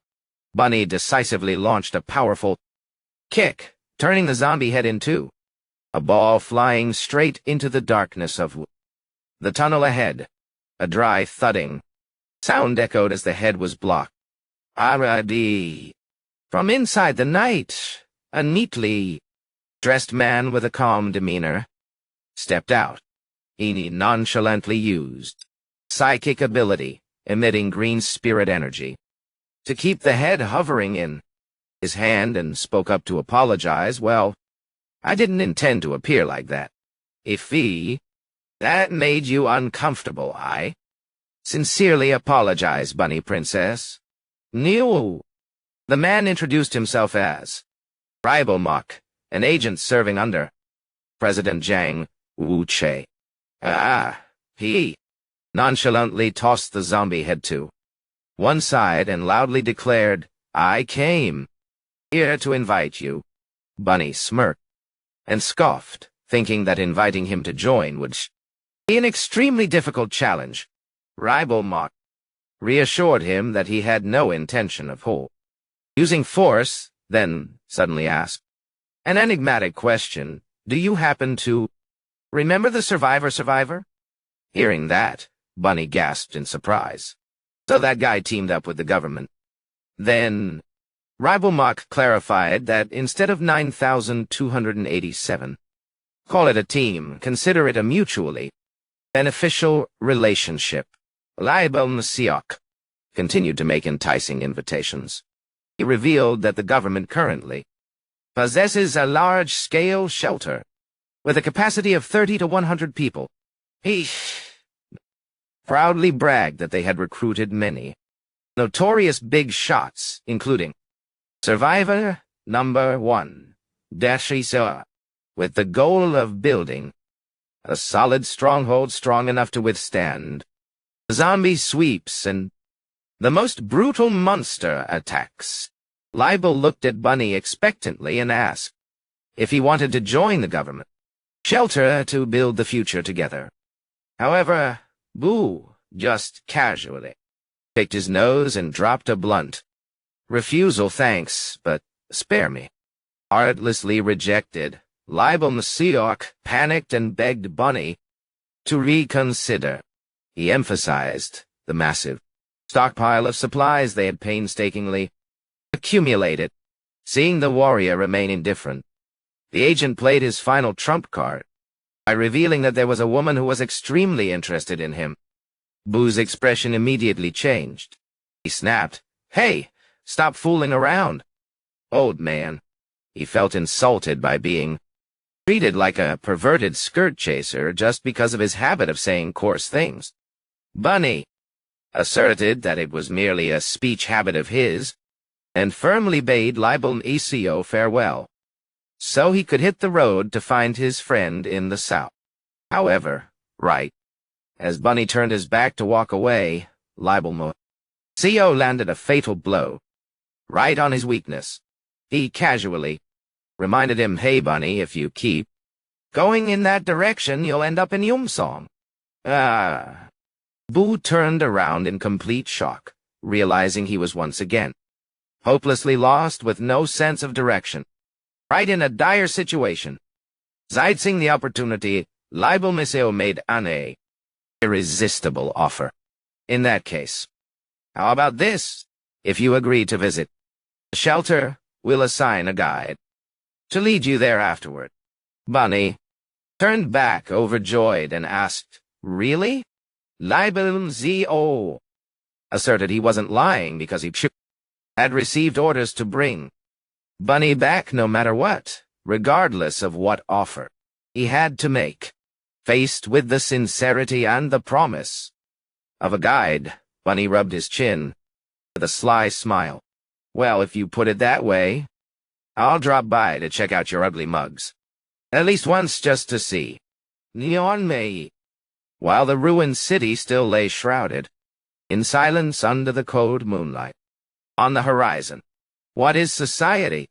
2. Wang Zeopihun in the past. It was a word used to refer to a group of people in the same boat, gathering together. But to him, that question was no different from a riddle without an answer. Amidst the crowd, with cold, expressionless, dark faces, the COP. One of the past always felt out of place and lonely. However, everything had completely changed ever since he became Bunny Princess, donning a bizarre outfit with rabbit ears. He excitedly realized games really are much better than real life. Even though Bunny frequently blurted out meaningless phrases, strangely enough, there were still people who liked and accepted his eccentric personality. They mocked him as a scoundrel when he repeated the same old jokes, but those were laughs of familiarity. For the first time in his life, Seo Pun had met people he could truly call friends. He still vividly remembered the times he was scolded by his friends for being late. Whoa, why are you so late, huh? Making us wait. Go drop dead.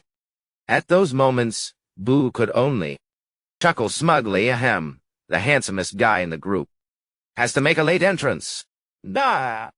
Bunny Princess suddenly pondered and realized one thing. Even among friends, there are always those with whom we truly click much better. Staring into space, as if reminiscing about old memories, he flatly confessed, Hey, old man, to tell you the truth, I'm not close at all with survivor number 1. Bunny admitted that he and that person never really got along and rarely hung out together. Leibel Zio calmly walked ahead and softly replied, That's usually how it goes, isn't it? Leibel Zio explained that the concept of friends itself is still a form of group dynamic, so having different motivations or internal conflicts arise is entirely natural. He believed that everything would probably look very different if they got to meet face-to-face in real life instead of just through virtual screens. Bunny nodded slightly. Maybe so. Taking this opportunity, Leibel Zio also made a surprising confession. He stated that formally inviting Bunny to join the shelter earlier was actually just carrying out orders from his superiors. With deep, thoughtful eyes, the government agent frankly expressed his personal view. To be honest, I think the government shelter should be more selective about who they met. Allow in. Leibel frankly admitted he didn't agree with 2 people who were eager to bring Boo to the shelter. Hearing this, Bunny burst into hearty laughter. He scratched his head, praising that top-tier frankness, and admitted he also really liked straightforward people like that. Leibel smiled back, saying he had the same feeling. Finally, both of them stopped in front of a ruined, desolating building. Bunny asked in confusion, Huh? Is this the shelter? Leibel Nyok chuckled in response, Of course. It isn't. This is just the rendezvous point with my team, he decisively called. Out. You can come out now to greet our guest. Instantly, a burst of purple light exploded and a girl appeared. Unexpectedly, the girl bowed politely and introduced herself. Hello, I am Lee Yun Young, a spatial leap specialist. No, idea. She didn't hesitate to reveal she had mastered this skill and unlocked additional unique moves, such as bringing tagalongs or flying across great distances. Yun stated her main job was to bring members back to the shelter safely. Bunny snapped his fingers, realizing that except for a small core group outside, most people were being kept safely in the shelter. However, Bunny suddenly stepped close, making Yun Young startle in fluster. He curiously asked why she had to explain her skill in such great detail. Yun Young blushed and stammered, explaining that since this power required physical contact to travel together, she was afraid Bunny might think she had shady intentions. Boo laughed and waved his hand, saying he was worrying too much and told her to just take his hand. He decisively held out his muscular arm and stated with full confidence, even if I wanted to do anything to you, with this body I couldn't possibly do anything anyway. The rabbit-eared warrior's hearty smile relieved Yun Jong's tension somewhat. In the blink of an eye, purple light enveloped both of them and teleported them inside a luxurious conference room. President Jang Gontek was waiting. Ha! Ha! Smiled a greeting. Welcome to the government shelter, Bunny Princess Deya. I am Jang Gontek. Then he introduced a young, silver-haired guy sitting at the yacht table, and this person here is survivor number 1, Baek Yang In. His trait relates to managing the shelter. Baek Yang In waved a friendly hello, hi. He looked at Bunny with great interest and affirmed, how interesting. Except for the long hair and bushy beard. You look just like you did it in the game. I recognized you right away. Ah. The young guy even winked and blew a finger heart playfully at the veteran senior, who had just joined. Boo fed. This atmosphere was very off-putting. He coldly reminded Baek Yang in that the two of them were never close enough to act so overly familiar. Yet survivor 1 kept a fake smile on his face, insisting that the four of them used to have very fun memories together. Bunny smirked sarcastically, saying he would only acknowledge that fun is real when all 4 original members were present. Yang Yin didn't care much about that attitude. He smugly claimed that it wasn't as important as the fact that they were all veteran players who had weathered countless storms together. Looking at the grinning expression of the silver-haired guy, Boo only felt nauseated by his extreme hypocrisy. Not bothering to be polite, Bunny outright gagged and called Survivor 1's act disgusting, making him feel like throwing up. Instantly, the atmosphere in the conference room turned heavy and tense. Yang bowed his head in silence, his eyes suddenly turning dark and sharp, emitting a menacing dark purple pressure. He growled, asserting that Bunny exuded a menacing dark purple pressure. He growled, believing that Bunny crossed the line by daring to insult him right to his face like that. However, Bunny didn't show a single trace of fear. The buff guy who loved wearing revealing clothes sneered and cracked his knuckles, challenging his opponent to go ahead and throw a punch if he didn't like what he saw. Yang decisively stood up, realizing the situation was about to spiral out of control. President Jang Gontek had to speak up and intervene to diffuse this standoffish atmosphere. He politely invited Boo to sit down to begin their official conversation. As someone who knew how to respect elders and superiors, Bunny casually sat at the table and officially introduced his true identity. My name is Huang Seopunai. Infinite resurrection trait. Nah, Eddie. To tease everyone's seriousness. He even jokingly claimed he was just an agile 17-year-old boy. Bunny's joke plunged the whole room into an awkwardly silent lull. The agent standing nearby could only gasp in surprise. He clicked his tongue, criticizing the people here for being too dry and having no sense of humor at all. Right after that, Boo slammed his hand on the table, decisively demanding they skip the banter and get straight to the main.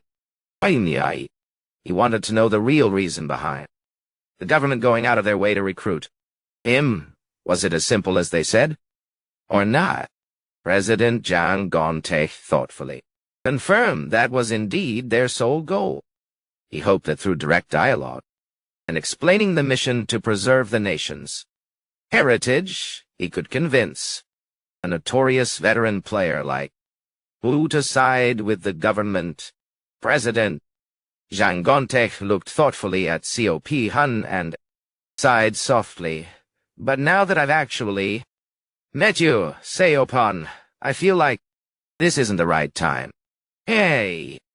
Decided to set aside his pride as a leader to let him walk away, at least. For now, Seopan Hun seemed quite impressed, giving a thumbs up in approval. Wow, I guess not just anyone can be president.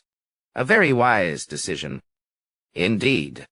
Though slightly disappointed that he couldn't seek help from such a formidable big shot, Mr. Zhang still kept his promise. He ordered Li Yunjiang. Yunjiang, can you go with him? You can part ways with him wherever. COP Hun wants. The female agent crisply saluted and affirmed she would do her absolute best for the survival of the country. Before COP Hun left, President Zhang didn't forget to mention one more important thing. One more thing. Soon, an announcement will be posted in the auction house under the government's name. If you plan to head south, I highly recommend you check it. Meanwhile, back at his base, Song Ho was attentively watching that emergency notice on his virtual screen. The content warned that the gory nuclear power plant had begun a steam explosion chain due to a melted core. The government earnestly requested all survivors from Ulsan to Busan to immediately evacuate Weidai. Song Ho fell deep in thought. Although he couldn't fully trust anonymous comments, he silently thought it was very fortunate that the group had heeded Captain Kim Hun-yu's warning. Thanks to that, Young Jun's group had finished all preparations overnight and quickly moved to the safe villa area. While his group of friends was temporarily settling their lives by collecting remaining supplies, Song Ho couldn't help but ponder over the variables of reality. He realized real life had too many things beyond control, and a tragic event like a nuclear plant explosion had never appeared in the game's survival life. Suddenly, a terrifying thought flashed across Song Ho's mind, making him freeze. Wait. If South Korea has suffered this disaster, it's very likely other nations are also facing similar nuclear explosions. I don't know, meant to be. Song Ho recalled that after the Russian ship incident, the UK had immediately begun the procedure to cool down reactor cores, but for countries that didn't suffer direct damage. From the start, they might have been complacent and had zero response measures in place. He lightly held his head in exhaustion, telling himself that asking unanswerable questions would only give him more of a headache. Song Ho decisively brushed aside all vague thoughts to focus on the two most urgent goals right now.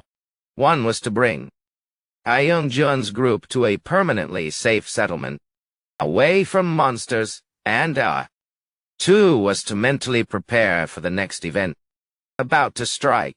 Song Ho affirmed to himself that those would be his top two priorities. Song-ho's eyes hardened.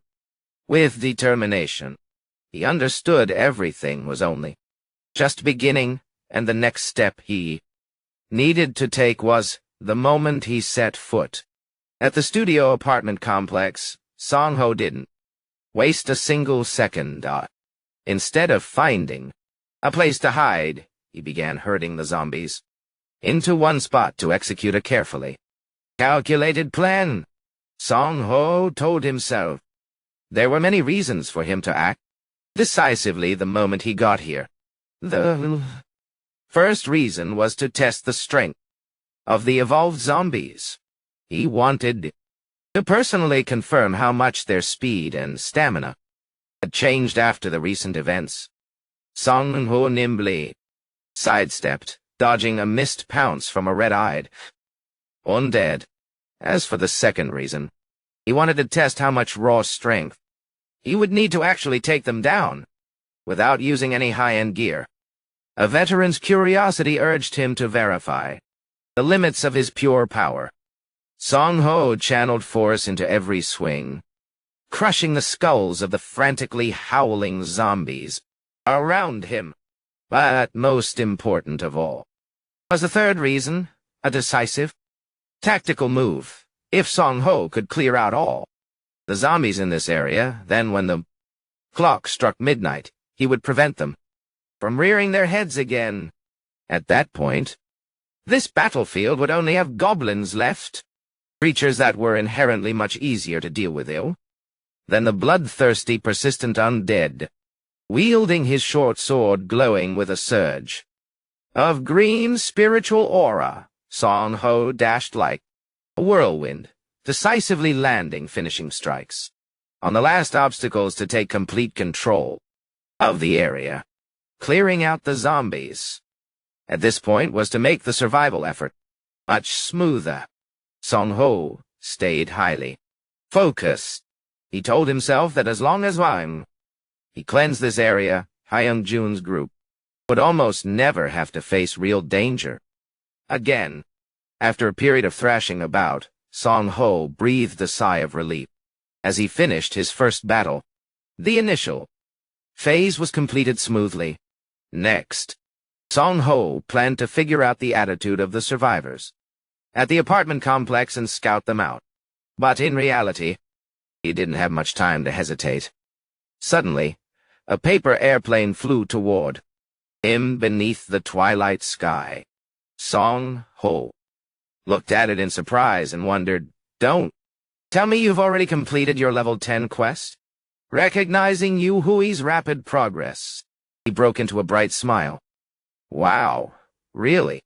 In that case, Yu Hui, for now, take everyone to the location I instructed." "Nan?" asked. At the storage room, Yu Hui couldn't hide his excitement, facing the massive pile of supplies and drinking water. "Wow, we really hit the jackpot. With this much stuff, the four of us can survive for a whole month. You're the best." Hyung-jun only smiled humbly, saying he just got lucky. Song-ho walked up and asked in confusion, "But why? 4? Isn't it 5 people?" We explained that Captain Kim Hun-woo had run off ahead at top speed to Jinhae to check on the situation. He said if the primary warehouse wasn't intact, it would be too embarrassing to bring the whole group there. Song-ho nodded in understanding, then asked further about the whereabouts of the remaining 2.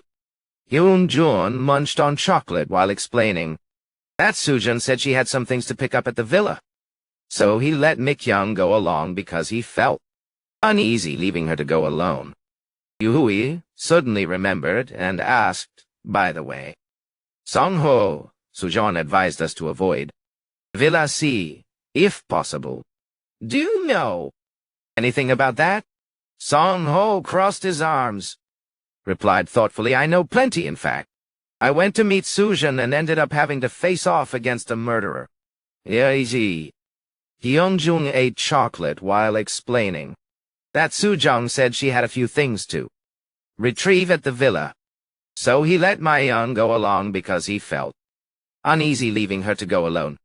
Yuyan suddenly remembered and asked, by the way, Songho, Sujong advised us to. Avoid Area C of the villas if possible. Do. You know anything about that? Songho folded his arms, thoughtfully replying, I know more than a bit. I went to see Sujong and ended up confronting a murderer. He briefly explained that the leader of the golf course group in Area C possessed a skill for brainwashing people. That was precisely the reason why the whole group decided to settle in Villa Area B instead of Area C to ensure safety. He turned to ask Yu He about the results of the advancement homework he had assigned. The kid scratched his head in embarrassment, revealing that he had obtained 2 new traits, but because he felt they seemed a bit useless, he felt quite ashamed to show them off. The first trait was named Exploding Doll. To demonstrate, Yu Hai held a small paper doll, threw it, and shouted loudly, Gal! Right away, a small explosion erupted along with a bright red fiery flash. Hey! Confessed its firepower was actually very weak. Nothing compared to real combat skills. Song Ho was at a loss for words at the move's name. He thought to himself that having to shout Gal every time he attacked looked ridiculous and tacky. We hurriedly corrected himself that, fortunately, he only needed to chant that command in his head, and the doll would still explode. Otherwise, it really would be a visual disaster. Next, he introduced his second trick, named Smiling Communication Doll Da. The mechanism was quite simple. Just draw a smiley face on paper or a stone, stick it on, and the effect would activate. We handed Song Ho a smiley stone and explained its function. First, only he, the creator of the doll, could send and receive secret vibration signals. The second important function of this type of doll was allowing those holding them to converse with each other via telepathy. However, Yu Hui also noted that, unlike previous dolls, this type couldn't share vision at all or cause explosions. The kid still seemed quite self-conscious, thinking these skills were too lackluster and wouldn't help the team much. However, Song Ho had a completely different perspective. He suddenly pounced on Yu Hui like a tiger pouncing on its prey, his eyes glowing with excitement, asserting that these were extremely essential and invaluable skills for the team, whether in the short or long term. Song Ho began mapping out tactics. If they attached an exploding doll to an arrow and fired it, the firepower of the attack would be significantly enhanced. Even with low-level monsters, the explosion would cause debuff effects, leaving them stunned. As for the smiling communication doll, the whole team could coordinate movement and combat extremely smoothly, sharing information continuously without worrying about being detected by enemies. Listening to Song Ho's analysis, Yu Hui felt energized. He clenched his fists with determination. Yes, leave it to me. Meanwhile, at a ruined street corner in Suzonggu, Daegu, a terrifying scene was unfolding, making survivors shudder in fear. A woman wearing a striking red dress, was casually sitting on a palanquin carried by the very bloodthirsty zombies trudging through the rubble. What on earth is that? Are they herding zombies? How disgusting! Fearful whispers echoed as they witnessed the expansion of a powerful and bizarre awakened. At a ruined street corner, survivors were whispering about the strange woman who had just passed by. A young guy sarcastically remarked that she was no longer An ordinary crazy girl, but a genuine zombie fanatic. The group with him laughed delightedly, even joking about what a child born from a zombie and a human would be called. However, they didn't know that every single word had reached Duck's ears. Sitting on her splendid four-man palanquin, Duck silently looked toward the glowing red horizon, deep in thought. Suddenly, she cold-heartedly ordered her minions, "Boys, see that? Let's go." Instantly, a zombie rushed out from the shadows, grabbing the young man who had just insulted her.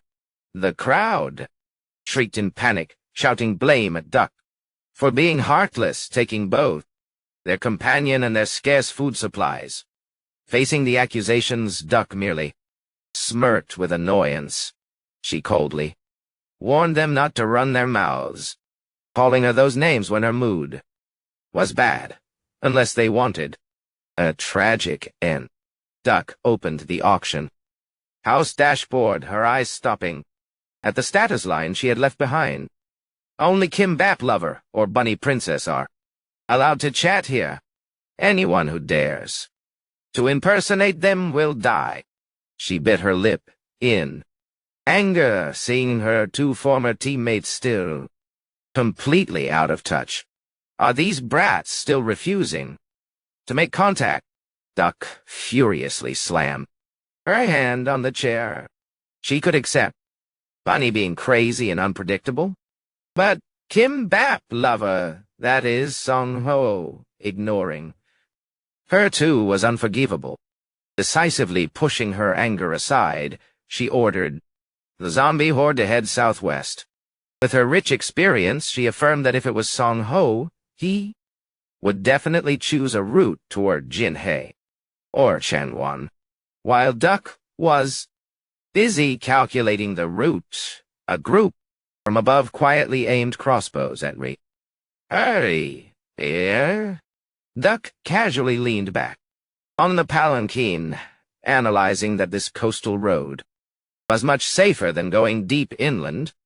Suddenly an arrow shot through the air toward her, but it was immediately blocked by a guard zombie. Duck's patience, finally, reached its limit. She let out a weary sigh. Damn it. They say even a dog won't bother you when you're thinking.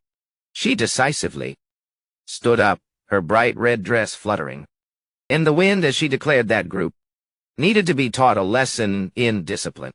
Duck raised her hand and gave a powerful snap of her fingers. Right away, she introduced her mobile pets with the proud title, the Dead Boys. It was a group of 5 special zombies, styled like a real band consisting of it. Blood Dun, Sung, Zhao, Luckyum Chan, and Jack. They growled, with eyes glowing dark purple, ready to execute any order from their master. Duck coldly gave instructions to Jorgro. "Jay, go catch them and bring them here to me."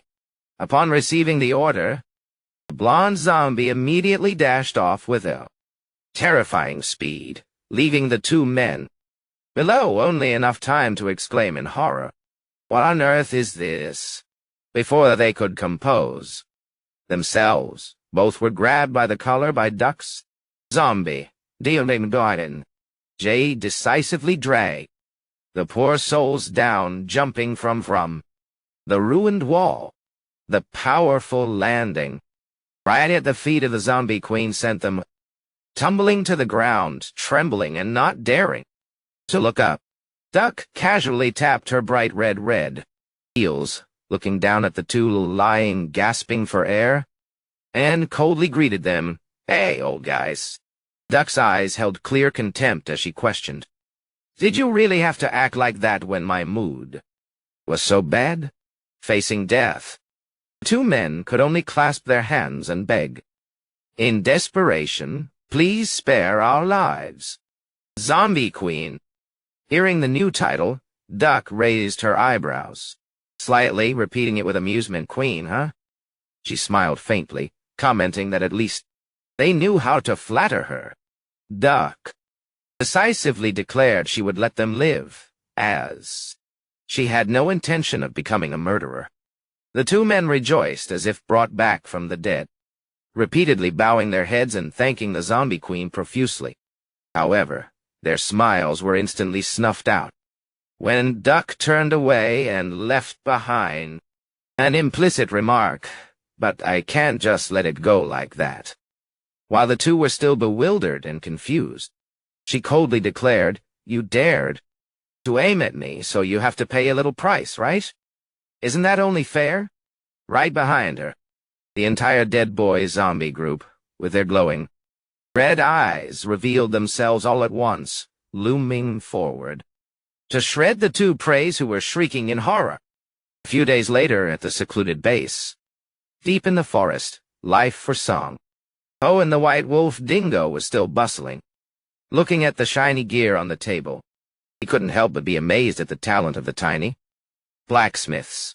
A mithril grappling hook targeted me, so he has to pay a price.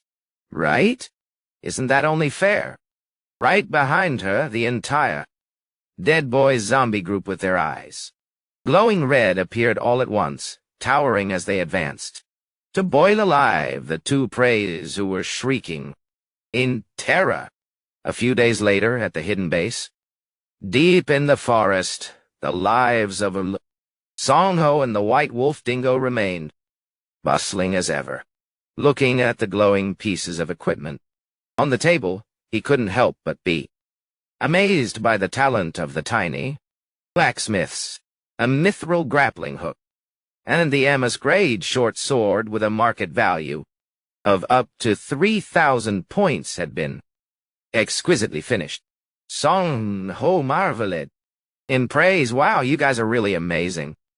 You built exact what I asked for." Song Ho gave a thumbs up, with excitement to encourage the beetles. "On top of that, you guys even manage the garden and raise the animals. You really are SS rank beetles." After lavishing praise on his partners, he started getting down to business and asked if they knew where the shadow grapes Trapper grew. I.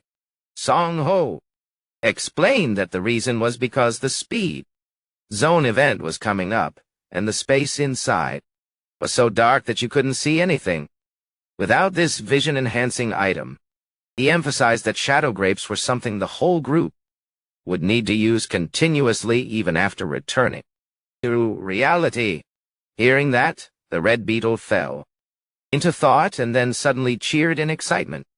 It immediately flew straight to the wall map and used its small pincer to point at a remote, deep forest area. Song Ho was stunned, realizing, What's going on?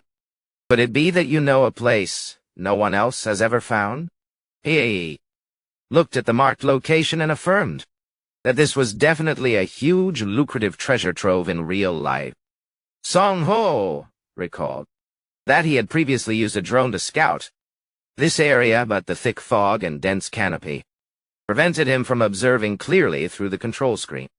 This location was hidden deep behind a treacherous gorge, and his original plan was just to clear out the wolves to explore that area. However, because there were so many things to worry about, from grappling training to stay alive, to supporting Hyung Jun's group, and Dr. Sujun, he still hadn't actually set foot there even once.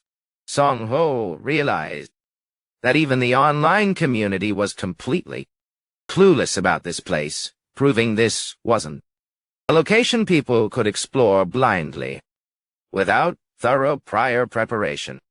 Song Ho decisively set out to explore the mysterious forest, rather than sitting around regretting its best to go find out the reality. The moment he stepped deep inside, he immediately sensed the difference. Ridiculous. The pressure here's entirely different from what I saw through the drone. He bent down to instruct his little companion, "Don't do anything foolish, okay? We're only here to find shadow grapes." Got it? The two began a full-scale investigation amidst the thick fog enveloping the forest. But fortunately, the daylight was still sufficient for them to move around smoothly. Along the way, Song Ho encountered strange flora he had never seen anywhere before. However, since no god appeared. To give hints, he clicked his tongue and ignored them. Tisk, another useless item. The deeper he went, the more he noticed something unusual. There were absolutely no traces of wild beasts or timid herbivores whatsoever. This eerie silence didn't last long, as Dingo's barking echoed from a distance. Following the vines, they finally found their target, the system confirmed. Shadow grapes. Enhances night vision. Song Ho was thrilled. We hit the jackpot. With this much, we can use them for months.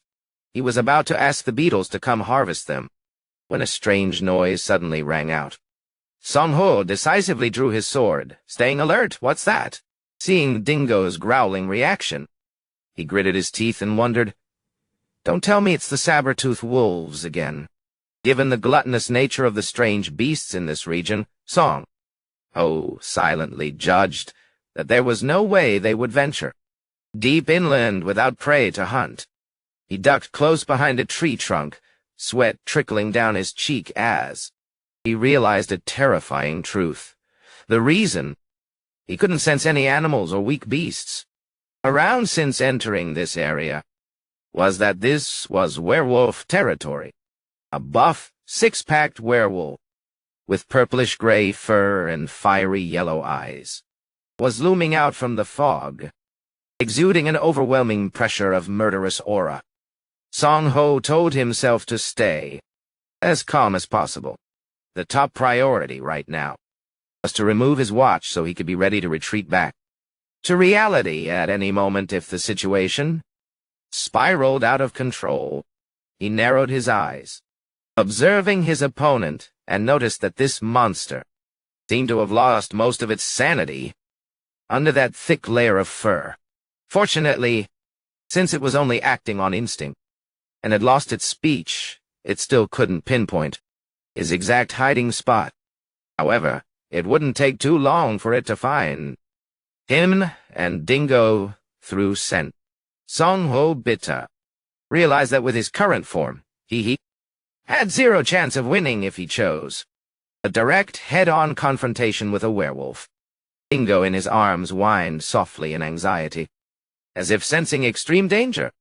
So, just like the time he dealt with that guy, Song Ho decisively made a choice.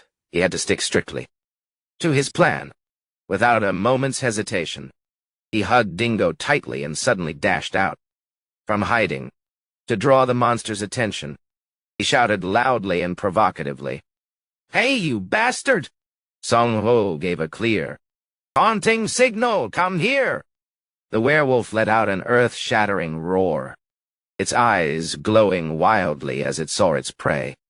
Present itself, it frantically pounced forward like a whirlwind, its razor-sharp claws poised to tear the brazen intruder apart. At that critical split second, Song Ho decisively ordered, "Open portal!" A burst of blue light exploded right in front of the monster.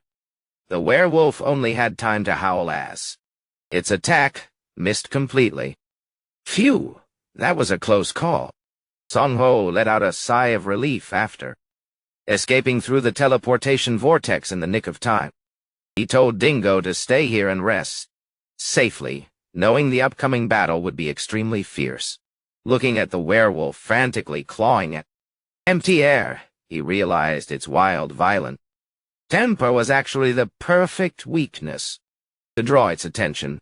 Song Ho smirked with provocative sarcasm. "How is it? How does it feel to strike something rigid that you can't even see?" Song Ho gripped the spear firmly in hand and coldly warned, "Don't be in such a hurry, monster, because the two of us will meet again real soon." He silently analyzed the situation. Unlike the battle against that guy, where he had flame sports support, finishing off a werewolf under normal conditions was an extremely tough challenge for any player.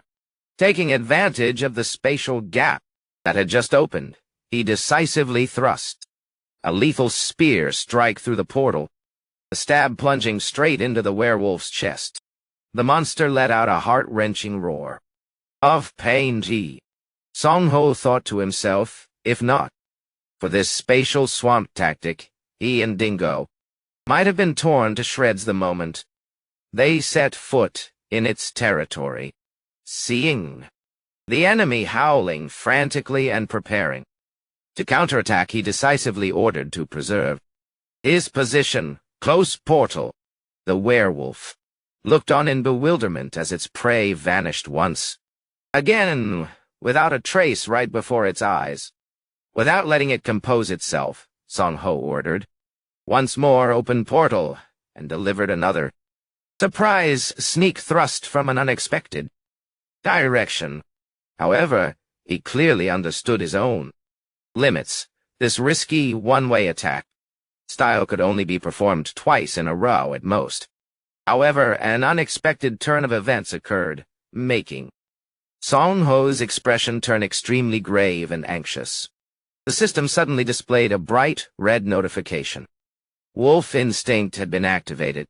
Song-ho realized in horror that the tide was turning terrifyingly, and the main reason he had to be wary was precisely because of the opponent's dangerous awakening skill, which enhanced senses and power when backed into a corner. Image Index 13.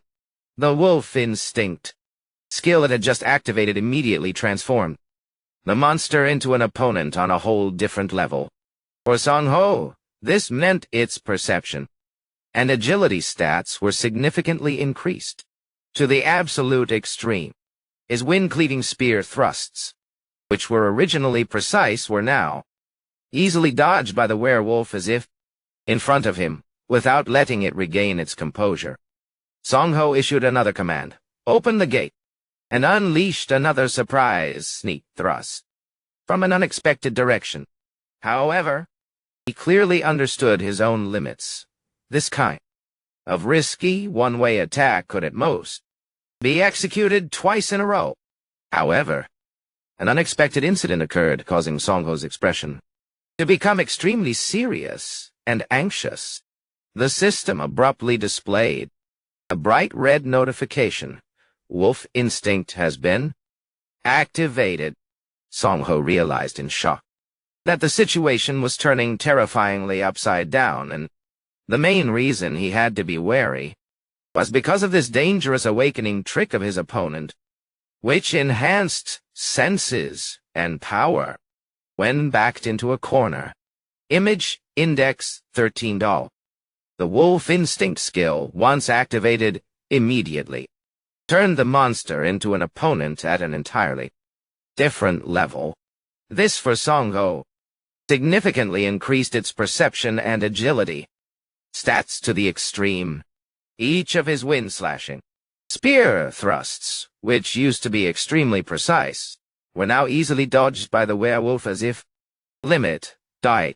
Each of his spear thrusts cutting through the wind, which were originally extremely accurate, were now being dodged by the werewolf as easily as if it had seen through all the attack trajectories in advance. Not stopping at dodging, the monster even boldly used its bare hands to grab Song-ho's spear shaft right in midair. Accompanied by that was an incredible recovery ability from the stubborn nature of wolves. The wounds he had worked so hard to inflict earlier were closing up and healing at a dizzying speed in a cloud of white smoke. However, Song-ho still maintained a terrifying composure. He thought to himself that no matter how fast it recovered, his attacks were still whittling down its stamina piece by piece, decisively changing tactics. He activated slot number 2 to pull out the secret weapon he had prepared in advance. Let's see how you deal with this. He understood that the only way to break a wolf's sharp senses was to attack them directly. A fiery red chili bomb was thrown, with absolute precision, exploding right in front of the monster's face in a cloud of fiery red, pungent smoke. The werewolf was completely caught off guard. It stood bewildered amidst the thick fog, unaware that the real disaster had only just begun. With a sense of smell thousands of times more sensitive than a human's. The agonizingly spicy smoke from the chili bomb was no different from a brutal torture, striking directly at its nervous system. The monster howled pitifully in pain, all its leaping capabilities along with its amplified agility and perception completely nullified in an instant. Nice. Song Ho cheered silently to himself as he saw the plan succeed flawlessly. Seizing the opportunity while the opponent was disoriented, he charged forward with all his strength, his short sword Orion glowing brightly with a streak of blue spiritual energy. A brutal slash plunged straight into the werewolf's body, officially kicking off the shop owner's counterattack. The werewolf howled in pain as it took Song Ho's surprise attack. Song Ho was intensely focused, observing every movement of his opponent. The moment the werewolf swung its razor-sharp claws, intending to counterattack, he nimbly dodged it in the nick of time and decisively backed away to maintain a safe distance. The battle exploded again as Song Ho put all his strength into plunging his short sword deep into the monster's chest. Followed by that was a tragic roar from the werewolf. He continuously delivered slashes that tore through the thick fur. However, the monster was no pushover either. It swung its arm, blocking Song Ho's attack, and creating powerful collisions. Facing the monster's violent strength at close range, Song Ho gritted his teeth, enduring the pressure, and silently assessed. This guy sure is tenacious. Realizing that his direct attacks were stalling, Song Ho decisively switched tactics, taking advantage of the broken spearhead still embedded in his opponent's thigh. He raised his foot and stomped hard to push it deeper into the monster's body. The werewolf let out a pitiful screech of pain and collapsed to the ground. Song Ho quickly retreated. He told himself that, even though a few variables had popped up, so far everything was still going right, according to the plan he had laid out. He focused on observing the growling monster and reminded himself, now, before it gets a chance to use that vicious trick. Song Ho decisively pulled the mithril grappling hook out of his magical pouch. He began twirling the grappling line, creating powerful rotations. I need to... His goal was very clear. Take the high ground. The grappling hook sliced through the air, embedding firmly into a massive ancient tree branch. Right above, Song Ho smiled with utter confidence. Seeing the plan succeed? Got it! He pulled on the rope with full strength to lift his body off the ground silently, calculating, once I get up there. Damn it! Song Ho gritted his teeth, looking down from the rope as he saw that the werewolf had not only fully recovered, but was also entering a state of frenzy. Invisible notifications continuously flashed bright red. The werewolf is going berserk, and battle instincts have been activated. A fiery red aura enveloped the monster, making the pressure it radiated even more suffocating. Song Ho cursed under his breath at its tenacity. He mustered his strength to climb faster. Battle instincts on top of that? Damn it! Just a little bit more! He looked up at the tree branch above with urgent eyes, because just a second too late he would be torn to pieces by a monster lurking right beneath his feet. The werewolf let out an earth-shattering roar, and suddenly leaped up, its sharp claws digging firmly into the trunk of the ancient tree to pursue its prey to the end. However, Song Ho was one step faster. He climbed up to the high branch and sat securely, letting out a soft sigh of relief. Oh! Looking down at the growling enemy below, Song Ho taunted coldly, "You really are a persistent nuisance, you know that?" Without giving it time to react, he pulled out a brilliant blue cube from his secret inventory pouch and decisively declared, "Anyway, here's a question for you." With its battle instincts blazing, the werewolf channeled power into its legs, preparing for a decisive leap. Song Ho calmly observed his target soaring up into the air, heading straight toward him and wondered, how high can you jump? Right as the monster closed in with its jaw full of sharp teeth, he already had the answer ready. A pitch-black gun suddenly materialized from the cube right in Song Ho's hand. He aimed straight at his opponent's head and coldly declared the answer to the problem. 4 meters. Goodbye, Song Ho decisively uttered. The killing words. The bullet slammed straight into the werewolf's head, leaving it only enough time to widen its eyes in terror before falling freely to the ground. Not allowing any mistakes to happen, Song Ho followed up with 3 consecutive shots, completely ending the life of the territory's ruler. Song Ho officially broke through his strength to a new level. Becoming stronger, and most notably, he successfully collected the precious skill battle instinct from this formidable wild beast. Awesome! Song Ho couldn't hide his excitement, looking at the system notification board that had just popped up. After so much effort, he finally possessed the Tier 2 skill he had coveted most, battle instinct. This was an extremely overpowered skill that simultaneously boosted health, strength, and agility stats by 20% for 3 minutes. However, Song Ho also realized a fatal difference from the game. Instead of just calling out the skill name to activate it, in this reality, he was required to truly nurture murderous intent in his heart. To be able to use it, he told himself he would soon have an opportunity to test this new power before the Speed Zone event, also known as the Tutorial Labyrinth, officially began. Song Ho's gaze hardened as he thought about his promise to Kwon Ki-jun, the guy with the ambitious purple eyes. Meanwhile, under the fiery red sunset enveloping the ruined city, Yoo-hyun was sitting alone on the rooftop with a tense expression. He was writing while muttering curses at those bastards for the terrible things they caused every day. Suddenly, a hand slapped hard on his shoulder, causing Yoo-hyun to be scared half to death and fall off his chair. It turned out to be Mickey, the radiant girl carrying a bag of food, who didn't forget to tease the kid for his timid nature. After a moment of joking around, Yoo-hyun's voice deepened when Mickey asked about the situation at Villa Area C in the public. Good party group. He didn't hesitate to state bluntly. What do you think? They're complete scum. Yoo-hyun began retelling what he had scouted out. On the first day, that crowd only moved daily necessities, as if preparing to relocate, making him think even thugs were afraid of radiation. However, starting from the second day, their true nature was exposed. They began brazenly plundering supplies from newcomers. And even more disgusting was that they incited the survivors in Villa Area C to slaughter one another. In exchange for food, they were willing to turn miserable human beings into cold-blooded killers.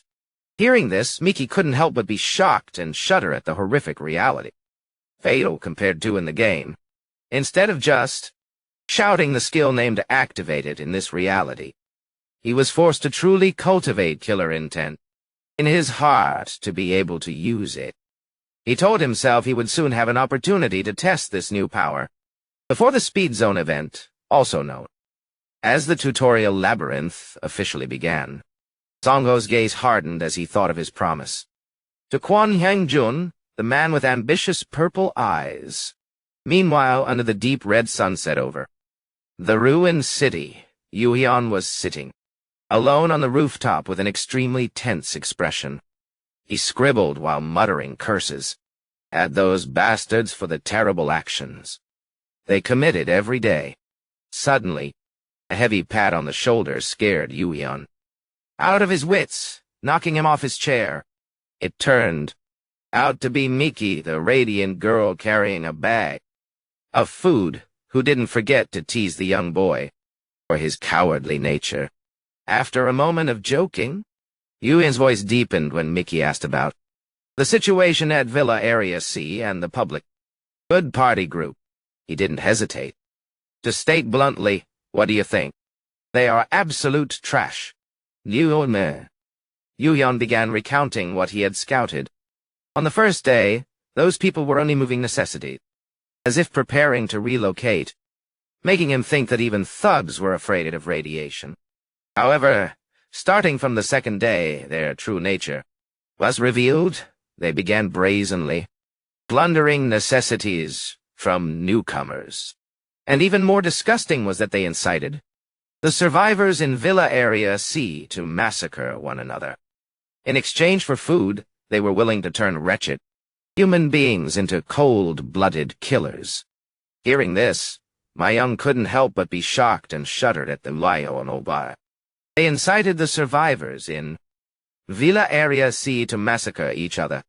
In exchange for food, they were willing to turn those miserable people into cold-blooded killers. Hearing this, my young couldn't help but be shocked and shudder at the cruelty. Seeing Mickey wonder why Song Ho would ask him to keep sigh on people like that. Hyun looked at her with utter seriousness and asked back whether she truly didn't know the reason or not. He bluntly commented that, to put it harshly, Brother Song Ho is like a psychopath.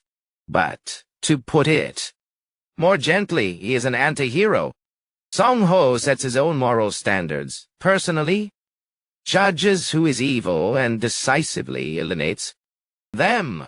Miki was stunned, recalling the times she was near Song Ho. She had never seen the engine in his chest speed up or show any signs of anxiety.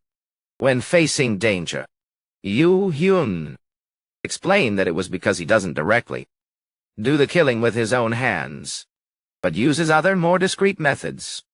To prove his point, Hyun brought up the mysterious disappearance of the tattooed guy Inho and his underlings who were stalking Miki, as well as the 3 guys in hiking gear who used a crossbow to snip at him. All of those people vanished without a trace right after crossing paths with Song Ho Dai, and Hyun advised Miki that if this made her conscience feel guilty, it was best to just turn a blind eye. However, he himself had made a different choice. He decided he would fully support Song Ho because he believed that by standing alongside this dangerous man, they could save even more lives.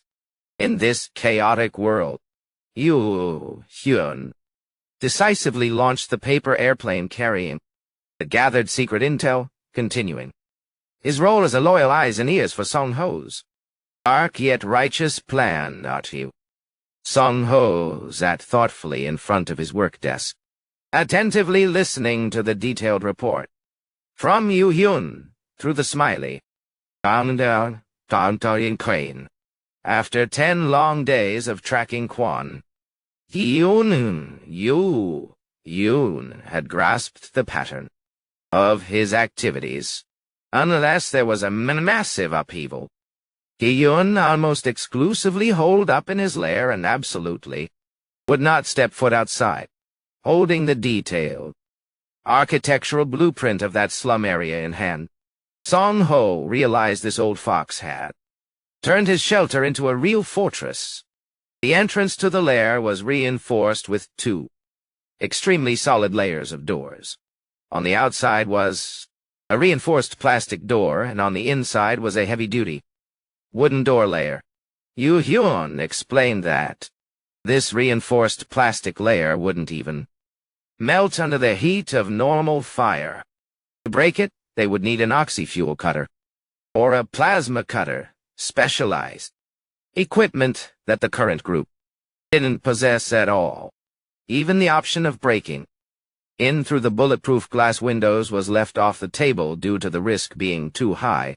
According to Hyun's observations, although the other shelters were quite far away to avoid sweeps by wild beasts, Hyun's underlings would definitely rush in to reinforce before the group could break down the door to storm inside. Song Ho suddenly paused. He wondered why he and Hyun were laying out a large-scale attack plan like this. Song Ho looked at the paper doll and asked directly, "Hey Hyun, did you gather all this intel thinking I would lead troops to ambush that place?" Hyun feigned heartbreak then chuckled and said that since the whole group had to pass through Villa Area C to get to Sub-District E anyway, doing homework in advance, like this felt quite interesting to him. Song-ho smiled faintly. He realized the gym room group was truly a set of perfect and surprisingly synchronized part. Looking at the meticulous details on the map that Yu-yun had prepared, he couldn't help but admire the kid's seriousness and professionalism. "All right, go get some rest," Song-ho instructed Yu-hyun. He cleaned up the blueprints and told himself he still had a few matters to settle. Tonight, as night fell and enveloped the city, Song-ho stealthily approached the base of faction, standing from afar. Observing the fortified building, he softly clicked his tongue, in pity for those who had to stand guard under the cold night dew, looking at the two bodyguards in black suits standing guard at the gate. One was even yawning repeatedly in exhaustion. Song-ho assessed that despite being brainwashed by Ki-jun, they still seemed to retain human consciousness and natural reflexes. Song-ho observed Kwon Ki-yun's dome-shaped house in the quiet night. He told himself that if the leader hadn't given any special orders, the men in the other shelters were probably fast asleep. But even if his prediction turned out wrong, it wouldn't matter much, because this time Song-ho had prepared extremely thoroughly for the raid.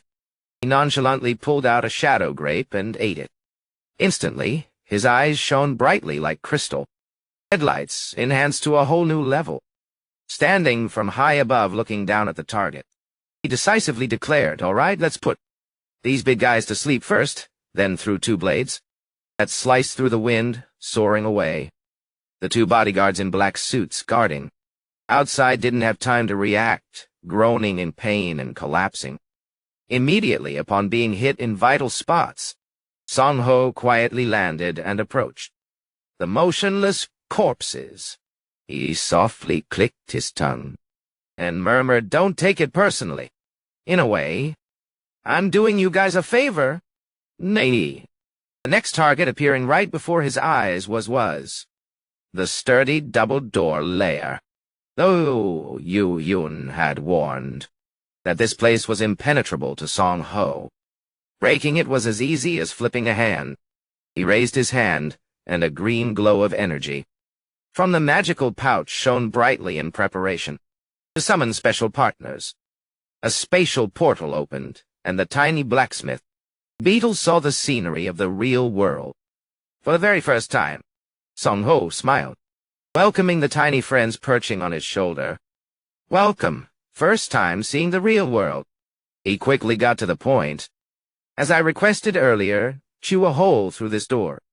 For me, the payment is 10 bags of sweet potato jelly. How about it?" The red beetle, excited, called out, "Pai boo," agreeing instantly. Song-ho nodded in satisfaction. "All right, I'm counting on you guys." Right after, the swarm of beetles rushed forward, using their razor-sharp pincers to gnaw on the thick door layer, making continuous, decisive chattering sounds. Under the talent of professional wood-boring beetles, blessed with the guild's grace, a round hole quickly appeared on the sturdy door that was previously considered impenetrable. He praised in satisfaction, "Great job. I'll come back to settle the payment after everything is over." Manhwa. He told himself the rest of the plan would be even simpler. Song-ho decisively activated slots number 1 and 2, summoning spatial cubes to retrieve gear. He pulled out a plastic firebomb and lit it, silently asserting that this type of weapon possessed power far exceeding regular Molotov cocktails. Everything was ready for Song-ho to turn the enemy's lair into a sea of fire. Drop it right through the hole, then just step back and wait for the explosion. A roaring explosion, accompanied by a burst of flames, flared up inside the hairy boss's slum lair. Instantly, two figures rushed frantically toward the entrance to find a way to put out the fire that was beginning to spread. At the scene. Inside, 2 female bodyguards of Faction C were frantically using their jackets to beat out the fire, their mouths yelling incessantly in shock. What on earth is this? Song-ho stood behind them, observing through the cloud of smoke and dust. He quickly assessed from their physiques that neither of them was Ki-jun's main target. Not wanting to waste time, he decisively charged forward. Then I'll take down both of them at once. With just precise and clean blows to the back of their necks, the 2 girls collapsed to the floor immediately. Song-ho looked coldly at the result and declared, "Done." Song-ho slowly walked deeper. Inside, the dark room engulfed in smoke and fire. He loudly called out the name of the leader, Kwon Ki-jun. Not planning to show your face? That's fine, too. He silently thanked him, because, thanks to previous events, he now possessed the life-form checking skill to track living beings. Song-ho's eyes shone with an authoritative golden light. He decisively declared, "I'll find you myself." Through the location tracking mirror, a glowing red figure. Song-ho stood behind, observing through the cloud of dust. He quickly determined from their figures that neither of them was Kwon Hyungjun's primary target. Wasting no time, he decisively charged forward. Then I'll take down both at once. With just clean, precise blows to the back of the neck, the 2 girls collapsed onto the floor immediately. Song-ho coldly looked at the result and declared, "Done." Song-ho walked slowly deeper into the dark room, which was filled with smoke and fire. He loudly called out the name of the leader, Kwon Hyungjun. Not planning to show yourself? That works too. He inwardly thanked him, because, thanks to the previous incidents, he now possessed the life-form tracking skill. Song-ho's eyes glowed with a majestic golden light. He decisively declared, "I will find you myself." Through the tracking lens locating positions, a glowing red figure. Song-ho's eyes glowed with a majestic golden light of power. He decisively declared, "I will find you myself." Through the tracking lens locating positions, a bright red figure was clearly visible right behind the long sofa. At the end of the room, Song-ho ironically said, "Hiding behind the sofa seems comfortable, doesn't it?" Having his hiding spot revealed, Kwon Ki-yun panicked and popped his head out, his face distorted in horror as he recognized his familiar enemy. You're that bastard from the restroom back then, right?" Song-ho nonchalantly admitted, "Yeah, it's me." Ki-jun gritted his teeth, cursing Song-ho for being a coward, then suddenly pulled the trigger of the crossbow in his hand. The arrow, carrying terrifying power, lodged straight into Song-ho's shoulder, leaving him no time to dodge. Even with the arrow lodged straight in his shoulder, Song-ho remained strangely calm. He looked at the wound, and then nonchalantly remarked, "The pain isn't even as bad as an injection." Immediately, the system displayed a notification. "You are directing murderous intent towards your opponent," followed right after by bright red text. "Battle instinct is activating." Song-ho decisively pulled the arrow out of his shoulder. His eyes shone with an enchanting red light amidst the black energy surrounding him. He looked straight at Ki-jun and growled, "You're really good at driving people crazy. But I'll admit one thing, thanks to you, I've finally found a way to activate battle instinct." With those words, Song-ho darted off like a black flash, leaving Ki-jun no time to make any reaction. In just a split second, Song-ho closed in and landed an elbow strike to Ki-jun's abdomen. Without letting his opponent catch his breath, he grabbed his legs and put all his strength into slimming him down onto the floor, creating a horrific shock wave. Ki-jun was sent flying, lying gasping for air amidst the rubble. Song-ho Ho coldly approached and declared, "There are many ways for a survivor.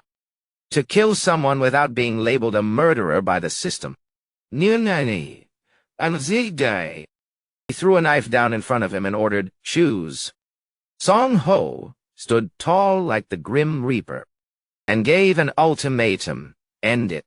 By your own hands to protect that pathetic self-respect, or beg like a piece of trash and die in a suicide. Staged by me for you. Facing this desperate situation, Ki-jun suddenly burst out, laughing madly. "Hey, bastard! You think you can strut around like this forever? Notorious underworld bosses have already formed factions all over the country." He looked at Song Ho with pure hatred and revealed, "It's the same in Jinhei and Changwon. You're forced to pass through to avoid radiation. If I can scratch off even a single piece of your skin right now..." Ki-yun madly lunged forward to attack one last time, but Song Ho decisively stomped hard on his arm, making him scream. Pitifully, Song Ho looked down with utter contempt. Pathetic. He pressed the tip of his sword against his face and threatened, "Open your mouth one more time, and I'll gladly turn you into my very first head-count kill." No. Ki-jun trembled in fear, but then he gritted his teeth in deep resentment. "You bastard. No way in hell am I giving you any experience points. Even like this, I'll still hold on to my self-respect. Got that? I'll be waiting for you in hell." Ki-yun forced himself up, his trembling hands grabbing the dagger. He looked at Song Ho with eyes full of curses and uttered his final words, "You really are a fucking psychopath, Dai." Ki-yun decisively plunged the blade straight into his chest to end his own life, choosing death so as not to leave any benefit for his opponent. The battle at Base C officially came to a close in deadly silence.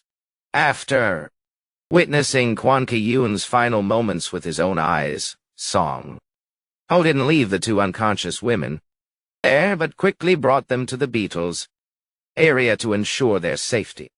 Right after that, based on the intel prepared in advance, he and Dingo began scanning the entire area around the Old Fox's headquarters. Unsurprisingly, he found the stockpile of supplies they had secretly hoarded in preparation for the evacuation. And right inside that warehouse, he happened to discover Kwon Ki-yun's diary.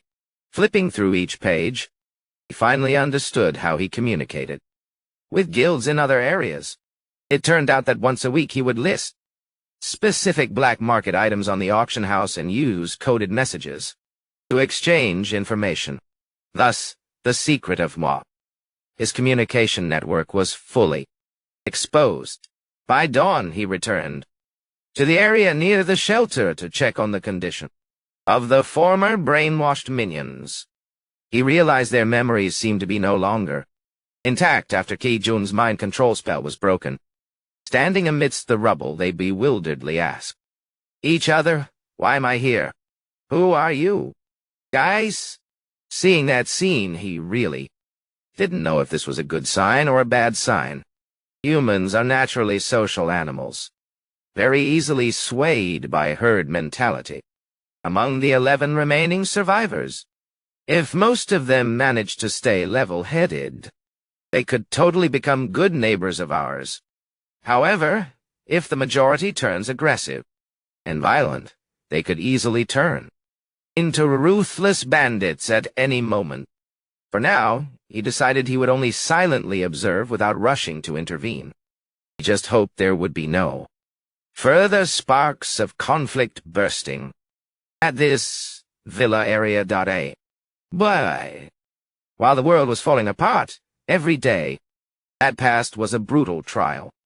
In another place, a young guy was struggling to flee in total exhaustion, silently lamenting his life full of unpredictable mishaps. "My specialty trick is blink, so why on earth have we only made it this far?" Yun-jung plodded along with a heavy backpack, continuously letting out weary sighs. Seeing her companion being so pessimistic, Seo-kun, Aka, the brawler bunny princess, spoke up to remind her. Hey, Yun-jong-ga, stop sighing so much. You're about to dig a whole hole under your feet? Yun-jong bewilderedly asked if he was trying to comfort her, but then she instantly exploded with anger. This is all your fault. While Seo-kun nonchalantly picked his nose, clueless as to what he had done wrong, Yun-jong clutched her head in utter helplessness, reminding him that it was already September. She bitterly pointed out that if they had stuck to the schedule, they should have arrived in Muju County instead of still struggling in the outskirts of Song City like this. Yun-jong pressed him, asking wasn't Seo-kun super eager to meet his friend Kimbap lover again? Well, yeah, but just walking along is no fun at all, you know. Seo-kun excitedly insisted he wanted to see his old friend because it would be fun, so if the journey there was too boring, it wouldn't mean anything anymore. Looking at the cheerful look of the buff musclehead wearing only underpants and a cloak, Yun-jong was speechless. I really want to punch you so bad. She plodded along, telling herself that being too weak was the biggest regret of her life. Seo-kun hurriedly chased after her to coax her, reminding her that despite complaining out loud, Yun-jong clearly had some very fun moments when they wiped out goblin nests together, learned a few new moves, and occasionally taught those bastards out there a lesson they'd never forget. Faced with such solid evidence, Yun-jong had to reluctantly admit, I can't deny that. Seeing that his friend had calmed down, Seo, Onanabiya, share some hot scoop about Sira? Yun-jong asked skeptically. Really? To prepare for the next steps, the warrior suddenly stopped to check the auction house. Yun-jong couldn't help but sarcastically remark on seeing a self-proclaimed veteran who didn't even know the schedule without checking the system. Seo-kun ignored her teasing and excitedly announced that the next survival race was none other than the tutorial labyrinth, also known as Speed Zone. He roughly explained that anyone participating just needed to sprint headlong toward the center, and if he got shy, was the greatest regret of his life. Seo-kun hurriedly chased after her to coax her. He reminded her that even though she complained constantly, Yun-jong clearly had some very enjoyable moments when they swept the goblin nest together, learned a few new moves, and occasionally taught those bastards out there an unforgettable lesson. Faced with such solid evidence, Yun-jong had no choice but to bitterly admit, I can't deny that. Seeing his friend calm down, Seo-kun smugly told her to let bygones be bygones and promised to share some hot gossip about Sira Dai. Yun-jong asked skeptically. For real? To prepare for their next steps?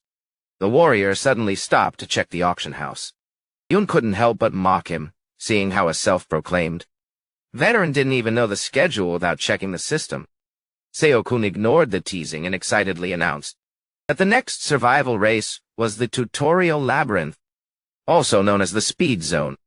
He roughly explained that anyone participating just needed to dash headlong toward the center, and if they schedule without checking the system. Seo-kun ignored the teasing and excitedly announced that the next survival race was the tutorial labyrinth, or also known as the Speed Zone. He roughly explained that anyone participating just needed to dash headlong, sprinting toward the center, and if successful they will receive extremely valuable rewards, and even a spot on a separate Hall of Fame list. Upon hearing this, Yun-jong could only sigh because she found this information far too vague and lacking practical usefulness. Seo-kun suddenly remembered another important detail and added that around that time, the system store would start selling bread. Right when the event ends, the combos will appear in the Level 1 system shop. Will officially be upgraded to Level 2, with a series of new items added. Seok-hun gently asked if she felt any better. Yet, Yun-jong coldly replied that from the beginning she hadn't been angry at all. Seok-hun smirked and said her eyes looked as terrifying earlier as if she wanted to eat someone alive. Suddenly, Yun-jong stopped in her tracks. She bowed, her head low, and sincerely expressed, "I'm sorry for complaining all this time, and thank you so much." This sudden and formal gesture of gratitude made the warrior Seok-hun freeze in surprise. For a few seconds in the middle of the ruined street, Yun-jong suddenly became reflective. She softly confessed that although Seok-hun basically only played the role of a guide, he cared for and looked after her much more than she had expected. She still remembered vividly the times he meticulously explained that moves have ranks, but the most important thing is how to combine them effectively, or even the times. He attentively guided her on RNG mechanics, like accuracy and critical damage hidden under the talent tab bot. Yun-jong admitted she had never dared to imagine she could talk so comfortably like this with a real veteran like him. But looking at that blushingly red, perverted face surrounded by flowers from Mound Seok-hun, she could only let out a weary sigh, and thought to herself that that look really made her just want to punch him out of spite.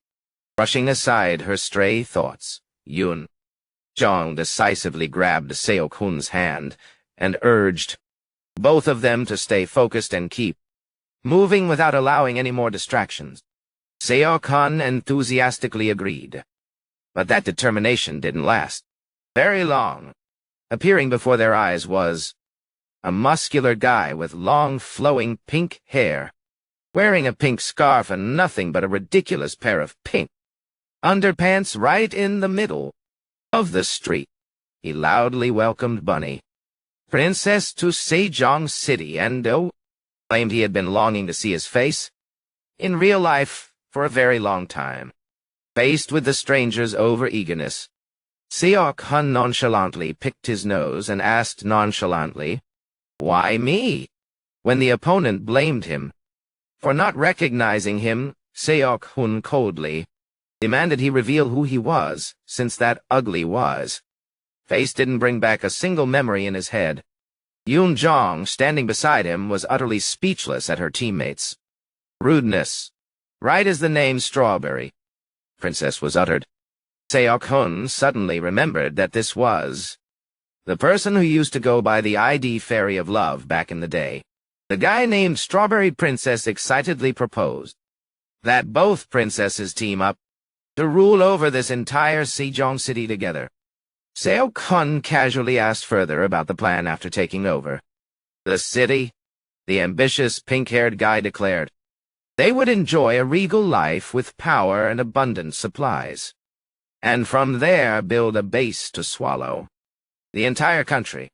But Seok-hun decisively gave his answer, "I refuse. Honestly speaking, hanging out with my friends sounds way more fun." Liandane. Strawberry Princess smirked, thinking Seok-hun's ambition was laughably tiny.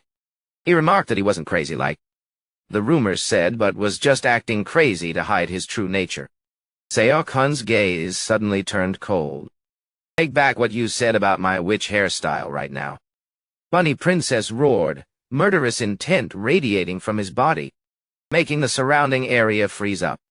He couldn't stand the insult directed at his appearance. With eyes wide open in complete madness, he asserted he wasn't just an ordinary madman, but a madman of an entirely different, superior level. Turning to his companion, standing in bewilderment, he stated decisively, "Yun-jong, I'm sorry, but I have to delay my promise from earlier to go prove something real quick." Whoa! Yun-jong could only scream out in sheer helplessness. "Why do you insist on proving you're a madman? You psychopath!" Ignoring the scolding, the muscular warrior flexed his body with absolute confidence. "I never lose." Seeing Yun-jong's look on the verge of tears behind him, He didn't bother at all and turned back to look straight at Strawberry Princess's group. "Hey, you brats! Do you know the game cops and robbers?" He loudly declared that from this moment on, he was the cop, and those guys were the robbers. The pink-haired guy started breaking into a cold sweat as he felt the terrifying pressure radiating from his opponent. "If you get caught, I'll beat you so bad your own mother won't recognize you. Got that? I'll count to 3. 1. His bright yellow eyes locked onto his target. 2. To the utter horror of Strawberry Princess, Bunny Princess didn't wait for the final count at all. A thunderous punch landed straight on the opponent's face, sending the pink-haired guy flying like a ball and crashing into a pile of rubble far away. Witnessing that scene of devastation, Yun-jong stood, silent amidst the rubble, her face showing utter exhaustion and disappointment. She wondered if she was under some kind of curse, where every single day that passed had to involve at least one crazy trouble like this. She bitterly realized that with Bunny's unstoppable rampage, who knows when the two of them would actually be able to step foot in Changwon to meet up with Song-ho. Seong City remained shrouded in an eerie silence, leaving a journey ahead filled with unpredictable variables for this odd duo. The video ends here. Everyone, if you enjoyed it, please hit like to support Gao's channel. Thank you and goodbye, everyone. At that desolate scene, Yun-dong stood, frozen amidst the rubble, her face displaying extreme exhaustion and deep disappointment. She wondered if she was under some kind of curse. Why did at least one crazy trouble like this have to happen? With every passing day, she bitterly realized that with Bunny's relentless cause of chaos, there was no telling when the two of them could actually set foot in Changwon to regroup with Song-ho. Seong City remained immersed in a terrifying silence, leaving the journey ahead full of unpredictable variables. For this odd pair, that is the end of the video. If you enjoyed it, please click like to support Go's channel. Thank you and goodbye, everyone. That's the end of the video. If you enjoyed it, please hit like to support Go's channel. Thank you and goodbye, everyone.